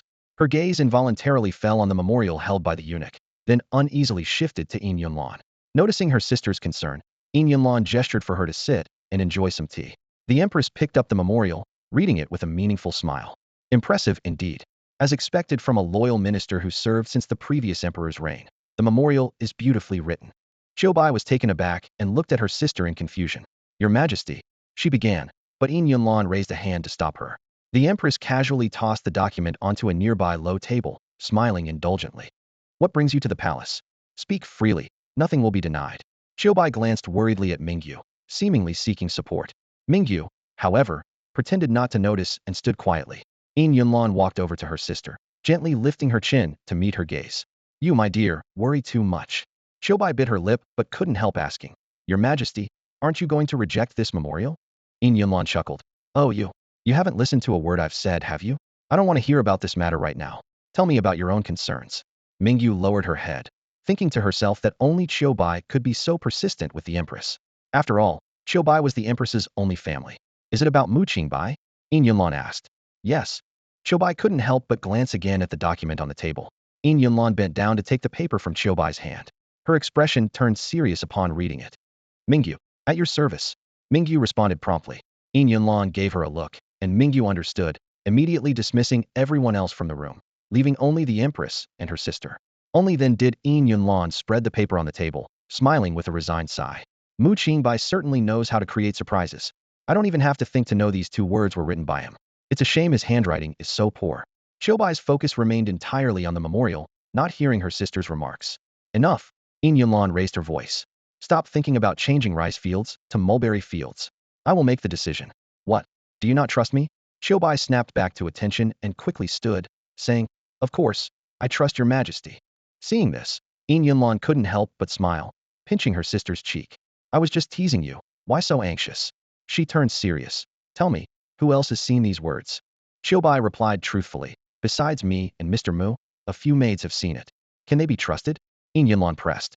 Qingbai earnestly said, Your Majesty, the people in the general's mansion have entrusted their lives to you and me. Yin Yunlan nodded. You knew the significance of these words when you came to see me. Little sister, you believe the benefits outweigh the risks. Yin Yunlan shook her head and set the paper with only 2 words on fire, the flames reflecting the complex expressions on the sisters' faces. Seeing the situation, Yin Qingbai was immediately anxious. Her face turned pale, and she stepped forward urgently. Your Majesty. The written word was established by the ancient sages and saints. Throughout history, empires have expanded through might and governed through culture. To alter even a single character is considered a grave offense, let alone changing the script itself. If the scholars find out, it could cause a major uproar. She clutched at the hem of her dress, her brow furrowed, and cautiously added, But Your Majesty, Mr. Mu suggested simplifying the script. I was thinking that if it could be applied in military schools, it would help soldiers learn to read more quickly. Yin Yunlan, seated on the dragon throne, had a sharp glint in her eyes as she nodded in approval. Indeed, a good idea. If Mu Qingbai can truly compile a complete set of simplified characters, he would be a literary sage of all ages. This would be a great benefit to the people and future generations. Hearing this, Yin Qingbai was overjoyed, her eyes lighting up as she unconsciously clasped her hands to her chest. She realized the significance of this matter but didn't expect it to reach the level of sainthood. I congratulate Your Majesty. A prodigy has descended upon the great Yin dynasty. Yin Yunlan raised her hand slightly, signaling her to calm down. Don't congratulate me yet. I said he might become a sage, but not now. Right now, he's just a minor official of the 6th rank. When then, Yin Qingbai couldn't help but ask, her voice filled with anticipation. Yin Yunlan's lips curled into a mysterious smile. Such a grand project, such a rebellious idea. His name as a sage might be recognized only after his death. It could be 100 years, 500 years, or even 1,000 years later. I can't say. Yin Qingbai was stunned, standing there with her pupils slightly dilated. How could she possibly envision the world 1,000 years from now? Anxiously, she asked, Can it be used in the military school?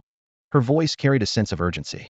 Yin Yunlan lowered her gaze, tapping her fingers lightly on the armrest, pondering without rushing to answer. Yin Qingbai leaned forward slightly, her impatience evident. She was the most eager for the military school to continue, as it would dispel her sister's suspicions. She truly didn't want to see the soldiers who had fought alongside her face unjust consequences. It can be used, Yin Yunlan finally said. That's wonderful. Yin Qiubai's eyes lit up. But it must be kept secret. It must not be let out, or even I won't be able to protect Mu Qingbai's life. Yin Yunlan's tone carried undeniable authority. Yin Qiubai immediately restrained her smile and answered earnestly. Yes, I will ensure everyone in the military school is disciplined. I'm not worried about the officers, but I'm afraid Mu Qingbai might lose his sanity. Yin Yunlan expressed her true concern. Yin Qiubai sighed with worry, her shoulders slightly drooping. Yes, Mr. Mu's condition is indeed difficult. Yin Yunlan suddenly laughed, a sly glint in her eyes. It's surprising how much charm Mu Qingbai has, to have my sister, the favored daughter of the great Yin dynasty, so captivated by him. Yin Qiubai's ears turned red, and she hastily defended herself, her voice becoming hurried. Your Majesty, don't speak nonsense. I'm only concerned because Mr. Mu can bring prosperity to Great Een and ease your burdens. The only person who captivates me is you, your majesty. Een Yunlon paused, then gently pinched her sister's cheek, her eyes showing rare tenderness. I haven't loved you in vain. All right, don't rush to leave the palace. Stay and dine with me before you go. Your majesty, about Chancellor Chai's memorial, are you really not going to, Een Xiaobai began to bring up government affairs, but was interrupted. Een Yunlon raised a finger to her lips, her gaze suddenly stern. I said I don't want to hear about it. Mention it again, and you'll be punished with drinking. As the moon reached its peak, a thin mist hung in the air. Late at night, the carriage returning home stopped at the main gate. The wheels rumbled over the cobblestones with a dull sound. Old Huang stepped forward to help the slightly tipsy Een Xiaobai out of the carriage. Her steps were a bit unsteady, her cheeks slightly flushed. Is Mr. Mu asleep? Een Xiaobai asked softly, her voice tinged with a hint of alcohol. Not yet, Old Huang replied, his tone filled with concern. Ask him to come see me, she said, her tone suddenly firm. Old Huang frowned. Miss, it's already very late. You should bathe and rest. If there's an urgent matter, it can wait until tomorrow. Don't overexert yourself. Een Xiaobai pushed Old Huang aside with a force that nearly made him lose his balance.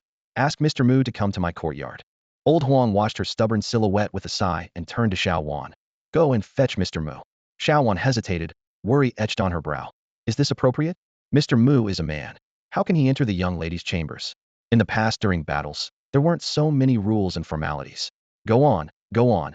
Old Huang shook his head, his voice carrying a note of helplessness. It's so late. Xiao Wan murmured with concern, but still went to carry out the instructions. Xiao Wan found Mu Qingbai by the lakeside in the back garden. The moonlight shimmered on the water, casting a silver glow.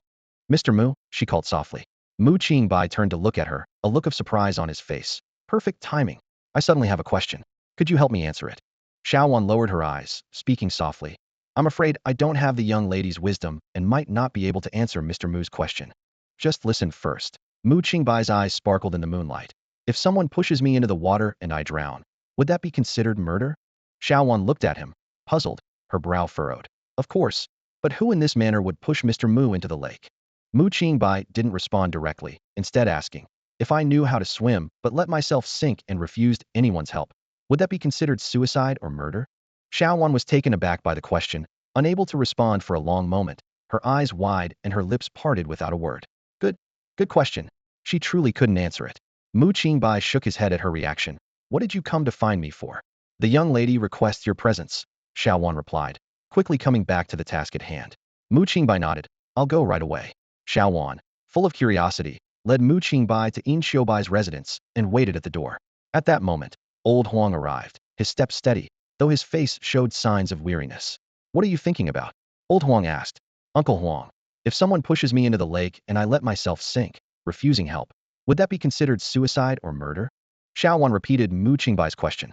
Old Huang approached her with a serious expression, gently feeling her forehead with a firm, yet gentle touch. Uncle Huang, what are you doing? Xiao Wan dodged slightly, puzzled. Old Huang replied earnestly. You haven't lost your mind. So how could you ask such a silly question? Late at night, at Een Xiaobai's residence. As soon as Mr. Mu stepped into the hall, Een Xiaobai eagerly spoke. Mr. Mu, please sit. The tea is freshly brewed, please have some. Her brows were slightly furrowed, and her eyes flickered with a complex light. I'm sorry to disturb you so late. But wait, I have a question for you. Pointing to the pastries and tea on the table, Een Xiaobai's expression suddenly turned serious. Suppose these were poisoned, and I ate and drank them myself, resulting in my death.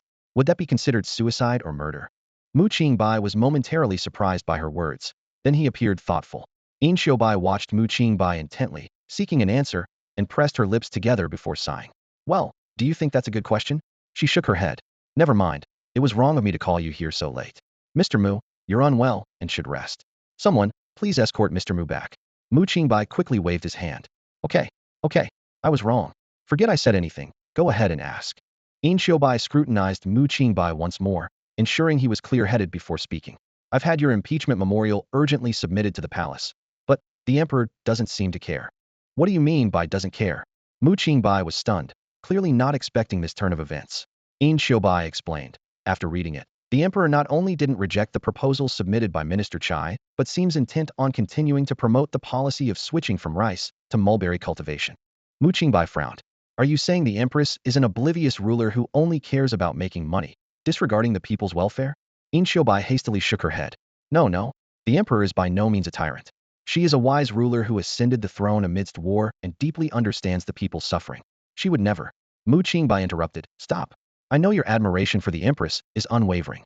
But it seems now that the Empress does intend to push for the change from rice to mulberry. Recalling Yin Yunlan's evasive attitude in the palace, Yin Xiaobai felt Mu Qingbai's words might be true. She asked in confusion, why? If this reform is doomed to fail, there's no reason for the emperor to do this. Mu Qingbai pondered for a moment, then suddenly realized, a ruthless tyrant indeed. The term tyrant stirred displeasure in Yin Xiaobai's heart, and her brow furrowed involuntarily. She looked at Mu Qingbai sternly. Mr. Mu, falsely accusing the emperor is a serious crime of treason. Please retract your statement. Mu Qingbai seemed pleased. Are you saying if I go to the capital and shout tyrant at the palace gates, the empress will have me killed? Yin Xiaobai felt a sense of helplessness. Even facing thousands of troops was less daunting than dealing with Mu Qingbai at this moment. She said helplessly, I didn't say that. It's just your baseless accusation of the emperor angers me. Mu Qingbai was a bit surprised.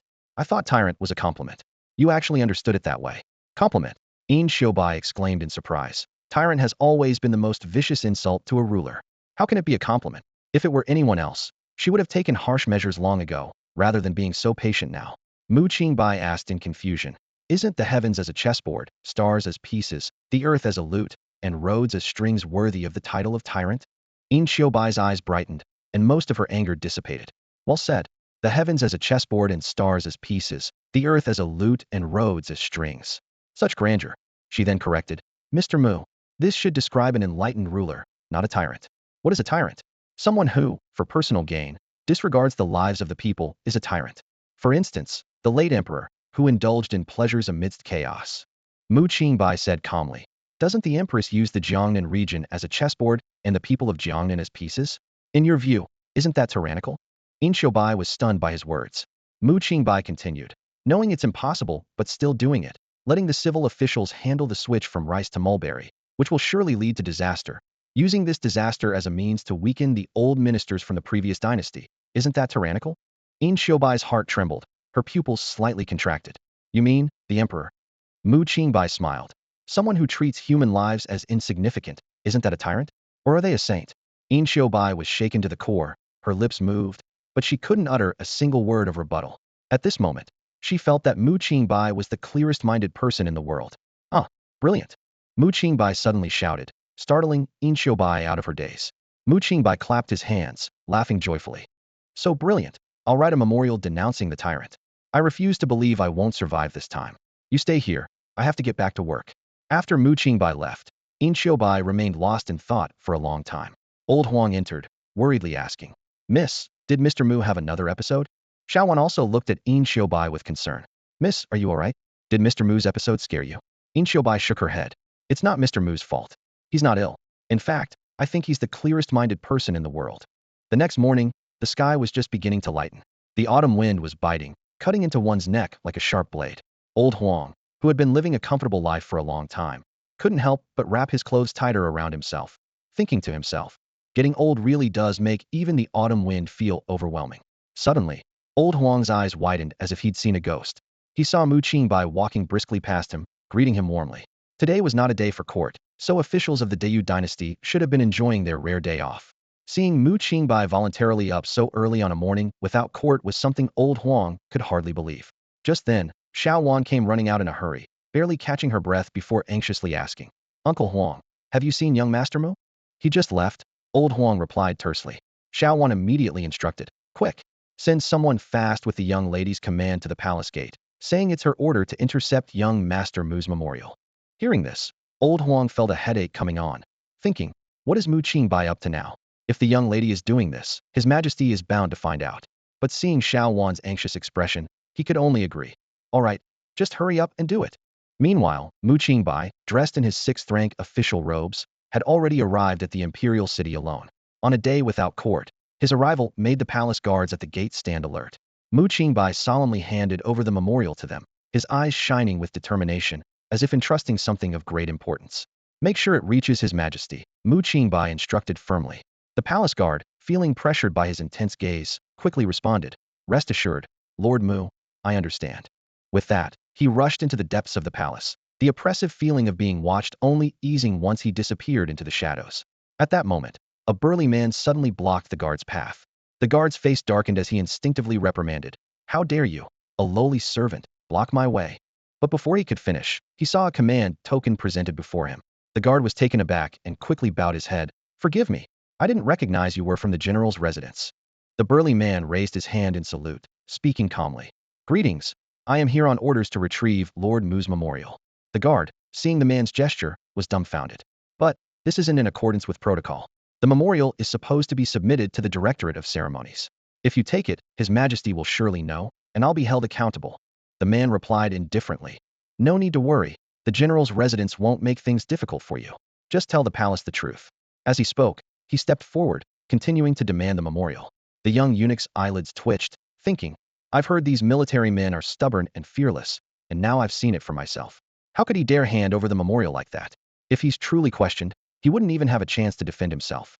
But seeing the imposing figure from the general's envoy, he felt increasingly uneasy and forced a smile. It's not impossible for you to take the memorial, but you must leave the token behind, so I have something to show if questioned. The young eunuch expected the general's token to be too important for them to give up easily. To his surprise, the man nodded and said, That's reasonable. Without hesitation, he handed the token to the eunuch and took the memorial in exchange. The young eunuch stood there, stunned, looking at the token in his hand and the missing memorial, unsure of what to do next. This series of events had developed far beyond his expectations, leaving him anxious about how this situation might ultimately unfold. The young eunuch was stunned for a moment, clutching the general's token tightly in his hand, his emotions a mix of surprise and disbelief. How could such a valuable item be entrusted to someone as humble as himself? But then he realized who would dare misuse the name of the general's mansion? That would be a sure path to destruction. Feeling pleased, he made his way back to the palace, only to be tripped by a foot that suddenly extended from the shadows, sending him sprawling to the ground. He tasted blood in his mouth as laughter erupted around him. A mocking voice taunted, Oh my, isn't this eunuch way? Why aren't you staying put in the laundry bureau? How did you manage to get a job guarding the palace gate? The young eunuch silently picked himself up, spitting out a broken tooth. The laughter grew even louder. Haha, look at him. You'd better get out of our way. With your luck, blocking us from reporting to the ancestors will only bring you trouble. At that moment, he checked the token, relieved to see it unharmed. He suddenly shouted, It's a good thing the general's token wasn't damaged, or you'd all be in deep trouble. His words struck like lightning, and the other eunuchs fell to their knees. The words general's token carried a weight second only to the imperial edict. The leading eunuch's face turned pale, but he tried to maintain his composure. Don't believe him. How could a mere laundry servant get their hands on the general's token? Ridiculous. The young eunuch smirked, wiping the blood from his mouth. Believe it or not, I'm on my way to report to His Majesty and the ancestors. With that, he strode away confidently. Seeing this, the leading eunuch panicked, crawling to the young eunuch's feet, slapping himself as he pleaded, Please, eunuch Wei, spare me. I didn't recognize your importance. Please forgive me. The young eunuch glanced at him dismissively. Once untouchable figures now knelt at his feet. He looked down at the token in his hand, feeling the heat of its power for the first time. Meanwhile, at the back gate of the general's mansion, old Huang paced anxiously until he spotted a burly man peeking from the alley, looking comically suspicious. The man approached old Huang cautiously, handing over a document. Did you get it? Old Huang asked. The man replied respectfully. Yes, miss, yes, old Huang. I got it. I was very careful on the way back, and no one followed me. Old Huang sighed, thinking how naive the man was, not realizing that the general's mansion had no intention of hiding anything. He took the document and brought it inside to Qingbai, who had been waiting. Miss, it's chilly in the autumn. Why wait here? I could have brought the document to your study right away, old Huang said with concern. Qingbai ignored him, quickly opening the document. Old Huang noticed her frown deepening and asked, Is there something wrong, miss? Qingbai shook her head and handed him the document. Old Huang glanced at it and gasped. Such harsh words. If this reaches the emperor, it will be disastrous. You need to revise it. Yes, it needs revision, but how? Old Huang was at a loss, unable to find a starting point for editing the document filled with profanities. Qingbai pondered for a moment and said, I'll dictate, and you write. Yes, old Huang replied. Qingbai had a sudden inspiration. Got it. Meanwhile, inside the palace. Your Majesty, it's time for lunch. Yunlan didn't look up, asking, Didn't someone report that Qiubai intercepted a memorial from Mu Qingbai? Yes, Your Majesty, that's correct. Then let's wait for Qiubai to return it. But, Your Majesty, it might not be returned today. Yunlan set down his poetry collection, smiling. Here it comes now, doesn't it? As he spoke, an announcement came from outside the hall, reporting to Your Majesty, a memorial from the general's mansion. Feng Jin quickly said, Your Majesty is truly foresight. Enough flattery, go and bring it to me. I want to see the memorial written by my sister in Mu Qingbai's name. Yin Yunlong looked at it and was delighted. Well written. The heavens as a chessboard, stars as pieces, the earth as a lute, roads as strings. She really likes this phrase. However, he was puzzled. This doesn't seem like something Qingbai could write, although the tone of the advice is unmistakably hers. What do you think, Mingyu? Mingyu, who had been hidden nearby, revealed herself, and Feng Zhen quickly bowed. Your Majesty, do you want to see the original memorial from Mu Qingbai? Mingyu asked. Yin Yunlong considered this for a moment and then asked, where did Mu Qingbai go after submitting the memorial? He went to find a stonemason to carve his own tombstone. Yin Yunlong couldn't help but chuckle. What kind of antics is that madman Mu up to now? Never mind. Go to Qingbai and get the original document. Tell her it's my order. The epitaph on the tombstone read, request a resurrection scroll. If not, never mind. Watching an ad can also bring me back. On a new line, it added, if none, that's fine too. The stonemason looked up, his face full of bewilderment as he stared at the unusual customer before him. Mu Qingbai seemed oblivious to the stonemason's strange expression and continued enthusiastically. Carve a QR code in the bottom right corner. I'll draw it for you in a moment, and you can just follow it. Under the QR code, right? Scan to view this person's life. The stonemason's face turned ghostly pale, as if he'd seen a specter. He lowered his head and replied in a trembling voice, okay. Despite this, he couldn't help but sneak glances at the peculiar customer. Mu Qingbai was hugging a blank tombstone, chuckling foolishly, which made the scene all the more eerie in broad daylight. The stonemason shivered involuntarily, thinking to himself, could I really have met a ghost in broad daylight? He instinctively looked up at the sky. Somehow, it had turned overcast, and a white cloud conveniently obscured the sun, casting a shadow over his small courtyard. This sight deepened the stonemason's fear, and his mind began to wander to terrifying possibilities. Noticing the stonemason's odd behavior, Mu Qingbai curiously asked, Master, what's wrong? It's midday, and it's not that cold, is it? The stonemason quickly waved his hand, trying to appear calm as he answered, I'm not cold. I'm not cold. But his pale face and trembling body betrayed his inner fear. Mu Qingbai nodded, his tone showing concern. You should take care of yourself. Don't catch a cold. With your health, can you deliver the tombstone I want on time? The stonemason dared not refuse. He immediately nodded vigorously, his voice carrying a hint of tremor. I can. That's great. Mu Qingbai said with a smile. Do you have paper and pen at home? I'll write down the words I want on the tombstone for you. The stonemason hurriedly fetched the writing materials his son used for studying.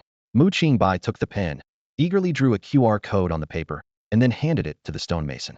The stonemason dared not look closely. To him, the strange symbol looked like ghostly scribbles, reinforcing his belief that he was dealing with a ghost. Forcing a smile that looked worse than a grimace, the stonemason asked shakily, Is there anything else you require, sir? No, that's all. Mu Qingbai replied cheerfully. Please deliver it soon. By the way, my name is Mu Qingbai. With that, he handed the stonemason a few pieces of silver. The stonemason wanted to refuse, but didn't dare. When he accepted the silver, he widened his eyes, fearing it might turn into paper money at any moment. Swallowing nervously, he gathered the courage to ask, Sir, I have a question. This place is so remote and desolate. How did you find your way here?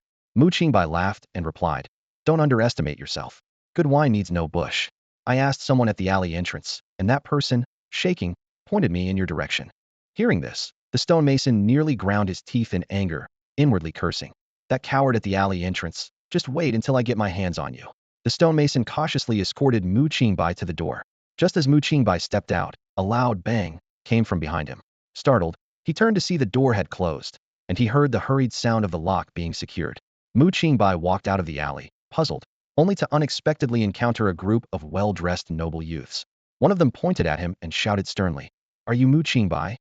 Seeing the situation, Mu Qingbai immediately feigned ignorance. No, who's Mu Qingbai? Stop playing dumb. The leader of the noble youths barked. We've got it all figured out. You're just a minor censor, yet you dare to impeach our great Yin's national heroine, the general? He jumped down from his carriage and gave Mu Qingbai a shove. You sure have some nerve. Mu Qingbai stumbled back and fell to the ground. Looking up at the crowd surrounding him, he weakly asked, You're not going to kill me, are you? The group exchanged glances and then burst into laughter, their laughter filled with mockery and menace. The group of spoiled brats surrounded Mu Qingbai, and the leader sneered, Huh, are you scared of dying, kid? Don't worry, we're just here to beat you to death. You've got guts, daring to impeach us, the founding nobles. Beating you to death is too easy on you. Hearing this, Mu Qingbai felt a bit relieved. He understood they only wanted to teach him a lesson and didn't truly intend to kill him. Still, he wasn't keen on enduring any physical pain. Mu Qingbai quickly backed into a corner, trying to maintain a calm facade, and shouted, "I'm warning you. Don't bully me. I'll jump from the building. I'm not right in the head." His words triggered a burst of laughter from the crowd. The leader of the spoiled brats glared and barked, "Who are you trying to scare? Like any of us are right in the head." He paused and added, "His father said that for all his own brilliance. How did he end up with such a brawny idiot for a son?" Before he finished speaking, he waved his hand. "Get him." Qingbai immediately curled up, covering his head with his hands. He thought to himself, if they beat him to death, at least it would be over, but if they beat him senseless, his life would be worse than death. The noble brats rushed forward, fists and kicks flying, unleashing a flurry of blows on Qingbai. Just then, a strong voice called out from outside, "What's going on here?" The nobles didn't even look up, just shouted back, "Get lost." Old Huang sat in his carriage, watching the scene unfold. He considered intervening but found a strange satisfaction in seeing Qingbai getting beaten. He thought to himself, finally, this guy is getting what he deserves. Upon closer inspection, Old Huang noticed that the noble brats were holding back, avoiding any vital areas and only hitting the tough, painful spots. It seemed they were experienced in this kind of thing. Old Huang nodded in approval. Not bad, indeed. These noble kids may not be scholarly, but they have a solid foundation in martial arts. Feeling somewhat satisfied, Old Huang got down from his carriage, holding a whip, and walked toward the group. The noble brats sensed something and paused, turning to see Old Huang, who they greeted with anger. "We told you to get lost. Are you lost?" Without a word, Old Huang swung his whip, striking one of them. How dare you hit me? Do you know who I am? Do you know who my father is?" One of the brats screamed, clutching his face. Old Huang remained silent, his hand relentless, the whip cracking repeatedly. In no time, the ground was covered with noble brats, each one holding their faces, tears streaming down, whimpering softly. Old Huang shook his head at the sight, thinking, still lacking discipline. But what else can one expect? These noble brats have no other virtues, but they sure can take a beating. Their families must have disciplined them often, but to these brats, being beaten by their fathers is probably seen as a necessary family bonding activity. Old Huang's gaze fell on one of the slightly older brats, and he sighed. He imagined the noble families looking at their sons and feeling a sense of sorrow. When they were this age, they were young men with ideals and dreams. Now, their offspring had become a bunch of good-for-nothings. The leader of the pack felt Old Huang's gaze and instinctively wanted to bury his head in the ground. Old Huang crouched down, grabbed his hair, and forced him to meet his eyes. "I'll give you 10 seconds to gather your lackeys and get out." The brat burst into tears. "Crying? Crying counts as time too." Old Huang pointed at his nose. The brat immediately stopped crying. "I'll leave right now, right now." He scrambled to his feet, gathered a few friends, and literally rolled out of Old Huang's sight. Old Huang walked to the corner, looking at Qingbai, who remained motionless. He couldn't help but nudge him gently with his foot. "Hey, young Master Mu, stop playing dead." Qingbai didn't move. Old Huang's heart skipped a beat. He quickly crouched down to check Qingbai's pulse. No pulse. Old Huang's face turned pale. Old Huang panicked, thinking, could this guy be so weak? He reached out to feel Qingbai's chest, but as soon as his fingers touched the collar, Qingbai's eyes suddenly opened. Seeing Old Huang's hand hovering over his chest, Qingbai was startled, quickly pushed Old Huang away, stumbled back a few steps, and stammered, "What are you trying to do?" Old Huang was stunned, staring at the suddenly resurrected Qingbai. It took him a while to regain his composure, and he exclaimed in surprise, "You're alive?" Qingbai smiled mysteriously and said, "Well, I don't have many redeeming qualities." Old Huang thought to himself, "At least you're aware of that." Qingbai continued, "But I have a special skill called turtle breathing technique, which is basically playing dead." Old Huang couldn't help but mockingly laugh. "I never thought someone so determined to die would actually be afraid of dying." Qingbai shook his head seriously and said, "I'm not afraid of dying." Old Huang rolled his eyes and replied sarcastically, All right, you're not afraid of dying." Qingbai explained further, "I just can't stand suffering. I've died so many times, I know which ways are the most painful and which are the quickest." Old Huang was amused by Qingbai's words and asked, "Then tell me, which are the most painful ways to die?" Qingbai looked Old Huang in the eye and said with emphasis, "Drowning, starving." Old Huang was taken aback.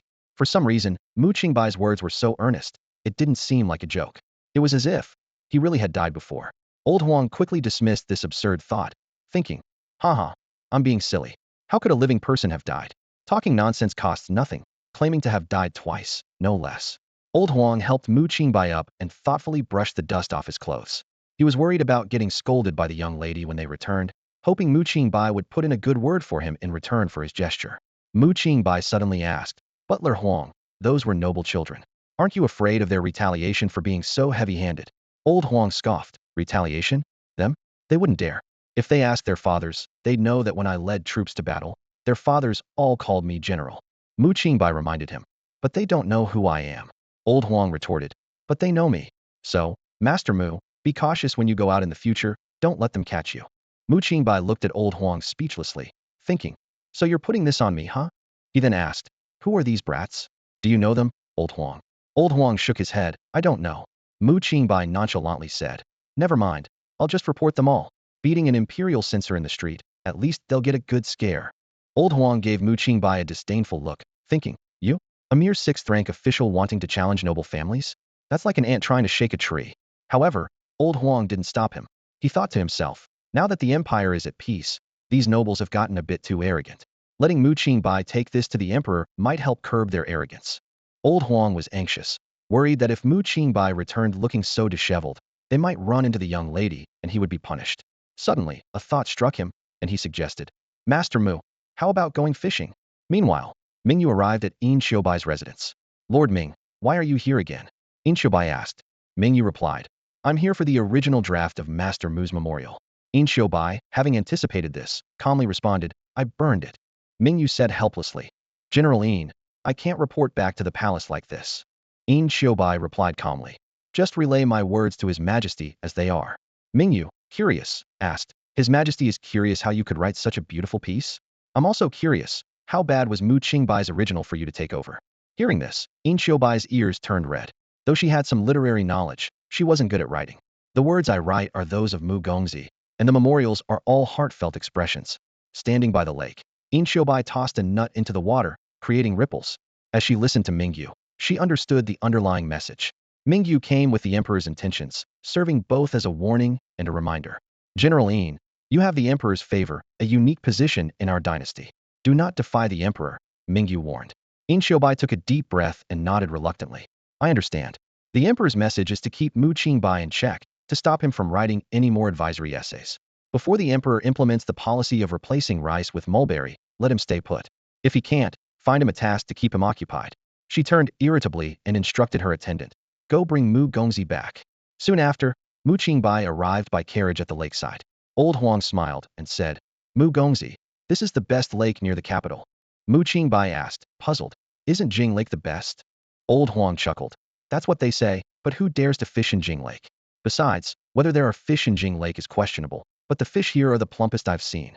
Mu Qingbai's interest was piqued. Old Huang thoughtfully handed him a fishing rod and bait. Mu Qingbai took them, but noticed Old Huang had nothing in his hands. Aren't you fishing? I'll pass. I need to watch the carriage. Go ahead, enjoy yourself. All right, wait a bit, and I'll catch a few fat fish for you to take home for soup. Old Huang smirked to himself, thinking, wait a bit, the fish here may be plump, but the plumper the fish, the pickier they are. If you can catch even one today, I'll consider it a loss. The autumn breeze gently stirred the lake's surface. Besides Mu Qingbai, only an old man and a young boy were fishing nearby. Mu Qingbai found a perfect spot at a distance and skillfully prepared his bait and cast his line with practiced ease. The old man in the distance was Lu Qian, a renowned calligrapher and a teacher at Jing Lake Academy. He and his student noticed Mu Qingbai's arrival. The student remarked, Master, even hiding here, you can't find peace. These students are relentless, chasing you even here. Lu Qian stroked his beard, puzzled. He looks unfamiliar. Have I taught him before? The student replied. You have so many students. How could you remember them all? Lu Qian shrugged. Well, if he found this place, it shows he's eager to learn. Although I'm on leave today, if he seeks knowledge, I'll gladly answer his questions. You are generous, master. It's a boon for such an impolite fellow. All right, go call him over. The student strutted over to Mu Qingbai. Just then, Mu Qingbai's fishing rod jerked, and he quickly reeled in a large, plump fish. Wow, Old Huang wasn't kidding. The fish here are really plump. Mu Qingbai exclaimed in delight. The student approached Mu Qingbai, calling out arrogantly, Hey, you. Mu Qingbai glanced at the student, then at Lu Qian in the distance. He chuckled to himself. So many accessories for poor students, stools, heaters, all present, but no fish caught. Not everyone has the knack for fishing. Seeing me catch one, they want to join in. He placed the fish in his basket and swiftly packed up his rod. To Mu Qingbai, the esteemed calligrapher and scholar seemed like a pitiable, unsuccessful fisherman. He thought, oh well, the old man looks quite pitiful, probably hasn't caught a single fish after sitting there so long. I'll leave this spot for him, a good deed without leaving a name. Mu Qingbai stood up with his fish basket, ready to leave. The student's disdain grew as he watched. He thought, humph, He hasn't even said anything and is already planning to ingratiate himself. These students really have no shame in their flattery. The young attendant turned and walked away in a huff. Although he was just a mere servant, he had been Mr. Lu Qian's bookboy for many years and was accustomed to seeing sycophants. Naturally, he held people like Mu Qingbai, who were overly flattering, in contempt. However, after taking a couple of steps, he realized there were no footsteps following him. He glanced back, puzzled. To his surprise, Mu Qingbai hadn't followed him at all. Instead, he had walked in the opposite direction, now sitting leisurely on a rock, casting his fishing line. The attendant was initially stunned, but then became furious. He was used to people being deferential and respectful. Never had he been so blatantly ignored. How dare this person act so insolently? Unbelievable. Fuming, the attendant stormed back to Mu Qingbai, placing his hands on his hips, and angrily exclaimed, "Hey, you! Mr. Lu is calling you over." Before he could finish, Mu Qingbai rudely interrupted him. "This is outrageous." Mu Qingbai snapped. "You scared away the fish I just hooked. Do you own this entire lake? I'm fishing here today, and if you have the guts, try and stop me." Mu Qingbai's sudden outburst startled the attendant. His face turned pale, and he stammered, pointing a trembling finger at Mu Qingbai. "How dare you speak to me like that? Do you even know who Mr. Lu is?"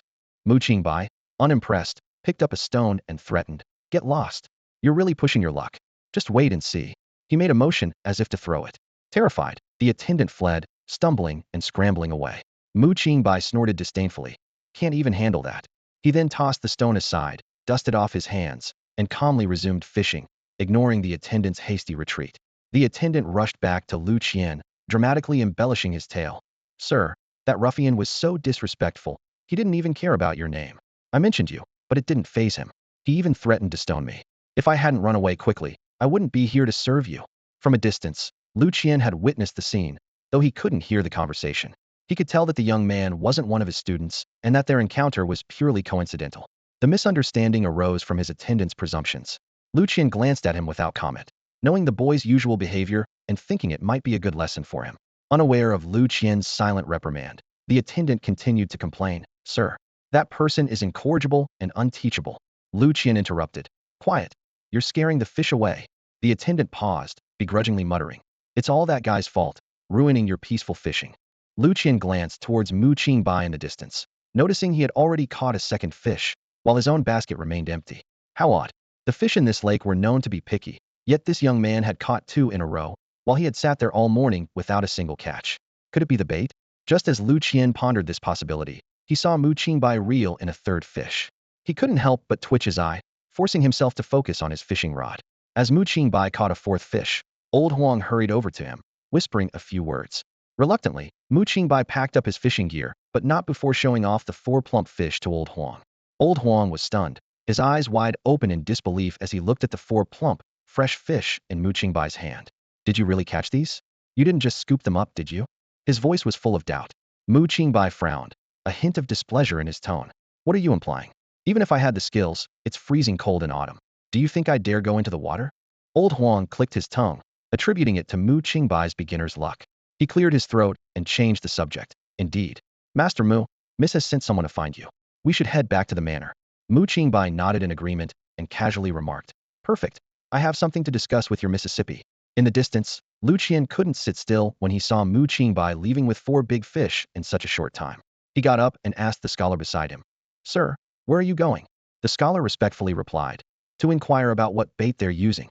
Upon hearing this, Lu Qian quickly walked towards Mu Qingbai and Old Huang. Old Huang heard footsteps, turned around, and was taken aback. "Mr. Lu Qian? What's he doing here?" Old Huang hurriedly raised his hands in a salute and respectfully said, "Mr. Lu." Lu Qian looked at Old Huang in confusion. "Do you know me?" Old Huang quickly explained, "My miss met you at Jinghu Academy, and I had the honor of seeing you there." Lu Qian nodded, not paying much attention to Old Huang's explanation, and instead asked Mu Qingbai, "May I ask, young friend, what bait are you using?" Mu Qingbai glanced up and down at Lu Qian, but before he could speak, the scholar beside Lu Qian protested, "How dare you be so rude in front of Mr. Lu? Haven't your elders taught you manners?" Mu Qingbai smirked sarcastically. "Mr. Lu? Let's not talk about my upbringing. It seems Mr. Lu hasn't taught well either." The scholar's face froze in anger. "You? How dare you?" Lu Qian turned and scolded the scholar in a low voice, making the scholar turn pale and fall silent. Lu Qian then turned back to Mu Qingbai and respectfully saluted. "I apologize for my scholar's lack of discipline. It is my fault. Please forgive us." Mu Qingbai remained indifferent, and casually tossed a bag of bait to Lu Qian.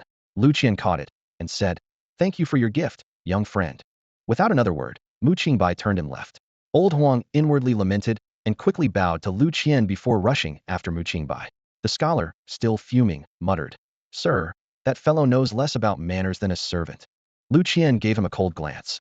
"You should compare yourself to those better than you, not worse. You've been with me for a long time, yet your manners aren't any better, rather quite arrogant."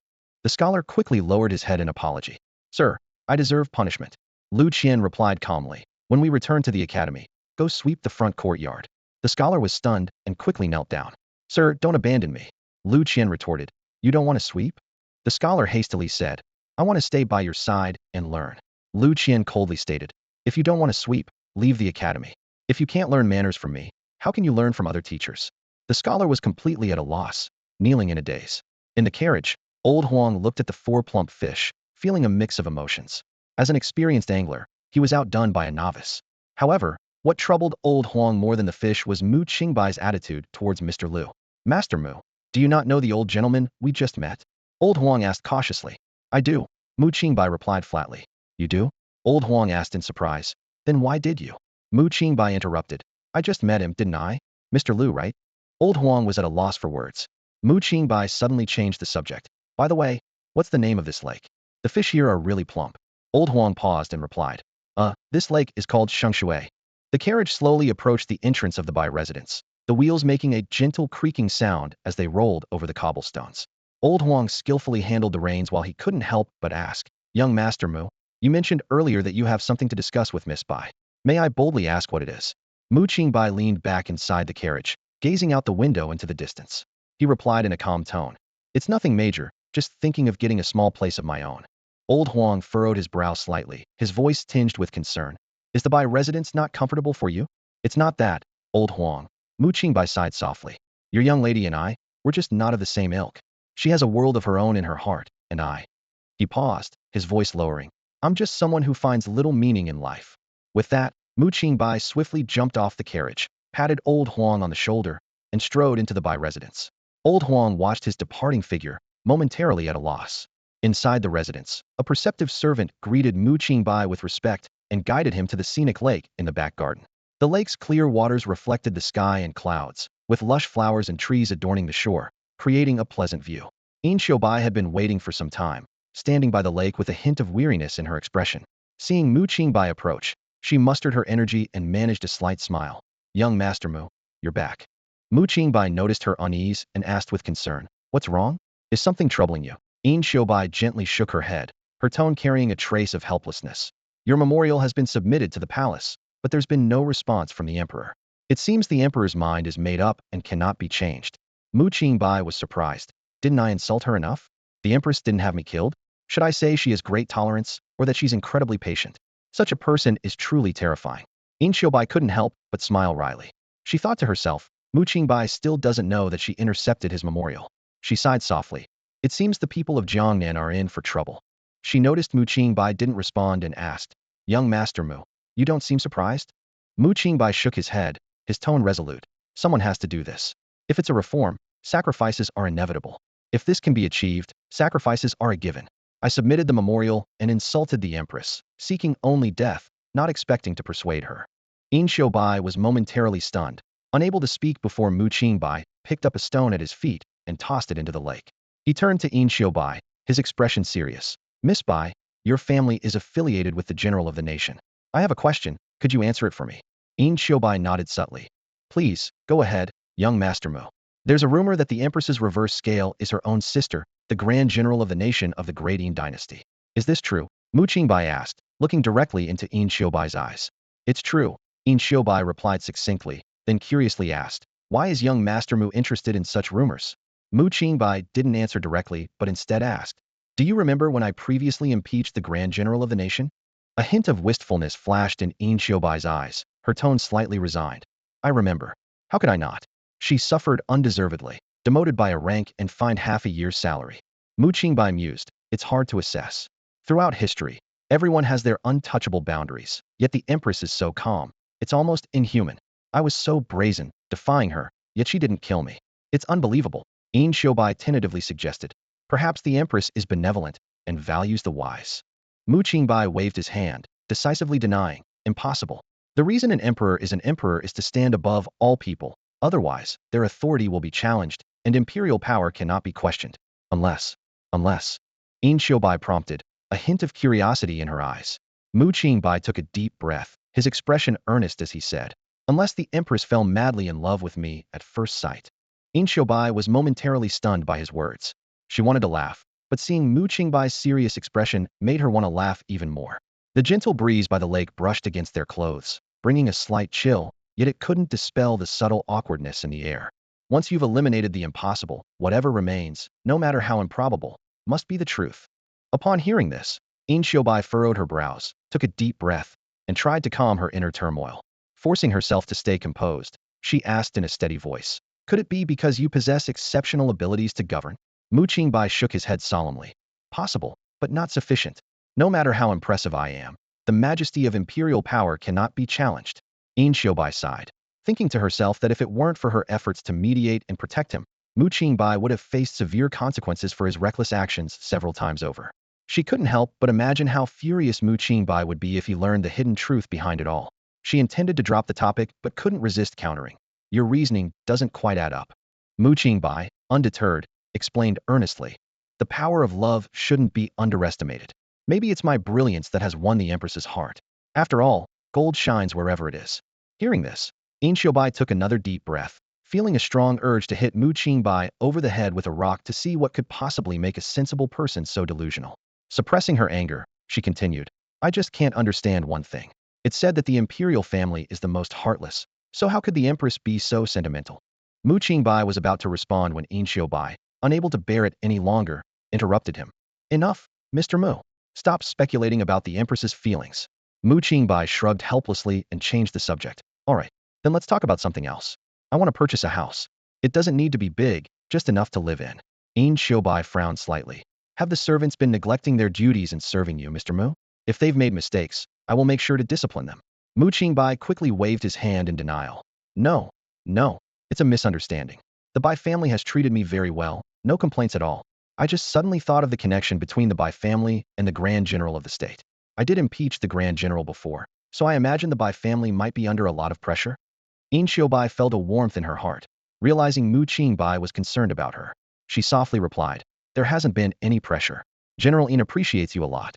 Mu Qingbai was taken aback. Why are the Yin family members all so peculiar? Even with all my antics, they still appreciate me. Yin Xiaobai's momentary touch was instantly dispelled. She suppressed her anger and advised, "It's understandable that General Yin appreciates you. Your military school regulations have won the favor of both the Empress and General Yin." Mu Qingbai looked puzzled. "If they appreciate me so much, why haven't I seen any rewards?" Yin Xiaobai was momentarily speechless, thinking, why no rewards? Look at all the trouble you've caused. How could there be any rewards? Unconcerned, Mu Qingbai waved it off. "Forget it. Rewards don't matter.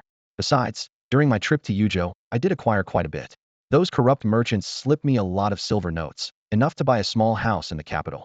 Yin Xiaobai didn't know whether to laugh or cry and quickly warned, "Mr. Mu, keep such thoughts to yourself. Don't speak of them to outsiders. Otherwise, it could be used against you, which wouldn't bode well in court."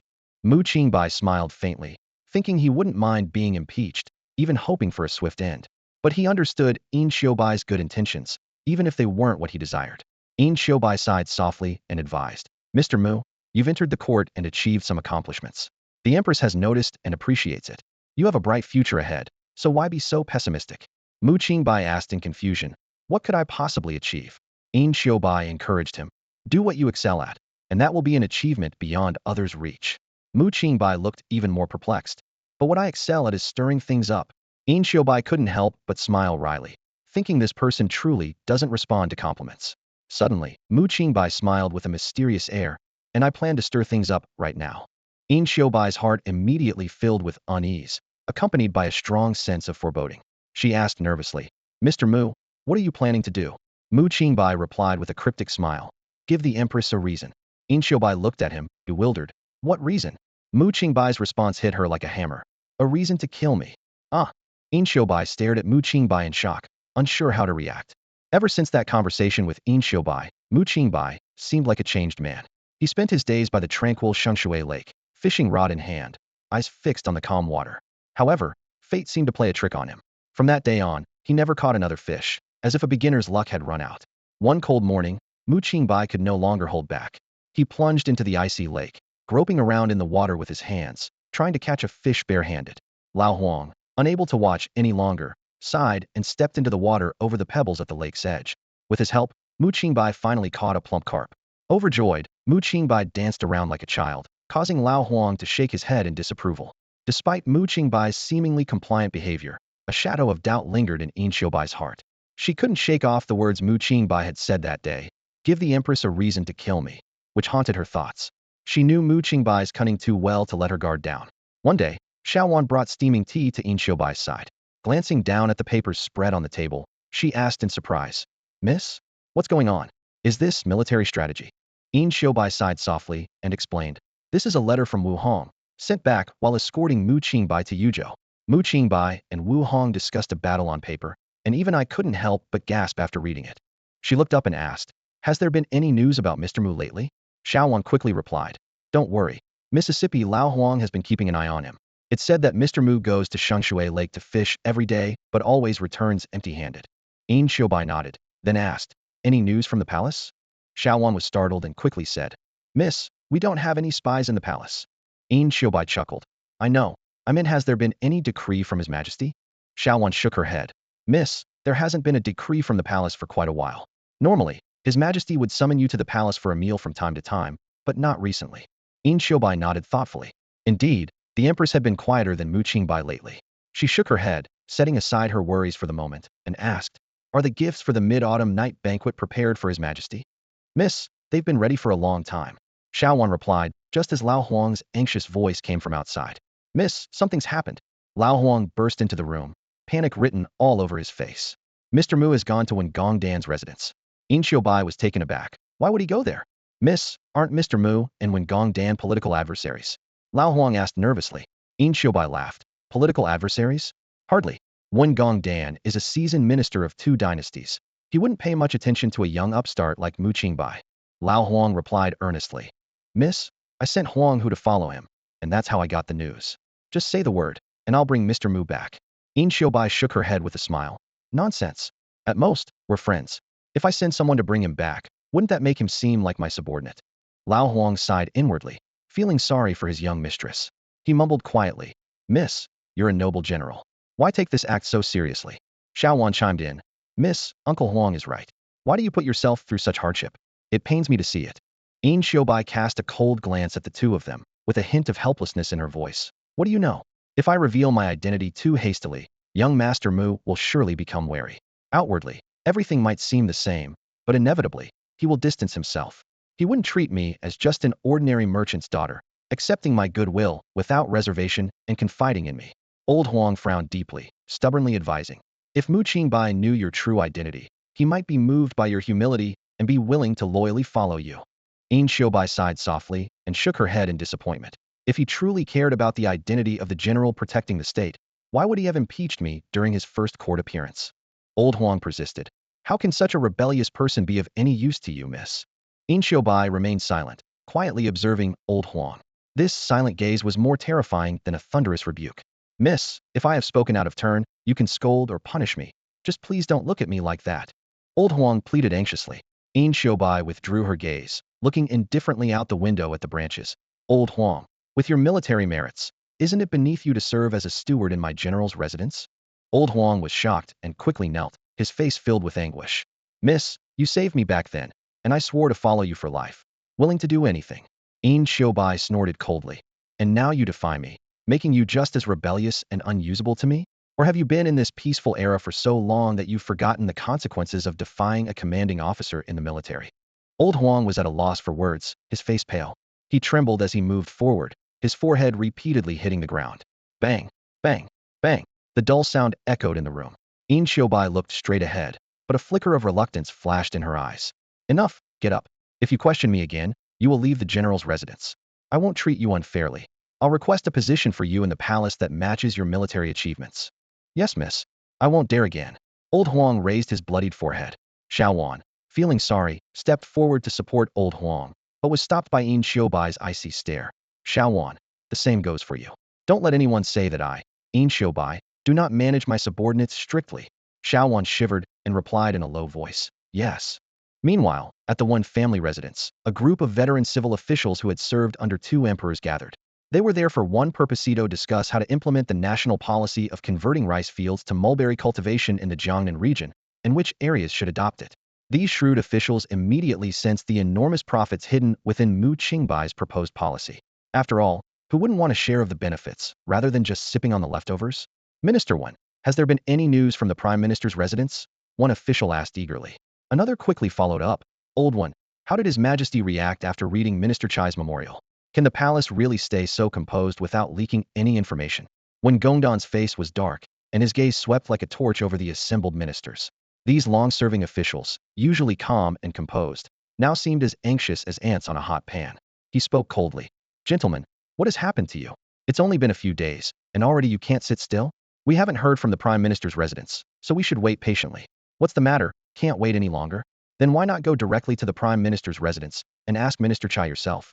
His words were like a cold shower on the crowd. Some had been about to argue, but upon hearing Wen Gongdan's final remark, they wilted instantly. Who dared to confront Minister Chai? Even if someone had to go, only a high-ranking official like Wen Gongdan had the standing to do so. That's why they had come to him in the first place. One minister cautiously spoke up. Please, Lord One, calm your anger. We were too hasty. We are thinking of the Grading dynasty. This national policy benefits the country and its people. The sooner it is implemented, the sooner the treasury's deficit can be filled. Don't you agree? When Gongdan narrowed his eyes, his gaze roaming over their faces, a cold smile playing on his lips. He said nothing. After a moment, he waved them away. All right, don't just stand around here. Go home and wait patiently for the decree. What decree? Someone asked, puzzled. When Gongdan replied irritably, what other decree? The decree to attend court. The ministers exchanged glances, and someone whispered, but Lord One, isn't the court meeting still a few days away? A glimmer of insight crossed Wen Gongdan's eyes as he slowly said, if His Majesty truly intends to use Minister Chai's memorial, we will surely be summoned to discuss it tomorrow. We just need to wait for the good news. The ministers suddenly understood and praised him. Lord One, you are wise. Without your guidance, we would still be in the dark.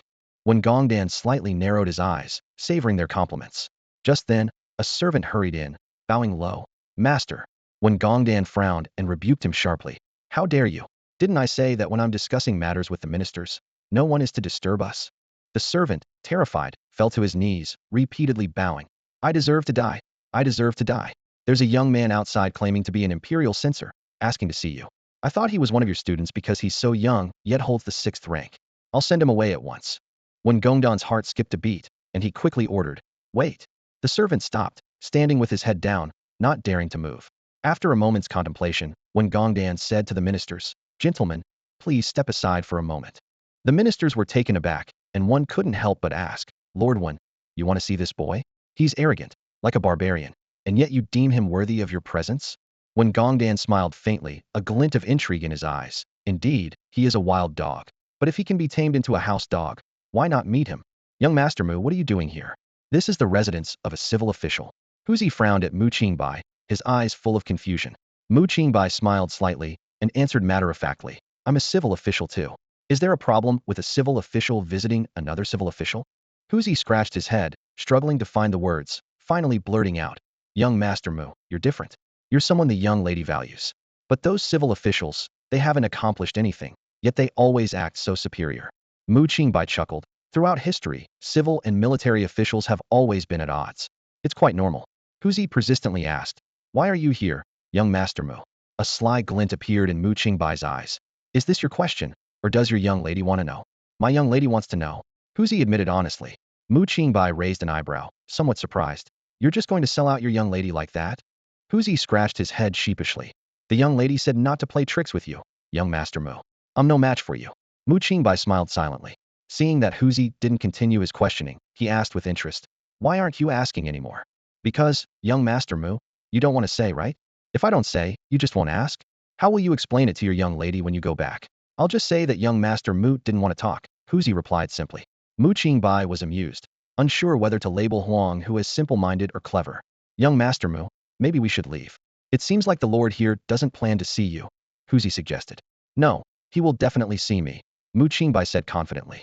Why are you so sure, young Master Mu? Mu Qingbai pointed to his nose. Because I'm a capable person, right? Yes, yes. If you weren't capable, young Master Mu, the young lady wouldn't have taken notice of you. Huzi nodded vigorously. Mu Qingbai spread his hands. If your young lady can see it, then all the officials in the court can see it too. Huzi objected. Don't compare my young lady to those foolish people. They don't deserve it. Mu Qingbai found it amusing that this simpleton knew how to defend his master. He continued to explain, a young man like me, without any backers, entering the court will surely attract the attention of various factions. But I've shown that I'm full of thorns and bite anyone who approaches, so I've remained without an allegiance. To put it bluntly, I'm like a stray dog. But if someone ambitious comes along, they'll want to turn a stray dog into a house dog and let it loose on others. Huzi pondered for a while before saying, young Master Mu, you're truly remarkable. You're harsh enough to insult even yourself. Your focus is really unique. Mu Qingbai shook his head helplessly. At this moment, the gate of Wengongdan's residence opened wide. A servant hurried over and respectfully said, greetings, Master Mu. My lord invites you in. Mu Qingbai smiled at Huzi. See, I need to go in with you. Huzi said immediately. Mu Qingbai patted Huzi's shoulder. If Wengongdan dared to harm me, I'd actually be pleased, but he won't. Huzi said seriously, what if he does? I may not understand much, but I know one thing. The commander must not take risks, not even a small one. These words left Mu Qingbai stunned for a moment, unsure of how to convince Huzi. In the end, he could only use a commanding tone. Stay here. I'll only be in there for a short time. With that, Mu Qingbai jumped down from the carriage and followed the servant into the residence. They passed through the corridors and arrived at the hall where Wengongdan received guests. Mu Qingbai walked into Wengongdan's residence with a composed stride and respectfully greeted. Official Mu Qingbai pays respects to Minister 1. Wengongdan raised his eyelids, casting a cold, disdainful gaze upon the young official, as if he were looking at an overconfident fool. Oh, Official Mu, you're quite the rising star these days, full of youthful vigor. What brings you to my humble abode? Mu Qingbai seemed unfazed by Wengongdan's sarcasm, gave a light smile, and sat down in a chair nearby. This action caused Wengongdan to frown, his tone growing harsher. Official Mu, are you flaunting your authority in my house now? Minister 1, there's no need to be so aggressive, Mu Qingbai replied calmly. We're all on the same side, part of the civil officials' faction. Wengongdan abruptly interrupted, his voice icy. Official Mu, choose your words carefully. The court belongs to His Majesty. There are no factions or partisan struggles here. Mu Qingbai couldn't help but chuckle, a sly glint in his eyes. Haha, we're all old foxes here, no need to play games. Oh, you might not know what I mean by games, but it's the point that counts. Wengongdan's expression grew even darker as he coldly said, I've heard rumors that Official Mu suffers from madness. It seems the rumors are true. I must ask you to leave. Guards. 2 burly men entered at his call, but Mu Qingbai remained unmoved. He leisurely crossed his legs and began to speak freely. The current emperor ascended the throne with a strong support base of military nobles, creating a balance between civil and military factions. Upon hearing this, Wengongdan furrowed his brow and gestured for the men to stand down. Seeing this, Mu Qingbai's lips curled into a satisfied smile. Doesn't the civil officials' faction wish to curb the emperor's power? Wengongdan's face changed dramatically, and he quickly waved the guards away. The long-serving servants of the household knew what to hear and what to ignore, swiftly leaving the room. Wengongdan stared intensely at Mu Qingbai, trying to intimidate the young man with his years of officialdom. However, Mu Qingbai maintained his nonchalant smile, which unsettled Wengongdan. He thought to himself, what a wild horse. This one might not be easily tamed. Go on, Wengongdan said deeply, while ordering, bring tea. Mu Qingbai smiled confidently. The civil officials' faction doesn't want the military faction to grow too strong. They should counter them.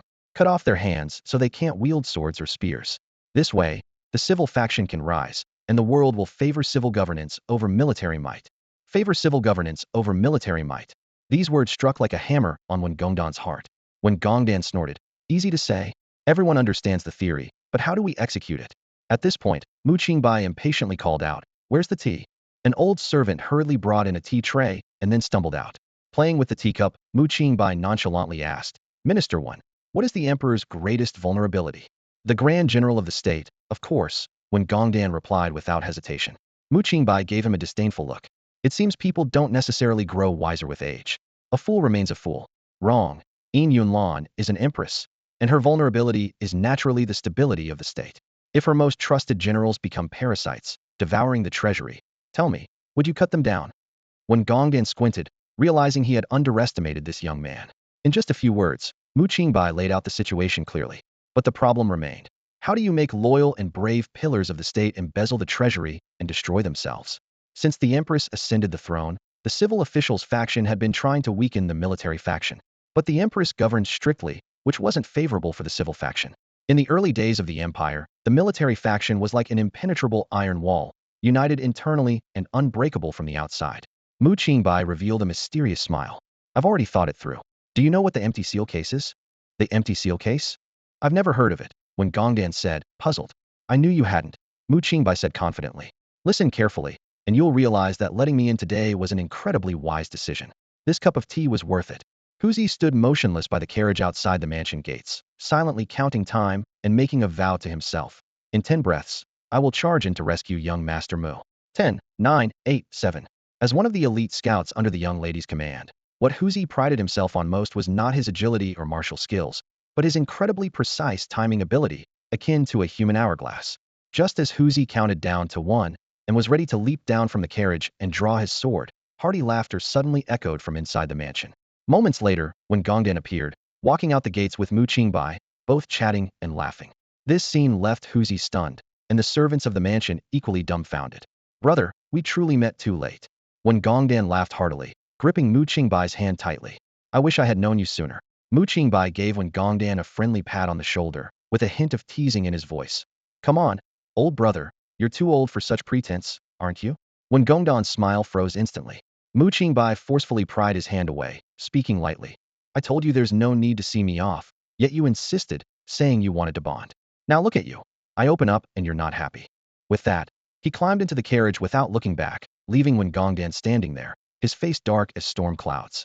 It wasn't until Mu Qingbai's carriage had disappeared into the distance that when Gongdan spat angrily and muttered under his breath, humph, truly a wild dog, arrogant and unruly.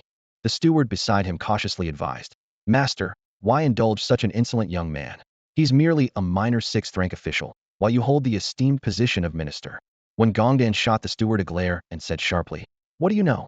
Youthful arrogance, pride in one's talents, thinking the world is theirs to roam, yet unaware that the tallest trees catch the fiercest winds. Those I can use will live, and once used, they can die? Humph. He paused, a hint of apprehension flickering in his eyes. However, this young man's mind is truly malicious. A meticulously planned case from start to finish. Truly frightening. Just as well, he can only be used once, and then discarded without regret. Recalling the 4 words Mu Qingbai had said before leaving, when Gongdan's eyes burned with a near-manic fervor, his heart racing with anticipation. Promote peace and culture. Promote peace and culture. In the end, the world rests on the shoulders of us civil officials. What does the Empress know about governance? Brutes will always be brutes. In the carriage, Huzi asked with a puzzled look. Young Master Mu, what happened back there? Mu Qingbai smiled nonchalantly. Nothing much, just had a chat with that old scoundrel. Huzi scratched his head, recalling. You seem to be getting along well, but when you left, he didn't look happy. Mu Qingbai burst into laughter. Scholars are like that. They turn faces faster than women. Huzi earnestly countered. But you're a scholar too, young Master Mu. Mu Qingbai smiled helplessly. Didn't you say it yourself? I'm different from them. But my young lady doesn't turn faces quickly either. Huzi persisted. Mu Qingbai couldn't help but smile at Huzi's insistence. Your young lady is not like ordinary women either. Huzi fell into thought before asking. How is she different? Does being more beautiful than ordinary women count as being different? He thought for a moment longer and added. Of course it counts, but just being beautiful seems unworthy of her. Mu Qingbai leaned against the carriage door, his eyes dreamy as he softly recited. Nature like white jade burns yet remains cool. Literature like a plucked string strikes deeper. The elegant verse echoed within the carriage. Huzi widened his eyes, clumsily repeating it, his face brimming with delight. Master Mu, you're truly a scholar, speaking so beautifully. Mu Qingbai smiled in response. Your young lady has a grand vision and broad mind, which sets her apart from ordinary women. His tone carried a hint of admiration. Master Mu, where are we heading now? Huzi asked curiously. To Shengshui Lake, Mu Qingbai said decisively. I'm determined to catch a fish today. Huzi scratched his head in confusion. And if you don't catch one? A sly glint appeared in Mu Qingbai's eyes. If I don't catch one, I'll drain the lake. Shengshui Lake is huge. How can you drain it? Huzi was even more puzzled. Mu Qingbai gave a mysterious smile. You don't understand. There's a principle called siphoning. As long as there are enough pipes, you can definitely drain the water. Huzi pouted, reluctantly saying, Master Mu, you're fishing all the time, just like Uncle Huang. It's so boring. It'd be better to practice some martial arts. You don't understand, Mu Qingbai said seriously. Fishing is a very meditative hobby. Huzi frowned. But Master Mu, You've been fishing for days, and you seem to be getting more irritable. Mu Qingbai awkwardly scratched his head, muttering, "That's because I haven't caught any fish." The carriage fell into a brief silence. Sensing Mu Qingbai's embarrassment, Huzi wisely kept quiet. Mu Qingbai secretly vowed to catch a fish today to redeem himself. Suddenly, Huzi's eyes lit up, pointing excitedly at the roadside. "Hey, Master Mu, look, we've reached Foaming Lake. It's a lake too, so there must be fish here as well. Why go all the way outside the city?" But Mu Qingbai shook his head, insisting, "No, the fish here are different from those in Shangshui Lake." "Fish are fish. How are they different?" Huzi asked, bewildered. "The fish in Shangshui Lake are more refined," Mu Qingbai declared firmly. Huzi was completely baffled, unable to comprehend how fish could be considered refined or not. Just then, Huzi noticed something unusual by the lake. In broad daylight. "Why are there so many people at Foaming Lake?" Mu Qingbai leaned out to look, and indeed, there were more people by Foaming Lake than usual. They were all looking towards Foaming Pavilion, as if watching something entertaining. Suddenly, Mu Qingbai's gaze was drawn to a shiny bald head in the crowd. He immediately instructed Huzi to stop the carriage, jumped out, and picked up a half-brick from the ground, preparing to throw it. Huzi was alarmed, quickly jumping out to stop him. "Master Mu, calm down, calm down. That stone is big enough to kill someone. I may not know who here has wronged you, but killing in the marketplace is a serious crime." Reluctantly, Mu Qingbai put down the brick and searched the ground again, only finding a small pebble the size of his palm. Though not entirely satisfied, he had to make do. Ouch! A scream shattered the tranquility by the lake. A little monk clutched his head, squatting and cursing loudly. The surrounding scholars frowned and distanced themselves, murmuring about disgraceful behavior. Annoyed, the little monk picked up the stone, scanning for the culprit. Suddenly, his eyes locked onto Mu Qingbai, who was outside the crowd, leaning against a wheel, leisurely gazing at the sky and whistling. Ignoring his throbbing head, the little monk dashed over to Mu Qingbai, full of surprise and joy. "Master Mu, we really are destined to meet. Do you have any money on you? The price of the courtesan Dan Kai from Foaming Tower has dropped. Could you treat me to a night of pleasure?" Mu Qingbai laughed heartily and teased. "You thieving monk, have you already spent all your money?" The young monk looked embarrassed and sighed. "Ah, life is unpredictable. Life is unpredictable." Mu Qingbai mercilessly exposed him. "Unpredictable, my foot. You just couldn't control yourself. You've squandered thousands of taels on courtesans."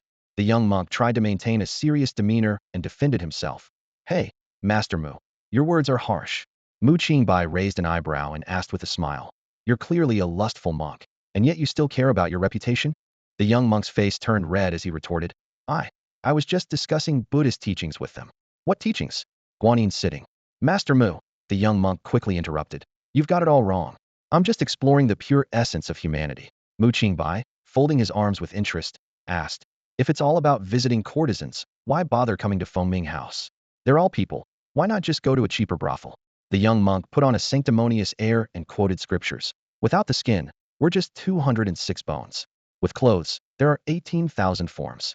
Mu Qingbai gave a sarcastic thumbs up. "Impressive." The young monk shamelessly continued. "Master Mu, lend me some money.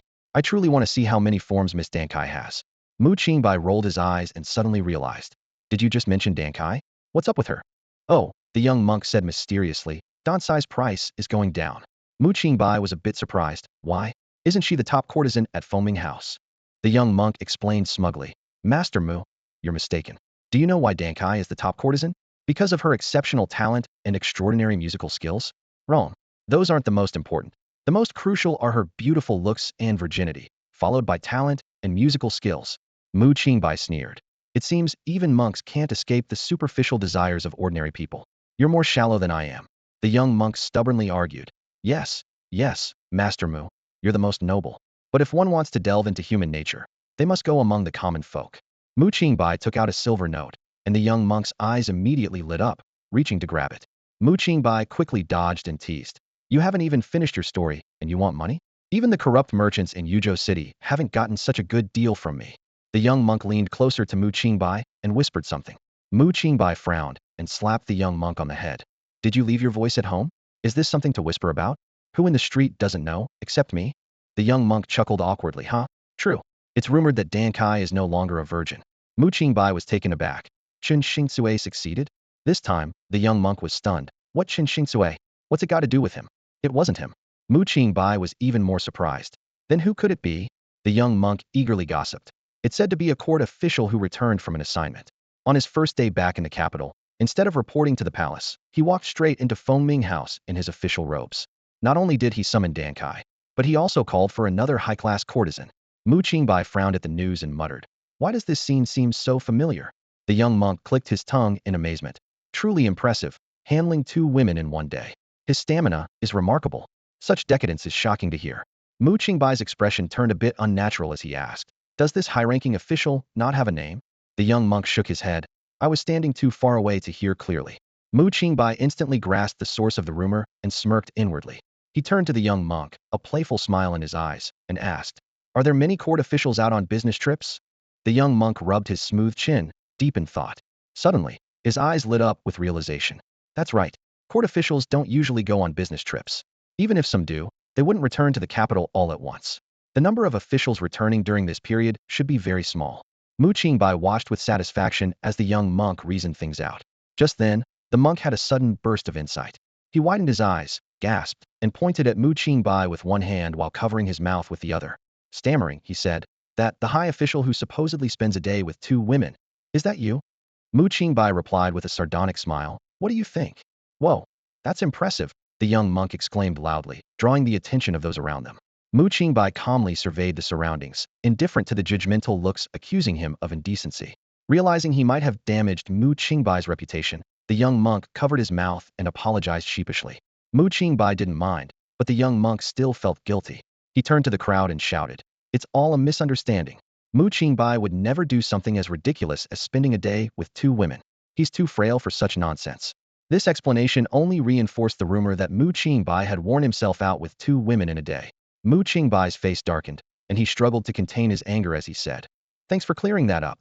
The disdainful looks grew more intense, and the murmurs became more unrestrained. The young monk awkwardly explained that his words carried little weight and couldn't persuade the crowd. Mu Qingbai rolled his eyes and was about to board his carriage to leave. The young monk asked if he wanted to clarify the situation. Mu Qingbai looked back at him and scoffed, "Monk, if you haven't done something, don't fall into the trap of proving yourself. If you haven't done it, you haven't done it.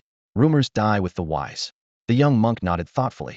Huzi scratched his head and asked, "But wise people aren't everywhere like cabbages." The young monk quickly corrected him. "In these times, cabbages aren't everywhere either. Only the wealthy can afford them. Wild vegetables are what's everywhere." Mu Qingbai looked at them speechlessly, emphasizing that the point wasn't about cabbages, but rather that there was no need to reason with fools. He turned to the crowd and shouted, "That's right. I'm talking about you all. I don't mean to single anyone out, but everyone here is a bunch of idiots who drool even when they're cured." The crowd looked extremely displeased, accusing Mu Qingbai, as a court official, of speaking obscenely and disgracing the literary world. Mu Qingbai laughed heartily, finding their pretentious remarks harmless. He decided to show them what true cultural heritage was, launching into a tirade filled with 5,000 years of cultural essence. His words left the crowd bewildered, and many fled after muttering about disgrace, fearing they might tarnish their family names. Mu Qingbai looked proudly at the stunned Huzi and the young monk, declaring, "See, that's how you deal with them." After a long moment, the young monk finally managed to close his nearly dislocated jaw. He stared wide-eyed in disbelief at Mu Qingbai and stammered, "Master Mu, your reputation is completely ruined." "What about my reputation? Did you really not have any relations with those 2 women?" Mu Qingbai chuckled softly, a hint of disdain in his eyes. "Haha, I'm not interested in such matters right now. If I were to indulge, back in Yuzhou City, I would be even more frivolous than you." The young monk clapped his hands, feigning frustration for Mu Qingbai. "Then you should clear things up." Mu Qingbai replied calmly, "I said, don't fall into the trap of self-justification." The young monk shook his head, his tone tinged with urgency. "It's not for yourself, it's for Miss Dan Kai. Her reputation is ruined because of you, and now she doesn't dare to go out." Hearing this, Mu Qingbai was momentarily taken aback, then nodded. "You make a good point, I understand." The young monk sighed in relief, feeling a sense of satisfaction.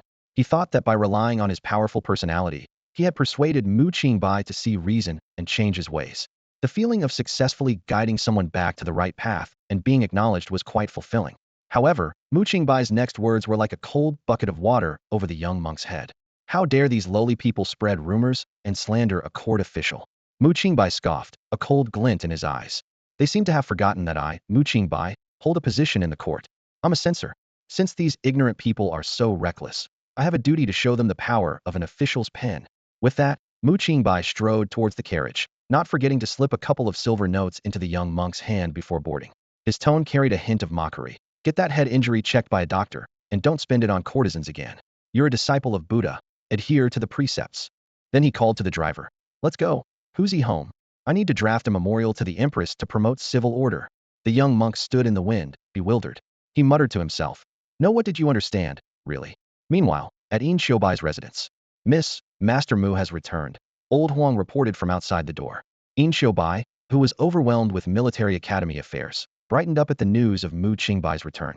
She was just about to ask Old Huang to invite Mu Qingbai for some advice. There's been an incident, Miss. Huzi hesitated. Qingbai frowned. Let him in.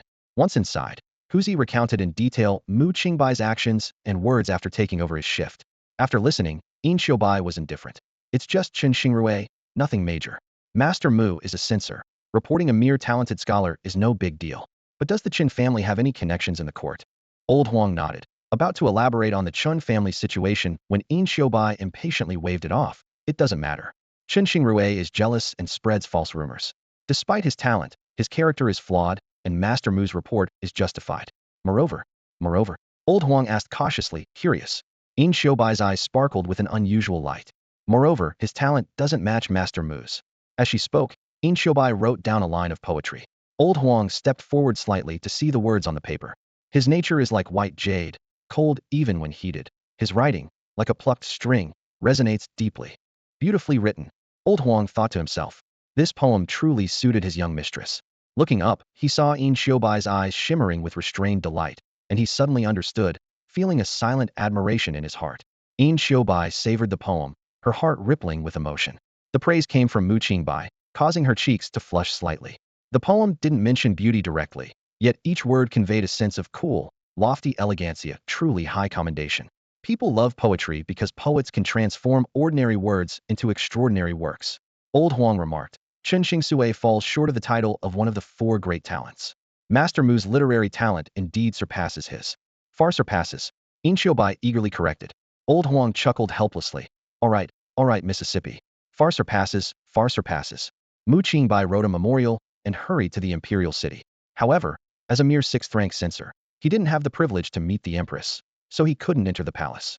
This displeased him, and he tightly grasped the memorial, staring discontentedly at the young eunuch reaching out to take it. The young eunuch looked troubled.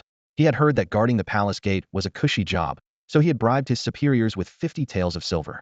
He had heard of a lowly laundry maid who, after a few days of guarding the palace gate and meeting high-ranking officials, became a favorite by the ancestors' side. Yet, after finally being assigned here, he encountered such a difficult person.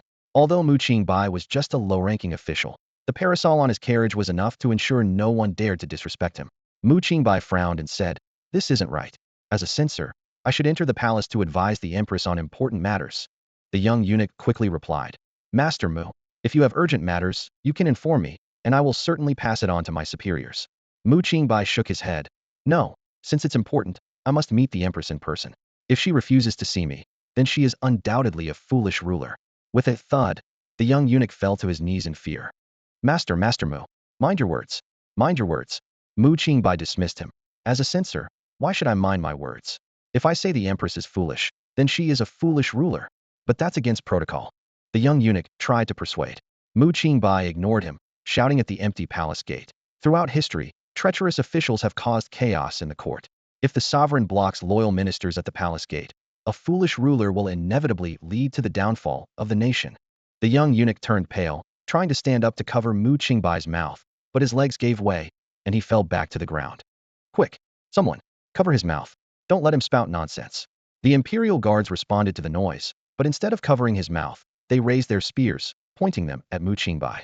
Rather than being afraid, Mu Qingbai stepped forward, undeterred by the sharp blades. The guards exchanged glances, clearly encountering someone unafraid of weapons for the first time. Huzi quickly got off the carriage and rushed to Mu Qingbai's side.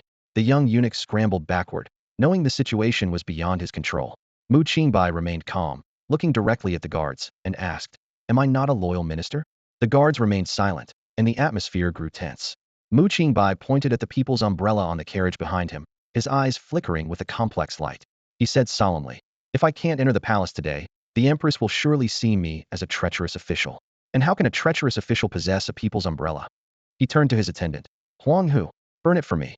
The leader of the Imperial Guards heard this, his expression serious, and after a moment of silence, he shouted sternly, If you take another step, Don't blame us for being rude.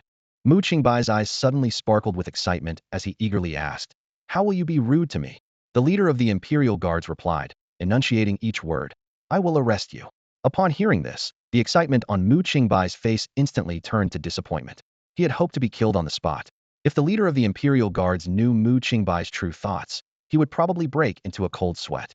Even if the chief commander of the Imperial Guards were present, he might not dare to commit such a treasonous act.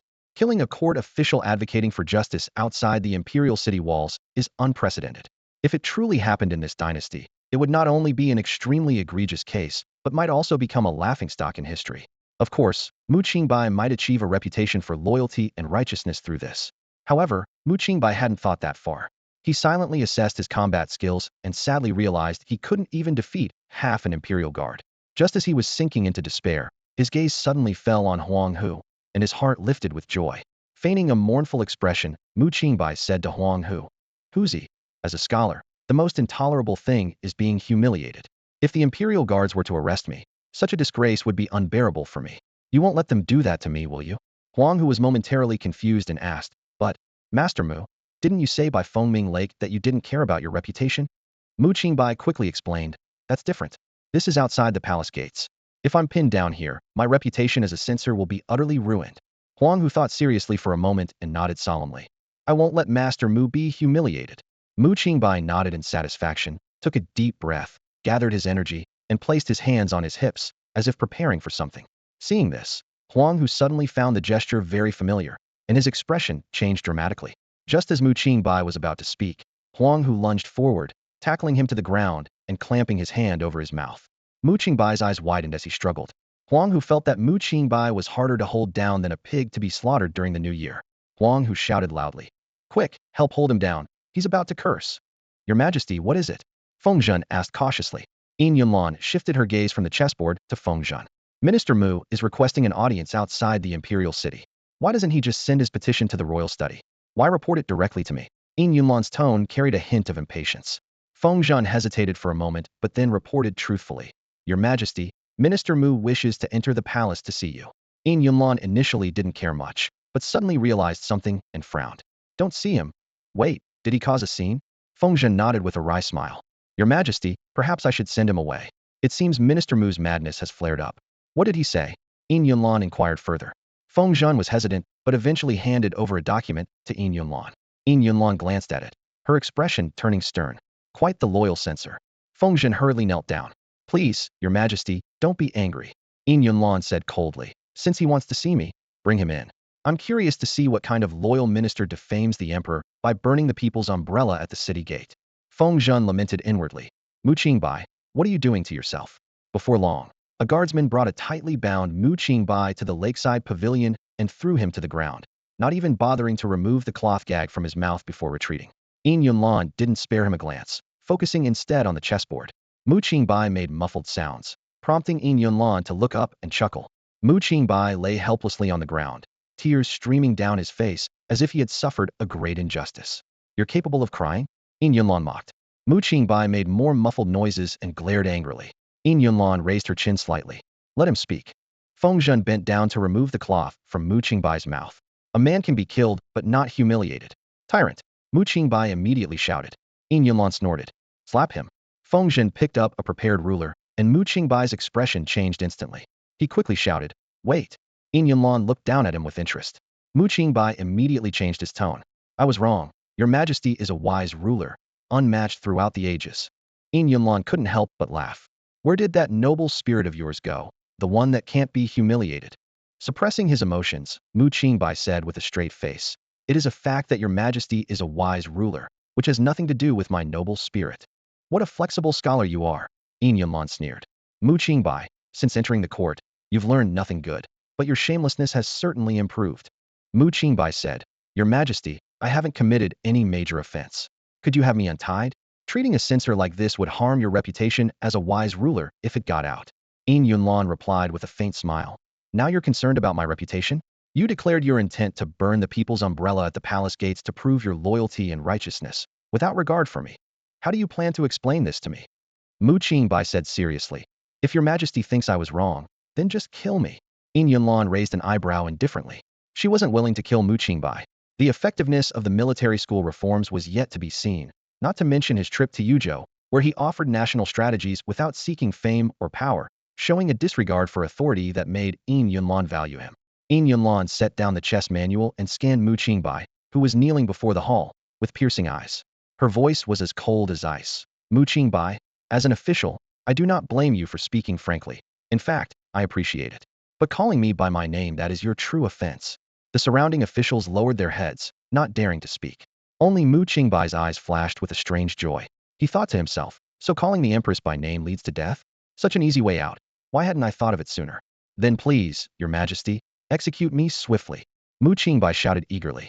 Yin Yunlan slowly rose, a meaningful smile playing on her lips. She turned to Fengzhen and asked, Fengzhen, do you believe Mu Qingbai deserves death? Fengzhen was momentarily taken aback, then quickly grasped Yin Yunlan's intent. He hurriedly replied, Lord Mu, as a censor, spoke passionately and made a mistake in the heat of the moment. It is understandable and not deserving of death, Your Majesty. Upon hearing this, Mu Qingbai reacted like a cat whose tail had been stepped on, instantly bristling. He shouted, Nonsense. If one Mu Qingbai is not executed, there will be others. Huang Qingbai, Lan Qingbai, Zi Qingbai? If everyone addresses the sovereign by name, where is the emperor's dignity? Yin Yunlan found herself momentarily bewildered by his logic, yet had to admit his words were forceful and well-argued, as if implying Mu Qingbai had no choice but to die. Fengzhen, seeing this, quickly advised, Lord Mu, as a censor, has the duty to clarify court affairs and maintain court order. How can he be treated like an ordinary person? If only Censor Mu admits his mistake, it would result in a harmonious reputation for both ruler and minister. Before he could finish, Mu Qingbai interrupted with a furious roar. Nonsense. Fengzhen was stunned into silence by this unexpected outburst. Mu Qingbai was furious at anyone pleading for leniency on his behalf, and in his rage, he maliciously accused, Your Majesty, eunuchs meddling in state affairs. It is treasonous. Fengzhen's legs gave way, and he fell to the ground. Struggling to regain composure, he stood up, filled with a bitter sense of betrayal. This Mu Qingbai truly was an ungrateful wretch. He had tried to help, only to be bitten in return. Yin Yunlan laughed, her laugh tinged with amusement. Haha, Mu Qingbai speaks the truth, truly a forthright official. Release him. Since Mu Qingbai believes he is guilty, there's no need to defend him. Mu Qingbai was overjoyed but concealed his laughter, maintaining a defiant demeanor, fearing the Empress might change her mind. However, to Yin Yunlan, his expression seemed to convey noble sacrifice, as if he were courageously facing death. Yin Yunlan said calmly, since Mu Qingbai refuses to admit his mistake, take him away and give him 30 lashes until he admits it. Mu Qingbai's face turned pale. This was not what he had anticipated. No, this isn't what I expected. Not execution? Wait, he thought in panic. Yin Yunlan looked down at him, her gaze indifferent. 2 guards stepped forward to seize Mu Qingbai. Do it here, Yin Yunlan said softly, which sounded to Mu Qingbai like the whisper of a devil. A gentleman can be killed, but not humiliated. Mu Qingbai cried out urgently. Yin Yunlan chuckled. With such integrity, can you not withstand 30 lashes? Seeing the guards approach with heavy, solid rods, Mu Qingbai wilted. He spoke sincerely. Your Majesty, I was wrong. And I have punished you. First, endure the lashes, then we can discuss whether you were wrong. Yin Yunlan remained unmoved. Mu Qingbai was aghast. You're breaking your promise. Nonsense. I am the emperor, my words are law. If I say you are wrong, you are wrong. If I say you will be punished, you will be punished. No sooner had Yin Yunlan finished speaking than Mu Qingbai slumped over, unconscious. The 2 guards exchanged looks of disbelief. They hadn't even started, and he had fainted? One guard knelt to check his pulse and exclaimed, Your Majesty, he's dead. What? Yin Yunlan, usually unflappable, showed a flicker of panic. Even though Yin Yunlan hit it well, Fengzhen noticed. He quickly stepped forward to check and exclaimed, Your Majesty, he truly is dead. Could it be that Mu Qingbai had a heart condition and was scared to death? Quickly, summon the Imperial physician. Fengzhen hurriedly issued orders, his heart pounding. For he had confirmed that the Empress's earlier panic was no illusion. A mere Mu Qingbai, even a loyal minister, was not worth such a reaction from the Empress. Unable to resist, Fengzhen glanced back, and the sight frightened him so much he quickly turned away, lowering his head and hastily exiting. In no time, Fengzhen arrived hastily with the elderly Imperial physician Zhang. Yin Yunlan anxiously waved her hand. No need for formalities, quickly attend to the diagnosis. Still catching his breath, Imperial physician Zhang leaned over to check Mu Qingbai's pulse. He frowned deeply. Your Majesty, I have never seen such rapid symptoms of sudden death. Apart from the absence of heartbeat and pulse, there are no other signs of death. After pondering for a moment, Imperial physician Zhang took a porcelain bottle from his medical kit and carefully placed it under Mu Qingbai's nose. Feng Zhen keenly noticed the physician calculating something with his other hand. What are you counting? He asked curiously. The normal breathing rate. Imperial physician Zhang replied quietly, signaling everyone to remain silent. Suddenly, his eyes lit up. I've got it. Yin Yunlan asked anxiously. What is it? However, Imperial physician Zhang did not continue his examination but instead put away the porcelain bottle and bowed to Yin Yunlan, saying, Your Majesty, rest assured, Minister Mu is not deceased. He has merely fainted. Yin Yunlan secretly breathed a sigh of relief, her tense expression relaxing slightly. Feng Zhen chuckled. Minister Mu is so easily frightened. It seems he is still young indeed. Imperial physician Zhang shook his head and explained, No, Minister Mu did not faint from fright. He entered a state of unconsciousness on his own. Seeing the confusion on their faces, he continued, This is a special skill that can be mastered through deliberate training. It can create a state of apparent death, where the heartbeat and pulse pause, but breathing continues, albeit 3 times slower and much weaker than normal. Yin Yunlan sharply caught the keyword, training. Her expression tensed again. Realizing his slip, Imperial physician Zhang's movements became slightly stiff, but he quickly regained his composure and continued with the acupuncture. Yin Yunlan was filled with doubts, and seeing Mu Qingbai still unconscious, she grew anxious once more. Imperial physician Zhang explained, Your Majesty, do not worry. This type of unconsciousness is a mechanism to avoid severe pain. It requires acupoint stimulation to awaken. I am being cautious to avoid harm, so it takes longer to take effect. Before he could finish, Mu Qingbai suddenly let out a startled cry and sat up abruptly. He looked around in confusion before giving Yin Yunlan a sheepish smile. Yin Yunlan gazed at Mu Qingbai, her mind racing with thoughts. This young man seemed to harbor many secrets that might influence the entire court's dynamics. She silently resolved to investigate Mu Qingbai's background thoroughly. Yin Yunlan was amused by Mu Qingbai's words and waved his hand, signaling, Since Mu Qingbai is fine, someone, escort Imperial physician Zhang back. Physician Zhang bowed respectfully and retreated. Mu Qingbai muttered under his breath, A wise man knows when to retreat. Yin Yunlan's sharp gaze fixed on Mu Qingbai. Mu Qingbai, you've gone through great lengths to enter the palace and seek an audience with me. Who do you wish to impeach? Mu Qingbai, neither humble nor arrogant, presented the memorial with both hands. I am impeaching Jinshi Chun Xingcui and the Qin family. Chun Xingcui has slandered court officials in the marketplace, disregarding the dignity of the nation. The Chun family's failure in upbringing deserves punishment. Severe punishment. Yin Yunlan carefully reviewed the memorial while listening to Feng Zhen's whispered report. He looked up at Mu Qingbai. It's true you didn't report to the palace on your first day back in the capital, and it's also true you went to Fengming courtyard. Mu Qingbai hurriedly defended, One thing at a time, Your Majesty.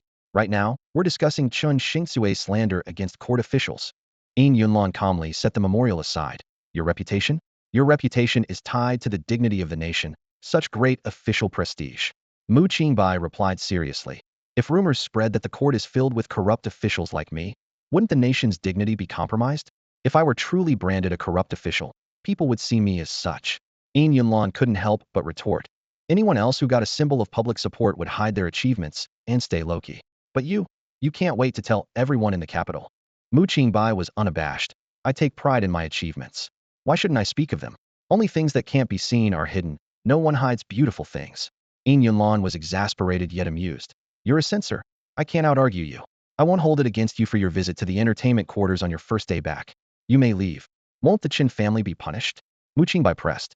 Yin Yunlan's tone suddenly turned stern. Mu Qingbai, you repeatedly question me. It's not that I'm not angry. I just disdain to be angry with you. Don't presume to challenge me. Feng Zhen discreetly tugged Mu Qingbai's sleeve, signaling him to be quiet and withdraw. But Mu Qingbai was undeterred. I understand Your Majesty's meaning. You're afraid. What did you say? A chilling aura suddenly swept over. Mu Qingbai smiled calmly. I said, Your Majesty is afraid. Yin Yunlan was so furious he laughed. Afraid? As the son of heaven, who in this world could make me afraid? The noble families. Mu Qingbai spoke bluntly. You're afraid of the noble families. Yin Yunlan's expression changed drastically. Feng Zhen hurried forward to pull Mu Qingbai away, but Yin Yunlan stopped him with a gesture. Let him continue. Mu Qingbai went on. Your Majesty is afraid of alerting the snakes, right? Your policy of replacing rice fields with mulberry is destined to fail, yet you insist on pursuing it just to use this opportunity to strike at the old faction, these parasites lingering since the previous emperor's reign. Mu Qingbai paused, meeting Yin Yunlan's icy gaze, then awkwardly smiled to himself and continued. Your current indulgence of the Chun family is merely to prevent the noble families from becoming wary of your thunderous methods. I must say, Your Majesty is farsighted. When I proposed this policy, I hadn't even considered this aspect. With that, Mu Qingbai looked directly at Yin Yunlan, unflinching. Yin Yunlan let out a long breath. Clever. Thank you. But clever people rarely live long. Even better. As soon as Mu Qingbai finished speaking, he noticed Feng Zhen had disappeared, and the surrounding maids and imperial guards had also quietly left. Yin Yunlan sneered. Still holding on to your ridiculous fearlessness of death? A few blows and you'd pass out. Mu Qingbai blushed, defending himself. He just didn't want to suffer. Yin Yunlan approached Mu Qingbai. Do you have more to say, Mu Qingbai? Mu Qingbai shrugged. No. Your Majesty asked me to continue, so I did. You've stated your terms. You must have something you desire. Yin Yunlan's gaze was laced with a hint of menace. Mu Qingbai was initially puzzled, then suddenly realized, secretly pleased with his own cleverness. He said, Your Majesty, if I hadn't come to the palace today and spoken with you, you'd be confident your plan was flawless, certain to proceed smoothly, unaware of any variables. But now, I am that variable. Mu Qingbai smiled. If I swore I wouldn't divulge this matter, you wouldn't believe me. There's surely a phrase echoing in your mind right now. Yin Yunlan was silent for a moment before responding. What phrase? Only the dead can keep secrets. As soon as he finished speaking, Yin Yunlan's hand moved to the hilt of the imperial sword, and with a clang, the sword was drawn. Mu Qingbai closed his eyes, awaiting the arrival of death. However, the anticipated pain of blades piercing flesh never came. Confused, he opened his eyes to find Yin Yunlan had already sheathed her sword, her expression unreadable. A strange sensation surged within him, and instinctively, Mu Qingbai glanced back at the clothes rack. At the moment his gaze landed on it, the rack seemed to be affected by some invisible force, suddenly splitting open with a crack before collapsing with a loud crash. This scene made Mu Qingbai's pupils contract, a flicker of fervor flashing in his eyes. What a sword fit for an emperor! Mu Qingbai thought to himself. To be killed by such a sword would surely be painless. Yin Yunlan spoke coldly. You wish for me to kill you, but I won't grant you that. Mu Qingbai stared at the emperor's sword, unable to hide the greed in his eyes. He said with feigned ease, Not only have I guessed what your Majesty is thinking, but I also plan to spread it everywhere. Yin Yunlan scoffed. Childish. Do you think the words of a minor official like you can shake the will of the entire aristocracy? Would they even believe you?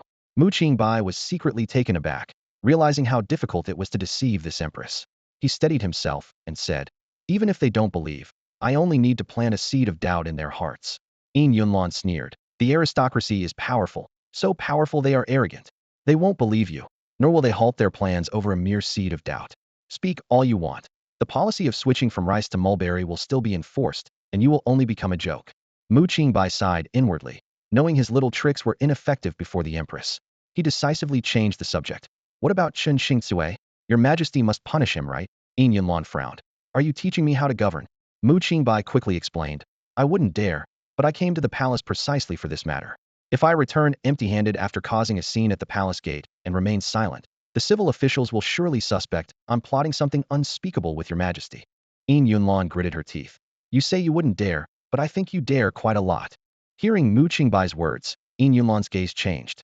She realized that the person before her was an unpredictable variable. Seeing his plan to affect her emotions was working, Mu Qingbai slightly raised the corners of his mouth. He repeated, I wouldn't dare. These 3 words pierced Yin Yunlan's ears. Suppressing her anger, she said, Chen Xingcui will be stripped of his title and demoted to a commoner. Is such a punishment satisfactory to you? Mu Qingbai calmly replied, Not satisfactory. In my opinion, such a serious matter requires confiscating his property and annihilating his family to uphold the nation's dignity and your Majesty's authority. Get out. Yin Yunlan waved her hand in annoyance. Mu Qingbai remained unmoved. Your Majesty, I have more to say. I said get out. Yin Yunlan shouted angrily. Mu Qingbai stood tall, as if to show his resilience. Unhurriedly, he said, Your Majesty, I was sent to Yu Prefecture for disaster relief and returned in just half a month to report success. By right, Your Majesty should reward the meritorious, yet I have seen no reward. Yin Yunlan, exasperated, laughed. Promoting you to a 6th-rank official and appointing you as censor is not a reward? Or do you simply not value my rewards? Mu Qingbai argued. Isn't that the reward for presenting the national policy? Is there no reward for disaster relief? Your Majesty, being so stingy will not win the people's hearts. Fine, fine. Yin Yunlan gritted her teeth. What reward do you want then? Mu Qingbai answered without hesitation. Outside the capital is a lake called Shengshui Lake. I want that lake. Yin Yunlan was taken aback. She had assumed that with Mu Qingbai's audacious style, he would make exorbitant demands. To her surprise, he only asked for a lake. Yin Yunlan frowned slightly, pondering for a moment, but couldn't fathom Mu Qingbai's intentions. As she racked her brains, she noticed Mu Qingbai's expression change, showing a mix of disdain and helplessness, as if silently mocking her. A mighty emperor, unwilling to part with a mere lake. How stingy. How could she tolerate such a provocation? Yin Yunlan felt a surge of anger, but maintained her composure. It was just a lake. What chaos could it cause? She spoke coldly. Granted. Thank you, your majesty. Mu Qingbai replied with satisfaction and turned to leave. But before he exited, he turned back with a sly smile. Your majesty, today you grant me a lake. One day, I shall return the favor with a grand gift. With that, he bowed properly and left. Yin Yunlan was puzzled but didn't dwell on it. Feng Zhen quickly approached and whispered, Your Majesty, it seems Lord Mu holds you in high regard, considering he plans to present you with a grand gift. Yin Yunlan sneered. You old fool, Mu Qingbai just accused you of meddling with eunuch affairs, yet you still speak for him? Feng Zhen lowered his head awkwardly. I am loyal to your Majesty and would never overstep my bounds. He knew well that if anyone else had offended him so blatantly, he wouldn't defend them and might even add insult to injury. But speaking well of Mu Qingbai was because of his current residence at Yin Shoubai's estate, a connection that demanded cautious handling. Yin Yunlan seemed to see through his thoughts and smiled briefly before her expression turned serious. What do you think of that fake death technique? Feng Zhen was startled and answered cautiously. I am unsure how to evaluate it. Speak your mind. Yes, I have never heard of such a technique, but there is a legendary skill in the martial world called turtle breathing technique. Perhaps, Minister Ming could provide a satisfying answer for your majesty. Yin Yunlan nodded, summoned Mingyu. Meanwhile, Mu Qingbai had been escorted out of the palace gates. Huzi sat anxiously in the carriage and quickly ran over when he saw Mu Qingbai emerge. Why the rush? Mu Qingbai asked. Huzi proudly held up an object. Master Mu, I borrowed a fire starter. Mu Qingbai was taken aback, then laughed. Is that so? Well done. Huzi chuckled naively, seemingly unaware of Mu Qingbai's sarcasm. Are you still going to burn it, Master Mu? Not to mention how beautiful this umbrella is, it's also a testament to your achievements. It would be a shame to burn it. Mu Qingbai teased. Since you found it, wouldn't it be wasteful not to use your contribution? Huzi scratched his head. If you're not going to burn it, Master Mu, I don't need the credit. Since you insist, let's keep it then. Mu Qingbai pocketed the fire starter and headed towards the carriage. Huzi quickly caught up. Master Mu, where are we going now? Home. No, we're going to catch someone. Who? Obviously Chen Xingcue. Huzi looked puzzled. Huh? What do you mean, huh? The Emperor has approved it. Do you oppose? Huzi hesitated. It's not that I oppose, but just the two of us? Mu Qingbai paused, then slapped his forehead.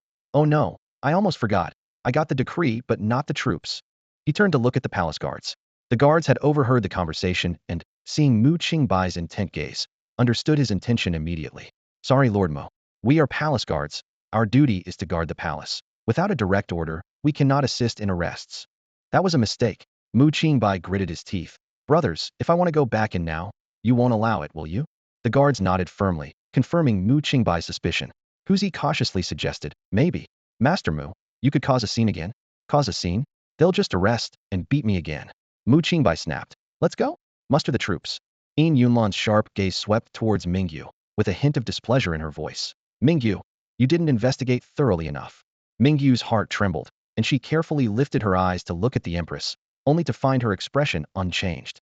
With a forced calmness, she defended herself. Your Majesty, I am willing to stake my life on it. I investigated thoroughly. Yin Yunlan let out a cold laugh and retorted. You claim to have been thorough, yet can Mu Qingbai really be someone who knows everything by birth? This technique, which even I was almost deceived by, did he master it naturally? Sweat began to bead on Mingyu's forehead as she tried to remain composed. The world is vast and full of wonders. Who can say Mu Qingbai didn't have some extraordinary encounter in his dreams? Yin Yunlan scoffed, her tone dripping with sarcasm. My most trusted aide, believing in tales fit only to entertain street children? Aren't you afraid of being laughed at? Seeing this, Mingyu quickly thought on her feet, attempting to change the subject. Since your Majesty is curious, why not ask him directly?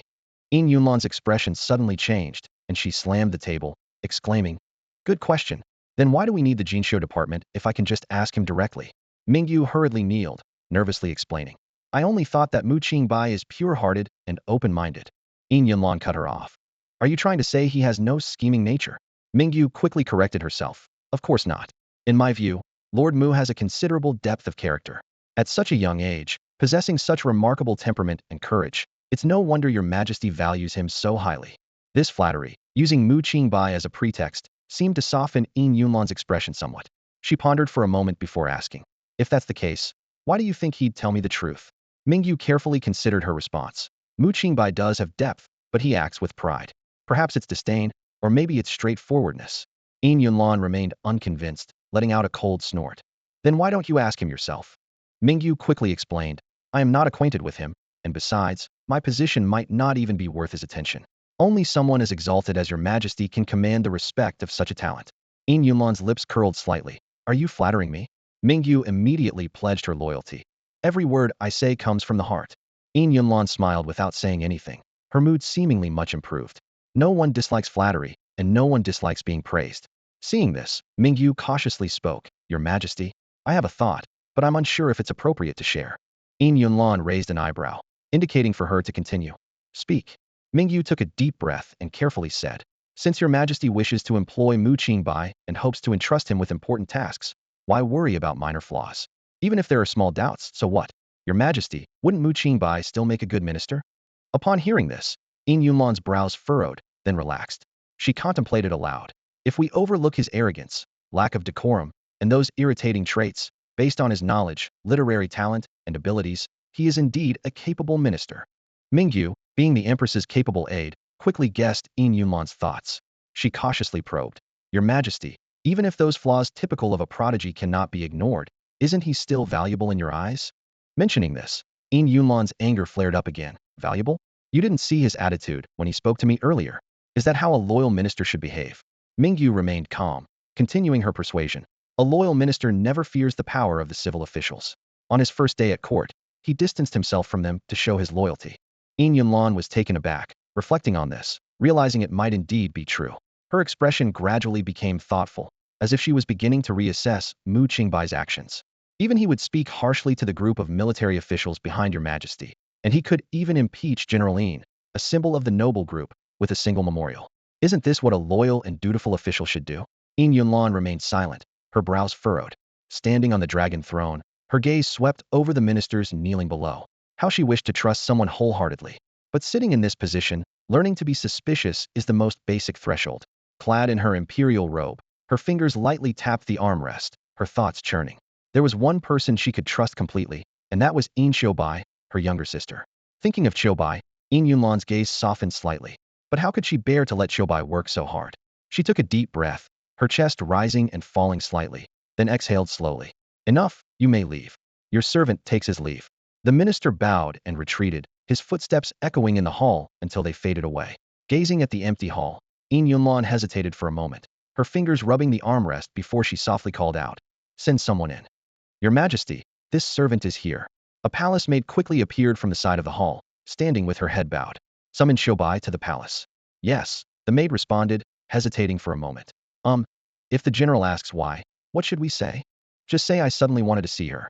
Fengzhen bowed and left, puzzled, wondering if there was any hidden meaning in those words. Little did he know, Yunlan was simply tired and wanted to see her sister. Mingyu walked to the entrance of the hall, the sunlight piercing through the clouds and spilling onto the stone slabs. His confidant couldn't help but ask with confusion, Sir, Mu Qingbai is the target assigned by His Majesty, and you have no prior dealings with him. Why did you speak so highly of him today? Mingyu slowed his pace, cautiously scanning the surroundings to ensure no one was eavesdropping before calmly saying, You handled Mu Qingbai's background check. Did you find anything unusual? Very ordinary. The confidant replied in a low voice. And how does he appear before His Majesty now? Very impressive. Do these two conflict? Very much so. The confidant's eyes showed a flash of realization. This is the biggest clue. Mingyu frowned, speaking with frustration. Investigating why an ordinary person is so impressive is very difficult. His background is so ordinary. He doesn't have the capacity to rebel. As for why he's so impressive, I can't find out.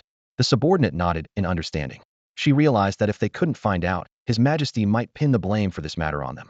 Speaking well of Mu Qingbai could persuade His Majesty, allowing the Jinshou department to avoid responsibility. Brilliant as always, sir, the subordinate said with admiration. Mingyu stopped, looking back at the grand palace with a meaningful gaze, his voice almost inaudible. It should be His Majesty's brilliance. Mr. Mu, it's just the two of us. Just me? How am I supposed to catch anyone? Huzi scratched his head, his face full of confusion. Chen Xingcue is at least a son of the Qin family, and he has bodyguards. I can handle myself. But what if those bodyguards come after you? Don't worry, don't worry. Mu Qingbai reassured, patting Huzi's shoulder. Huzi impatiently shrugged off Mu Qingbai's hand, frowning. How can I not worry? Even the weakest maid in our house could easily take you down, Mr. Mu. Mu Qingbai looked embarrassed, recalling how he was easily knocked down by Qiuyin in prison. Why is everyone in your family skilled in martial arts? Of course, it's our livelihood. Huzi puffed out his chest. Someone like Mr. Mu, a few years back, wouldn't have survived. Mu Qingbai blushed, still defiantly protesting. What do you know? These days, traveling the world relies on strategy. Really? Huzi teased. I thought traveling the world relied on swords and knives. Don't bother thinking about it if you can't figure it out. Let's go. We're heading to the Ministry of War to borrow some soldiers. Mu Qingbai picked up his pace. The Ministry of War? Huzi was surprised, stopping in his tracks. But we've already left the capital. Mu Qingbai smirked. I know. So do you know where the Minister of War lives? I want to pay him a visit. Huzi's expression turned peculiar.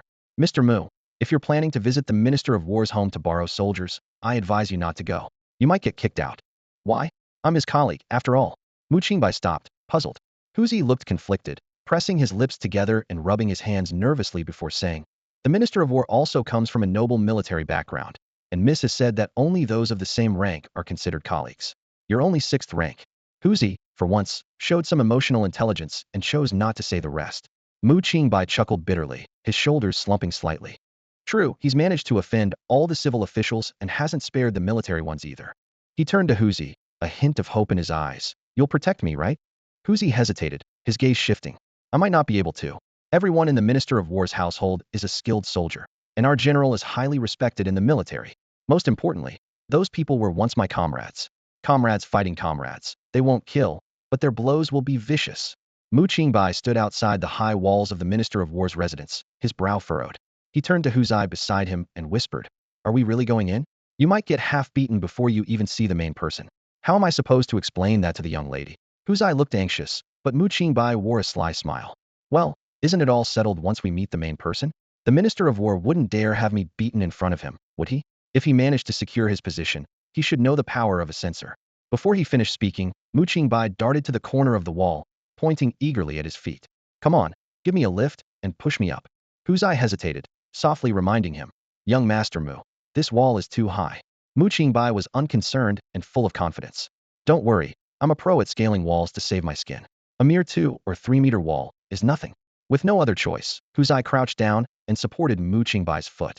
Mu Qingbai took off his shoes and stepped onto Huzi's shoulder, softly reassuring him. I'll wash this outfit for you when we get home. Just as Huzi was about to decline, Mu Qingbai signaled for him to give a push. With a firm heave, Mu Qingbai soared like an arrow, easily clearing the wall. You're amazing, Huzi.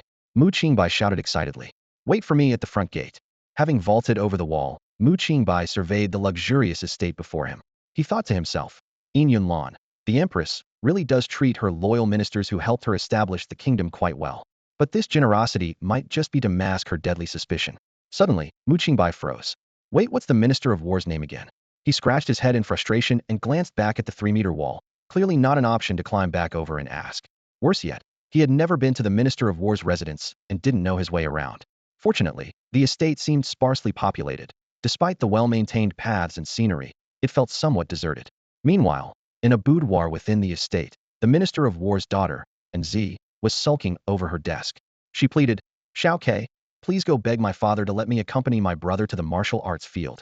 I can definitely restore our family's honor. Xiao Ke, Enzi's personal maid, cautiously advised. Miss, I dare not if I really did as you asked. I'm afraid I'd be severely punished. Miss, please accept it. With your talent, writing a poem shouldn't be difficult, right? Enzi pouted in grievance. What talent do I have when it comes to poetry? My brother is much better. But when it comes to fighting, those noble young lords couldn't beat me since childhood. I'm the one who should be practicing martial arts in our family. Xiao Ke helplessly reminded her. Miss, complaining to me won't help. It's the master who gives orders, not me. Besides, the master said there's no use in women practicing martial arts. Enzi sighed deeply and retorted. Who says women practicing martial arts is useless? The Empress and General Yin are the great heroes of this era, aren't they? Xiao Ke couldn't help but tease. Miss, you know those two are exceptional figures. Setting your sights on such grand personalities is aiming quite high. Enzi puckered her lips defiantly, mumbling something indistinctly. Perhaps she realized how her ambitious words might seem a bit laughable.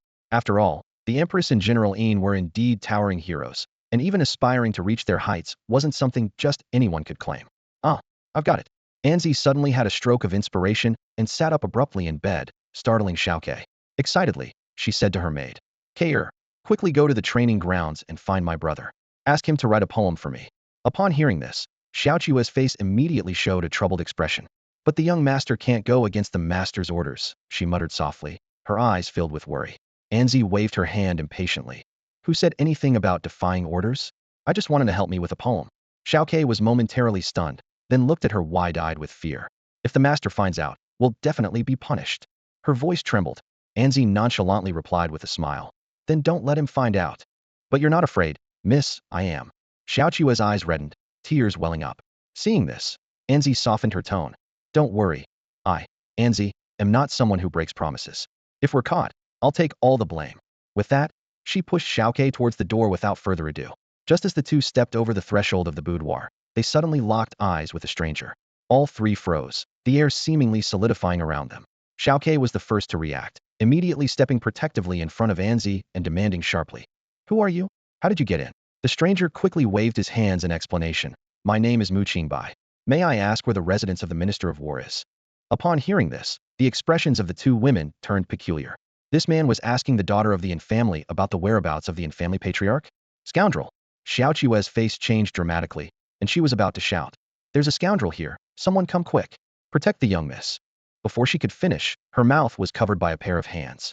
Startled, Xiaoqi turned around to see Anzi pulling her back into the boudoir, chastising her in a low voice. Hey, shouting like that will ruin my reputation. I can handle a petty rogue with one hand. Xiaoqi nodded repeatedly, indicating she wouldn't shout again. Only then did Anzi release her, but Xiaoqi still looked terrified, pointing at Qingbai outside the door and threatening. My lady is very skilled. You better run. Otherwise, we won't be polite.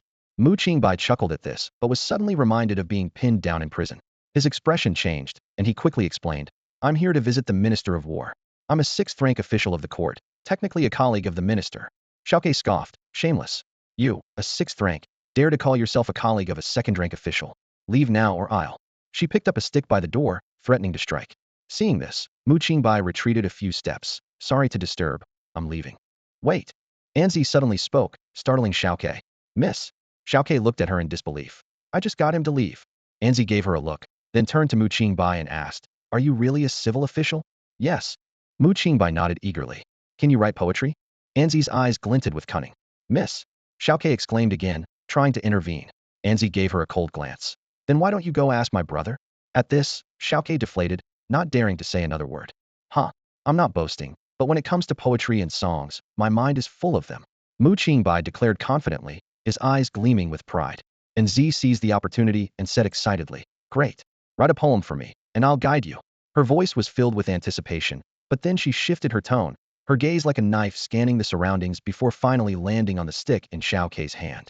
But if you dare deceive me. Her tone carried a clear threat. Before Xiaoqi could react, and Z suddenly struck, breaking the stick as thick as a child's wrist with a crisp crack.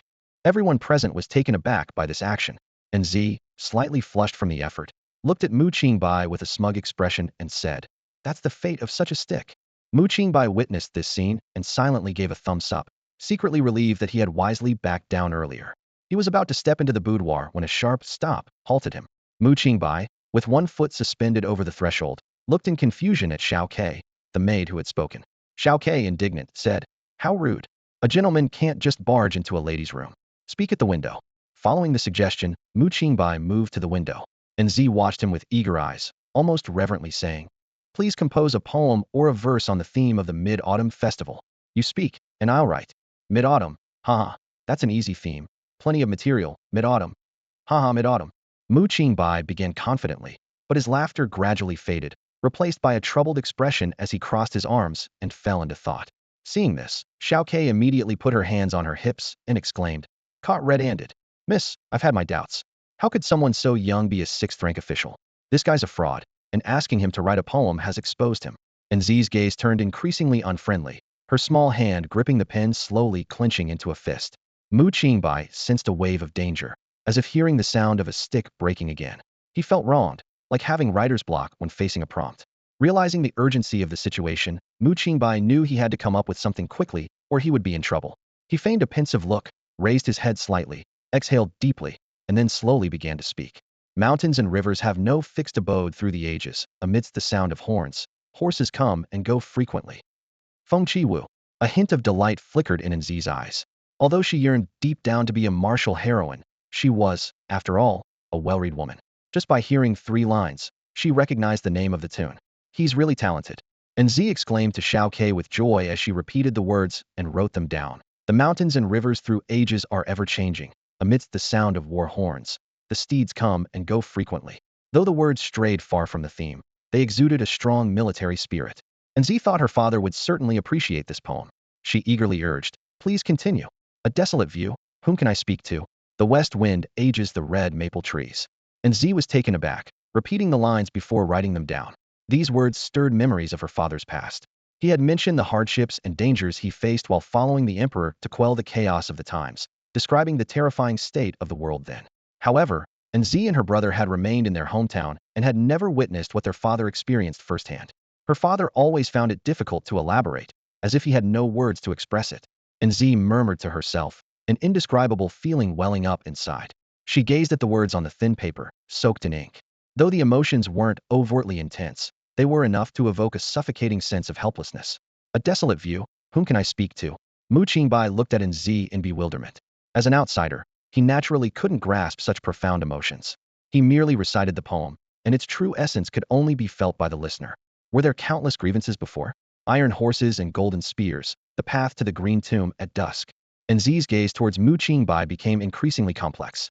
She suddenly realized that the matters her father couldn't speak of were indeed so weighty. She quickly noted down the line and looked up eagerly. And the last line? How deep is the love? Deep mountains, evening glow, autumn rain. Nzi's pen paused midair, startled by the final line. The poem had just been depicting the desolation of war, so why did the last line suddenly shift to a description of emotions? She wondered if autumn rain was merely a thematic touch. As soon as this thought emerged, Nzi found it quite peculiar. She sensed subconsciously that things weren't so simple. Although her literary foundation wasn't enough to fully comprehend it, she could feel that this last line was indeed the finishing touch.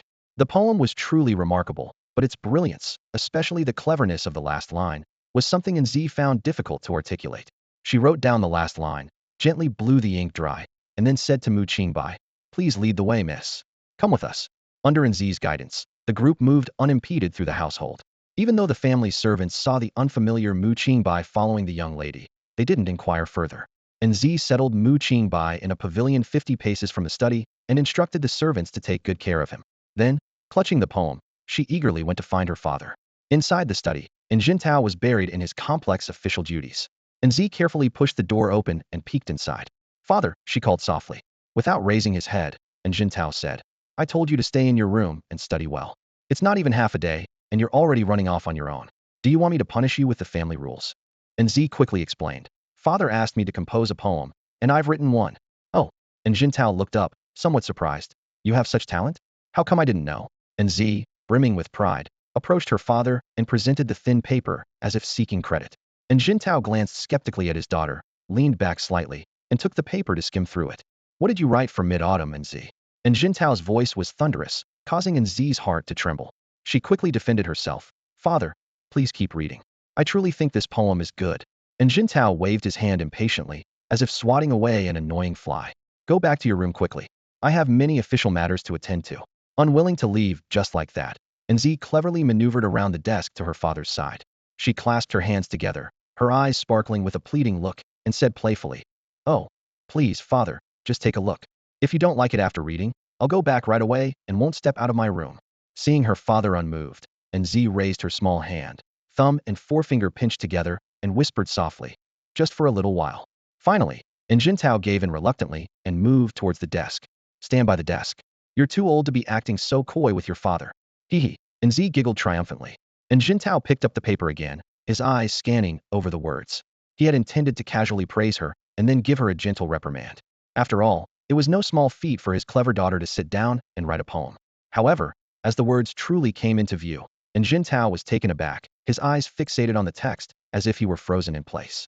The tiny characters conveyed a sense of desolation and melancholy, instantly transporting him back to the war-torn years. Wasn't this describing the path they, a group of warriors determined to change the world, took alongside the wise emperor to bring peace to the land? And Jintao murmured to himself. In the past, There were countless grievances, with iron steeds and golden spears, on the desolate path at dusk. Along this journey, countless brothers were laid to rest along the roadside. This hard-won prosperity was paved with their bones. After a while, Jintao seemed to notice the wetness at the corner of his eyes, quickly wiping it away to cover his lapse in composure. He questioned sternly, "Did you write this poem?" And Z felt a bit guilty and stammered, "Yes, I did." "Nonsense." And Jintao scolded harshly, "I know your capabilities. Could you write such a good poem? Tell the truth. Show me your hand." And Z was startled and quickly hid her hands behind her back. And Jintao picked up a ruler from the side, sternly commanding, "Show your hand." And Z hastily replied, "Father, the person who wrote the poem is outside. He came to visit you. With a guest here, you can't resort to physical punishment." And Jintao paused, then ordered, "Invite him in quickly. I'll deal with you later." Watching his daughter hurriedly run out, and Jintao's gaze fell back on the paper, feeling deeply conflicted. How deep is the affection? Even to this day, their dedication to following the Empress's ambitions remained unchanged. It was as if this poem was written specifically for him, making Jintao eager to meet the author. Just then, a slightly teasing young voice came from the doorway. "Minister, I've long admired you. It's an honor to meet you today." And Jintao looked towards the voice, frowning slightly. Standing at the door was an unfamiliar face, yet it seemed somewhat familiar. "Who might you be? Have we met?" "I am Qingbai, a 6th-rank censor minister." And Jintao suddenly remembered seeing Qingbai in the court. "It's you." His demeanor immediately turned cold, not returning the courtesy, instead returning to his seat and scrutinizing Qingbai. Qingbai smiled, also sizing up in Jintao. The Minister of War before him wasn't particularly burly but appeared robust, with a lean face and a brow that exuded a certain martial authority. "What are you looking at?" "I'm observing that the minister doesn't quite resemble a general, nor does he seem like a scholar." And Jintao scoffed.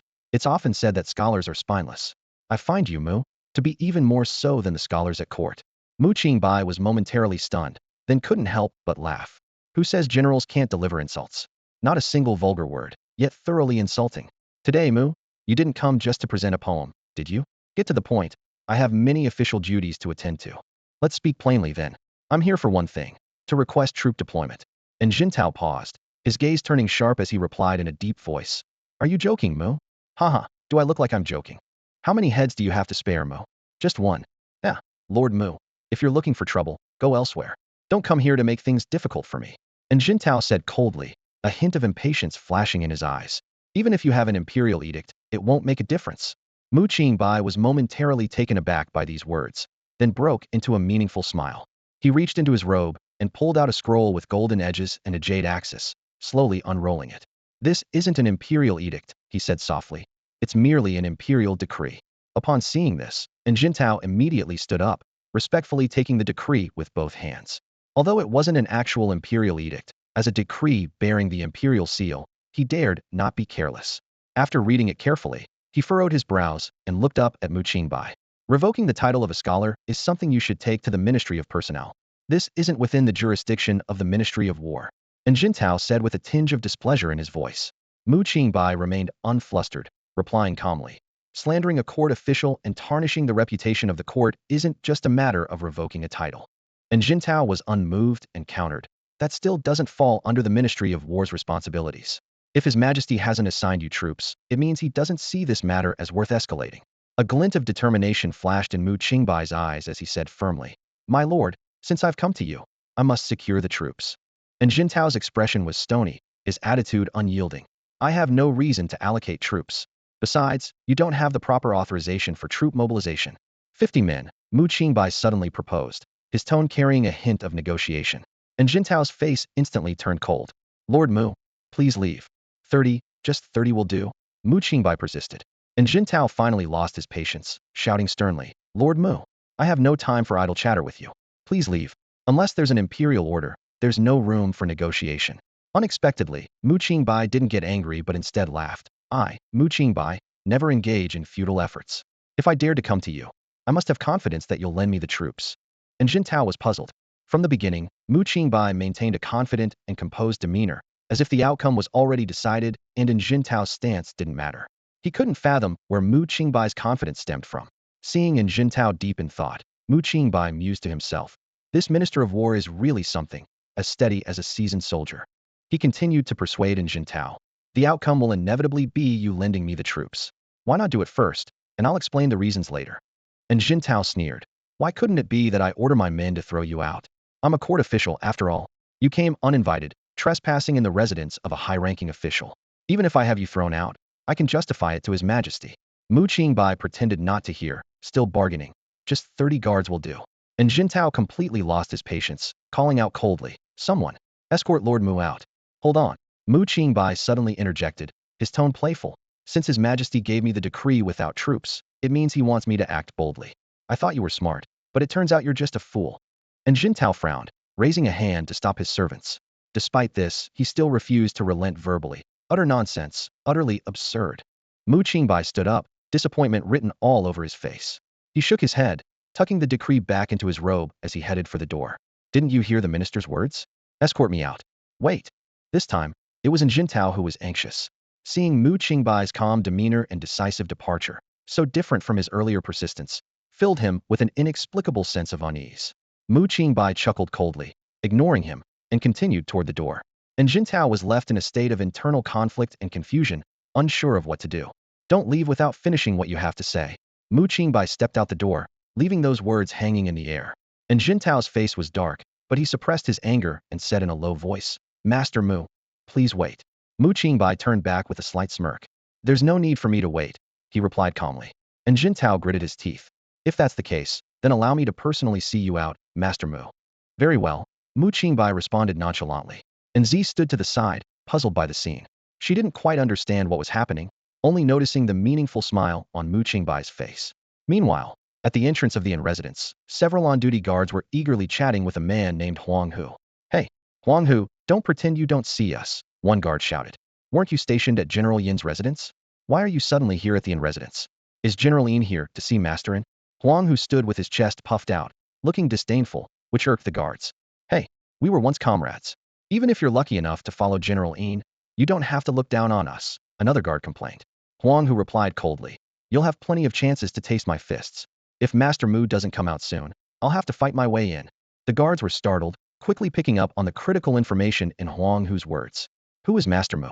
Who's inside the minister's residence?" they urgently inquired. At that moment, and Jintao's voice echoed from the doorway. "How dare you?" The guards immediately knelt down to apologize. And Jintao shifted his gaze back and politely gestured to Mu Qingbai. "Master Mu, please." Mu Qingbai nodded slightly and stepped over the threshold towards the carriage. Huang Hu hurriedly got off to assist Mu Qingbai into the carriage. "Don't ask anything, just drive," Mu Qingbai instructed quietly. And Jintao stood inside the threshold, watching Mu Qingbai leave, his mind filled with questions. Why hadn't Mu Qingbai mentioned anything about the troop transfers? "Master Mu." And Jintao couldn't hold back any longer and called out, "With my warrant, you can deploy 200 city guards. Is that enough?" Mu Qingbai replied coolly, "Not enough. I'll write another warrant to borrow 500 more men. That's my limit." And Jintao said urgently. Mu Qingbai chuckled. "Huh, Minister, I'm heading to Fengming Garden first." After the carriage had traveled some distance, Huang Hu asked curiously, "Master Mu, did we manage to borrow the troops or not?" Mu Qingbai smiled. "We did. But I don't understand," Huang Hu said, scratching his head. Mu Qingbai said mysteriously, "When I borrow something, whether or not I can return it, there's one thing I count only always get what I want." "What thing?" Huang Hu asked with curiosity. "Determination," Mu Qingbai answered confidently, his eyes gleaming with the light of victory. Mu Qingbai couldn't help but laugh when he saw Huzi's still bewildered expression. There was no point in trying to be mysterious in front of someone so simple-minded. He shook his head gently and decided to be straightforward. "I came under the Empress's banner, and though I said nothing, the Minister of War is a clever man," Mu Qingbai explained slowly, a glint flashing in his eyes. "He knows the Empress's current crisis comes from the civil officials and the noble families. The Qin family is a noble family, and Qin Xingsue will eventually become part of the civil officials. My sudden move might just be under the Empress's orders, and perhaps I am her tool for eliminating threats." Huzi listened with a puzzled expression, his brows furrowed as he tried to grasp the complex situation. Suddenly, his eyes lit up, and he exclaimed loudly, "I get it. It's about bluffing with confidence, right?" Mu Qingbai blushed at his words and quickly defended himself. "How can you call it bluffing when it involves scholars? It's called borrowing." Huzi's hearty laughter filled the carriage, instantly lifting the atmosphere. Mu Qingbai continued to explain, "The Minister of War holds a very high position, so high that even the smartest person has to be cautious. Their biggest fear is the what if. I take advantage of that what if." He flashed a sly smile. "This maneuver has a term. It's called leveraging. I use the capital I've created to move even greater capital for my benefit." Huzi scratched his head and asked in confusion, Master Mu, do you even know the Minister of War's name? Mu Qingbai chuckled. You ignore the important stuff, but are pretty sharp in some areas. Huzi immediately put on a serious face and said, Master Mu, you need to change this habit. If you don't even get the names right and get caught one day, you'll be in big trouble. Mu Qingbai waved it off dismissively. Oh, those big shots think they're so smart. They won't notice such details. That's not true. Huzi refuted immediately. I've heard Miss say that details determine success or failure. Mu Qingbai nodded in agreement. Your Miss is right, which is why she's smarter than those who think they're the smartest. Hearing this, Huzi grinned widely, happier than if he'd just eaten a feast. However, Mu Qingbai's next words froze his smile. If she weren't a woman, she would achieve great things. Huzi turned back sharply, anger flaring as he said, What's wrong with my Miss being a woman? She can achieve great things too. Seeing that Huzi was genuinely upset, Mu Qingbai quickly apologized. But Huzi, still fuming, said, Master Mu, your apology isn't sincere. You're still smiling, so you clearly don't mean it. I won't talk to you unless you remember this. Meanwhile, outside the in-residence entrance, and Jintao stood for a long time before finally speaking. Zhao Liang, take my command and go to the capital garrison to dispatch 200 elite soldiers to Fengming Courtyard under Mu Qingbai's command. Zhao Liang stepped forward to take the order but asked in confusion, Sir, wasn't it 500? And Jintao shook his head, 500 is too many. If 500 elite soldiers revolted, it would cause quite a stir in the capital. Zhao Liang was even more puzzled. If you don't trust him, why take the risk to borrow troops for him? And Jintao didn't explain, only saying lightly, just do it. Yes, sir. Although Zhao Liang was filled with questions, he suppressed his doubts, turned, and hurriedly left, preparing to ride swiftly to the capital garrison. Just then, a clear voice called out, Father. And Jintao turned to find his daughter had already caught up with him. He frowned and said, What are you doing out here? Go back inside. And Z, sensing something was off, asked with concern, What's going on? And Jintao rubbed his temples wearily and said with resignation, I don't like him. Why?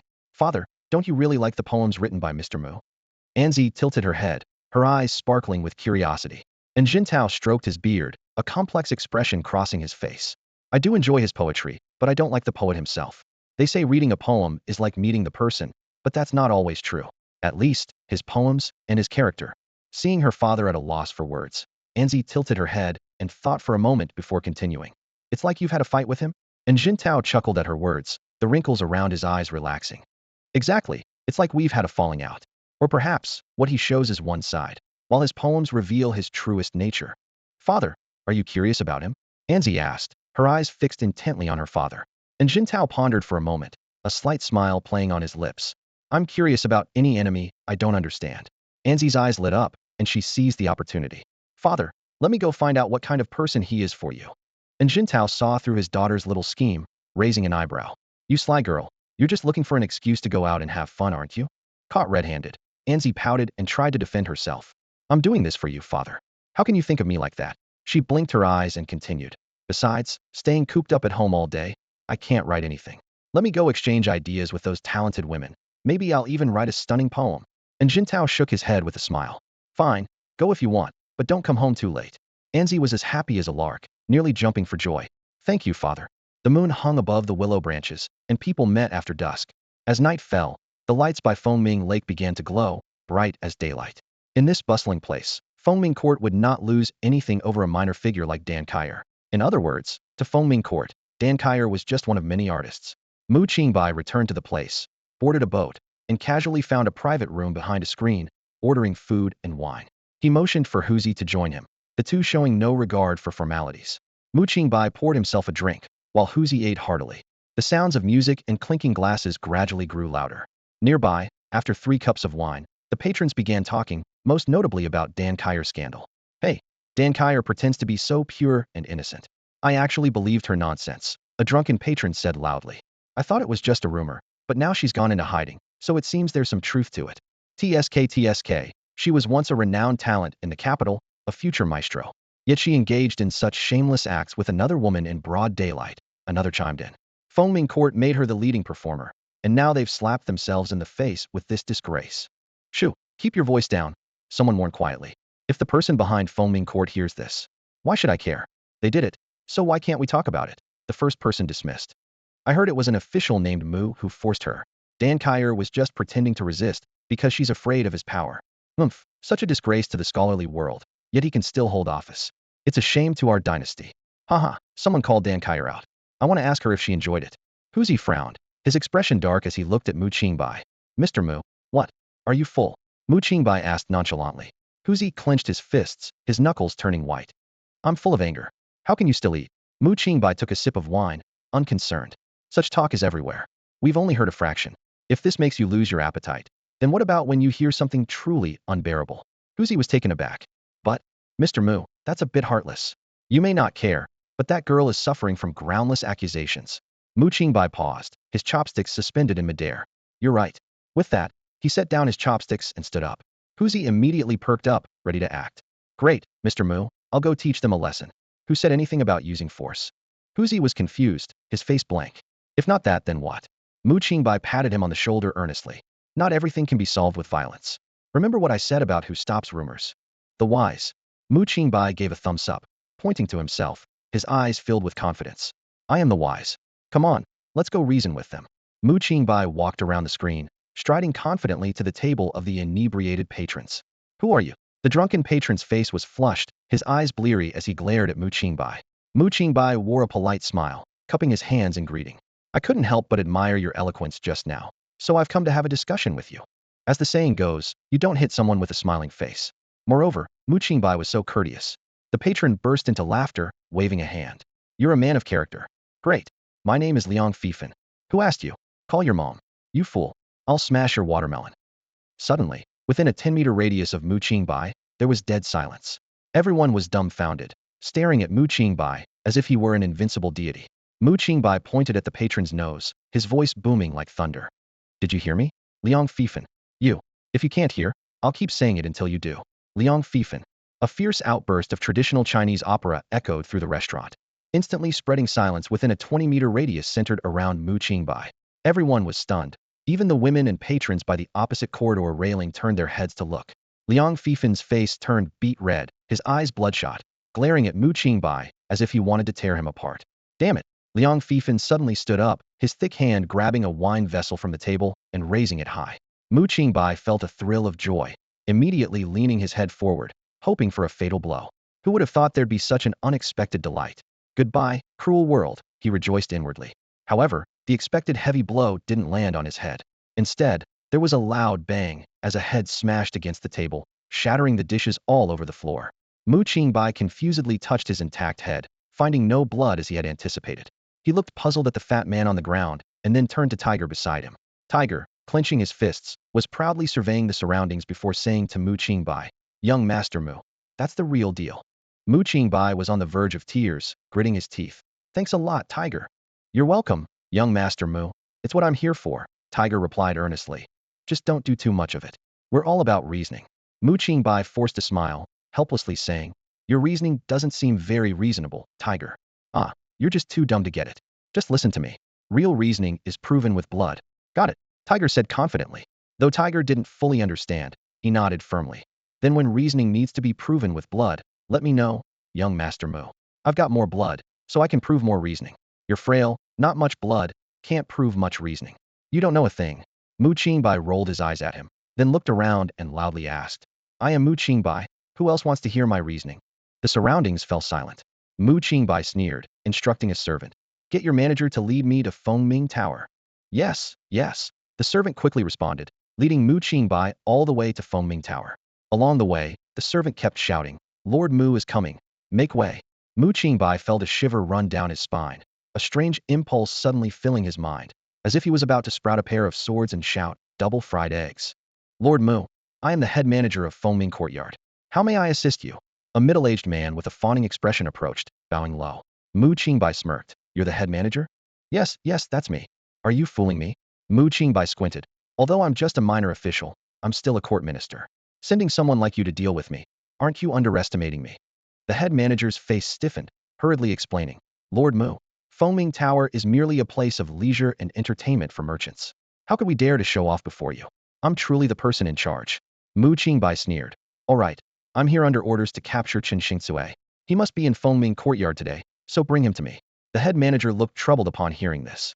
He carefully examined Mu Qingbai's entourage, noticing only Tiger as his guard and no other attendants. This appearance was remarkably like a poor official trying to maintain appearances with a single guard. Master Mu, Our Fengming courtyard is a place of business. We only serve guests who pay for entertainment. How could we possibly have the authority to arrest someone for you? The steward's voice was ingratiating, but his eyes betrayed a hint of contempt. He continued, besides, to arrest someone, you'd need official documents from the court, or at least from the local authorities. Suddenly, his tone shifted, and his smile became even more sycophantic. Perhaps Master Mu could go upstairs first, and today's expenses will be on the house at Fengming Tower. The implication of his words was clear to anyone with eyes. They looked down on Mu Qingbai, thinking he was a poor official without guards, trying to flaunt his minor 6th rank position here. Although the steward didn't say it outright, the message was obvious. You've come to the wrong place, and the forces behind Fengming Courtyard are not to be trifled with. However, since you are an imperial official, we'll give you some face. If you're wise, drink this cup of wine, and let the matter drop. Mu Qingbai's lips curled into a faint, meaningful smile. What if I have the documents?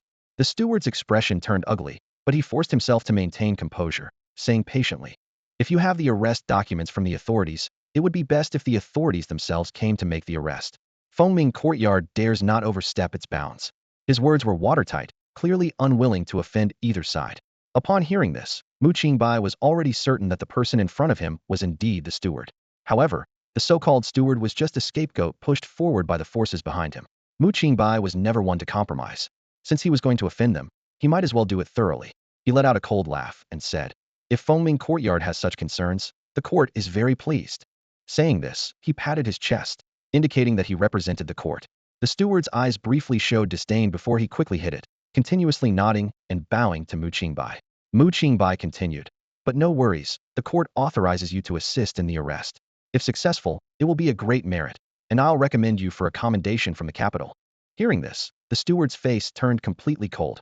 Master Mu, are you really determined to cause trouble at Fengming Courtyard? Mu Qingbai shook his head and sighed. I've already said, I'm on official duty. On whose orders? You should know that our Fengming Courtyard is. The steward began, his tone carrying a hint of threat. Mu Qingbai suddenly stepped forward, thrusting a royal edict into the steward's hands, and coldly uttered 2 words, the Emperor's. The steward was stunned, and before he could process his fear, Mu Qingbai calmly said, here is a royal edict, sealed with the imperial stamp and personally endorsed by the Emperor. Now you are defying orders. Your entire clan won't escape the consequences. The steward was so frightened that his legs went weak, stammering, You dare to frame me? Mu Qingbai chuckled softly. Yes, I wrote the memorial long ago. It's just a matter of signing it. Thud. The steward fell to his knees, trembling as he took the edict from his chest, holding it with both hands and offering it to Mu Qingbai. A quarter of an hour later, the thugs from Fengming Courtyard brought in a furious Chen Xingcui and his fellow students. These were the culprits who had spread the rumors. Chen Xingcui, upon seeing Mu Qingbai, was first taken aback, then seemed to understand upon noticing the steward kneeling at Mu Qingbai's feet. Ah, so it's you, Master Mu. Chen Xingcui sneered. Fellow students, why don't you pay your respects to Master Mu? Well, we are scholars, and Master Mu, though from the countryside, is now an official and naturally seeks respect from others. Alas, we pay our respects because we know etiquette, but to earn our respect as scholars, one must have literary talent. They reluctantly bowed in greeting, their tone dripping with sarcasm. Mu Qingbai didn't even glance at them, addressing the steward kneeling at his feet. I'm particularly inclined to hit someone tonight, but I'm feeling weak and frail. Can you help me out? Yes. The steward dared not utter a word of refusal. Also, bring me a bowl of noodles, with meat, please. Mu Qingbai added, don't stop until I'm done eating. Yes. The steward replied quietly, his face a mask of humiliation and fear. What? Mu Qingbai? How dare you? Chen Xingcui's face turned pale, a trace of fear flashing in his eyes. He couldn't care less about maintaining his scholarly demeanor and pointed at Mu Qingbai, ready to hurl insults. You country bumpkin, nothing but a petty official. What right do you have to impose private punishment on us? Chen Xingcui's voice trembled with anger. The surrounding crowd chimed in, their voices rising in a chorus of indignation. Mu Qingbai, you're too arrogant. Do you really think you're someone important? In the past, you had the Emperor's decree, and we respected the imperial will, so we tolerated you. But who are you? We are scholars with official titles. What crime have we committed? Do you think the laws of the court mean nothing? Would Fengming Court really dare to follow the orders of a mere 6th rank official against sons of noble families? How can a powerless, low-born nobody command the people of Fengming Court? Amidst the clamoring voices, a steaming bowl of beef noodles, along with a table and warm stool, was brought to Mu Qingbai's side. The head steward knelt on the ground, personally receiving the noodles and obsequiously presented them to Mu Qingbai. Mu Qingbai supported the bowl with one hand. lifting it without using chopsticks. The head steward, noticing this, cautiously asked, "Is it not to your taste, Master Mu?" "So noisy," Mu Qingbai said calmly. The head steward immediately understood. His expression changed, and he turned to his subordinates, shouting, "What are you standing there for? Didn't you hear Master Mu? Get moving." Seeing this, Chen Xingsui's face showed fear, and he hurriedly threatened, "My father won't spare you. I will report this to the court. Have your head cut off." Before he could finish, screams echoed around them. Mu Qingbai, hearing the sound, couldn't help but glance over, shaking his head with a hint of regret. What a pity! If it weren't for the imperial decree, his head would surely be forfeit. Sigh. Mu Qingbai's fingers lightly touched the decree on the table. "Are you sure you don't want to take a look?" The head steward lifted his head, hesitated for a second, then bowed deeply again. "My humble eyes are unworthy to behold the decree. I beg Master Mu to read it aloud to us. Reveal the divine will." Mu Qingbai chuckled, "But my mouth is busy eating noodles." The head steward closed his mouth, thinking to himself, even with the emperor's command, he's just a sixth-rank official.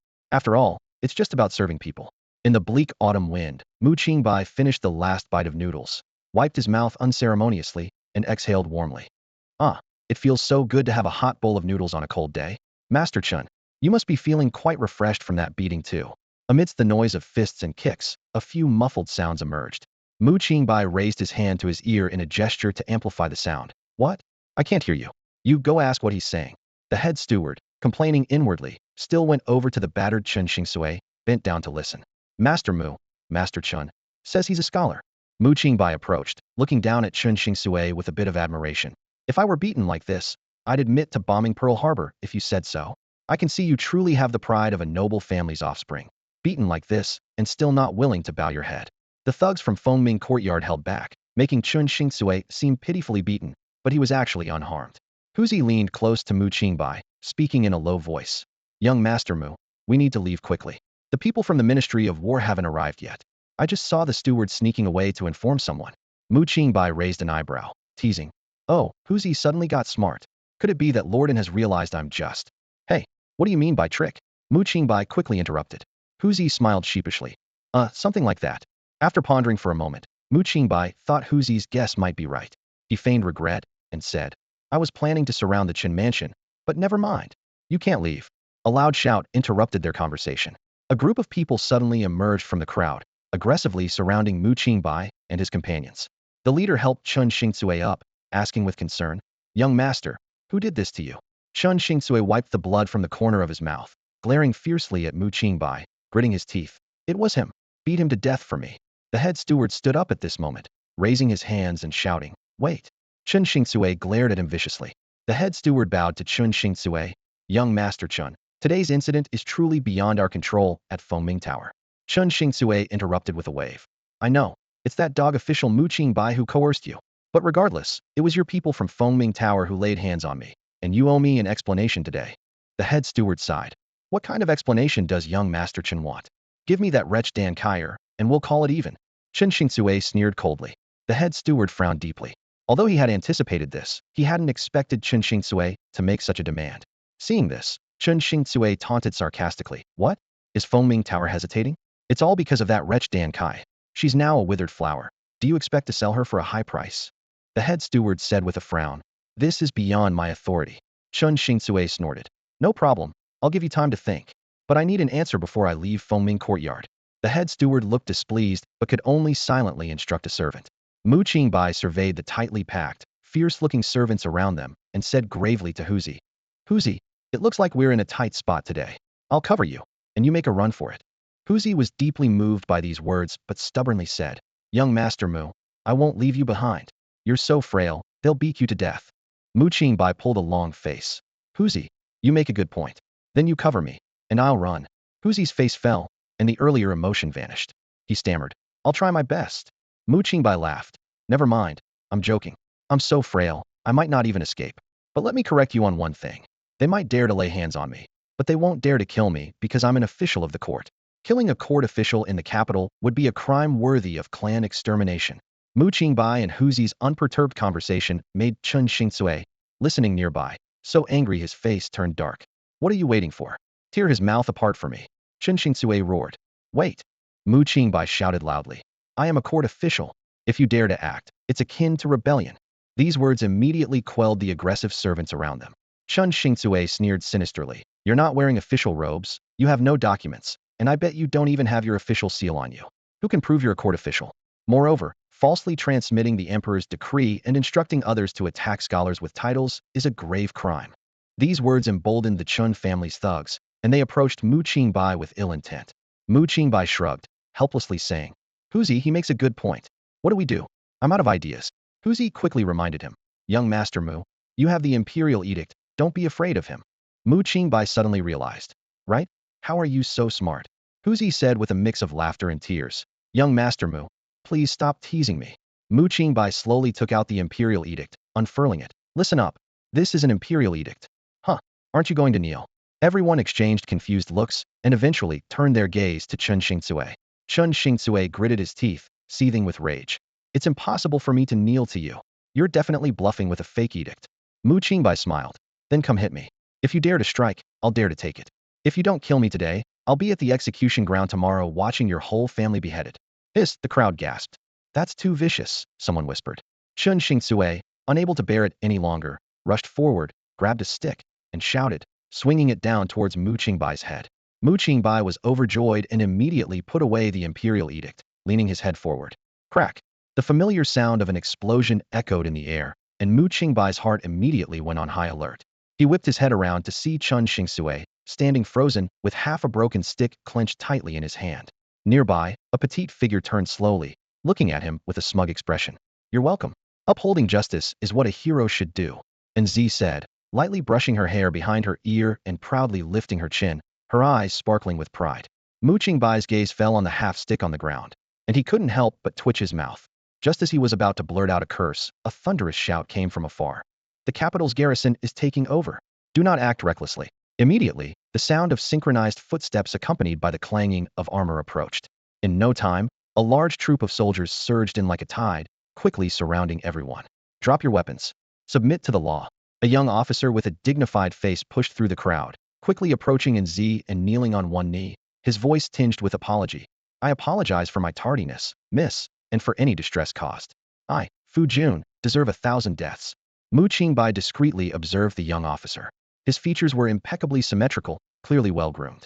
His beard was neatly trimmed, giving an impression of righteousness, seemingly ordinary, yet exuding an extraordinary aura. Mu Qingbai chuckled inwardly. People of this era tended to judge a man's maturity by his facial hair. To them, someone like him, with a clean-shaven face, was just a young lad. He gestured towards Fu Jun and whispered to Huzi beside him. Huzi, remember this name. This guy will be my leverage against the Minister of War in the future. Huzi widened his eyes in disbelief at Mu Qingbai. His words were spoken openly, and everyone present heard them clearly. Not only Huzi, but even in Z, Fu Jun, and the others were momentarily stunned, looking at Mu Qingbai in confusion. Huzi lowered his voice, urgently asking, Young Master Mu, you do realize they can hear you, right? Of course, I said it for them to hear, Mu Qingbai calmly replied. Otherwise, what do you think my mouth is for? But, young Master Mu, they're here to rescue us. Huzi said, nearly in tears. Mu Qingbai sneered. Who said they're here to rescue us? They're here to serve me. But he started by kneeling to the Minister of War's daughter. These are the capital's garrison troops. And if they bow to the minister's daughter, it raises questions about whether the capital's garrison is the minister's private army. Fu Jun, breaking into a cold sweat upon hearing this, quickly approached Mu Qingbai, suppressing his inner resentment, and respectfully said, I have orders to deploy 200 patrol soldiers at your command, sir. Please issue your orders. Mu Qingbai nodded, a meaningful smile playing on his lips, a royal decree. Fu Jun was momentarily stunned but quickly responded, I await your command. Mu Qingbai cleared his throat and, with a solemn tone, declared, Scholar Chun Xingzue, disregarding the decorum of a literati, has recklessly spread slander against court officials in public, tarnishing the court's reputation. As a minor punishment to quell rumors, all titles and honors of Chun Xingzue and his associates are revoked, and they are demoted to commoner status, never to be employed again. By order of the emperor, Chun Xingzue, struck as if by lightning, stood stunned. He shouted manically, Impossible. This cannot be. I am the eldest son of the Chun family. The emperor would never strip me of my titles. You, a powerless official, how dare you? Mu Qingbai looked at the frenzied Chun Xingzue with pity, lightly waved his hand, and calmly said, Arrest them. As soon as the words left his mouth, the patrol soldiers moved swiftly, pinning Chun Xingzue and his accomplices down. Amid the chaos, Mu Qingbai remained composed. as if everything was unfolding according to his plan. A column of 200 people wound its way through the night, their shadows stretching endlessly as if without end. Such an impressive display could hardly be withstood by the mere 20 or so thugs from the Qin family. With a wave of the Minister of War's hand, forces were deployed that rivaled the epic scenes of The Lord of the Rings. If the promised 500 soldiers from Jintao had arrived, the spectacle would have been even more awe-inspiring. Chun Xingcui saw this formidable force and turned pale, shouting with a trembling voice, "Mu Qingbai, on what grounds are you arresting me? Even if my status is gone, I am not guilty. Has His Majesty ordered me to be imprisoned?"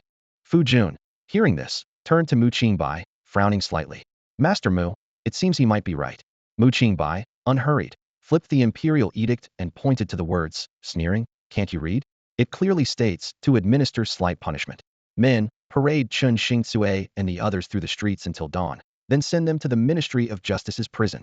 Fu Jun was momentarily speechless but couldn't help but ask, "May I ask, on what charges are they being sent to the Ministry of Justice's prison?" A glint appeared in Mu Qingbai's eyes.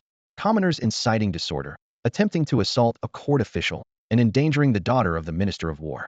Are these reasons sufficient? Fu Jun was left speechless, only able to respond, "Sufficient, I suppose. Then you should proceed." Even Enzi couldn't help but feel a twinge of pity for Chun Xingcui. In this era, reputation was a person's most valuable asset. Being paraded through the streets until dawn was undoubtedly 100 times more cruel than the rumors Chun Xingcui had spread to slander Mu Qingbai. Chun Xingcui was dragged away, his eyes filled with rage, gritting his teeth as he shouted, "Mu Qingbai, I won't let you off. The Qin family will never let this go." Mu Qingbai sneered coldly. "The Qin family? If the Qin family has raised you poorly, don't you think the blame might fall back on them? They might even cut their losses to save themselves." Hearing this, Chun Xingcui's face turned ashen. He finally realized he might truly have no escape. Not long ago, he was a lofty scholar, the eldest son of the Qin family, yet now he faced such a downfall.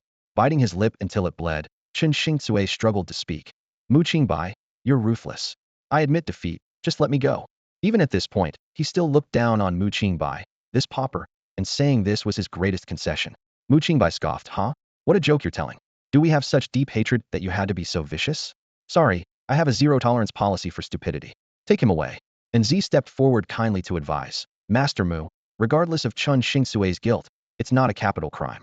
Today, being so resolute, you're bound to offend the Chun family deeply, which might lead to trouble in the future." Mu Qingbai smiled and asked, "Is this a kind warning?" And Z was slightly taken aback. "Master Mu, don't you know the way of officialdom better than I?" Mu Qingbai chuckled, "I know it well, but must it be this way?" And Z was bewildered, covering her mouth in surprise. Throughout history, human relationships are unavoidable, especially in the capital. Isn't it better to make a friend than an enemy? Fu Jun stood aside, watching Enzi and Mu Qingbai conversing closely, his gaze growing dark and narrow. It wasn't until he met Mu Qingbai's puzzled eyes that he hastily looked away. Mu Qingbai said coldly, "Why are you still standing here?" Fu Jun clenched his fists, his nails digging into his flesh. Enzi also looked over upon hearing this. Fu Jun quickly said, "I've already ordered the soldiers to take the offenders away. Miss, it's late, let me escort you back." Enzi shook her head. "No need, I'll go back with Master Mu." Fu Jun was stunned. Mu Qingbai also looked at Enzi in confusion. "Back where?" "Back to the inn residence, of course. Have you forgotten you owe my father an explanation?" "What explanation?" "For borrowing the soldiers." Mu Qingbai smirked. "When did I borrow soldiers? Your father was the one eager to give them to me." Enzi was dumbfounded. "What? Master Mu, you promised with your golden words." Mu Qingbai declared righteously. "I never said such a thing. As a censor, I must be responsible for my words and will not accept any slander. If you insist on slander, then I will have to add another charge of poor parenting to the Minister of War's impeachment report. Huzi, let's go." "You." And Z stomped her foot in frustration. "How can you, a grown man, be so shameless in front of a young lady?" Mu Qingbai had already walked away, leaving Enzi helpless in her anger. "Miss, let me escort you." "No need." Before leaving Fengming Garden, someone hurriedly caught up. "Master Mu, wait, Master Mu." Dan Kaier panted, her face slightly flushed in the lantern's soft glow.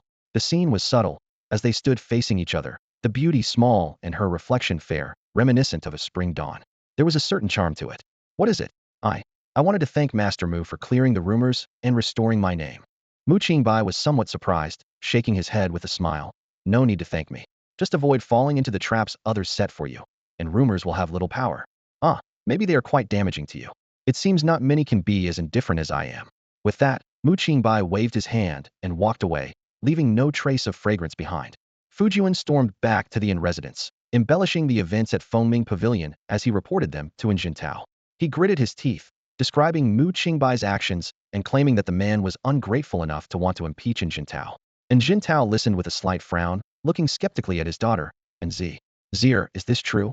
And Z pouted and explained. Master Mu did mention that the capital's garrison seemed to have become our family's private army.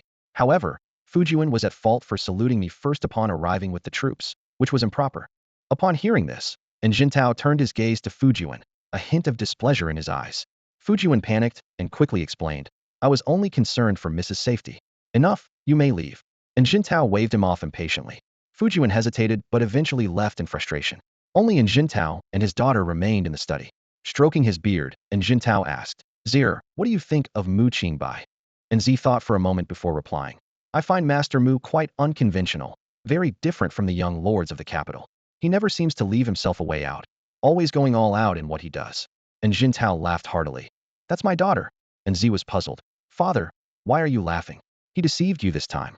And Jintao shook his head. The emperor will not punish us. And Z, still upset, said, even so, he used you. If he weren't an official with imperial authority, I would have taught him a lesson.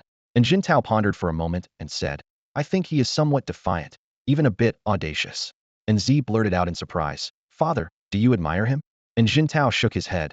I am wondering if he dares to flaunt the emperor's name because he has permission. And Z was shocked. You mean to say that Mu Qingbai's actions are the emperor's intentions? Possibly. And Jintao murmured, perhaps, he's a sword. Father, what did you say? I didn't catch that. And Z asked curiously. And Jintao waved his hand. It's nothing. Go back to your room. And Z pouted in frustration. Father, after using me, you won't even explain. Stop being unreasonable and go back to your room. And Jintao said, feigning sternness. After his daughter left, and Jintao stared at the mid-autumn night banquet invitation from the palace, pondering, could Mu Qingbai really be a tool for dirty work? If so, once used, he could be discarded without regret, a broadsword used for brute force. And Jintao rubbed his temples, his mind in turmoil. The mystery of Mu Qingbai's identity had to be set aside for the moment, as there were more pressing issues at hand. His desk was piled high with military expense reports from various garrisons, which only added to his worries. In previous years, these reports would be verified by the Ministry of War and then passed to the Ministry of Revenue for funding, with minor errors usually overlooked. However, this year was different. The Ministry of Revenue had suddenly become nitpicky, sending many reports back for revision.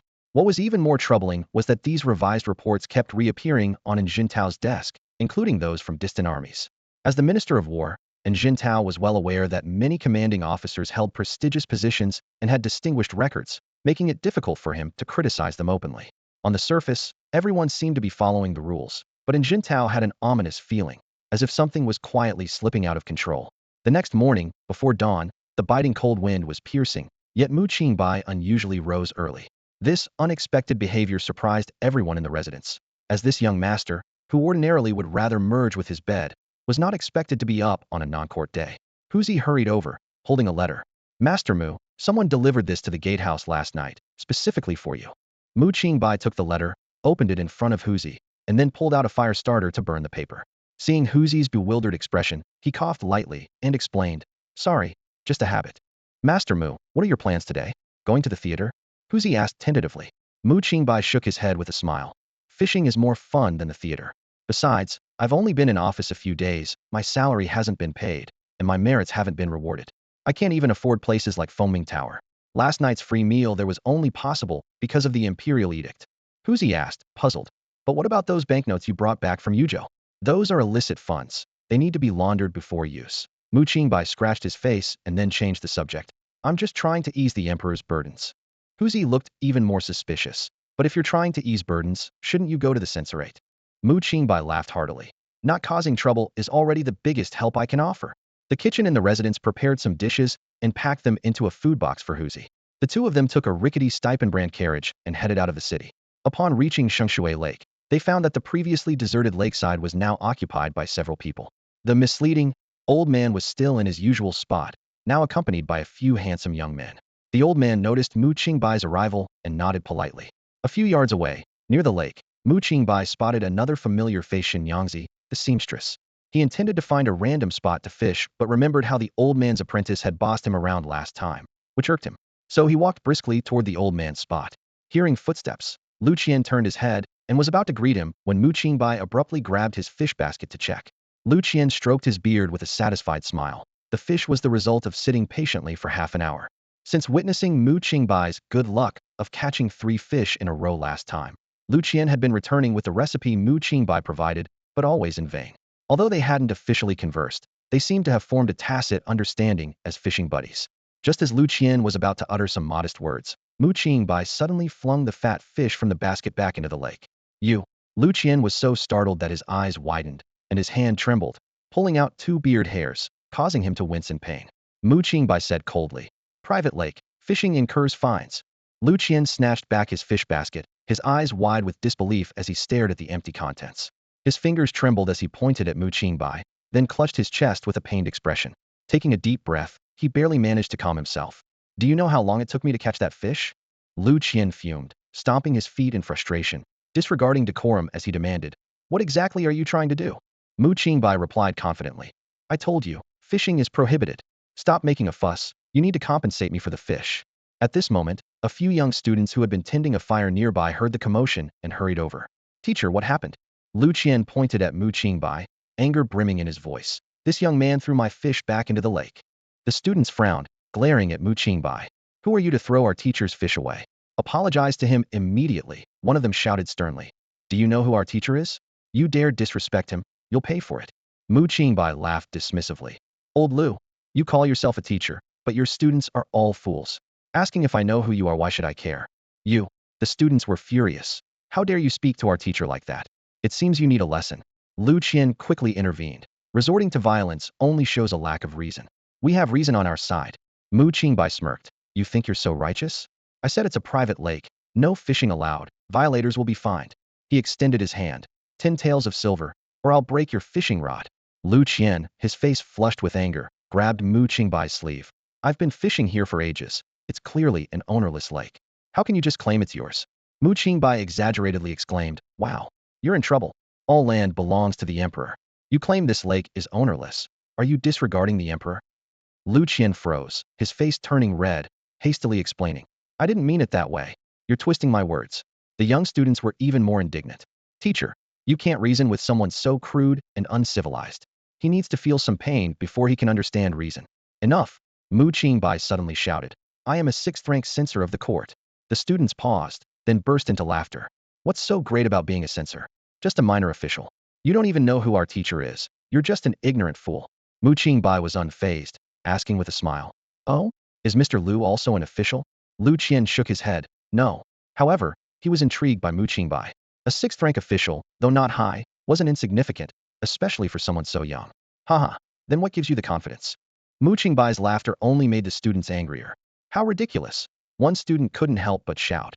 "Our teacher may not hold an official position, but his influence in the court is unmatched by any scholar you've heard of." Mu Qingbai calmly replied, "I don't care how influential you are, fishing on my land is not allowed. You have no proof, just your words, claiming the lake is yours." Lu Qian challenged. Mu Qingbai calmly pulled out a document from his pocket.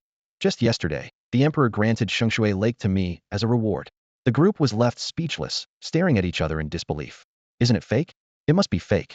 The document in Mu Qingbai's hand glimmered in the sunlight as Lu Qian squinted, trying to make out its contents. He reached out to take a closer look, but Mu Qingbai deftly avoided him. A few young students saw how their teacher was treated and were instantly filled with rage, their eyes burning with anger. Lu Qian sighed helplessly and focused intently. That official seal, those patterns, there was no mistake it was genuine. He felt both anger and helplessness, realizing that Mu Qingbai had completely taken control of the situation. Mu Qingbai smirked, his tone dripping with sarcasm. "Mr. Lu, do you remember how your book boy used to order people around back in the day? Did you ever think you'd be driven away by me today?" Lu Qian was momentarily speechless. He thought the past was behind them, but he hadn't expected such a grudge. Yet, regarding this matter, he indeed was at fault. Lu Qian's lips moved slightly before he reluctantly said, "If a child is not taught, it's the father's fault. If teaching is lax, it's the teacher's fault. I was negligent in my duties. I hope you can forgive the offense from that day." The students, hearing these words, were even more furious. They loudly protested. "Teacher, why apologize to someone who doesn't respect their elders?" Lu Qian frowned and sternly rebuked. "Silence, or you will no longer call me teacher." Hearing this, their expressions changed, and they dared not speak further but continued to glare at Mu Qingbai with hatred. Mu Qingbai ignored these angry looks and instead felt slightly embarrassed by Lu Qian's reasonableness. He raised his eyebrows and asked, "Are you indirectly calling me vindictive?" Lu Qian chuckled and quickly waved his hand. "Not at all," he then added. "But the fine still needs to be paid." Lu Qian smiled wryly and asked, "Isn't 10 taels of silver a bit too much?" Mu Qingbai immediately shook his head. "No, there's no room for bargaining. Otherwise, no matter how embarrassed I am, I'll still have to break your fishing rod. I'm a man of principle." The crowd glared at Mu Qingbai even more angrily. Everyone knew their teacher was an honest man, and this was blatant extortion. One student, unable to bear it, took out a silver ingot and angrily walked over to Mu Qingbai, shoving the money into his hand while sarcastically muttering, "Master Mu, you sure look desperate for money, even extorting an old man." Mu Qingbai was unfazed and cheerfully retorted, "You must be born miserly, clinging to your money so tightly you could break your teeth over 10 taels. Seems your teacher isn't worth that much to you." The student turned livid and was about to retort when Mu Qingbai waved him off. "I'm taking this pavilion. If you want to fish, find somewhere else. This pavilion was built by my teacher. How can it be yours?" The student protested indignantly. Mu Qingbai shrugged, confidently declaring, "The whole Shengshui Lake is mine now. This pavilion is an illegal structure. It's lucky I haven't torn it down." Seeing the situation, Lu Qian could only say helplessly, "Fine, fine. The lake is big enough. We'll just find another spot." Mu Qingbai, feeling triumphant, cast his line into the water with a flourish, thinking today he would surely catch a big fish. However, his good mood was soon disrupted. The float remained as still as the lake, showing no signs of activity. Huzi approached at an inopportune moment, trying to console him. "Master Mu, since we need to eat anyway, why not just buy a fish?" Mu Qingbai's eye twitched with annoyance, but when he saw Lu Qian also catching nothing in the distance, a smug smile appeared on his face. Unfortunately, the smile didn't last long, because he saw that further away, Madame Shun had already caught 2 fat fish. Shun Wanyu smiled as she threaded the fish with grass string and carefully placed them in the shallow water by the lake. Mu Qingbai squinted, counting the fish on the string. 1, 2, 3, 4, 5. Huzi, noticing his expression, said worriedly, "Master Mu, maybe we should go back. Your jealousy is almost palpable." Mu Qingbai immediately retorted, "Nonsense. I'm an expert angler. How could I be jealous? You're too superficial. Madame Shun is just in a beginner's luck phase." Huzi replied with a meaningful tone, "It seems, Master Mu, you have a talent for being a censor." "Oh, what do you mean by that?" Mu Qingbai asked, puzzled. Huzi hinted, "Your words are quite firm." The morning passed without any success for Mu Qingbai and Lu Qian, as their fishing rods stood quietly by the lake. However, not far from them, someone else was catching fish at such a rapid pace that it could only be described as scooping fish. Lu Qian began to feel restless, his eyes reflecting a longing for the first fish of the Mid-Autumn Festival. Suddenly, Mu Qingbai stood up with a somber expression, put away his fishing rod, and strode towards Shin Wanyu. This action caught the attention of Lu Qian and several students, who looked on with puzzled expressions. Could it be that this guy is jealous of the girl's luck and is going to give her a hard time? One student mocked, disdain evident in his tone. Considering Mu Qingbai's previous behavior towards their teacher, this seemed quite possible. The other students' expressions turned to disgust. Lu Qian frowned upon hearing this, keeping a close eye on Mu Qingbai. He didn't know Mu Qingbai well, and wanted to see if he would really bully a defenseless woman, as the students suggested. Though they were too far away to hear the conversation between Mu Qingbai and Shin Wanyu, they could see her expression gradually becoming anxious. The young men, seeing this, were even more convinced of their assumptions. He really is bullying her. Shameless. A grown man picking on a helpless woman.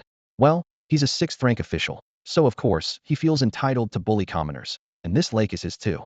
Isn't that infuriating? If we ignore this, we're no gentlemen. He lacks integrity and is unfit for office.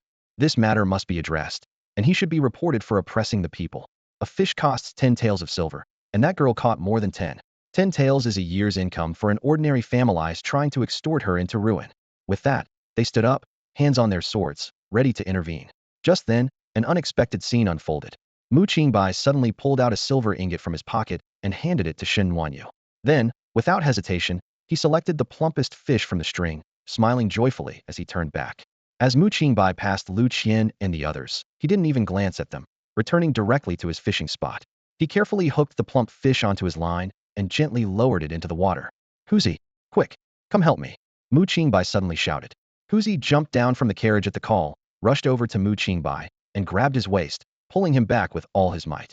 Lu Qian and the others watched, dumbfounded by Mu Qingbai's self-directed performance, momentarily speechless.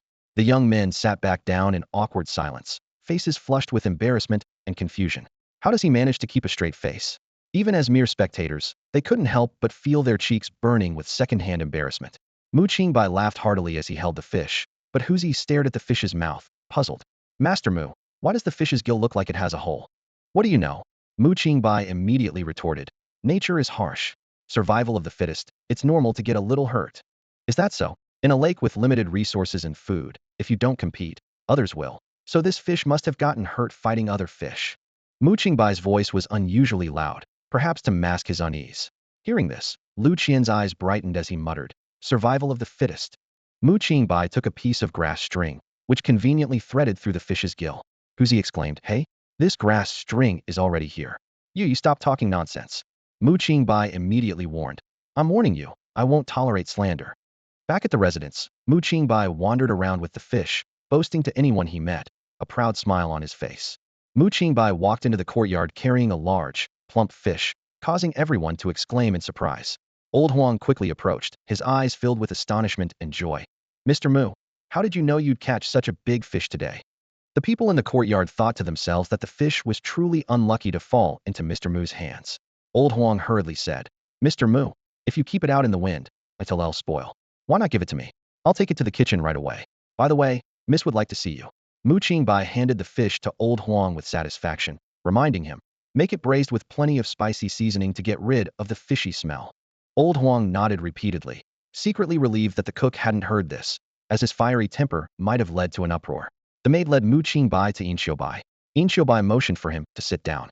Mu Qingbai raised his hand in greeting, his gaze settling on Xiaobai's slightly weary face. Miss Bai, did you have a bit too much to drink last night?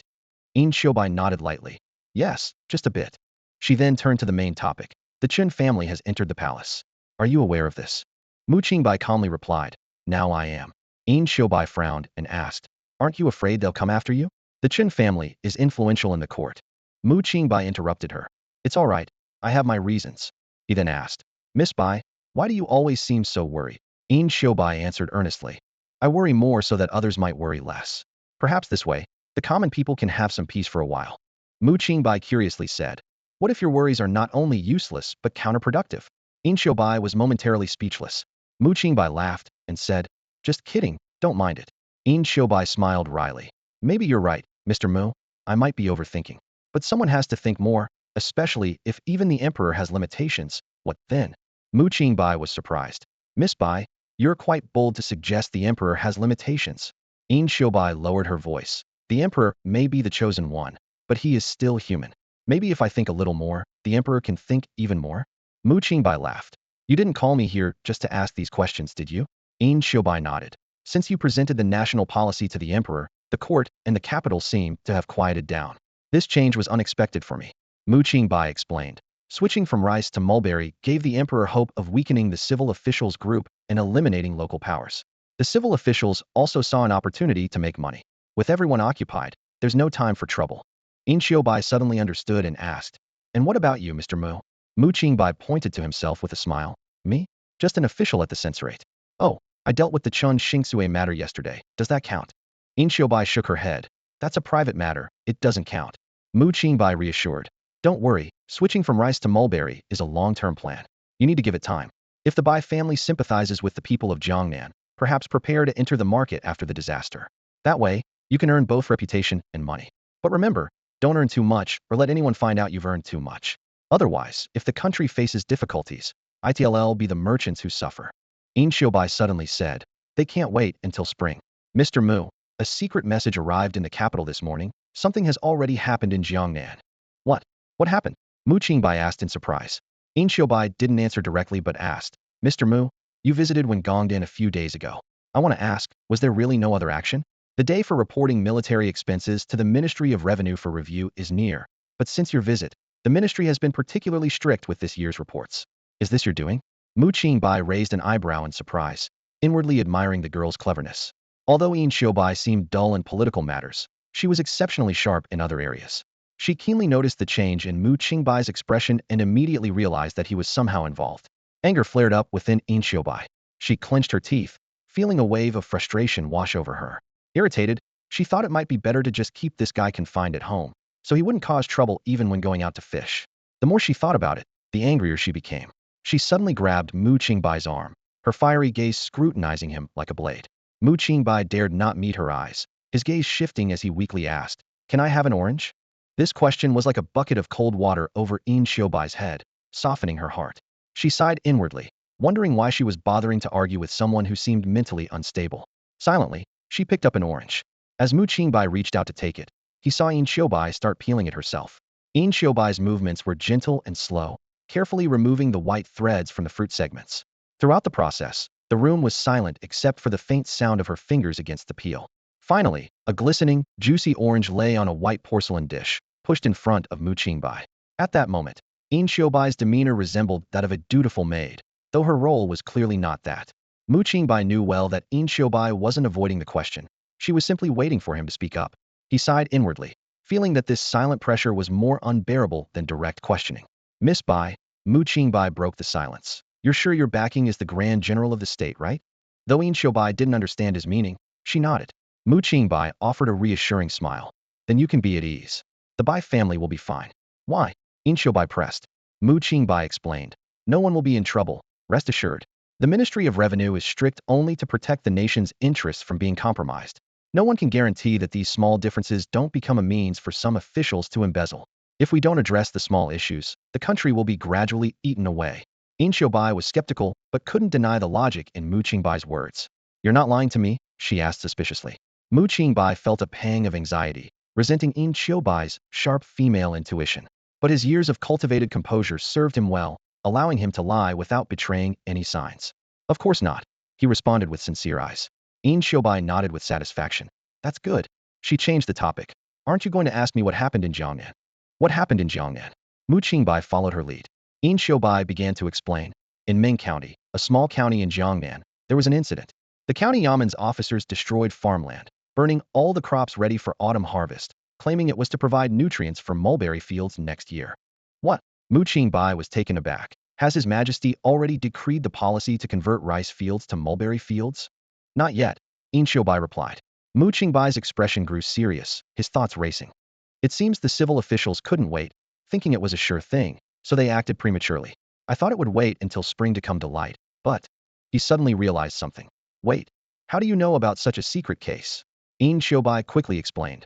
"The report has already reached the capital, and the news has been passed on to the Grand General's residence." Mu Qingbai's face was as dark as iron. He fixed his gaze on Xiaobai, his voice low and urgent. "The news from the general's mansion has leaked.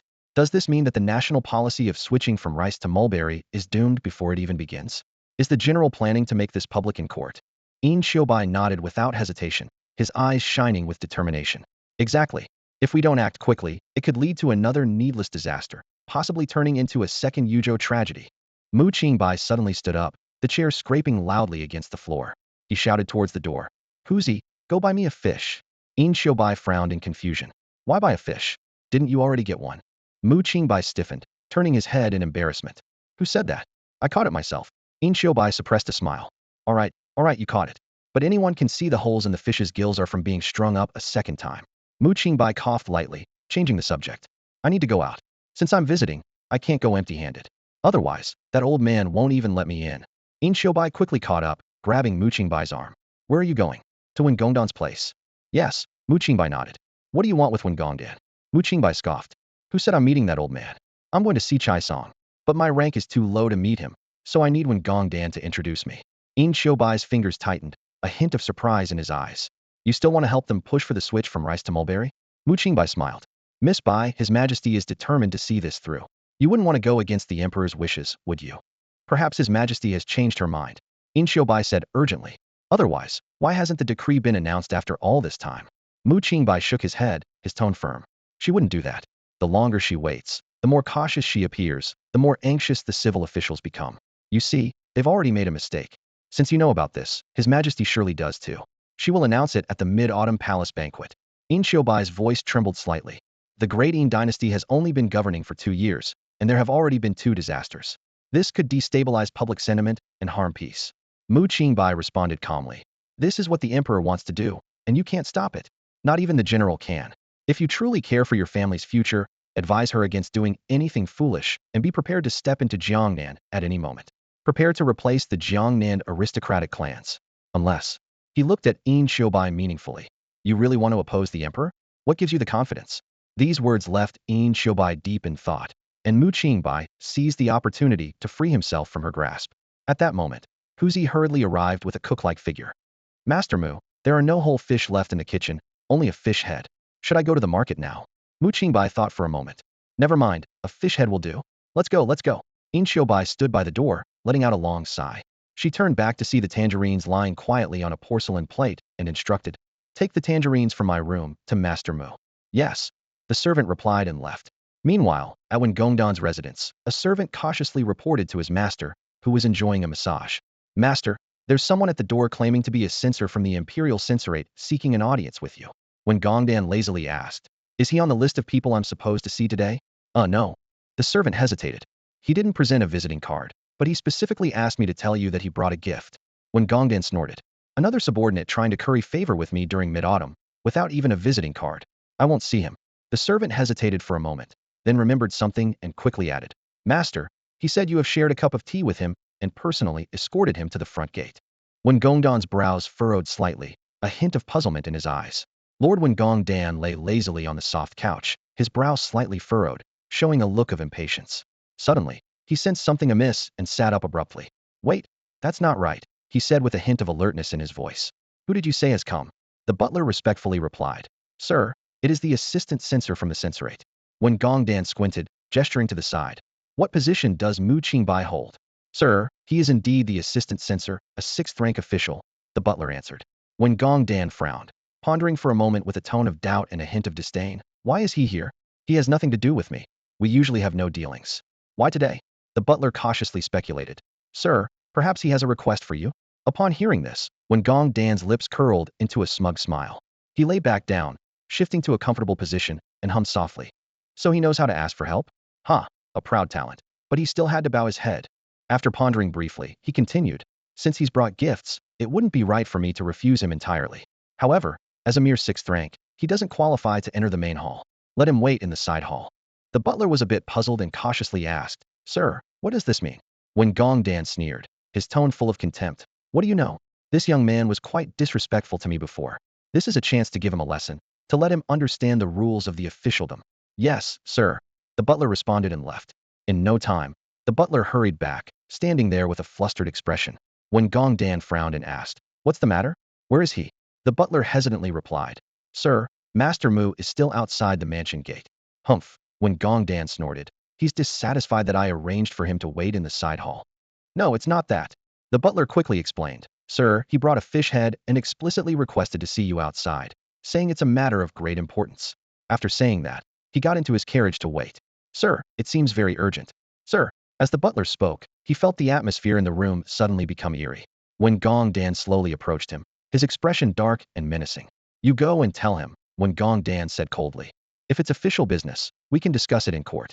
There's no room for private discussions on official matters. If it's personal business, I have no personal matters with him. The butler was somewhat taken aback and cautiously asked, saying that, won't it offend him? After all, Master Mu mentioned something major. Bang! Gongdan suddenly erupted in anger, grabbing a vase beside him and smashing it to the ground. As the shards flew, he roared, to hell with offending him. Qingbai wore a playful smile as he lightly tapped the edge of the carriage window. The steward of the one household looked embarrassed, unconsciously touching the shallow cut on his face made by a shard of porcelain. No worries, no worries, Qingbai chuckled. It seems your master doesn't want to see me. Is he inside cursing my entire family? Just as the steward was about to speak, a servant hurried over and whispered a few words in his ear, making the steward's expression turn peculiar. Master Mu, he said with a bow. The master is feeling unwell and asks you to wait in the main hall of the mansion. Qingbai smirked. Please do me a favor and pass on a message. It's our duty, Master Mu, no need to thank me. Please, go ahead, the steward replied quickly. Jiangnan. Huh? What? Jiangnan. The steward looked puzzled. Qingbai laughed. You heard me clearly. Just relay those 2 words to your master as they are, and he'll understand. Then, he'll be willing to come out. As the steward was about to turn away, Qingbai stopped him again. Wait, this is a gift for your master. With that, he handed over a fish head. The steward took the fish head, his mouth twitching several times. He held back his urge to curse and hurried inside to report. Sure enough, Gongdan soon rushed out.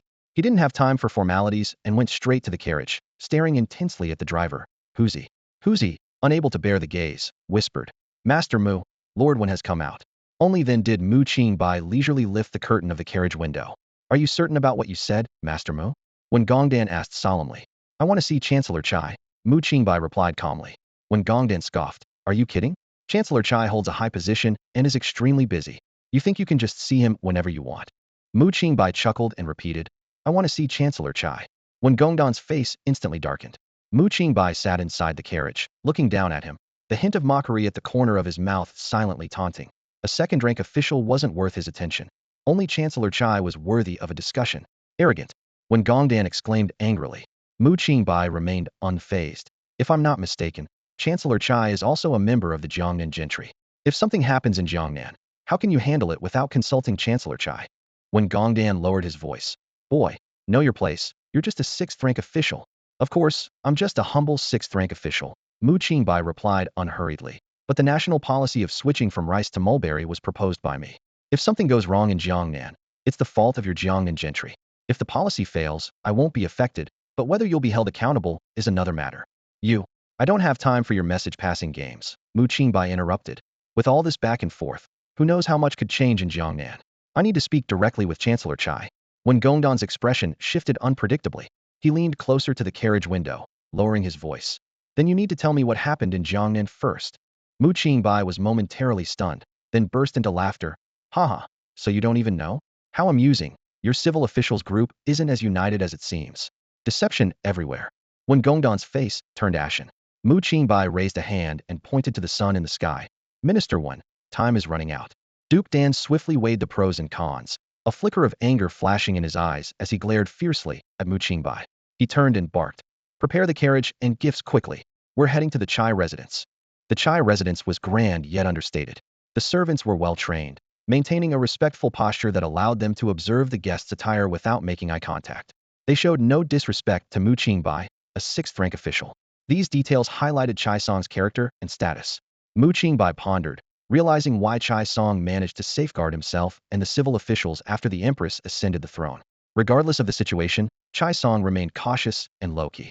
Even before meeting him, Mu Qingbai had formed an initial impression. Entering the inner chamber, Mu Qingbai was surprised. Chai Song appeared as an ordinary elderly man, thin and aged. Duke Dan respectfully saluted and then gave Mu Qingbai a stern look. Understanding, Mu Qingbai slightly bowed and said, Officer Mu Qingbai greets Chancellor Chai. Chai Song looked up to examine Mu Qingbai. Due to his age, he had to tilt his head to see. He coughed lightly, gesturing for Mu Qingbai to sit, and spoke warmly. Officer Mu, young and promising, a rising star in the court, offering strategies beneficial to the nation and people. It's a pity my old eyes failed me, meeting you only today. Mu Qingbai squinted, aware that the more amiable a high official appeared, the more formidable they often were. Chai Song's words were layered with respect and a subtle reminder of Mu Qingbai's lower rank. Mu Qingbai stood, stepping boldly in front of Chai Song. Duke Dan widened his eyes. Mu Qingbai met Chai Song's gaze and smiled. Chancellor Chai, there's trouble in Meng County, Jiangnan. Chai Song remained silent, quietly observing Mu Qingbai's youthful face. After a moment, he nodded, lowered his gaze, and picked up an orange, asking, Would you like some? Mu Qingbai accepted the orange and set it aside, speaking firmly. The Empress has not yet approved the national policy implementation. Chancellor, it's time to cut losses. Let the county magistrate of Meng County confess to colluding with local gentry, seizing the people's land. Ensure it's distanced from the national policy. Chai Song nodded again, pointing to the fruit on the table. The grapes are fresh. Have some. Duke Dan quickly stood to bow. Thank you, Chancellor. As he reached for the grapes, Mu Qingbai beat him to it, taking a whole bunch and biting into one. Sweet. Mu Qingbai swallowed the grape and said directly, Chancellor, sacrificing one county magistrate won't affect the overall situation. With that, he turned to leave. Duke Dan's expression changed, anxiously watching for Chai Song's reaction. Chai Song remained unchanged, quietly gazing at the orange on the table. Chancellor, that young man is too arrogant and disrespectful. Duke Dan said indignantly. Chai Song sighed, pointing to the desk. Duke Dan approached with curiosity, exclaiming, A letter of apology? Chancellor, this is. Chai Song replied calmly. Send someone to Meng County immediately to bring the magistrate here. I've already drafted the memorial. Duke Dan was shocked, cautiously analyzing. Mu Qingbai anticipated your decision, yet why come in person? Was it to flaunt his intellect? That young man is insolent, almost otherworldly. He ignored the orange yet took the grapes, clearly not on our side. But he set a trap for the military officials. Could it be? He aims to be a rogue, disloyal, and unrighteous. Chai Song corrected. A lone wolf, biting everyone. Duke Dan lowered his voice. Should we eliminate him? Chai Song pondered briefly, asking. You mentioned he set a big trap for the military officials? Duke Dan eagerly recounted the issue of the empty seals. Chai Song listened, frowning. The idea of the empty seals, was it you who suggested it to those noble military officials? Yes, but I was very discreet. Cut off the tail first. Anyone who dealt with the military officials can't stay. Duke Dan trembled at the thought. But they are my long-standing confidants. That makes it even more necessary. Chai Song advised seriously. Dan, a gecko can survive by losing its tail, but trying to save everything leads to death. Understood. Duke Dan gritted his teeth and agreed, then asked, what about Mu Qingbai? His first bite was on the military officials. Let's keep him for now. Chai Song stood, pacing the room while toying with the orange. However, I can't shake the feeling of unease. Do you think this wolf might have already taken a second bite? The second mouth? When Gongdan's eyes widened in shock, and he urgently asked, biting us? Impossible, right? His voice carried a note of unease. This child has always been ambitious and unruly, and we've been wary of him. Besides, he's been quiet since returning to the capital, except for... He suddenly paused, his brow furrowed. Except for the Qin family. Chai Song shook his head dismissively, saying, the Qin family is nothing significant. He pondered for a moment, still unable to make sense of it, but he advised, be wary of Mu Qingbai. This child is cunning and ruthless, don't confront him directly. Since he's already dealt with the eldest son of the Qin family, let's give him a favor by taking care of the Qin family for him. When Gongdan frowned in confusion, a gesture of goodwill? Isn't that akin to showing weakness? Isn't he usually arrogant and conceited? Chai Song sneered. Conceited people never see the knife coming from right under their noses.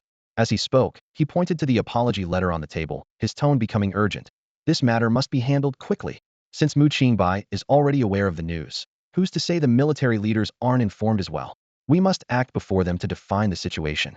The scene shifts to Huzi, who is happily eating a bunch of grapes, and says with a grin, exchanging a fish head for a bunch of grapes, young Master Mu. You're really a natural at business. Mu Qingbai, however, looks a bit disappointed and pouts. I thought there'd be executioners waiting outside. Damn, that old man is really cautious. Huzi, I'm a bit regretful. Regretful about what? Huzi asks curiously. Mu Qingbai, looking upset, says, I should have stuck out my tongue right in front of that old man and licked these grapes from top to bottom, left to right. ID disgust him to death. Upon hearing this, Huzi's face instantly turns purple. He pauses for a moment, then suddenly spits out the grapes in his mouth, looking disdainfully at the grapes in his hand before shoving them into Mu Qingbai's arms, spitting repeatedly, and finally letting out a loud ugh. Meanwhile, at the Yin residence, Xiaowan reports to Yin Xiubai with a troubled expression. Miss, there's a stonemason outside delivering something. Yin Xiubai looks puzzled. Did the household order anything? It was ordered by young Master Mu. Xiaowan replies cautiously. What did he order? Yin Xiubai still hasn't grasped the situation.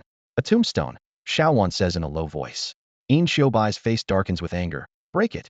Xiaowan quickly explains, it can't be broken. Young Master Mu happened to come back and caught sight of it. He's holding the tombstone dearly, acting crazy at the front gate, and he even asked for help to carry it inside. Yin Xiubai, exasperated, holds her forehead and sighs. Fine, help him bring it inside. Invite young Master Mu to the study. I'll go see him. When Yin Xiubai arrives at Mu Qingbai's courtyard, she finds him in a manic state. He's holding a geomancy book that Huzi found for him, muttering to himself. Going against the norm. This way no one will ever be able to rob his tomb. Yin Xiubai feels a headache coming on at this sight. She suppresses her discomfort and speaks. Young Master Mu. Mu Qingbai suddenly looks up as if he just noticed her presence. Oh, it's Miss Bai. Please have a seat. He excitedly points to the tombstone and asks. Look, isn't my tombstone beautiful? Yin Xiubai can't help but feel her vision darken. But then she notices something peculiar. Are those simplified characters? Ah, yes. Exactly. Mu Qingbai says excitedly. 1,000 years from now, if archaeologists accidentally dig up my tombstone and find it's written in simplified characters, just imagine the puzzled look on their faces. It would be hilarious. At this point, Yin Xiubai's expression has become quite complex. She silently looks at the madman before her, unsure how to handle this absurd situation. Mr. Mu made a puzzling request to Yin Xiubai. Could you compile a book using the simplified characters you mentioned before? A hint of confusion flashed through Yin Xiubai's eyes before she realized. Oh, you want to use it at the military academy?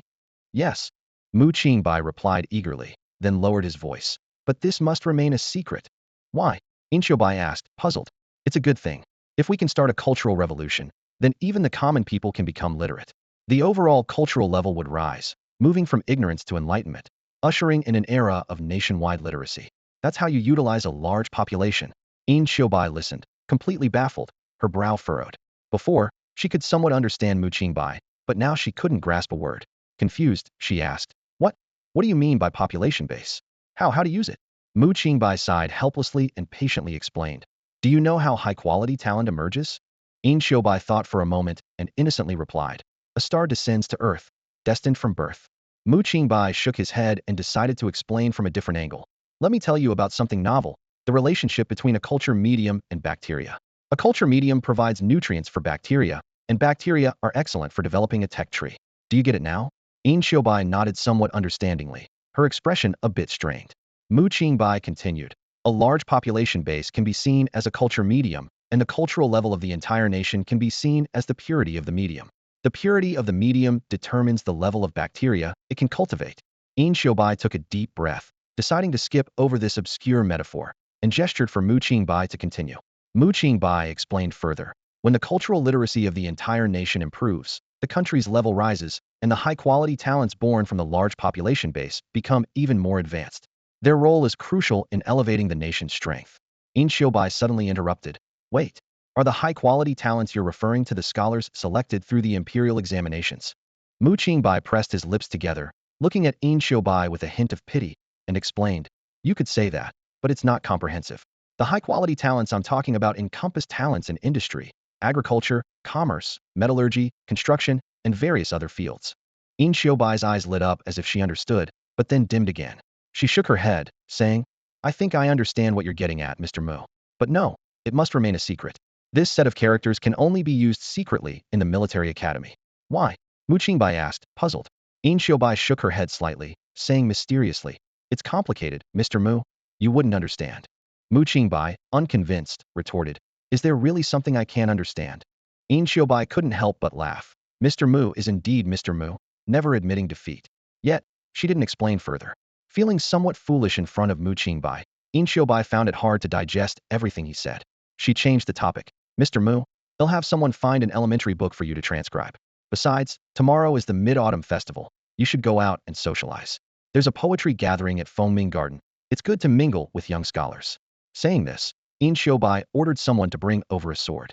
Influenced by the emperor, the Da'in dynasty had a strong martial spirit, and even scholars carried swords. Qingbai shook his head dismissively. I don't carry a sword. I don't know how. Qingbai chuckled. Most scholars don't. Carrying a sword is just to show virtue. A gentleman is like a sword, sharp and upright. Qingbai looked more disdainful. It's a burden. Qingbai insisted. Just wear it. Qingbai sighed. No need. I have one. Qingbai held back her laughter. Is it the one you brought back from Yuzhou? That's a woman's sword. If Mr. Mu, a grown man, goes out with a woman's sword, you'll be laughed at. Qingbai reluctantly agreed. All right. Thank you for your concern, Miss Bai. Qingbai smiled. Consider it a thank you gift for transcribing the book for me. I had a waist accessory made to match the sword. Mr. Mu will look very impressive wearing it. At Qingbai's request, Qingbai changed into a robe of interwoven plain colors. Feeling cold, he strongly requested an additional cloak. After donning the sword Qingbai gave him, she was immediately impressed. Graceful beyond compare, radiant beyond the clouds. Worth 1,000 gold yet unpretentious, moving like a king unburdened. Qingbai couldn't help but praise. Qingbai, already handsome, looked even more noble and elegant with the plain robe and long sword. Qingbai suddenly felt something was missing and had someone fetch the woman's sword from Qingbai's room to give to him. The dual swords complemented each other. The woman's sword as pure as moonlight, the man's sword as deep as a forest. Qingbai clapped her hands and laughed. So ethereal and elegant, pure as snow, soaring through the clouds, cold and distinguished. What an exceptionally handsome gentleman. While Qingbai was immersed in the beautiful scene, Qingbai suddenly drew both swords and murmured. People say add salt. The sword says it's fragrant. Double fried eggs. Kusai pain. Qingbai's smile froze on her face. Crash. A silent shatter, the beautiful illusion broke into pieces. Have you ever thought about making the wheels bigger, with an inner tube filled with air, wrapped inside an outer tire? This idea suddenly came to Qingbai after dinner. On an autumn evening, with the sky not yet completely dark, he gathered the craftsmen of the Bai mansion in the courtyard and began discussing his ideas with them. With excitement in his eyes, he put his arm around the shoulder of an older craftsman and shared some suggestions that seemed a bit far-fetched to them. Look, Qingbai said, pointing at the wheel. What if we wrap a layer of black rubber around the outside, and place an inflatable inner tube inside. Wouldn't that be better? The craftsmen exchanged puzzled looks, clearly confused by the idea. To them, it seemed like nothing more than a whimsical notion without any practical benefit. After all, the black rubber wouldn't be aesthetically pleasing, and the inner tube wouldn't be visible from the outside. Sensing their doubts, Qingbai quickly explained, "Remember what I mentioned? Shock absorption. You know, if it weren't for my uncooperative legs, I would have walked to Yuzhou when I took office. Unfortunately, my legs can't handle more than 100 miles without giving out." He chuckled at his own joke. The craftsman didn't quite understand Qingbai's humor and could only awkwardly laugh along, while promising to do their best to meet his requests. Qingbai continued, "As for the springs, we need to use a metal called steel. It's strong and flexible, mainly made of iron. I can't explain exactly how to make it, but I can tell you it's silver in color, softer than pig iron, but harder than wrought iron." The craftsmen exchanged confused glances again, unsure whether Qingbai was being serious or just speaking nonsense. Seeing this, Qingbai gently patted the craftsman's shoulder beside him and softened his tone. "Of course, if you can't make it, that's okay. If necessary, you can use copper, but it would need to be replaced frequently." Finally, a young craftsman gathered the courage to cautiously ask, "Master Mu, what exactly are you trying to make?" Qingbai chuckled lightly, with a hint of contempt in his laughter. "I'm not expecting you to make it right now. It's just a concept. It might take years, decades, or even centuries, but eventually, someone will turn it into reality." These words thoroughly angered the craftsmen. They understood hierarchy and would kneel if required, but such blatant disregard deeply wounded their pride. After Qingbai left, the craftsmen immediately gathered to discuss fervently. "How can Master Mu be so sure we can't make it? His words really make us feel small. Even if it's something unusual, we have to at least try to make a prototype to show him.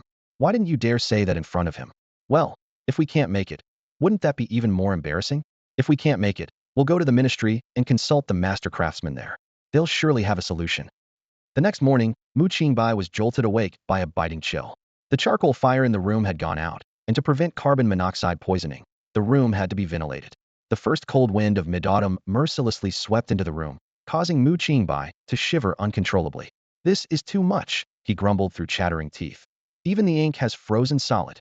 He quickly grabbed a thick fur cloak and wrapped it around himself. He couldn't help but think that if he were in the south, even in winter, the climate would be much milder. The northern cold was just too extreme. He sneezed loudly and reached for the manuscript on the table.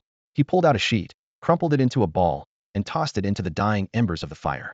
The sparks leapt onto the paper, but it refused to catch fire, as if silently mocking his futile effort. Qingbai pushed open the door and cautiously asked the servant on duty at the entrance, "Brother, can I borrow a light?"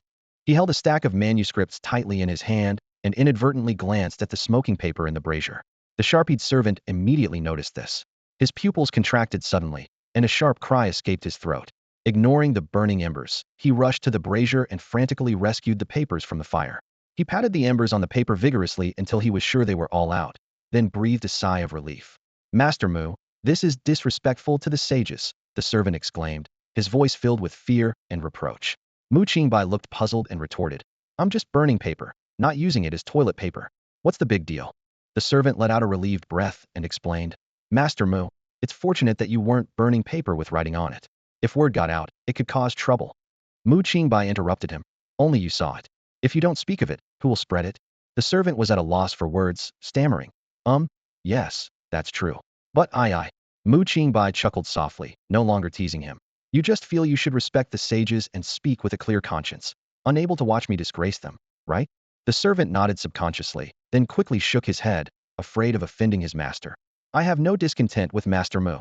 Qingbai shook his head with a sigh. "I can understand your point, but I can't comprehend your spirit. This paper is personal property, the writing is mine. I'm not a sage, and there's no portrait of a sage on this paper. Even if I used it as toilet paper, who could say anything?" The servant, however, seriously corrected him. "Master Mu, your thinking is dangerous." "How is it dangerous? Words are the sages." Qingbai was taken aback, wanting to argue but finding his throat blocked by something.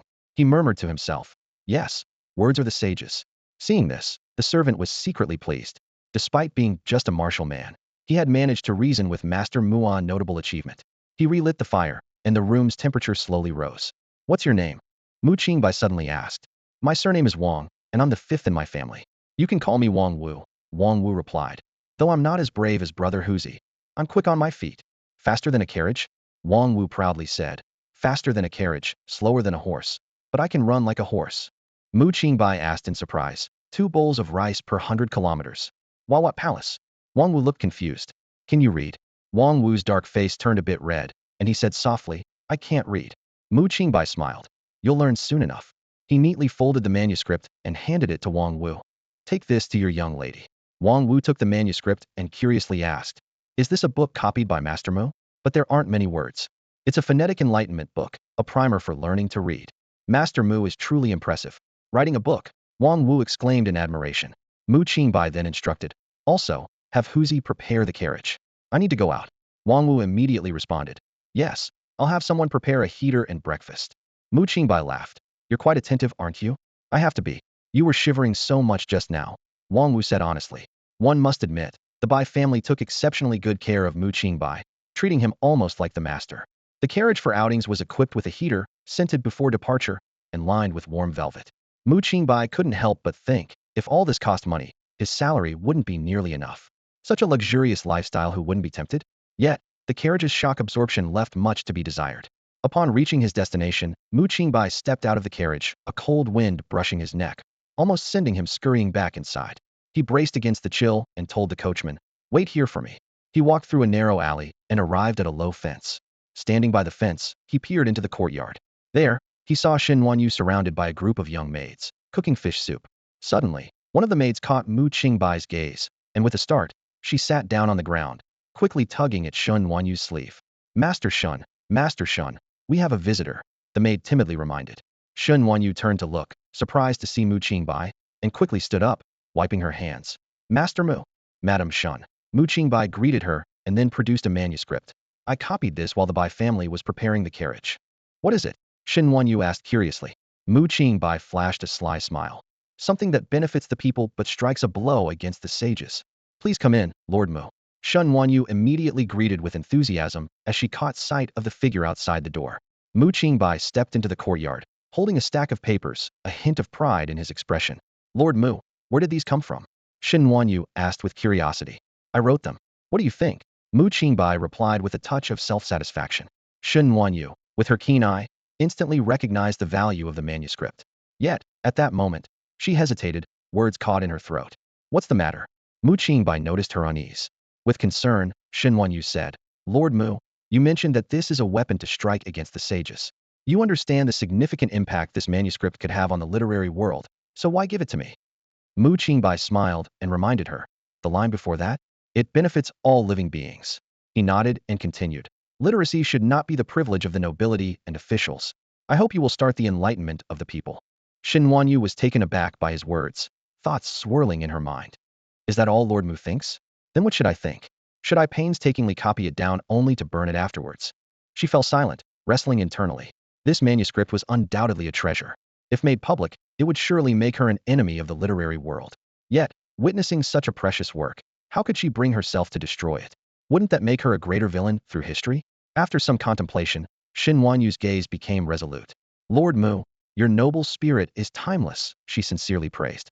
Mu Qingbai, seeing that she accepted the enlightening manuscript, responded to her compliment with a calm smile. Before leaving, he left a parting remark.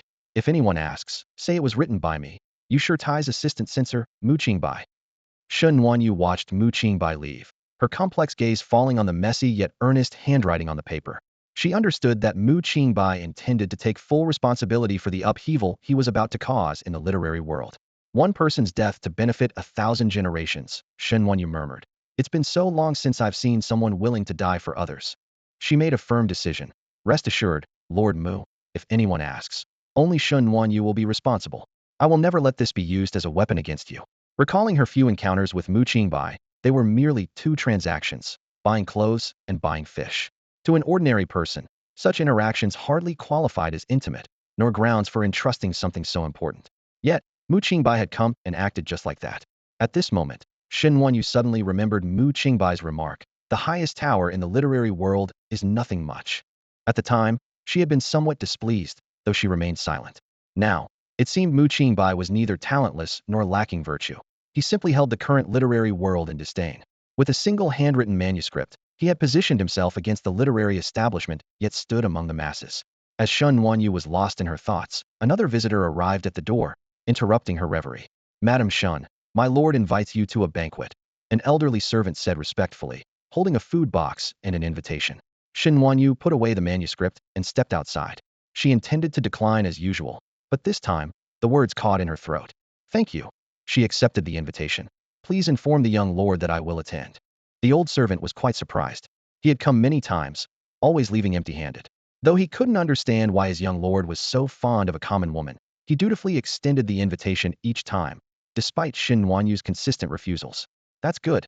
The old servant sighed in relief. These are some pastries the lord instructed to prepare. The little girls in the courtyard lit up like stars at the mention of snacks, sneaking glances at the old servant.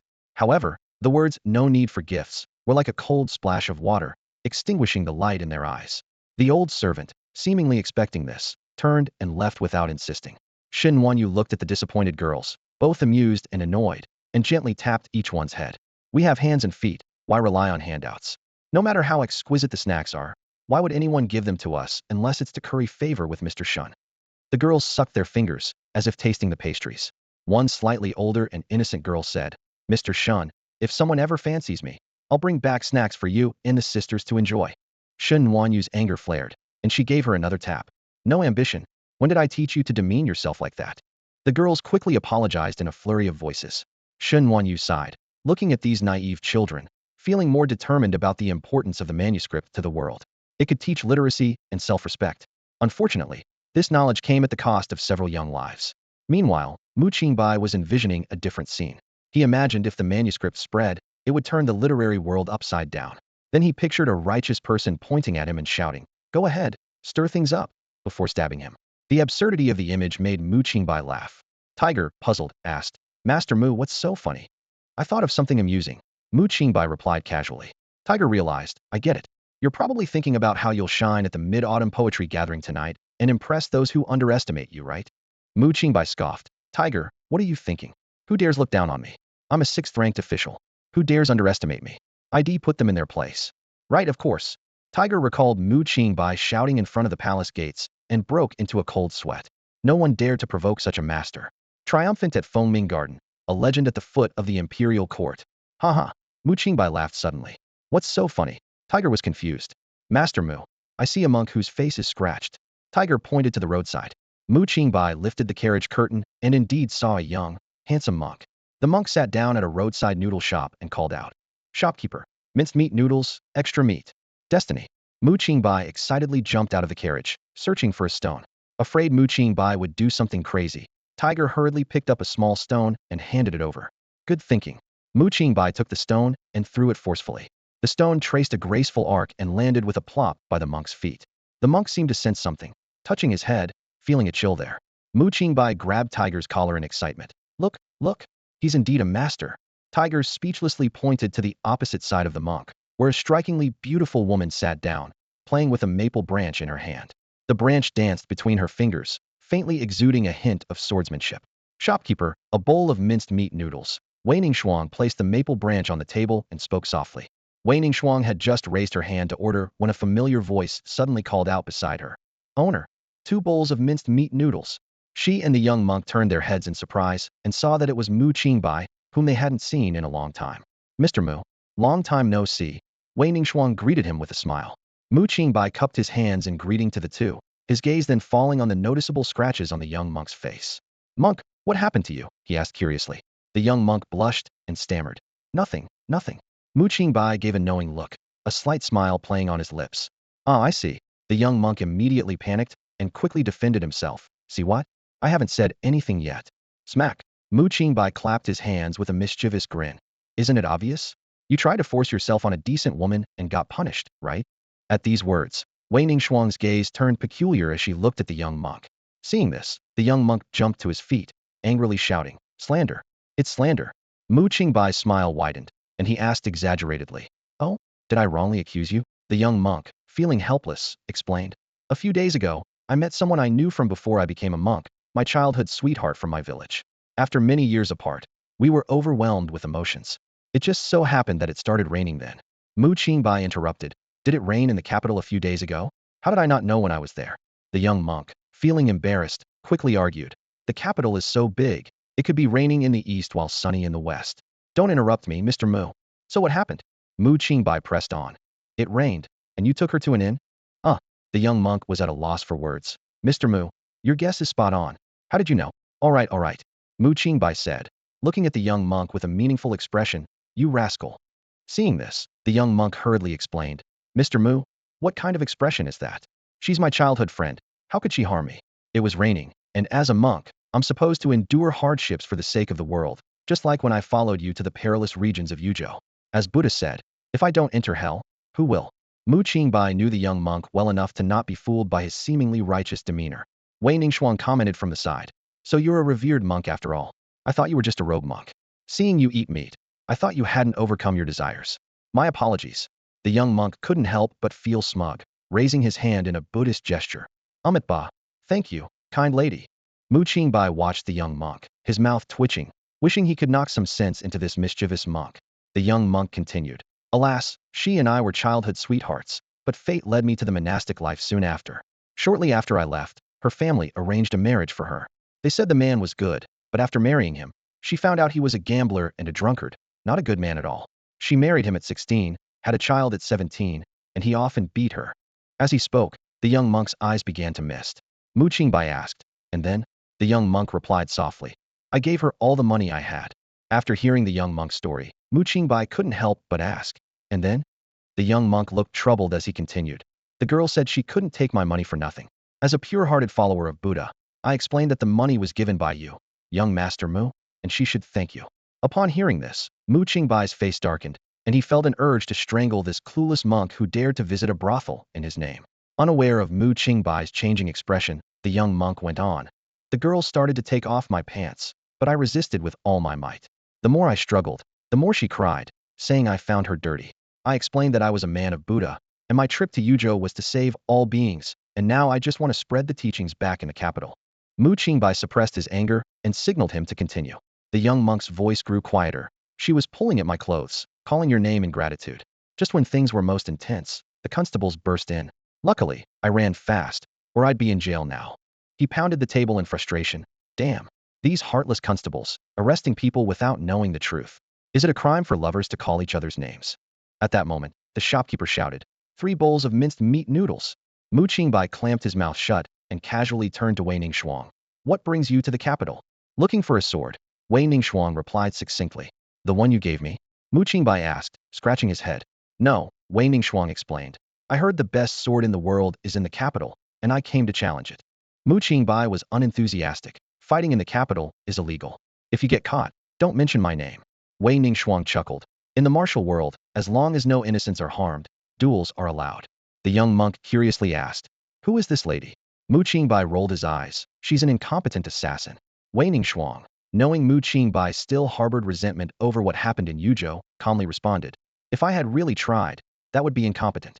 Mu Qingbai shrugged. No worries, there are plenty of more competent assassins than you. Wei Ningxuang retorted.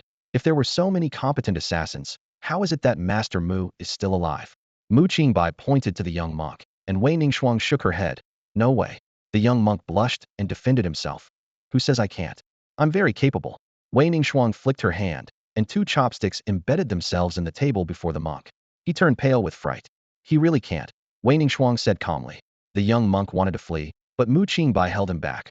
Wasting food is shameful. The young monk had no choice but to pick up the chopsticks with trembling hands. Eat. Eat. This is the best minced meat noodles in the capital. Wei Ningxuang tasted it and frowned. The taste is far off. Mu Qingbai asked, how much is this noodle? 10 won, the young monk replied. Mu Qingbai savored it and praised. Delicious. Wei Ningxuang remarked. It seems Master Mu has never tasted true delicacies. Mu Qingbai retorted. It's only 10 won. You can't judge something that costs 10 won by a 10-tael silver standard. For 10 won, this is the best taste in the world. Wei Ningxuang, hearing this, was momentarily taken aback. The young monk beamed with a radiant smile as he eagerly shared details about a mysterious place with Mu Qingbai and Wei Ningxuang. I've heard there's a special town in this world, he said, eyes glinting with curiosity. The food there is said to be the best in the land. From one end of the town to the other, you can taste the purest and most exquisite flavors. He paused, adding with a mysterious air, but unfortunately, unless you're a top-notch expert, even an average martial arts master would find it hard to leave that town alive.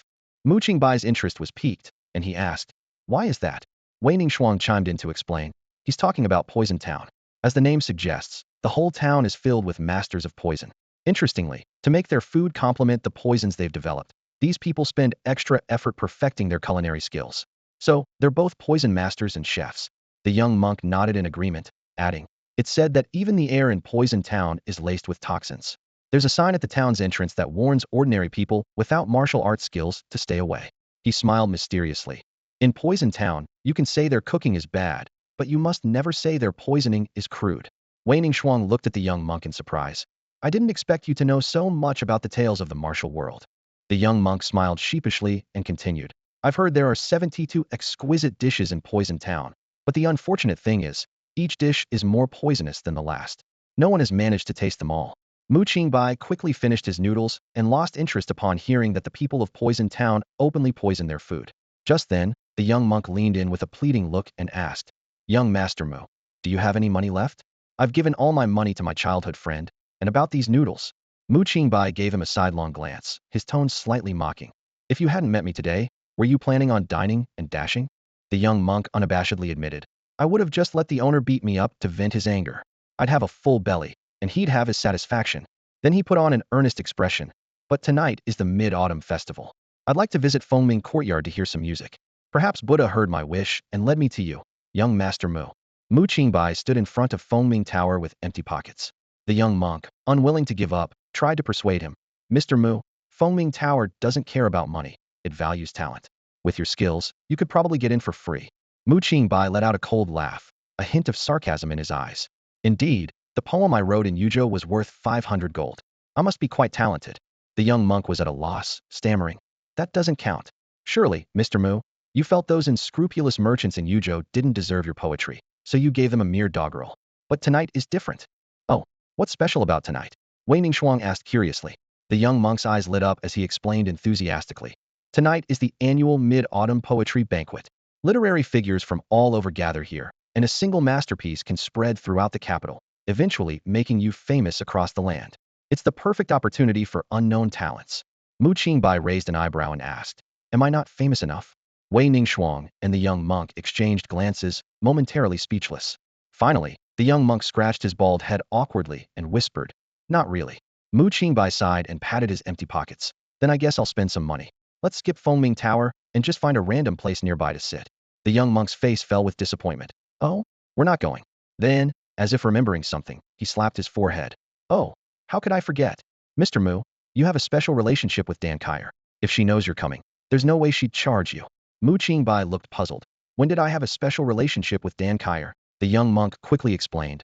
"Mr. Mu, don't you remember? You cleared her of those false accusations, and now her status is back at its peak. I heard she's even performing a new song at the Mid-Autumn Poetry Banquet these days." Mu Qingbai chuckled. "Does that count as a close relationship? I was merely clearing my own name and incidentally exonerated her. It was the right thing to do." The young monk looked at him with admiration. "Mr. Mu, you're truly righteous." Wei Ningxuang nodded in agreement. "Mr. Mu is indeed a kind person." Mu Qingbai laughed to himself, realizing that no matter the era, fan culture was the same. A small scandal could lead to a fall from grace, and once cleared, one could return to glory. The young monk continued to persuade. "Mr. Mu, are you really not going to showcase your talent tonight?" Mu Qingbai shook his head and politely declined. "Your literary talent surpasses mine. I wouldn't want to steal your spotlight." The young monk's disappointment was evident. At this moment, Wei Ningxuang turned to Mu Qingbai, smiling as she invited him. "Mr. Mu, how about joining us to listen to Dan Kyer's music tonight?" The young monk's eyes sparkled, and he looked at Wei Ningxuang with newfound admiration. Mu Qingbai was a bit surprised. "Weren't you here for fighting and brawling? How did you get involved in such cultured activities?" The young monk quickly explained. "Mr. Mu, you might not know, but lacking culture is what makes one a pretentious dilettante. Clearly, Miss Wei is a talented scholar." Wei Ningxuang chuckled. "Mr. Mu, you've misunderstood. I'm here for a martial arts competition, not a brawl. Besides, I've never seen the world's greatest sword, and I can't just wander aimlessly. Why not start at Fengming Tower and witness the swordsmanship of the gentlemen of the capital?" Mu Qingbai shrugged. "But gentlemen never draw their swords." "The sword saint never draws his sword either," Wei Ningxuang replied meaningfully. Wei Ningxuang pointed at the maple branch on the table and said calmly, "This is my sword." Mu Qingbai chuckled at her words and turned to the shopkeeper. "Shopkeeper, charge these 3 bowls to the bald monk." The young monk was taken aback and quickly protested. "Weren't you treating young Master Mu?" "I don't have any money." Mu Qingbai shrugged. Then are you covering the expenses at Fengming Courtyard tonight? The young monk withdrew his hand sheepishly and turned to the shopkeeper. Shopkeeper, how many dishes do I need to wash to pay the bill? Wei Ningshuang couldn't help but laugh, shaking her head. I'll take care of it. You're a true heroine, the young monk said gratefully, standing up quickly. I must take my leave now. Young Master Mu, I'll be waiting for you at Fengming Courtyard this evening. With that, he hurriedly left, fearing Wei Ningshuang might change her mind and make him wash dishes. Mu Qingbai narrowed his eyes thoughtfully. Beside the carriage, Huzi sensed something and quickly picked up a stone, offering it to Mu Qingbai, who declined with a shake of his head. Huzi looked distressed. Young Master Mu, it can't be any bigger, or that bald monk will get killed. Mu Qingbai turned to Wei Ningshuang and asked, Miss Wei, does that monk seem like a skilled fighter to you? Wei Ningshuang paused, then laughed. Master Mu is still bothered by that night, I see. Young Master Mu, he's really not a skilled fighter, just a monk who has indulged too much in wine and women. Mu Qingbai was more puzzled. How can you tell he's been weakened by indulgence? His aura is chaotic, not like a martial artist's, Wei Ningshuang explained. Mu Qingbai pointed to himself. What about me? Wei Ningshuang hesitated for a moment before saying, Master Mu, you're not much better than the monk. Mu Qingbai was taken aback. Are you suggesting I've also been weakened by indulgence? No, it's not that. Wei Ningshuang thought carefully. The monk is reckless in his indulgence, while Master Mu is different. It seems your foundation was never properly maintained from a young age. It's fortunate you haven't developed any health issues. Mu Qingbai pondered for a moment. Is it possible that the monk deliberately makes his aura seem like that of a debauched monk to hide his true identity? Wei Ningshuang was puzzled. But why would he do that? To hide something from you, Master Mu? Mu Qingbai thought for a moment, then laughed. Haha, it doesn't seem likely. He recalled that since the young monk returned to the capital, he hadn't intended to stay by his side for food and drink, only occasionally asking for some spending money when they met. Hiding his identity as a martial arts master for such a small amount? Ridiculous. Oh, by the way, Mu Qingbai suddenly remembered. Do you want your sword back? Wei Ningshuang asked in return. Does Master Mu need my help with something? Can you kill me? Mu Qingbai joked. Wei Ningshuang paused, then said seriously. Master Mu, I'm afraid I can't comply with that request. Then can I pawn it for the monk's spending money? Mu Qingbai teased. Wei Ningshuang replied helplessly. If you pawn it, I'll redeem it. You really are stubborn. Mu Qingbai sighed. You owe me nothing, yet you insist on giving me a favor. Wei Ningshuang insisted. Just because Master Mu doesn't mind, doesn't mean I can pretend nothing happened. If I made a mistake, I have to own up to it. My sword is not light, Wei Ningshuang added. Having it might be useful in the capital. What use could it possibly be? Mu Qingbai was skeptical. Who knows? Wei Ningshuang smiled mysteriously. I must take my leave now. If Master Mu decides to visit tonight, we shall meet upstairs. Wei Ningshuang's peculiar way of speaking didn't bother Mu Qingbai much. After they parted ways, he headed out of the city and arrived at the shores of Shengshui Lake. From a distance, he noticed a familiar figure sitting by the lake. It was the old man with the surname Lu. Beside Old Man Lu was a small heater with a pot on top, warming a jug of wine. The rich aroma of the wine wafted through the air, awakening Mu Qingbai's appetite. He couldn't help but recite, newly brewed wine with green foam, a small clay stove with red embers. As evening snow is about to fall, shall we drink a cup? Great poem, Lu Qian instinctively praised. But as soon as he spoke, he realized something was off. Shengshui Lake was usually deserted, especially during the Mid-Autumn Festival. He quickly turned around, and upon recognizing Mu Qingbai, his face turned pale. He hurriedly gathered his fishing gear, fearing that if he delayed, Mu Qingbai might accidentally break his longtime companion. With quick reflexes, Mu Qingbai grabbed Lu Qian's sleeve and teased, Why are you in such a hurry to leave? Feeling guilty about something, Lu Qian's face flushed, and he silently cursed, wishing he could pry open Mu Qingbai's head to see how he could utter such shameless words. Mu Qingbai glanced at the empty fish basket and feigned sympathy, sighing, Oh dear, how pitiful. These words ignited Lu Qian's anger. He retorted through clenched teeth, You're not much better. No matter how poor my fishing luck is, I wouldn't buy fish caught by others and hang them on my own hook. Mu Qingbai laughed nonchalantly. If I can't catch fish, I can always drain the water. Lu Qian struggled to leave. Let go. I'm leaving. Leaving without catching any fish. Mu Qingbai continued to tease. Lu Qian snorted. A fish worth 10 taels of silver.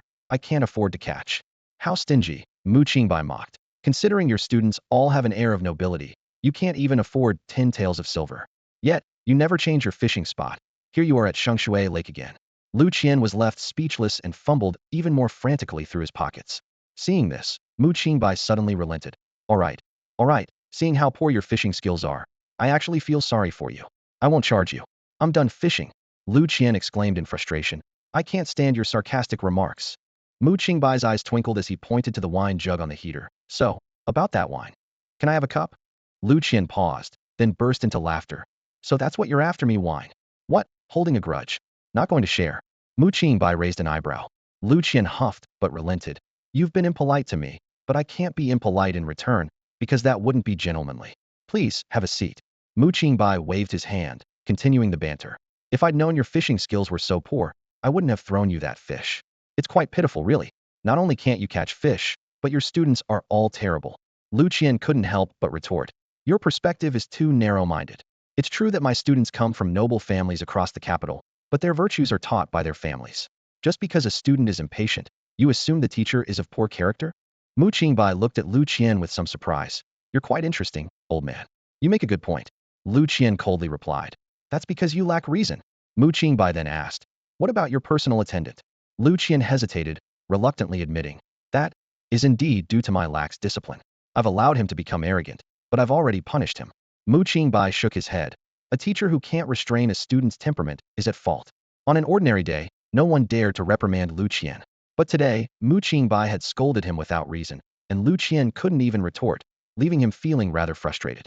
Lu Qian sighed helplessly and said, What a sharp tongue you have. Your words may be harsh, but they hit the nail on the head. Mu Qingbai laughed heartily, standing straight and unyielding. I'm a censor. If my words aren't sharp, how can I correct the court's ways? I never said your words were sharp. Lu Qian shook his head slightly. There is some truth in what you say. Mu Qingbai raised an eyebrow and chuckled.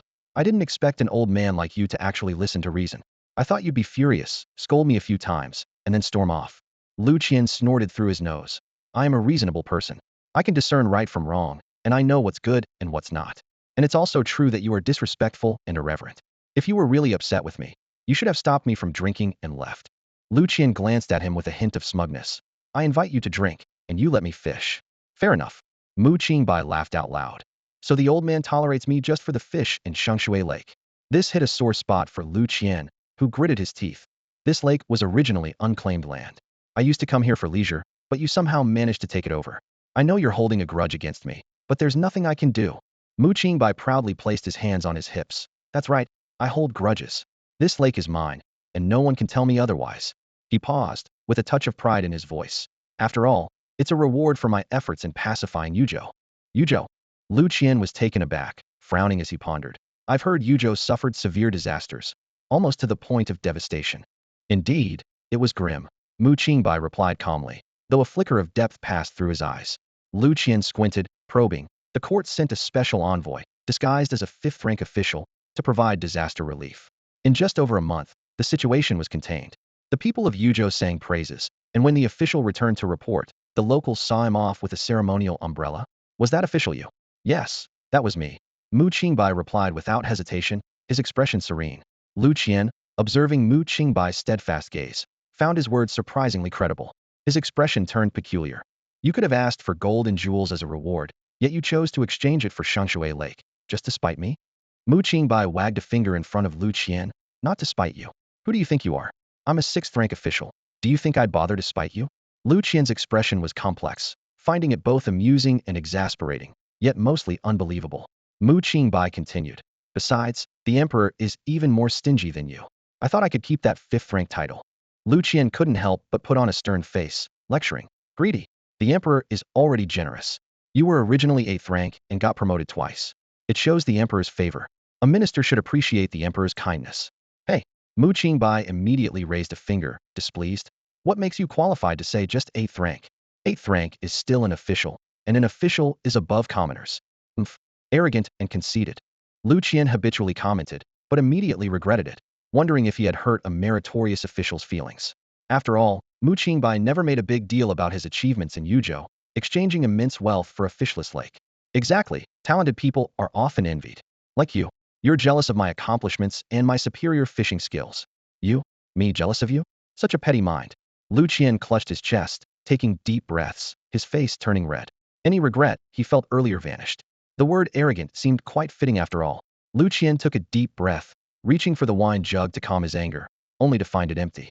It dawned on him that while this young man kept taunting him, he had emptied his wine jug. This day had been utterly frustrating. He came intending to fish, only to encounter the lake's owner. He brought a jug of wine, barely had a sip, and it was all gone. He spent the day bickering without a single victory, not to mention he hadn't caught a single fish. Suddenly, Lu Qian felt rather hopeless. Sigh. Lu Qian sighed deeply, standing up to pack his things. Mu Qingbai, noticing the darkening sky, got up and patted his clothes, ready to leave. Lu Qian wouldn't let him off easily. You drank all my wine, and you won't even help me pack? Mu Qingbai, feeling a bit guilty, scratched his head and returned to help, though he couldn't resist complaining. You have servants by your carriage.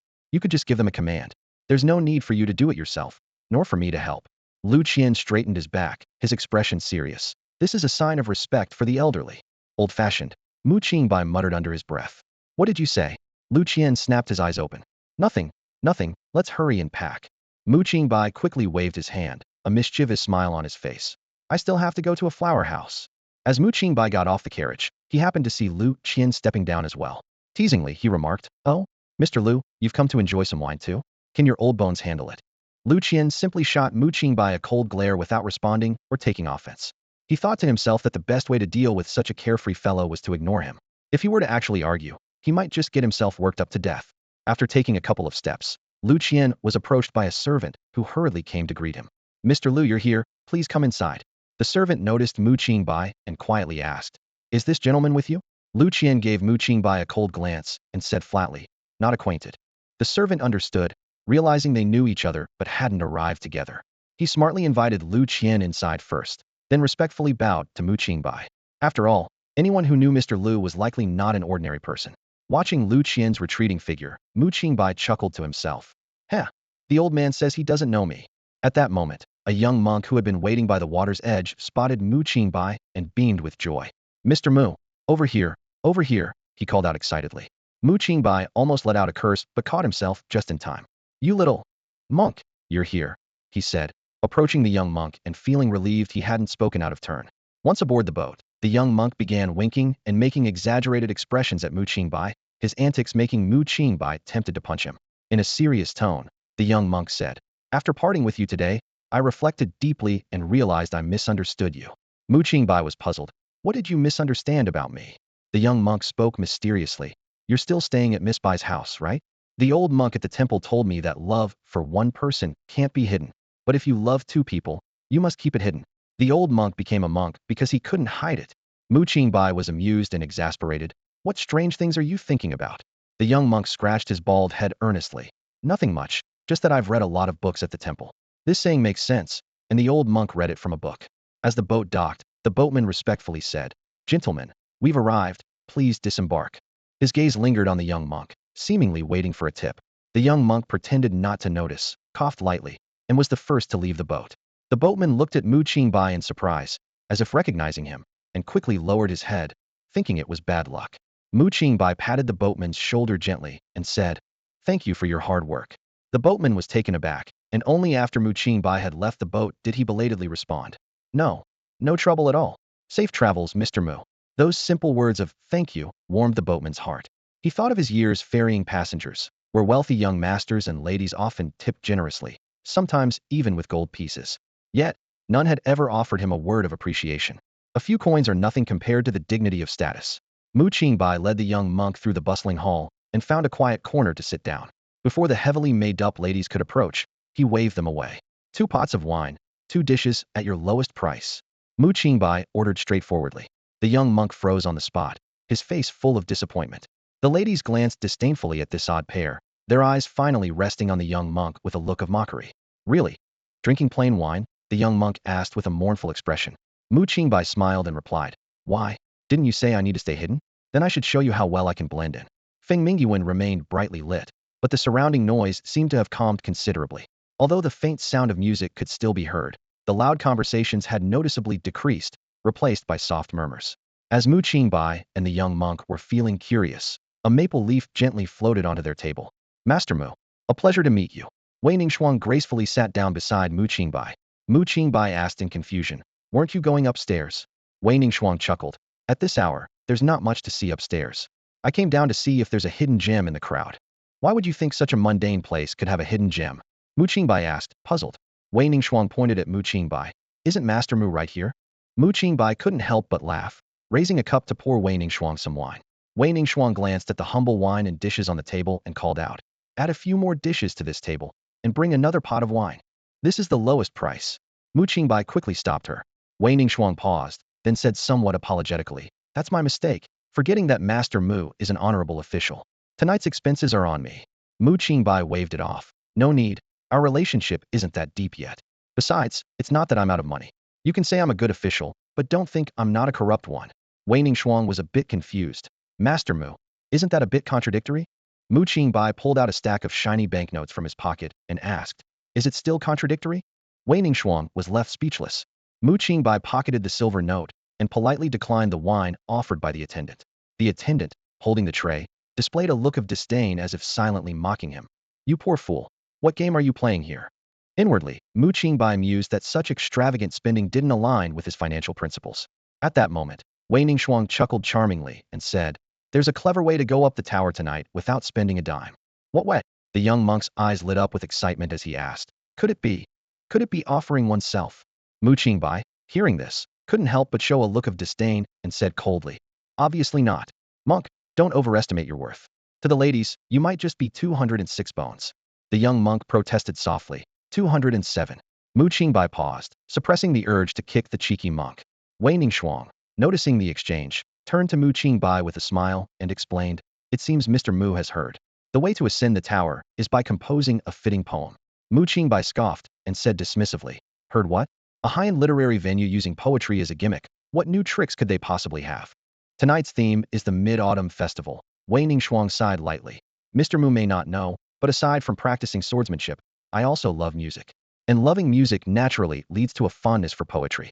Since we parted that day, I haven't heard any of your poems, which is quite regretful." Mu Qingbai scratched his head, a bit embarrassed, and said, "You might not know this about me. I've never passed a single essay exam since childhood.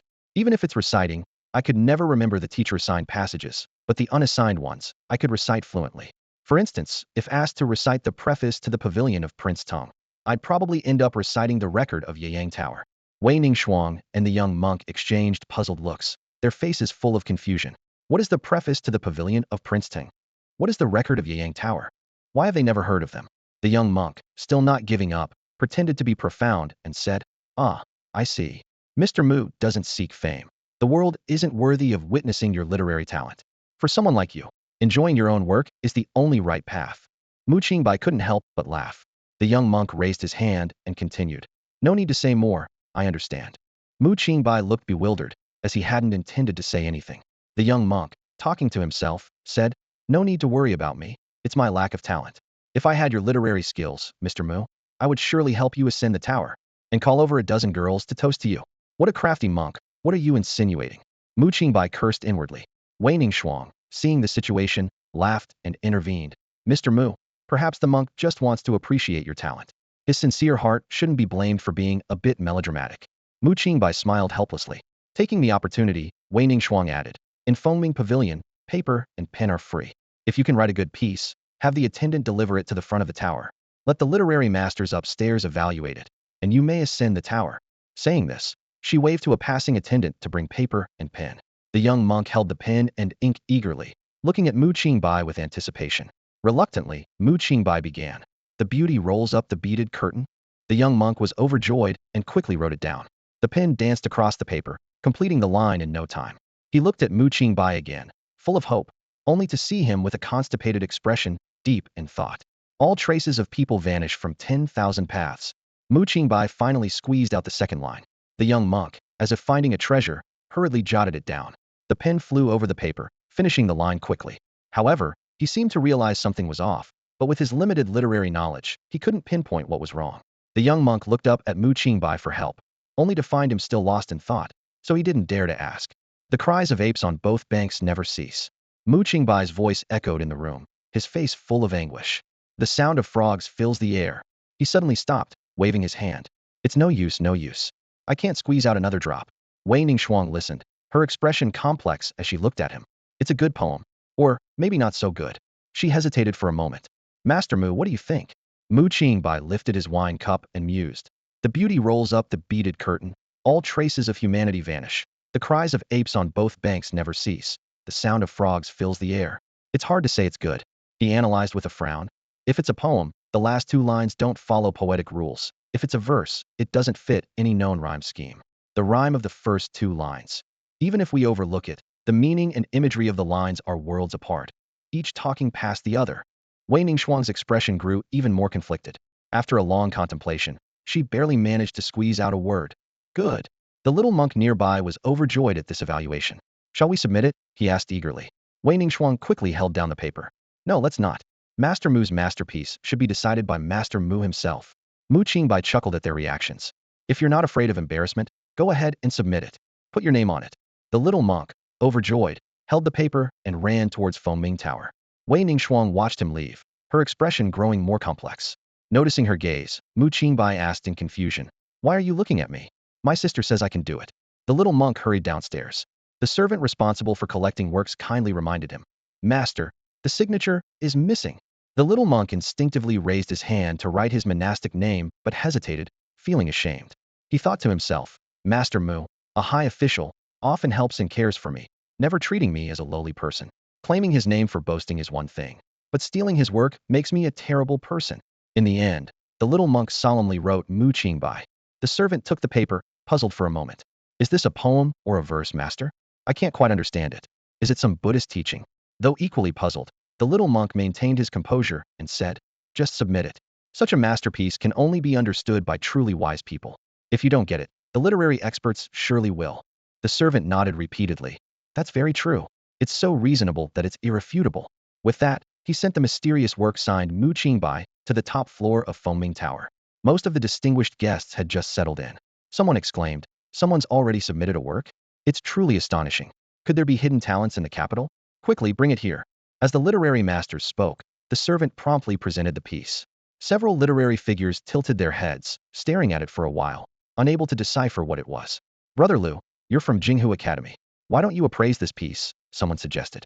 Lu Qian glanced at it and couldn't help but laugh derisively. This is rubbish. How dare someone submit this? Who wrote this nonsense? They have the nerve to sign it. Aren't they afraid of becoming a laughingstock? The others breathed a sigh of relief and agreed. Indeed, I thought so. This is garbage. Ugh, this is worse than garbage. I thought it was some talented person who was so fast. This is neither a poem nor a verse.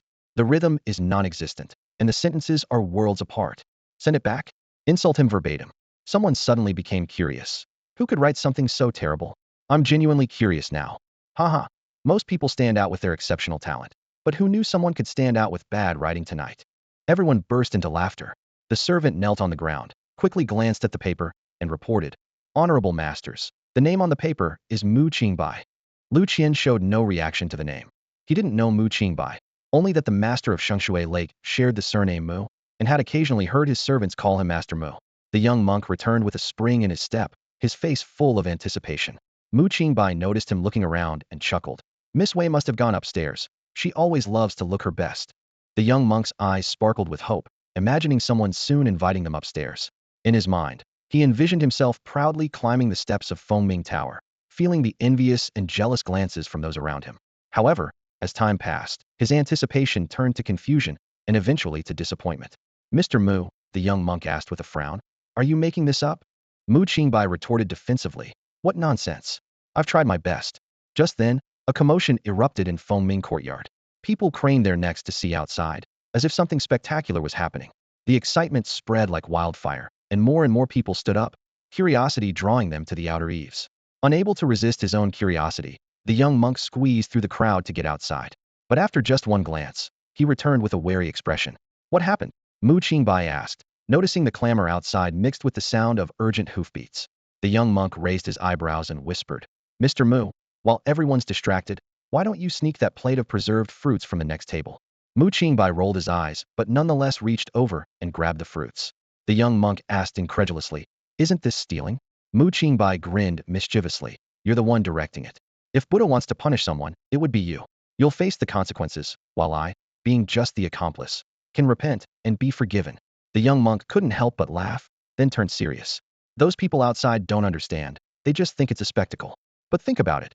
Whose horse could recklessly charge down the streets of the capital? And those hoofbeats are from a galloping horse. Do you know what that means? Mu Qingbai shook his head, bewildered. It's a war horse, the young monk whispered again. It's an urgent military report, traveling 800 miles. There's trouble at the border. Mu Qingbai suddenly understood, thoughtfully remarking. Tonight is the Mid-Autumn Festival. with a banquet at the palace. Exactly, the young monk replied. Mr. Mu, you're a sixth-rank official. Why aren't you at the palace banquet? Mu Qingbai laughed. Perhaps on such a joyous occasion, the Empress didn't want to see my face and risk ruining her mood. The young monk lamented. Oh, Mr. Mu, you should learn to be more tactful. If you could speak kindly or at least soften harsh words, there would surely be a place for you at tonight's banquet. You're just too spirited. If I'm not spirited, how can I be a censor? Mu Qingbai countered. Meanwhile, on the streets of the capital, a young soldier galloped by on horseback. For many, the capital was just a vague concept, but for the border soldiers, it was the sacred heart of the empire. If not for this urgent mission, this soldier might never have had the chance to set foot in the capital. He raced through the bustling streets, passing high towers built over water. Under the night sky, the lights of the buildings reflected on the water, illuminating the darkness as if it were daylight. The soldier spared a quick glance, marveling at the capital's splendor, but had no time to savor it as he rushed towards the palace to deliver the military report that might change the fate of the empire. On the shimmering water, the illuminated buildings were filled with beautiful women, their elegance beyond words. A young soldier stood outside the palace gates, his gaze drawn to the distant splendor. He couldn't help but compare this place to the harsh borderlands, sighing inwardly. This is paradise, while the border is like hell. The towering buildings seemed like insurmountable mountains, suppressing his inner turmoil. The young soldier knelt outside the palace gates, his hands trembling slightly as he awaited his fate. A eunuch approached, looking down at the stammering soldier with a sense of superiority. In a high-pitched voice, he said, His Majesty acknowledges your hard work. You can request any reward you wish. The soldier was taken aback, recalling his superior's instructions. He took a deep breath and stammered, "To dare not. This is merely my duty." The eunuch nodded with satisfaction, pleased with the soldier's response. However, just as he was about to leave, the soldier spoke again. But if possible, I would like. The eunuch's eyes widened, his tone turning sharp and sarcastic. The soldier swallowed nervously, mustering the courage to say, I would like a swift horse, to return home. The eunuch was stunned, clearly not expecting a horse to be considered a reward. He paused for a moment, then turned and left, leaving the soldier anxiously awaiting the outcome. Meanwhile, Yunlan had left the banquet early and entered the imperial study, surrounded by attendants. Qingbai and Jintao had been waiting for some time. Yunlan waved off formalities and got straight to the point. War has broken out in the north. Zhang Mubei has barely 10,000 troops. The urgent report has reached the capital. You're all aware of the situation, right? And Jintao immediately responded. The urgent task is to resolve the border crisis. General Zhang is currently struggling alone. His nearly 10,000 soldiers may hold off the enemy temporarily, but not for long. I urge your majesty to appoint a commander and send reinforcements to support General Zhang. Qingbai pondered for a moment and added, Ministerin, troops cannot move without provisions. With the sudden outbreak of war at the border, the matter of supplies is crucial. Please arrange for the supply of provisions immediately to stabilize the troops under Zhang Mubei and ensure morale isn't broken due to shortages. And Jintao nodded in agreement. General Yin is right. This matter is urgent. Your Majesty, I take my leave. With that, he quickly left the imperial study. Qingbai turned to Yunlan, cupping his fists. Your Majesty, I am willing to lead the troops to aid Zhang Mubei. Yunlan shook his head. Qingbai, you may recommend someone to lead, but it can't be you. Qingbai asked, puzzled, why not? Yunlan smiled and explained, you are a remarkable talent with high esteem in the army. Your involvement would have widespread implications. You must remain in the capital to maintain stability for me. If even you have to lead troops, people might think the great Yin dynasty is in dire straits. Qingbai paused, quickly understanding the emperor's intentions. It was about building her reputation, while maintaining stability was just a pretext. The emperor simply didn't want her to take risks. Qingbai urgently said, Your Majesty, it is precisely because of my esteemed position that I have an unshakable responsibility. Appointing me would demonstrate your grace, and the 10,000 soldiers at the border would be greatly inspired. Yunlan waved his hand firmly. I have made up my mind. No need to discuss further. There are plenty of generals in the capital. There's no need for you to personally take the field. Go back and think it over, and give me some names tomorrow. Qingbai wanted to say more, but Feng Zhen interrupted. Your Majesty, Minister Chai and Minister Wen Gongdan are waiting outside. Yunlan said calmly. You may go. Qingbai's lips moved as if to speak, but he held back. Feng Zhen quickly stepped forward and whispered, General Yin, let me escort you. Qingbai sighed helplessly. Sigh. Very well, I take my leave. The galloping warhorse thundered past, its hooves echoing like thunder, startling the pedestrians on the streets of the capital. Sharp-eyed bystanders quickly recognized it as a frontier battle report, and the news spread like wildfire. However, for the bustling capital, the distant warfare seemed unable to shake its celebratory atmosphere. The dust kicked up by the warhorse briefly caught attention, but soon dissipated into the festive clamor. Inside a tavern by the street, a young monk watched anxiously out the window and murmured, "I'm afraid the people at the border will suffer again." Sitting across from him, Qingbai raised an eyebrow and asked, "Why do you say that? Do you think the border garrison will harass our own people?" The young monk shook his head, explaining, "No, they won't. The Empress's fierce generals guard the frontier with strict discipline. But now, there's a rift between the civil and military officials at court. Even with a major threat looming, I'm afraid the civil officials won't cooperate with the military's logistical needs." Qingbai responded with a mysterious smile, "You're wrong. They can't wait to cooperate with the military." "Why?" the young monk asked curiously. "Don't ask. Knowing too much won't do you any good," Qingbai said with a meaningful tone. The young monk was instantly frightened, nodding repeatedly. "Understood. Understood." Just as Qingbai was about to raise his cup for a drink, a burly man suddenly burst into the tavern. He scanned the room and shouted, "Who is Qingbai?" The young monk, upon seeing this, immediately lowered his head like a startled quail. He tried to pull Qingbai down with him, urgently whispering, "Young Master Mu, keep your head down, don't look at him." Qingbai, unfazed, replied, "Do you think hiding like this will work? In a room full of people with hair, you're the only bald one, which makes you more conspicuous." Sure enough, the burly man's gaze shot towards the young monk like an arrow. "You bald monk." The young monk looked around incredulously, finally pointing to himself in despair. "Yes, you. Do you know Qingbai?"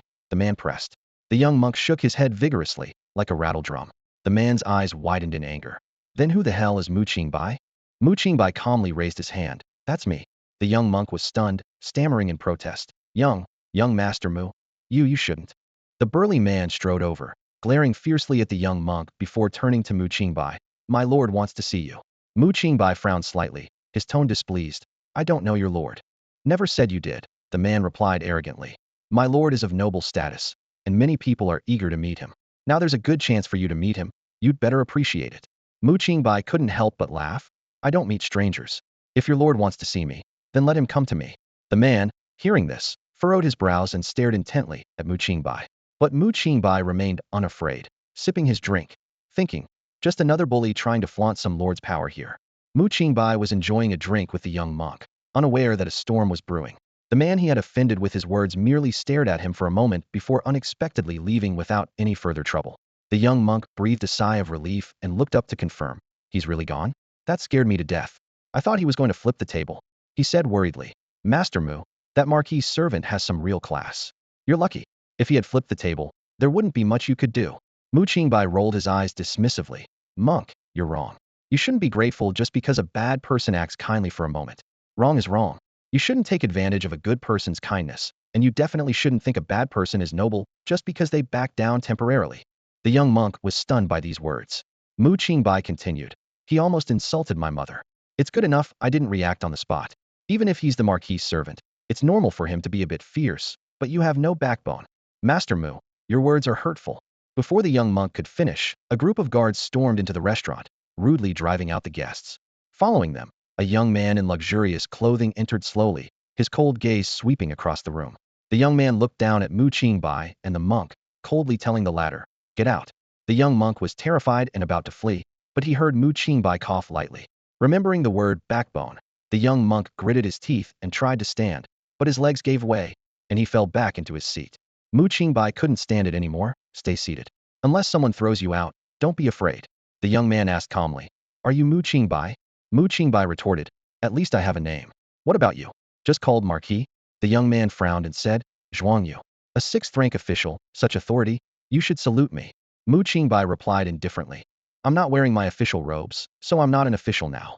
Zhuangyu said coldly, "You're a commoner, so you should salute me, the Marquis." Qingbai scoffed, "I won't salute. What are you going to do, kill me?" The young monk trembled. "Maybe I should just leave?" Zhuangyu glared at the monk and then looked at Qingbai with suspicion. "You've got guts." Qingbai was unafraid. "I fear many things, but not death. Unfortunately, a marquis who inherited his title through succession doesn't have the power to kill me." Zhuangyu's face darkened at these words. The phrase, "inherited without merit," was a great insult.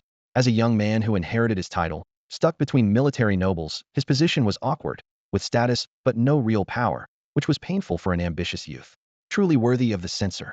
Zhuangyu gritted his teeth. "I had some doubts before, but now I believe that manuscript was indeed written by you. You're bold to write something so treasonous." Zhuang Yu thought these words would intimidate Mu Qingbai, but he was destined to be disappointed. I dared to write it, but does the Marquis dare to read it? Mu Qingbai asked contemptuously. Zhuang Yu was provoked. Who says I don't dare to read it? Then do you dare to let someone teach it? Of course I dare. Wait. Zhuang Yu suddenly realized something. I think I know what you're plotting. A disdainful smile appeared on Zhuang Yu's face, his eyes gleaming with a light that suggested he believed he had seen through everything. He stared at Mu Qingbai, his tone dripping with mockery. You're scared too. You're just pretending to be calm. You've given this manuscript, capable of shaking the literary world, to a mere woman. It's not that you don't want the fame. You're just afraid. Mu Qingbai paused slightly, turning to the young monk beside him, and asked, Did you understand that?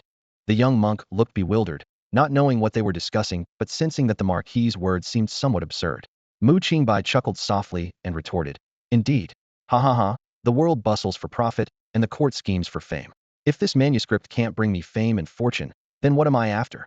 Zhuang Yu was taken aback by this, and a hint of embarrassment crept over his face. Looking at Mu Qingbai's smiling expression, he retorted angrily. Then what are you after?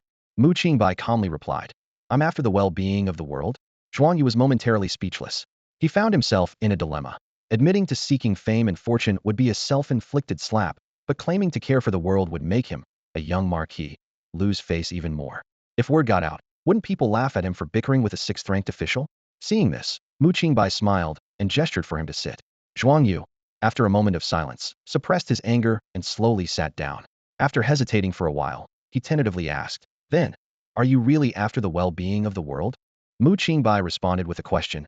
Guess which is more important to me, the world or fame and fortune? The world, Zhuang Yu said with certainty. Wrong, guess again. Then, fame and fortune? Wrong again, keep guessing. Zhuang Yu was irritated. If not for fame and fortune nor for the world, how am I supposed to guess? Mu Qingbai laughed. After the manuscript spreads among the people, letting my name be known in the literary world is very important to me. Zhuang Yu frowned, thinking quietly. Spreading the manuscript among the people is for enlightening them, which is for the world. Letting the literary world know your name, which means the whole world knows your name, is for fame and fortune. Mu Qingbai showed a look of approval. Exactly. You want to gamble your life for eternal fame? Zhuang Yu pressed further. You could understand it that way. Mu Qingbai answered calmly. Zhuang Yu still felt puzzled. Why not do it yourself if you're seeking fame? Why rely on Shen Wanyu, a mere woman? Mu Qingbai replied indifferently. Would the literary world let me accomplish this? After serious contemplation, Zhuang Yu shook his head. Mu Qingbai smiled. But what if there are thousands upon thousands of Shen Wanyu? Would the literary world notice them? Zhuang Yu was stunned, falling into deep thought. Mu Qingbai looked out the window, softly reciting. Good rain knows its season. When spring arrives, it falls. Following the wind, it sneaks into the night, nourishing everything silently. Zhuang Yu was filled with admiration upon hearing Mu Qingbai's poem. In just 20 words, the 5-character verse encapsulated a breathtaking scene of calmness hiding an impending storm. What a subtle yet profound impact, he marveled inwardly. However, Mu Qingbai's next words startled Zhuang Yu. You keep referring to her as a weak woman, as if you underestimate Shen Wanyu's abilities, Mu Qingbai stated bluntly. Zhuang Yu instinctively wanted to argue. I never meant that. Mu Qingbai shook his head.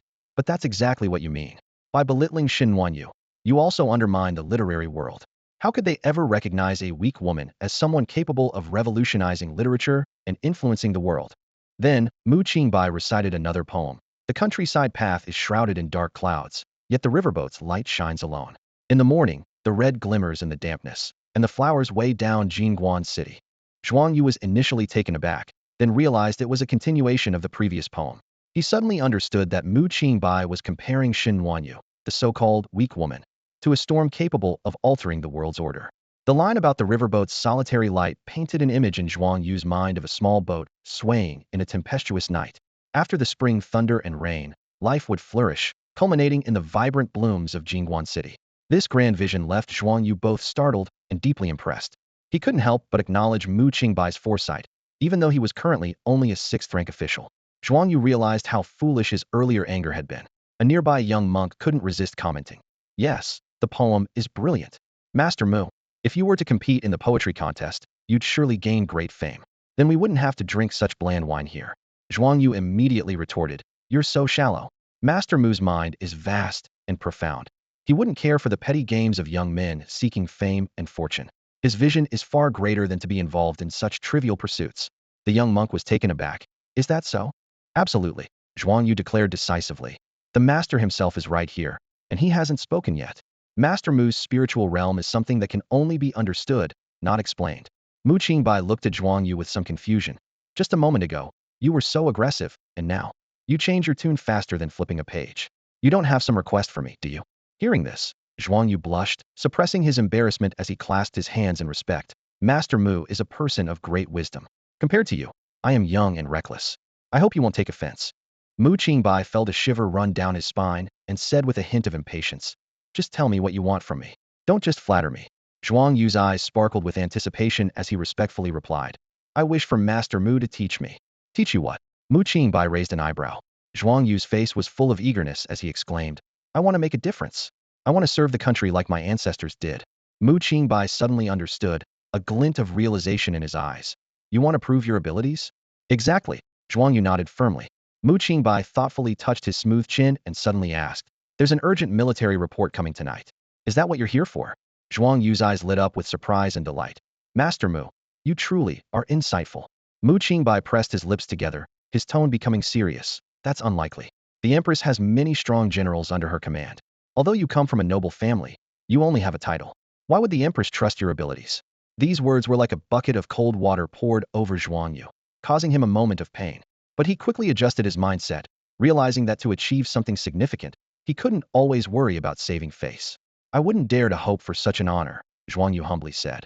I only wish the Empress would allow me to serve as an assistant general, giving me a chance to prove myself on the battlefield. Mu Qingbai shook his head resolutely. Don't even think about it. If there really is an emergency at the border and troops are sent, the choice of personnel will certainly be made by the Grand General of the nation. Why? Zhuang Yu asked, puzzled. Mu Qingbai explained. It's to enhance the Grand General's prestige. Simply put, the Empress wants to give her sister more glory. The little monk nearby suddenly understood and added, I get it. If the person recommended by the Grand General returns victorious, she naturally shares in the glory, boosting her standing in the military. Mu Qingbai nodded approvingly.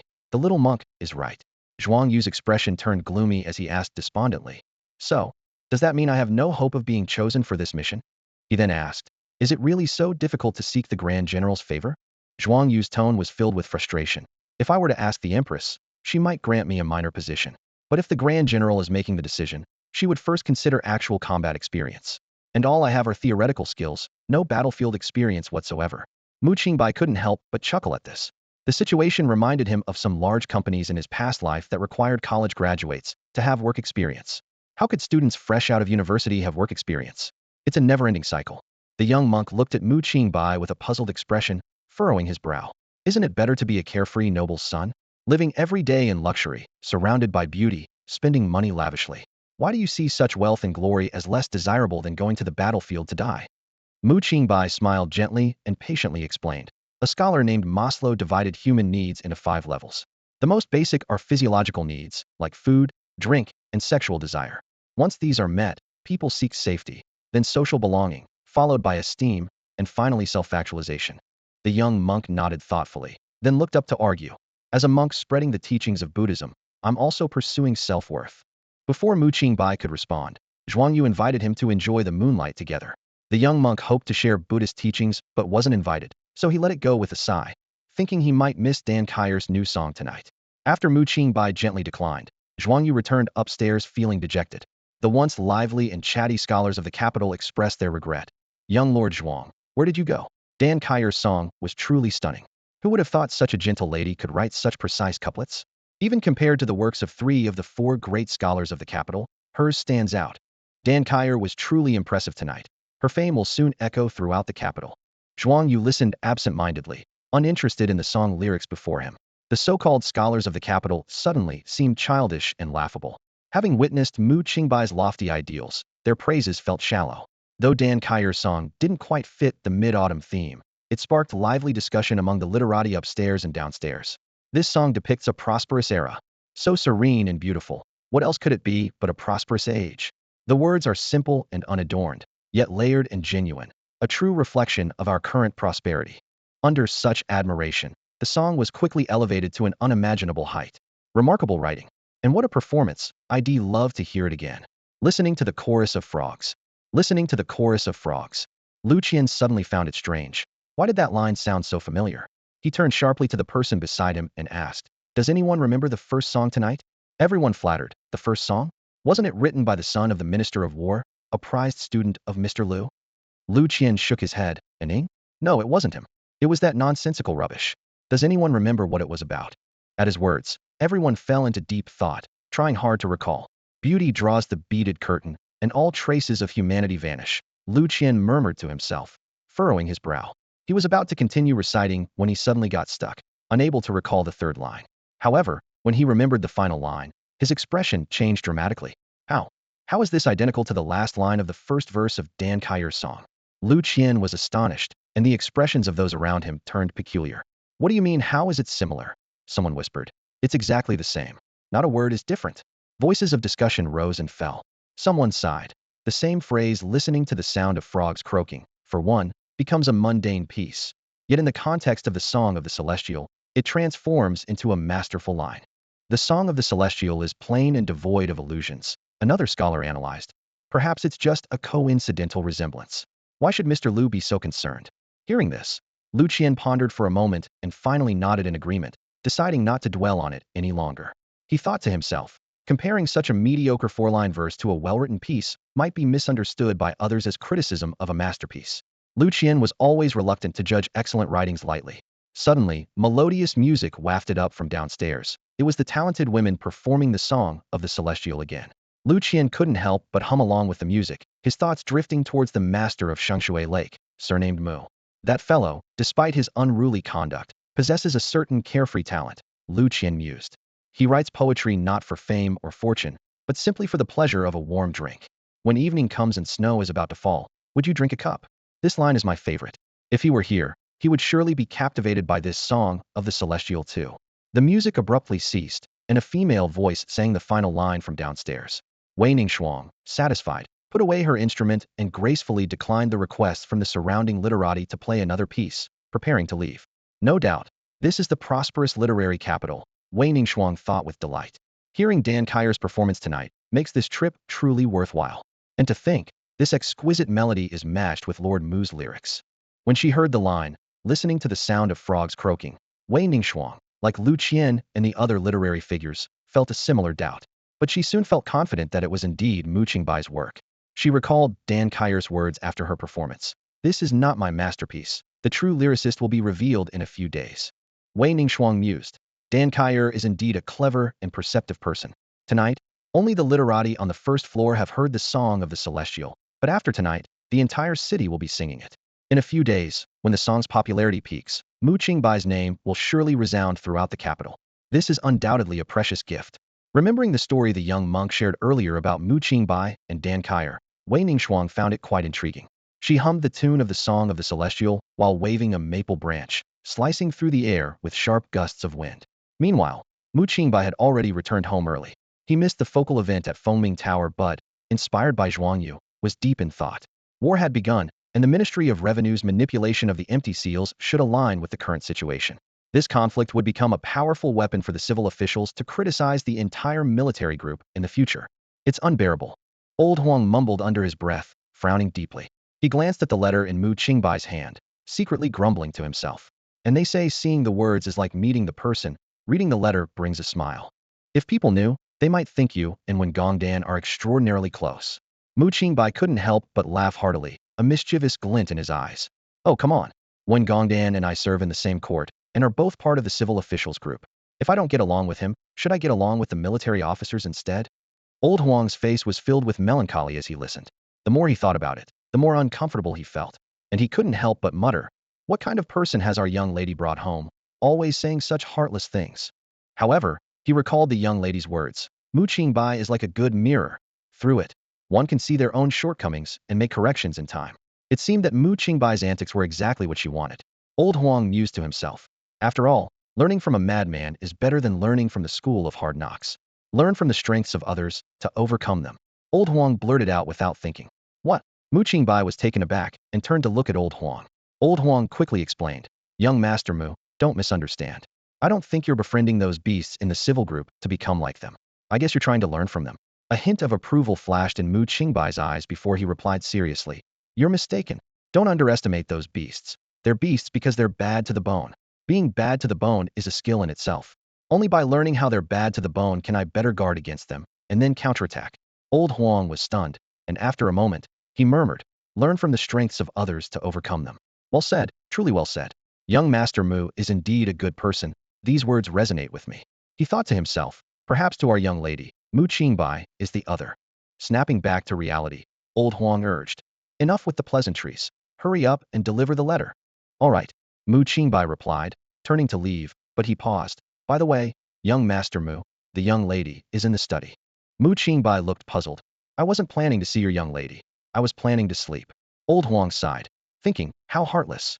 The young lady is still troubled by national affairs, and this carefree guy plans to sleep early. He tentatively suggested, the young lady is still troubled by trivial matters. We servants can't persuade her to rest early. You, young Master Mu, can speak to her. Could you please help persuade her? Mu Qingbai scratched his head, feeling a bit uneasy. Your young lady is a person with her own mind. Even if I can speak to her, if she won't listen, she won't listen. Seeing the pleading look in Old Huang's eyes, he finally relented.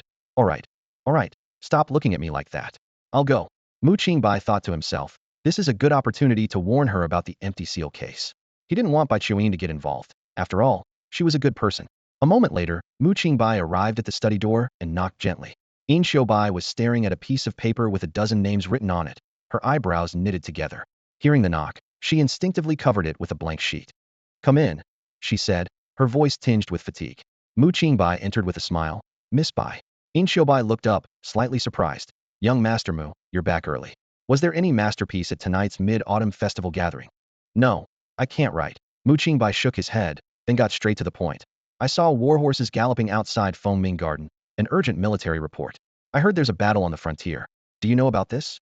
Yin Xiubai's face showed a wry smile. I do. Mu Qingbai praised. Your information is really up to date. Do you know where the battle is? The north. Yin Xiubai replied, her tone carrying a hint of relief. She thought to herself, Mu Qingbai is starting to care about national affairs. This is a good sign of change. Speed is of the essence in warfare. Do we know when the court's reinforcements will depart? Yin Xiubai asked, his brows furrowed with worry.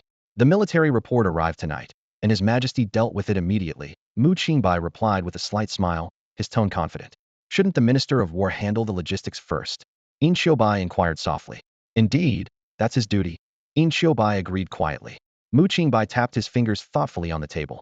So, apart from recommending a military leader to take command, the Grand General doesn't need to handle anything else, right? Yin Xiubai nodded, but then frowned slightly, looking at Mu Qingbai. Why do you think the Grand General would recommend someone instead of leading the troops personally? Mu Qingbai laughed heartily. Everyone knows the Emperor holds her in high regard. There's no way she'd risk her. The recommendation is just a formality. If the appointed leader isn't suitable, the Emperor will choose someone else and still credit the Grand General for the choice. Yin Xiubai sighed, his shoulders slightly slumping. An outsider sees things clearly, indeed. This war might be long and grueling, he said, waiting for Mu Qingbai to question his meaning. Surprisingly, Mu Qingbai nodded in agreement. True. Do you know why it will be grueling? Yin Xiubai asked, his eyes widening in surprise. Mu Qingbai chuckled and shook his head.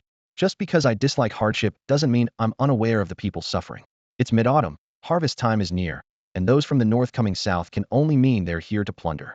Yin Xiubai's expression turned grim, his voice tinged with anger. They call their southward invasion harvesting grain, treating the people of the great Yin dynasty as less than human. He clenched his fist. The previous dynasty was corrupt, neglecting border defenses, leaving us vulnerable. But now things are different. The army has struck back fiercely. Military strength determines authority, which is the Empress's forte. Otherwise, she wouldn't have ascended to the throne. In chaotic times, her rise was inevitable. Hearing praise for the Empress from Mu Qingbai was rare, and Yin Xiubai couldn't help but smile slightly. Mu Qingbai continued. Since they're after winter supplies, they won't confront the great Yin army hidden. They'll look for weak points, split into smaller units to harass, and the leaders chosen by the Grand General and the Empress will undoubtedly be those who can defend the cities. Yin Xiubai nodded, his fingers brushing the paper on the table. The names she wrote are all steady, reliable commanders, he noted, detecting a subtle indifference in Mu Qingbai's words. Do you think choosing defensive commanders is wrong? I don't know. I'm no strategist. Mu Qingbai shrugged, feigning indifference. Such keen military insight isn't something a non-strategist could possess. Yin Xiubai laughed lightly. He also claimed he couldn't write poetry, yet how could someone who can't write compose such beautiful lines? It's just armchair strategy. If I went to war, I'd probably be the first to fall asleep at the sight of an enemy, huh? Mu Qingbai's laughter abruptly stopped, as if struck by a thought. Qingbai looked at him, puzzled. Miss Bai, Qingbai ventured cautiously. Do you think there's a chance I could go to the battlefield? I actually know how to fight. Qingbai shook her head firmly. You're a civil official, Mr. Mu. How shallow. Qingbai frowned. So what if I'm a civil official? Even scholars have fought for their country, shedding blood on the battlefield. Qingbai was momentarily taken aback before standing up solemnly. I admire your patriotic spirit, Mr. Mu, but the Great Qing dynasty isn't so desperate as to need a loyal scholar like you to take up arms. Qingbai understood. You're right, but it's not possible. What if I resign and enlist as a soldier? He persisted. Qingbai quickly dispelled his unrealistic notion. You've served as an official, especially as a censor. This can't be hidden. The military wouldn't dare use you, and most likely, you'd be detained and sent to the capital. Qingbai slumped, his shoulders drooping and his expression dim. Qingbai, feeling sympathetic, gently advised, serving as an official is also serving the country. Ensuring stability in the capital is more crucial than the frontier. Applying your talents where they're most needed is truly staying true to your purpose and serving the emperor faithfully. Staying true to my purpose? Qingbai sighed, thinking to himself, staying true would mean seeking death on the battlefield, not serving a feudal emperor. Well, that's certainly comforting. Qingbai replied dismissively, suddenly remembering old Huang's advice. Get some rest, Miss Bai. What you can't figure out tonight won't become clearer by overthinking. Better to leave it for tomorrow. With that, Qingbai turned to leave. This interruption had made him forget about the empty seal case. However, upon reflection, he realized it mainly targeted the upper echelons, not affecting merchants like Bai Qiuyin much. Qingbai watched Qingbai's departing figure, sighing softly. His words had indeed reminded her speed is critical in urgent matters. How could she wait until tomorrow to act? The next morning was bitterly cold. Qingbai wrapped his robe tightly around himself and hurried to the imperial city. It was supposed to be a day for court, but as soon as he reached the city gate, he was met with an unexpected scene. The emperor's procession and the officials' entourage were grandly exiting the imperial city. A squad of imperial guards approached swiftly, roughly pushing Qingbai aside and driving his carriage into a corner. As the procession passed by, Qingbai widened his eyes in disbelief and shouted, I haven't even gotten on the carriage yet. It seemed that his shout was heard, as a chilly glance was cast from the high imperial carriage. Qingbai shivered, feeling both angry and aggrieved. He had struggled out of his warm bed to come to work, only to find that his superiors had taken off with all his colleagues. Beside him, Huzi whispered, Master Mu, if you could get up more decisively, we wouldn't be late. I stand so far back that being 2 or 3 minutes late goes unnoticed. Huzi suggested worriedly, Master Mu, this can't go on. You should have someone from the residence stand guard in your room. If the charcoal fire goes out in the middle of the night, they can add more fuel so you won't be shivering in the morning. Qingbai asked puzzledly, what's special about today? Huzi explained, General Mu is setting off to reinforce the northern border, and His Majesty has ordered all officials to see her off. He then complained, Master Mu, you're one of the officials and a prominent minister. How could you not know this? Qingbai pulled his clothes tighter and smiled wryly. Have you ever seen a shivering 6th-rank minister in the middle of winter? Huzi said concernedly, it's not even the middle of winter yet, and you're already struggling. How will you manage when winter truly arrives? Qingbai replied helplessly, it's fine, I'll just die when the time comes. As the procession moved further away, a eunuch hurried over, respectfully saluting Qingbai. Master Mu, His Majesty has decreed that you need not accompany them today. Qingbai was immediately furious. Damn it, she could have said that earlier. Then I wouldn't have had to get up so early. The eunuch was startled by this and quickly cautioned, Master Mu, mind your words. Qingbai dismissed it. Mind my words, my foot. I'm a censor, what do I have to mind? With that, he stuffed a memorial into the eunuch's hand. Take this, consider it my contribution to annoy His Majesty today.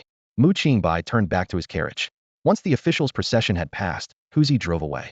Huzi suggested, Master Mu, you need to start exercising. Qingbai laughed, easier said than done. Exercising requires great determination and a clear goal. Unfortunately, I have neither right now. Huzi expressed concern. Without a strong body, how will you manage when you start a family? Qingbai smiled nonchalantly. Starting a family means wanting to settle down in one place, and the first condition is feeling like you've truly made a place your home. Huzi looked puzzled and then asked, Master Mu, do you not plan to start a family? Qingbai retorted, Huzi, when do you plan to start a family? Huzi replied, Miss said she'll find me a match in a couple of years. Qingbai teased, don't you have someone you fancy? Huzi blushed and said, I do, but I feel like I'm not worthy. Hey, how can you think like that? Qingbai's tone carried a hint of reproach. You have to believe in yourself first before others can believe in you. If you like someone, be brave and say it. If your lady can't help you, I will. He patted his chest confidently. Upon hearing this, Huzi's face turned red with embarrassment. This big, burly man looked so bashful that it made Mu Qingbai uncomfortable. Quickly, he waved his hand, saying, all right, stop making that face. If you've made up your mind, let me know, and I'll personally bring gifts and accompany you to propose. Thank you, Master Mu. Huzi said gratefully, then curiously asked, what about you, Master Mu? If you have someone you like, I'll drive you to propose. I won't be shy. Mu Qingbai chuckled and shook his head. I don't have anyone in mind, don't worry. I'm not interested in that right now. Huzi nodded as if he had an epiphany. I get it.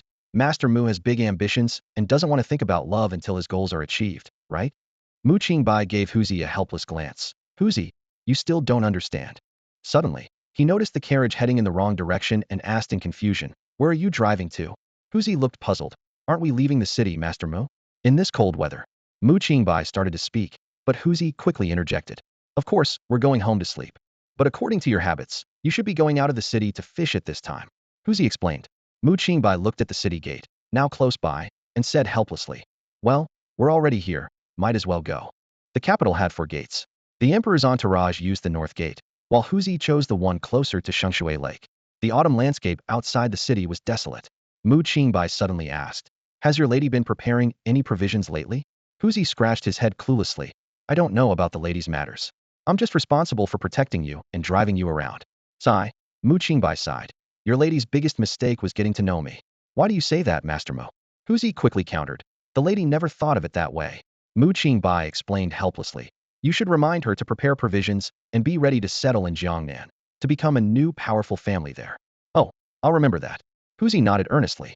What I'm most worried about now is your lady getting involved in military supply matters, Mu Qingbai said with a serious expression. Huzi promptly assured.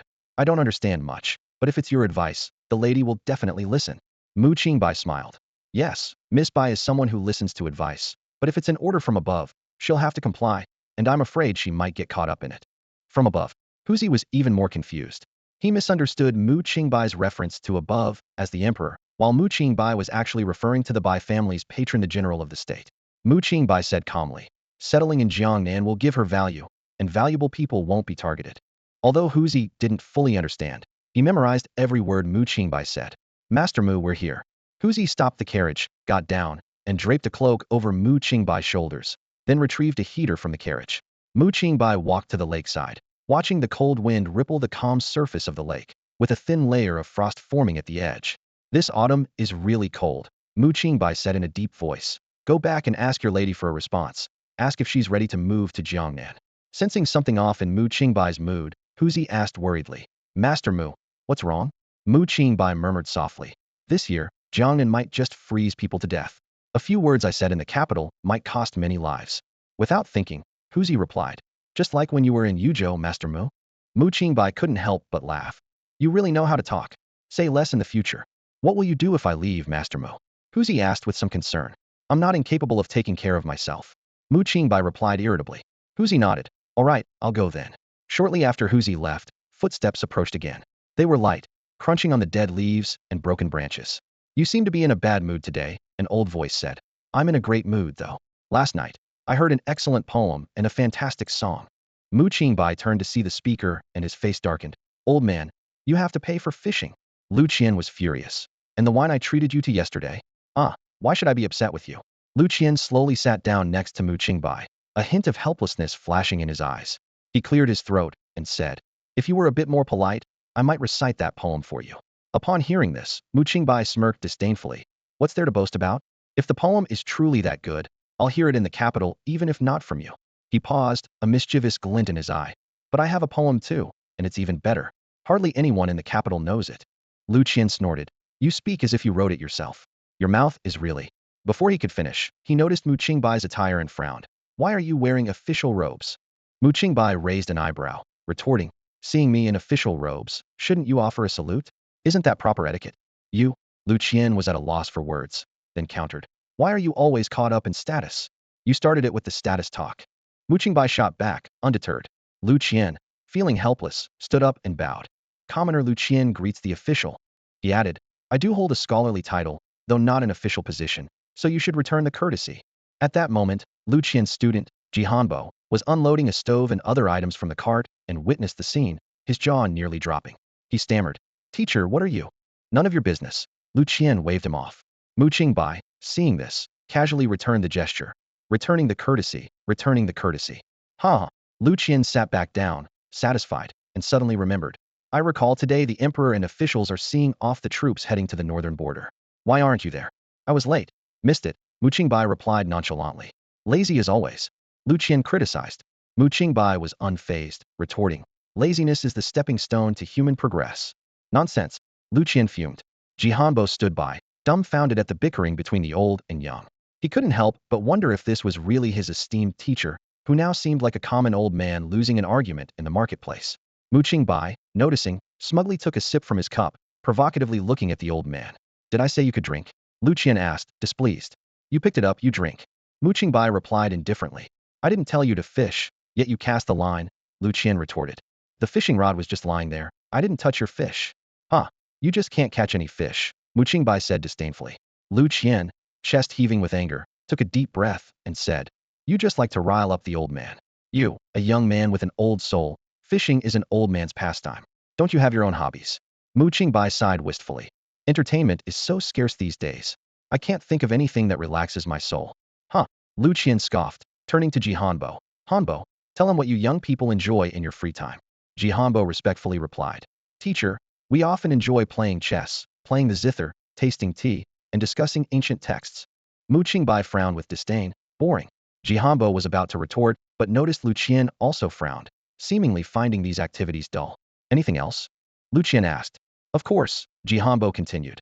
There's also horseback riding, archery, sword dancing, and hunting. Lu Qian nodded in approval.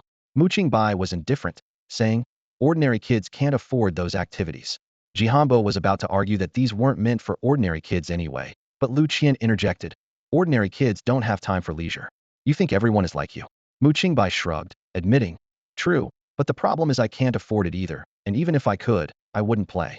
This was akin to the pastimes of wealthy heirs in previous lives, such as racing, shooting, and hunting abroad, all activities reeking of money. Lu Qian nodded in agreement, thinking that these were indeed overly extravagant. Jihanbai glanced at Lu Qian, secretly grumbling to himself. Old man, you've said everything. He almost couldn't resist giving Mu Qingbai a thumbs up for his insightful comments, but managed to hold back just in time. Jihanbai then said, in the capital, young ladies often gather to discuss poetry, admire flowers, drink tea, burn incense, make incense, play the zither, paint, and play chess. Occasionally, they watch plays or swing on swings.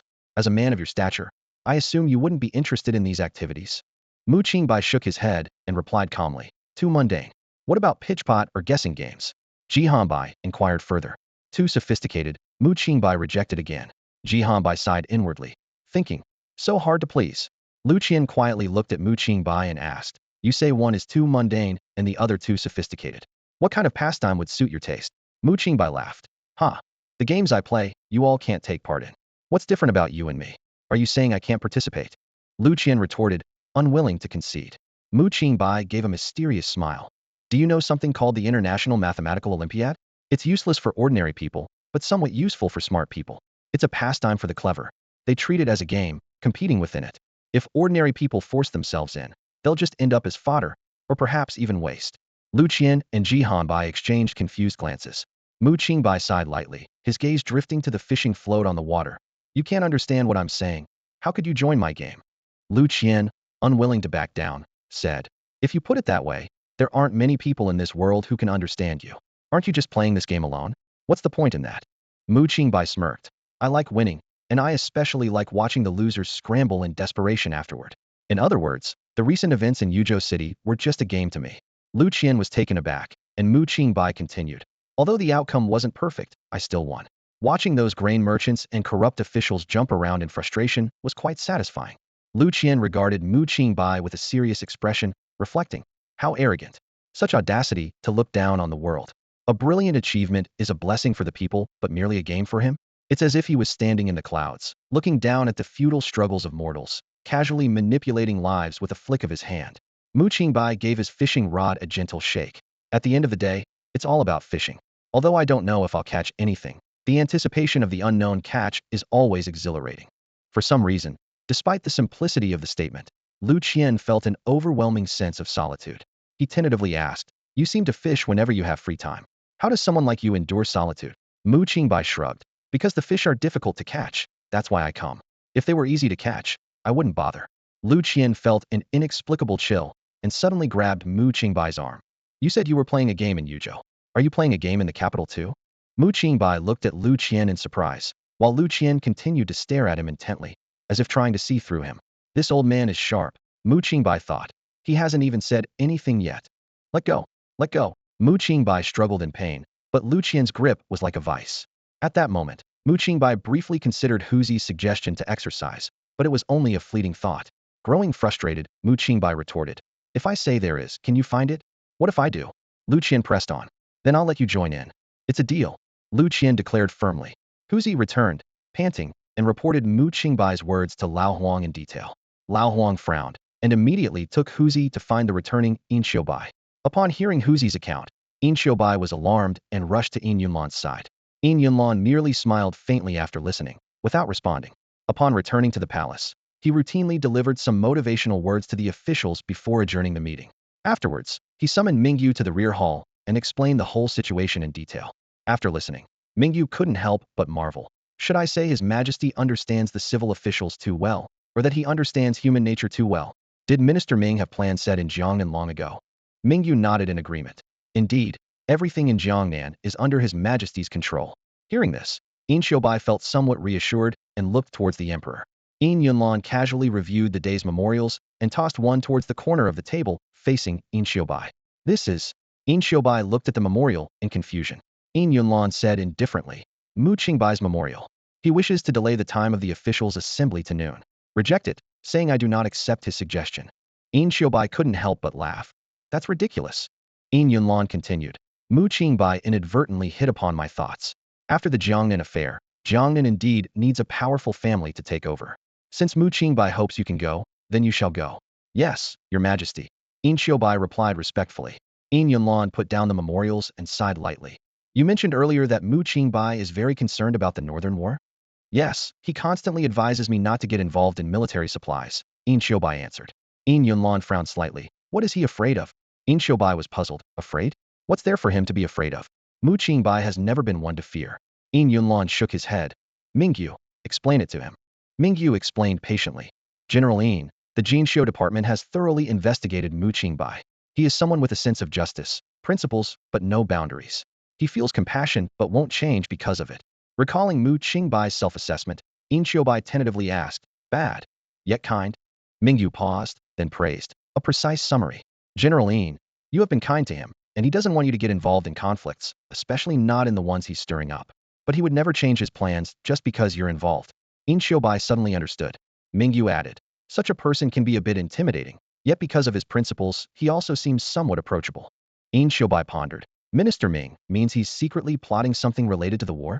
And recently he's been closely associating with the civil officials.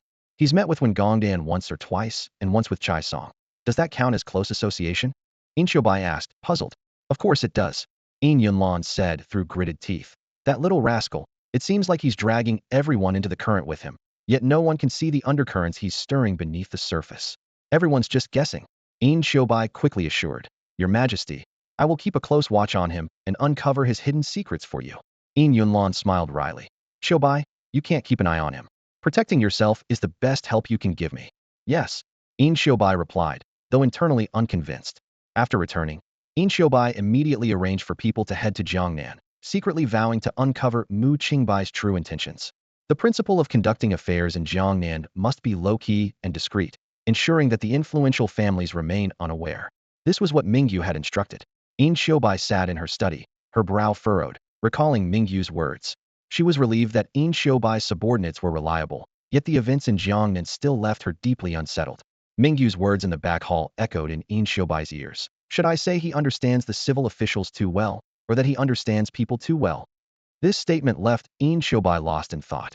The situation in Jiangnan was worse than expected. People had already died from the cold, and under the coercion and bribery of the local powerful families, county officials, and even higher authorities were downplaying these deaths. Yin Xiubai realized that since she was aware of deaths due to cold in Jiangnan, the number of casualties was certainly more than just one. Yin Xiubai's focus was entirely on Jiangnan, leaving her no time to manage military supplies. Fortunately, and Jintao was capable of overseeing the overall situation. However, what saddened her even more was that even the honest officials ended up tragically due to the emperor's feigned ignorance. News from the northern front arrived. Although there was no sign of defeat, the tense situation added a layer of anxiety to people's hearts. At this moment, Qingbai felt utterly exhausted.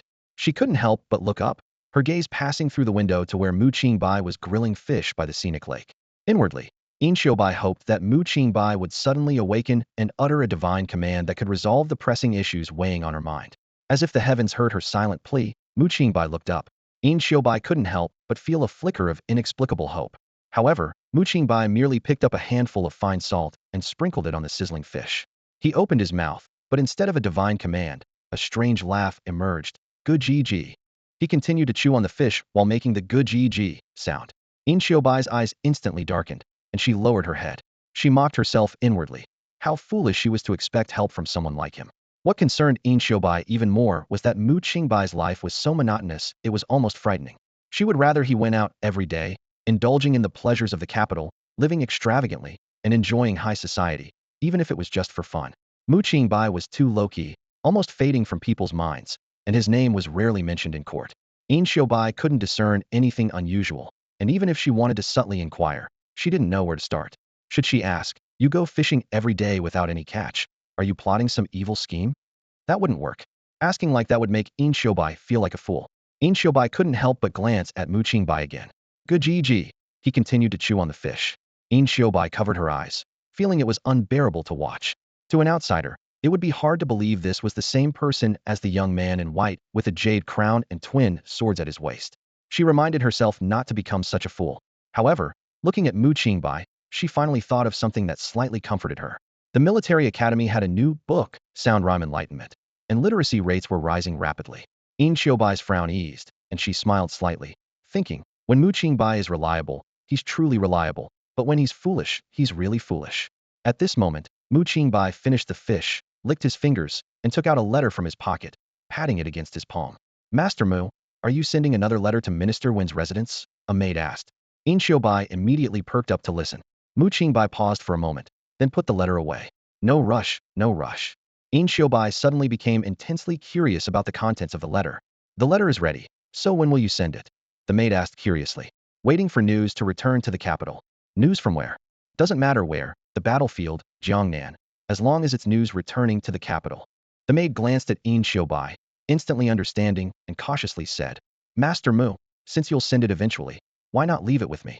When you decide to send it, I'll deliver it immediately.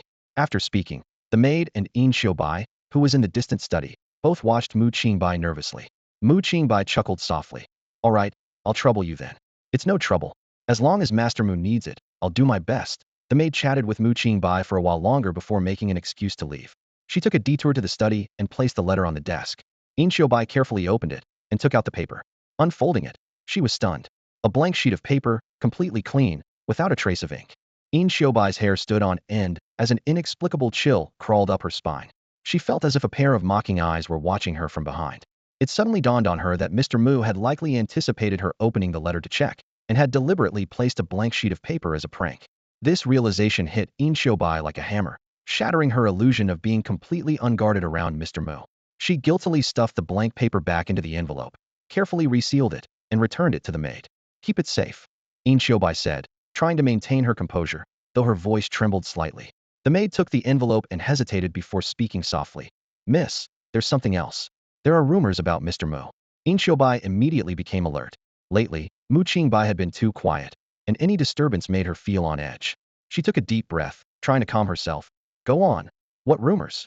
They say that the poem widely circulated at the Mid-Autumn Banquet was written by Mr. Mu. The maid whispered, afraid of being overheard. Upon hearing this, Qingbai's tense nerves relaxed slightly. She nodded, her tone calm. I see. The maid was surprised by her calm reaction. Miss, aren't you surprised at all? Qingbai chuckled softly, a complex expression in her eyes. Mr. Mu's poetic talent is like a towering mountain. It's not surprising. Compared to his strategic skills, his literary prowess seems somewhat inferior. Even so, Qingbai felt a sense of relief at hearing rumors that enhanced Qingbai's reputation. She recalled the poem Qingbai wrote before leaving for Yuzhou, pinned it down, and instructed, send it to the military academy and post it in the most visible place. The maid hesitated, then finally spoke. Miss, there's one more thing. Lately, Mr. Mu has been acting a bit strange. He often watches the maids working around the estate. Qingbai frowned. Why? He says it's stress relieving. The maid replied cautiously. Qingbai couldn't help but laugh. Just pretend he's not there. The maid looked troubled. That's easy to say, but having someone watch us makes everyone uncomfortable. Mr. Mu occasionally gives strange advice, which scares some of the girls. What kind of advice? Qingbai asked. The maid explained.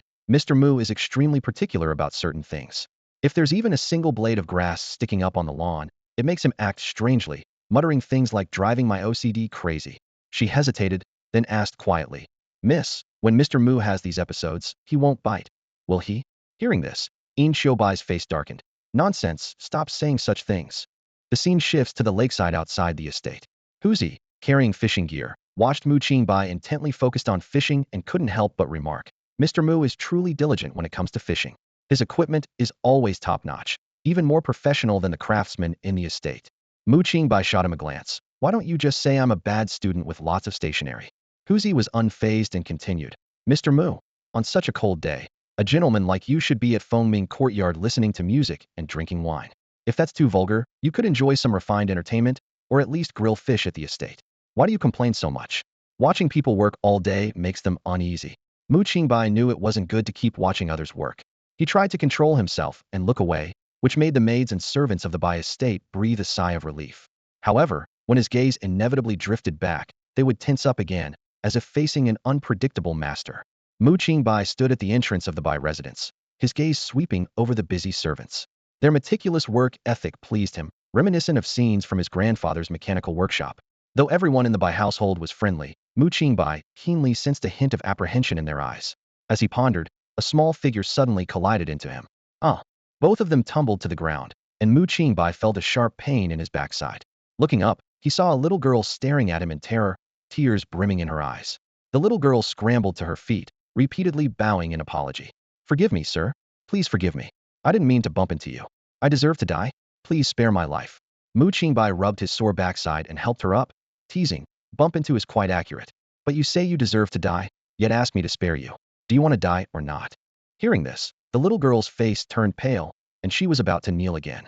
Mu Qingbai quickly held her up and laughed. Just kidding, just kidding. Upon closer inspection, he recognized her as a child from Shen Wanyu's family. Looking past the little girl, Mu Qingbai saw Shen Wanyu by the lake, fishing with a few children. Each held a fishing rod, and a string of plump fish dangled by their feet, making Mu Qingbai envious. Master Mu. Shen Wanyu noticed the commotion and hurried over, bowing slightly. This child is a bit rash and has offended you, please. Mu Qingbai waved it off, smiling. No need to apologize. The little girl is very polite, but she doesn't need to bow every time she sees someone. Shen Wanyu sighed helplessly. I'm sorry to have embarrassed you. Thick-skinned, Mu Qingbai sat down next to Shen Wanyu's fishing spot, his eyes greedily eyeing the string of fish. A few girls huddled together timidly, and Mu Qingbai opened a food box, offering them some exquisite pastries. The girls' eyes were filled with desire, yet they hesitated to reach out. They exchanged glances, silently debating who should accept Master Mu's gift. Not hungry? Mu Qingbai asked with a smile. The girls swallowed hard and shook their heads. Mu Qingbai pouted. I don't want to eat them either. Might as well throw them in the lake to feed the fish. The girls panicked, quickly rushing to grab the food box, their faces turning red. Shen Wanyu gently scolded. Aren't you going to thank Master Mu? Thank you, Master Mu, for your generosity, the girls chorused. No need to thank me, Mu Qingbai replied with a smile. The girls took the food box to the side, occasionally sneaking glances at Mu Qingbai, as if waiting for him to change his mind. After a while, the eldest girl carefully broke off a small piece and offered it to the youngest sister. The little girl sucked her sister's fingertips, her face beaming with joy. How does it taste? The sister asked softly. Delicious, the little girl replied sweetly. Sisters, you should try it too. The other girls glanced at Mu Qingbai again, then each cautiously took half a piece and savored it. Such good stuff, we should save some for Mr. Shun, one girl reminded. Yes, the others nodded in agreement. Shen Wanyu looked at Mu Qingbai, curiously asking, You seem to enjoy visiting Shengshui Lake often? Since I'm the master of Shengshui Lake, I should come by regularly. Mu Qingbai replied casually. Shen Wanyu was taken aback. Isn't this lake ownerless? Mu Qingbai pointed to himself with pride. Just acquired it. Officially recognized. Shen Wanyu looked at the fish on the ground with concern, feeling conflicted. Just as she was about to suggest setting them free, Mu Qingbai dismissively said, Why release them? These fat fish are meant to be eaten. Just keep fishing. Hearing this, Shin Wanyu breathed a sigh of relief and a hint of gratitude flashed in her eyes. She softly said, "Thank you, Master Mu. If we sell these fish in the capital, they could fetch a good price. We could make some warm clothes for the girls to get through winter." Mu Qingbai's lips curled into a slight smile as he replied mysteriously, "But there's a catch." Shin Wanyu was taken aback and cautiously asked, "Oh? All right. What is it, Master Mu?" Mu Qingbai looked directly into her eyes and seriously asked, "Could you share some of your bait with me?" Shin Wanyu was momentarily stunned, then couldn't help but burst into laughter. Seeing her reaction, Mu Qingbai's face darkened. Shin Wanyu quickly explained, "Please don't misunderstand, Master Mu. I wasn't mocking you. There's nothing special about the bait. It's just earthworms dug from the muddy lakeside. They have a certain earthy smell that wild fish find irresistible." Realization dawned on Mu Qingbai, and a glint of excitement appeared in his eyes. He urgently advised, "Make sure you don't tell anyone this secret, especially that old man who often fishes by the lake. If he asks you, don't tell him. If he tries to pressure you, let me know and I'll deal with him." Shin Wanyu quickly understood the reason and chuckled. "Master Mu, why be so petty? What could cause such a conflict with an old man?" Mu Qingbai shrugged indifferently. "There's no real conflict. I just find him annoying." Curious, Shin Wanyu asked, "Master Mu, don't you have official duties?" Mu Qingbai explained with a wry smile. "Are you saying I'm not doing my job? I may seem idle, but I'm actually working seriously." Shin Wanyu hurriedly defended herself. "I never said that." Ignoring her defense, Mu Qingbai continued to complain. "This era's carriages and horses are too slow. Every move, every decision takes time. One step forward requires waiting for it to take effect, waiting for events to unfold, and then waiting for news to return to the capital. If only we had rapid communication, everything would be so much faster." He suddenly changed his tone, half-jokingly saying, "With transportation so slow, a lifetime is only enough to love one person. If it were faster, I'd fall in love every 10 days or so." Shin Wanyu couldn't help but retort, "Master Mu, even if transportation were slow, a person prone to passion would still be passionate. If the current emperor were a man, the harem would be filled with countless beauties." Mu Qingbai responded with an amused smile, "You're underestimating women. If the current empress wanted to, she could fill the harem with handsome male consorts." These words left Shin Wanyu speechless. She stammered, This. Seeing her shocked expression, Mu Qingbai shook his head with a light laugh. He thought to himself that his ideas were still too advanced for this era. Even those considered progressive couldn't handle a few of his words without being rendered speechless. That's all for today. Thank you so much for watching. I hope you guys enjoyed. If you wish to have another part of this recap, please give us at least 1,000 likes. Please don't forget to comment and subscribe to our channel for more content like this. Until next time.